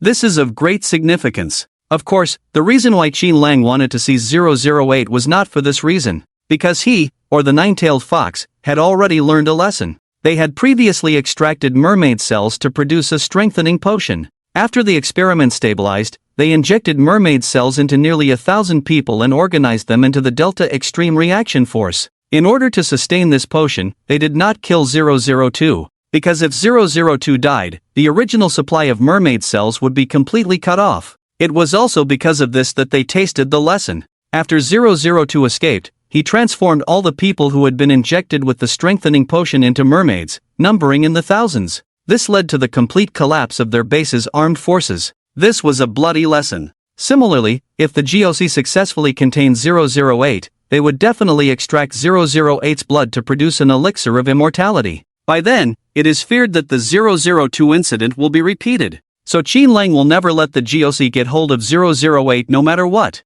He doesn't even need to doubt it. That group of idiots will definitely repeat their mistakes. Because the only lesson that humans can learn from history is that humans cannot learn any lessons from history. A purple figure descended from the sky. Level of personnel, Naireso Kin, successfully arrived in New York. Two old men strolled behind Naireso Kin. We are also in position, sir. Is it just the three of us who came? Didn't the priest and the Lord of Flesh come? They were left behind to guard the place. This time, the Nine-tailed Fox only sent out less than 100 people for support. Because Qinlang was very clear that sending too many people would be futile, and now manpower is not so abundant, so just send a few people to support them, that's enough. Their real main force actually only consists of 3 people. The Greedy, the I Ching, and the Swordsmith. New York, under a ruin. Li Hong slowly opened his eyes, water dripping on his head. The stench and the smell of blood rushed over him. It seemed like a sewer here. He sat up, with quite a few glass shards on his body, but there was no bleeding. The glass was embedded in his flesh, and all the wounds had miraculously healed. Looking at this, there were almost no wounds on his body. Just like what the vampire said in the video before. The knife stabbed into his stomach, and before the blood could flow, the wound healed. My body? Li Hong tried to pull out the glass shards on his arm, revealing the wound, but the flesh quickly twisted back together. The wound disappeared? No, how is that possible? Li Hong looked around in confusion. This place indeed seemed like a sewer. And a bus stood upright, stuck in the middle of the sewer, with countless bodies piled up at the front of the bus, the bodies already rotten and stinking. Among them was the body of a fat man. Li Hong stood up instinctively when he saw this. Dead? All dead? What happened exactly? Li Hong remembered that the ground suddenly collapsed into a big pit, and then they and the car all fell down together. But why? I'm not dead? Just as Li Hong was puzzled, a woman's voice suddenly came from behind him. Cough. Because I saved you. Li Hong turned around and saw a petite white-haired loli sitting in the corner of the sewer,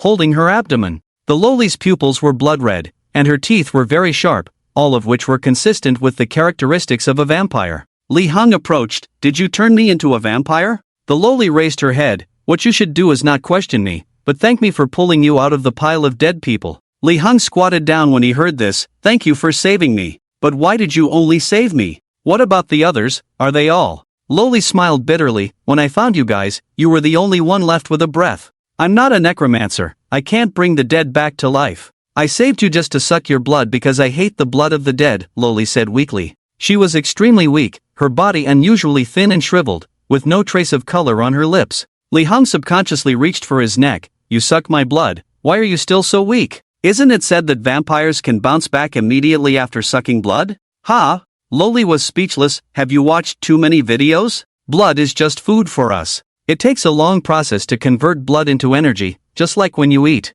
If your body is knocked away, can you heal just by having a meal? Obviously, you can't. My blood has been depleted. Farron destroyed my heart's blood source, severed my limbs, and I have no food. In this situation, my recovery ability is greatly reduced. To fully recover, it will take at least 6 hours. Li Hong exposed his neck. Then can you suck me a bit more? Loli was stunned. Do you want to die like this? You have to understand, for a prince, even if I drain you, it won't be enough to fill my stomach. The reason I pulled you up was just to have you take me out of here and delay Farron, giving me time to recover. Li Hong looked at Loli's limbs. But your body doesn't seem to be injured? Loli gritted her teeth. Because I'm recovering too slowly now, so I compressed my body into this state, barely growing out my limbs. But I can't move, can you understand? Li Hong nodded. I understand. It's the law of conservation of energy, right? When limbs are cut off, blood and flesh from other parts of the body are used to regenerate the limbs. But I don't understand one thing.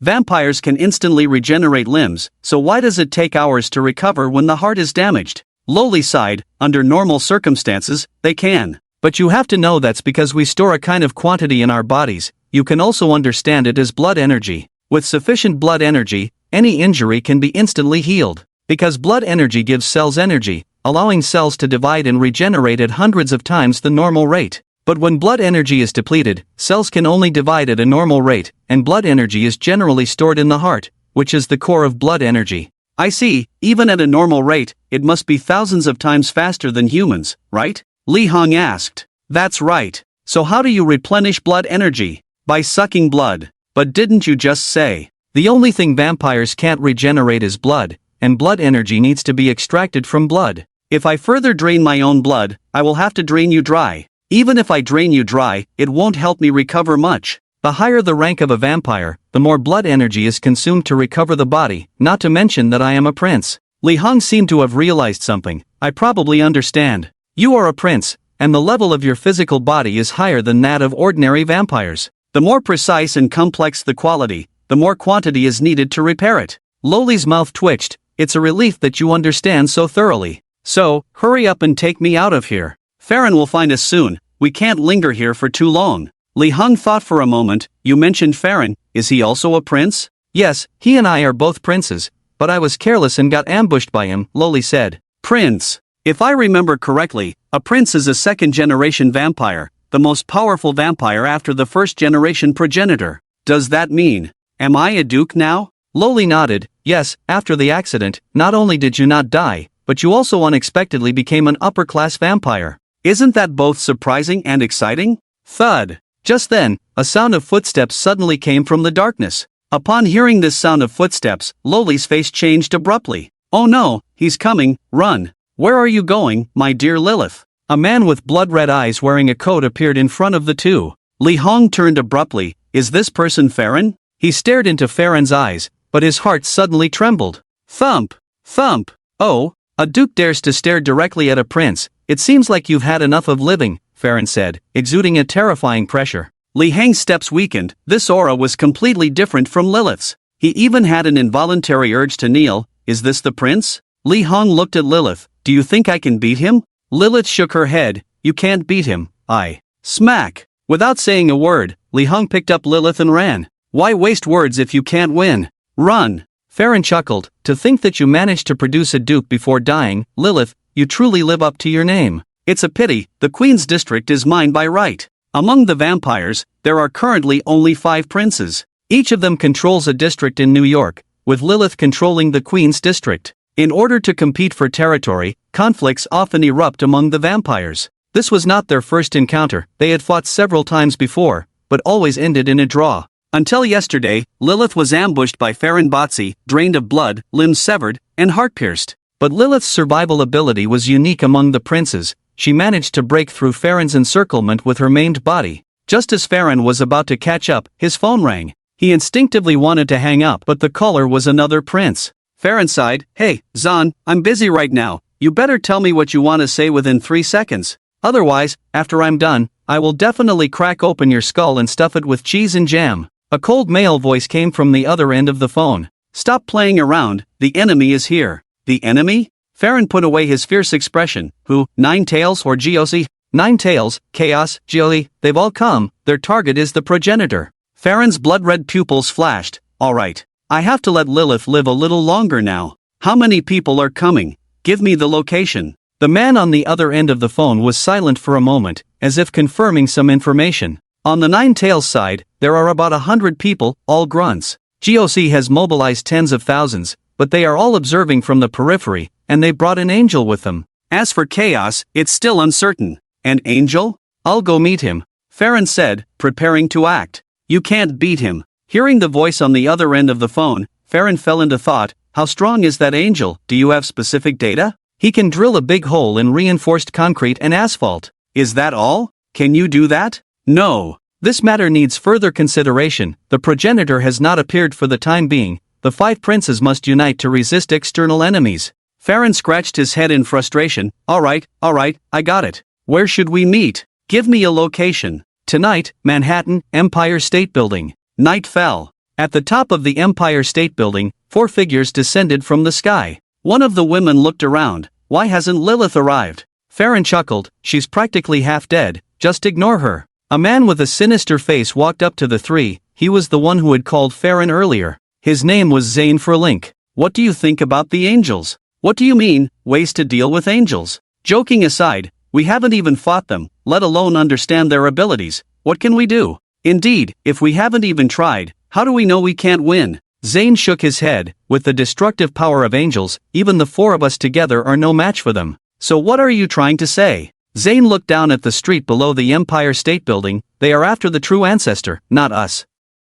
But if the true ancestor is captured, then we are next, or maybe we won't even make it to that point. And this time, there are Nine Tails, Chaos, and GOC in the battle. Their target is also the true ancestor. So the key point of this multi-party siege is the true ancestor. As long as we can ensure that the true ancestor is not captured by any party, then we win. But to protect the true ancestor under the siege of multiple forces, our abilities are definitely not enough. So my suggestion is to stir up the water, turn this multi-party siege into a chaotic battle. Nine Tails, Chaos, GOC, their relationship is more fragile than we imagine. Even as long as one thread is pulled, they will erupt in conflict. We should take this opportunity to send out a large number of vampires to attract their attention, making this chaotic battle even more chaotic. On the other hand, we need to quietly get the true ancestor out of New York, so we can act without any worries. Leave. Where do you want the true ancestor to go? Zane looked into the distance. Depart from New York to Los Angeles, cross half of the North Pacific, go to Hawaii, and settle in Pearl Harbor. Hawaii? Fly from New York to Hawaii? That's nearly an 8,000-kilometer journey. Even if we fly non-stop with all our blood energy, it would take us 50 hours. If they take a commercial flight, they can fly from New York to Hawaii in just 13 hours. Zane, why does it have to be Hawaii? The focus is not on Hawaii, but on the North Pacific. What's wrong with the North Pacific? You may not know what's under the sea, but when I went to Hawaii on vacation, I encountered a fishman. He could tell I wasn't human, so he warned me that the king under the sea had built his palace underwater and now he wants a part of the land. And that part of the land is Hawaii. The king under the sea? Are you suggesting an alliance with those mysterious fishmen? At least they won't stand on the side of humans, but they may not necessarily stand on our side either. Assuming your theory is correct, what happens next? Let's worry about what comes next later. Let's get through the current difficulties first. On the other side, Li Hong carried Lilith out of the sewer, then collapsed in a big letter shape on the ground. Ah, So tired, she's not that big, why is she so heavy? Thud. Lilith suddenly kicked Li Hong on the head. Do I need to say it? Of course, it's because there's not much blood in your body. Hurry, quickly bring someone over for me to suck a little. Li Hong suddenly stood up and said firmly, I have my own principles and bottom line. Who you want to kill has nothing to do with me, and I won't stop you, but I will never help you kill. Lilith looked expressionlessly behind Li Hong. That thing behind you, it shouldn't be considered human, right? Li Hong turned around and saw countless pure white wings spreading densely in the sky, covering the moon. What is this thing again? An angel? Vampire? Angel? What is happening to this world? Seeing Li Hong's sudden change in expression, the angel descended from the sky and appeared directly in front of the two. He was a young man with white hair and white eyes, looking extremely holy. He reached out and patted Li Hong's shoulder with a kind smile. Excuse me, do you know where the true ancestor is? Before Li Hong could speak, Lilith suddenly said, I know where the true ancestor is. Mo looked at Lilith. In that case, could you please help show us the way? Lilith looked at Li Hong. Let him carry me on his back, and I'll take you to find the true ancestor. Mo suddenly appeared in front of Lilith, looking into her eyes. Is that so? Your eyes seem a bit distracted. Are you sure you know where the true ancestor is? Lilith gritted her teeth, suddenly opened her claws and lunged towards Mo. Mo's wings instantly slashed out, cutting off Lilith's arm. Splurt! A spray of blood. Without a word, Lilith immediately sprouted a pair of bat wings and flew straight into the sky. But Mo's speed was extremely fast. He grabbed Lilith's leg and with a terrifying force, pulled her down. Thud! Landing on her back, Lilith felt like her body was falling apart. Ah! The tip of Mo's wings instantly pierced Lilith, and when the feathers entered her body, her screams echoed through the sky. The sound exceeded 120 decibels, a sound wave intensity that only vampires could produce. Mo was very satisfied with her screams, and another pair of wings grew on him. Li Hong, seeing this scene, instinctively wanted to run, but seeing Lilith in unbearable pain, he hesitated. Ah, committing sins. Do angels enjoy killing lives too? Li Hong suddenly shouted. Hearing Li Hong's words, Mo turned around. Oh, in your understanding, are vampires also considered life? I am only punishing evil. This is the ultimate justice. Li Hong stared at the angel. I don't know if you've heard a story. A person killed a criminal to punish evil. But, the number of criminals in this world has not decreased, because he has also become a criminal. Mo smiled faintly. This topic is very interesting. Suppose, as you said, by killing one criminal, I become a criminal, and the number of criminals has not decreased. So, if I kill 1,000 criminals, 10,000 criminals, then please tell me, has the number of criminals decreased? Li Hong was stunned for a moment, his brain working rapidly. If the angel is truly just, then he is confident in debating with the angel on justice. If you kill 10,000 criminals, the number of criminals indeed decreases. But can you guarantee that among these 10,000 criminals, they are truly heinous individuals? Perhaps among them are those who have been framed, completely innocent people who may not have even killed an animal. In such a case, can you ensure that every person you kill is guilty? If you mistakenly kill an innocent person, then your so-called justice cannot stand. Mo released Lilith from his wings and looked at Li Hong with interest. In some cases, I tend to agree with idealism. Seeing is not necessarily believing. Take a vampire for example. Maybe he hasn't killed anyone today, or in the past, but what about the future? Can you guarantee that he won't make a mistake in his entire life? Just because he might do evil, should we kill him? Then we might as well just destroy all of humanity, Li Hong said. There are no absolute good people in the world. Humans have both good and evil sides, and it is because of the shadows that people appear three-dimensional and can be human. If there were absolute good people in this world, then I think it could be anything other than humans. Mo reached out and grabbed his chin, reflecting, indeed, what you said makes sense. I was almost convinced by you. But have you ever heard a saying? Li Hong was taken aback. What saying? Mo opened his arms, and countless wings behind him also spread out. My heart and my actions are as clear as a mirror. Everything I do is justice. Oh no! This guy! Young man, are you interested in merging with me? Li Hong saw this and was about to step back without saying a word, but countless huge wings had already surrounded him.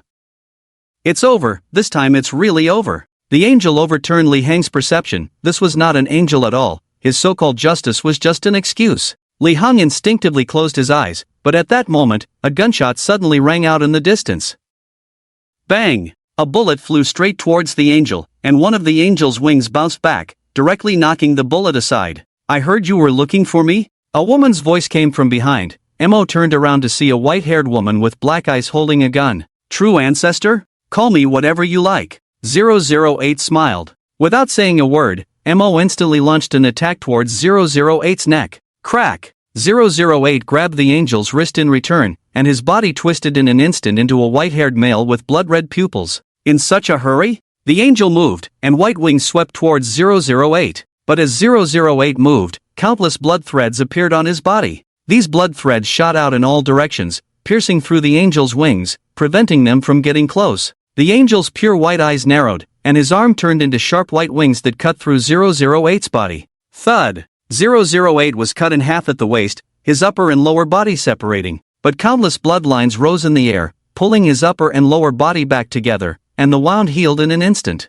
Feeling the pain in his abdomen, 008 suddenly smiled. Neurotoxin, interesting. Then I'll be a little more serious. With that, 008 and the angel instantly engaged in battle. The angel leaped into the sky, flipping and carrying thousands of wings to continuously strike at 008. 008's figure dodged and moved, although those attacks were not fatal, being hit really hurt. No, it wasn't just painful, it was excruciating. But 008 seemed to enjoy this pain, his expression becoming more and more excited. He kept flinging his own blood, shaping it into spears or swords, or turning it into blood whips. His attacks were ever-changing, as if he were manipulating a liquid metal. Watching the two fight, Li Hong quickly picked up Lilith beside him. "Let's go, why are you still watching this show?" Lilith gritted her teeth, the true ancestor actually took action himself. Li Hong was speechless, that can only mean that the opponent is on the same level as your true ancestor. With angels and vampires, even if a demon appeared tomorrow, Li Hong wouldn't be surprised.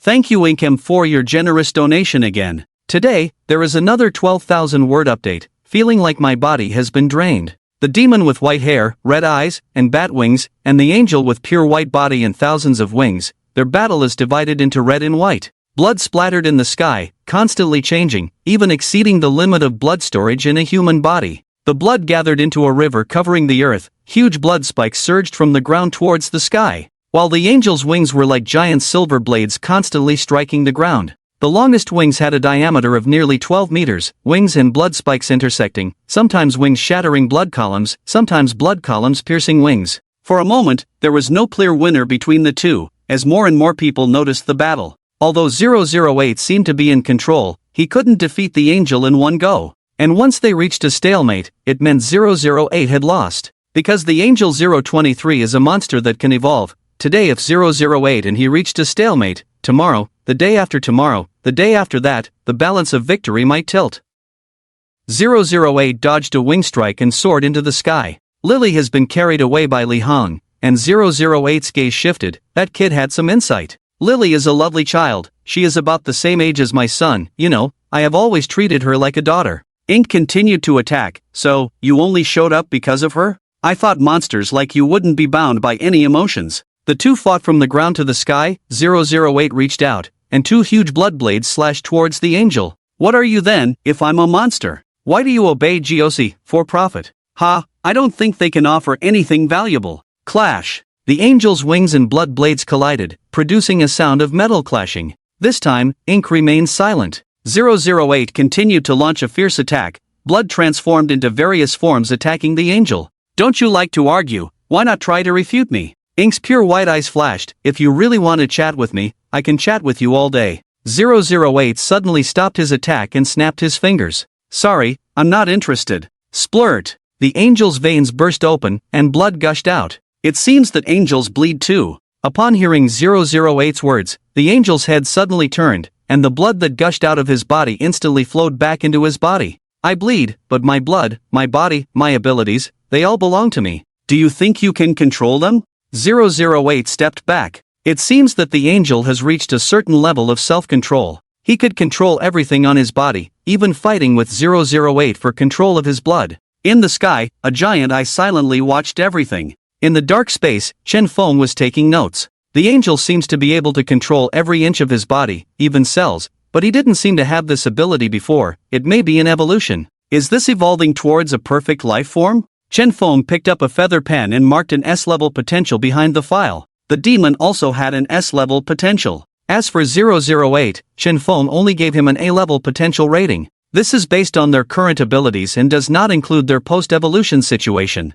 Of course, the angel probably doesn't need follow-up magic potions to assist in evolution. because his own growth is already terrifying. Seeing the blood manipulation technique fail, 008 instantly vibrated his wings and flew backwards. Dog! As the words fell, countless pairs of blood-red eyes suddenly flashed in the darkness. Just as Mo was about to make a move, he saw tens of thousands of vampires suddenly attacking overwhelmingly. This number? Mo frowned, and his wings flapped, directly cutting through a large number of vampires. But just cutting them open was not enough, as these vampires all possessed the ability of superfast regeneration, and their cut bodies quickly healed. However, the angel's wings contained neurotoxins, causing the injured vampires to feel extreme pain, struggling on the ground for a long time before recovering. But the number of them was just too many. Angel, come back, someone else is heading your way. A man's voice came through the communicator, and the angel turned around to see an old man in white armor standing behind him. The old man waved to him warmly.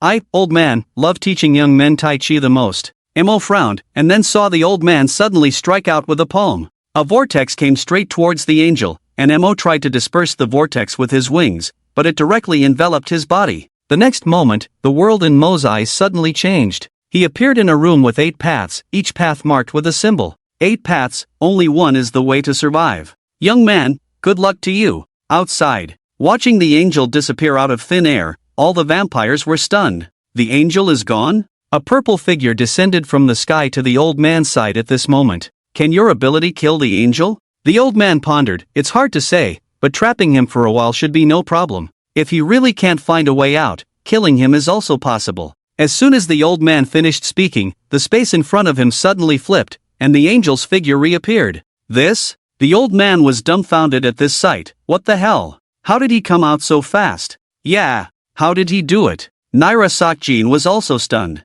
In theory, although the old man's 8 paths might not be able to kill the angel, delaying the angel should still be possible. But the angel came out in less than a minute? Regarding the old man's 8 paths to survival, Mo immediately thought of a way to crack it. He spread his wings in place, using his 8 largest wings to simultaneously pierce the 8 paths. Whichever wing remained undamaged would indicate the path to survival. This puzzle seemed easy for him to solve. Mo turned to Naira Sakjin and the old man of the I Ching, and the two immediately sensed something was wrong and retreated. Naira Sakjin's ability was gravity manipulation, with a limit of 500 kilograms. In a sense, Naira Sakjin and the old man of the I Ching both had extremely strong control abilities. When they joined forces, there were generally no opponents they couldn't defeat. However, when Naira Sakjin tried to control the angel, he discovered something astonishing. The angel's weight exceeded 500 kilograms. It was almost like an adult hippopotamus. What kind of monster is this? The next day, clear skies.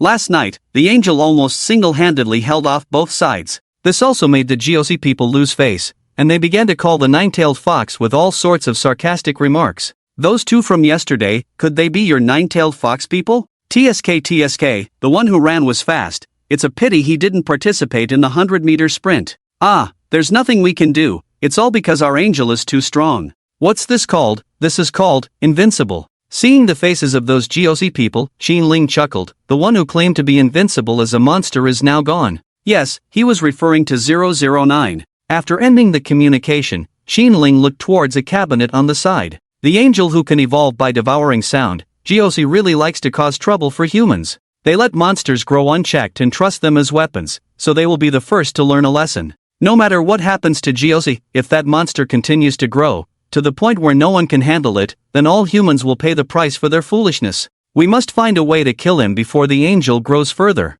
New York. Inside a building in Manhattan, 008, in female form, sat in a chair, caressing the beloved gun in her hand. They should know by now, the angel is stronger than me, stronger than the entire vampire clan. Farron smiled beside her. Yes, everything is going according to plan. We deliberately showed weakness, and the high-profile angel will become the most prominent existence. Whether it's Chaos or the Nine Tails, they should have realized the danger of the angel by now. Now we just need to sit back and watch. Before Prince Farron could finish his sentence, Prince San interrupted him. My lady, forgive me for being blunt, but neither sitting back nor acting as a fisherman is advisable. Fighting to the death is not beneficial to us. It won't be long before they realize you are deliberately showing weakness. This time won't be too long. I suggest you stick to our original plan and head to Hawaii before they realize it. 008 checked the bullets in the gun, then took out a handkerchief to wipe the gun clean. In the North Pacific, I smell a fishy smell. There's a guy down there who's extremely repulsive. I really want to blow his head off with a shot. 008, in her white-haired female form, spoke with a terrifying expression, making the princes tense up. You seem to know that thing in the sea? 008's gaze shifted. He killed me 3 times, and succeeded each time. I am what I am now because of him. He killed us, and one day, we will make him pay in blood. But not now. The person who brought me here told me that I need to stay here for a year before I can leave. Now, it's not yet a year.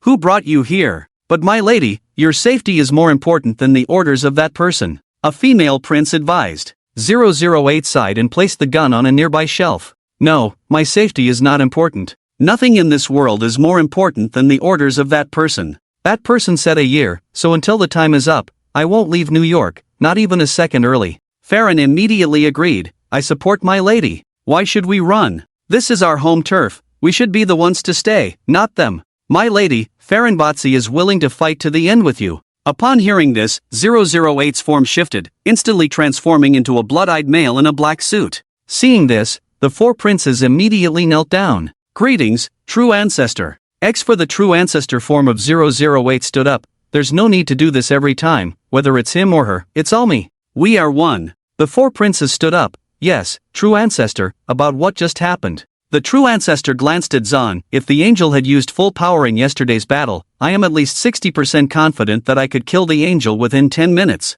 60%? After hearing this probability, everyone was a bit surprised. The win rate of Lord Shinso in battles with others is usually 10 o'clock, 9:1. This time it's actually 6-4? But then again, he is an angel after all. Thinking this way, everyone suddenly saw Lord Shinso's pupils dilate, and in an instant, he appeared in front of the window of the building. Through the glass, he saw the bright stars in the sky and the full moon. Today is a full moon? For some reason, Lord Shinso suddenly smiled mysteriously. The princes were puzzled. What difference does a full moon make? A full moon doesn't give vampires a buff. This is not a movie or a game. Whether the moon is full or not has no effect on them. In theory, it is like this, the moon phase has no connection to them. But it seems that Lord Shinso doesn't think so, as he extended both hands with 2 fingers each pointing towards the full moon in the sky like a camera. 7 days later, it's not too late. In Lord Shinso's eyes, a red dot appeared on the full moon, and this red dot was slowly expanding. This is a new ability that Lord Shinso has just discovered, altering the moon phase. Yes, he didn't know he had this ability before today. Because this ability seems to have a trigger condition, it must be activated under a full moon.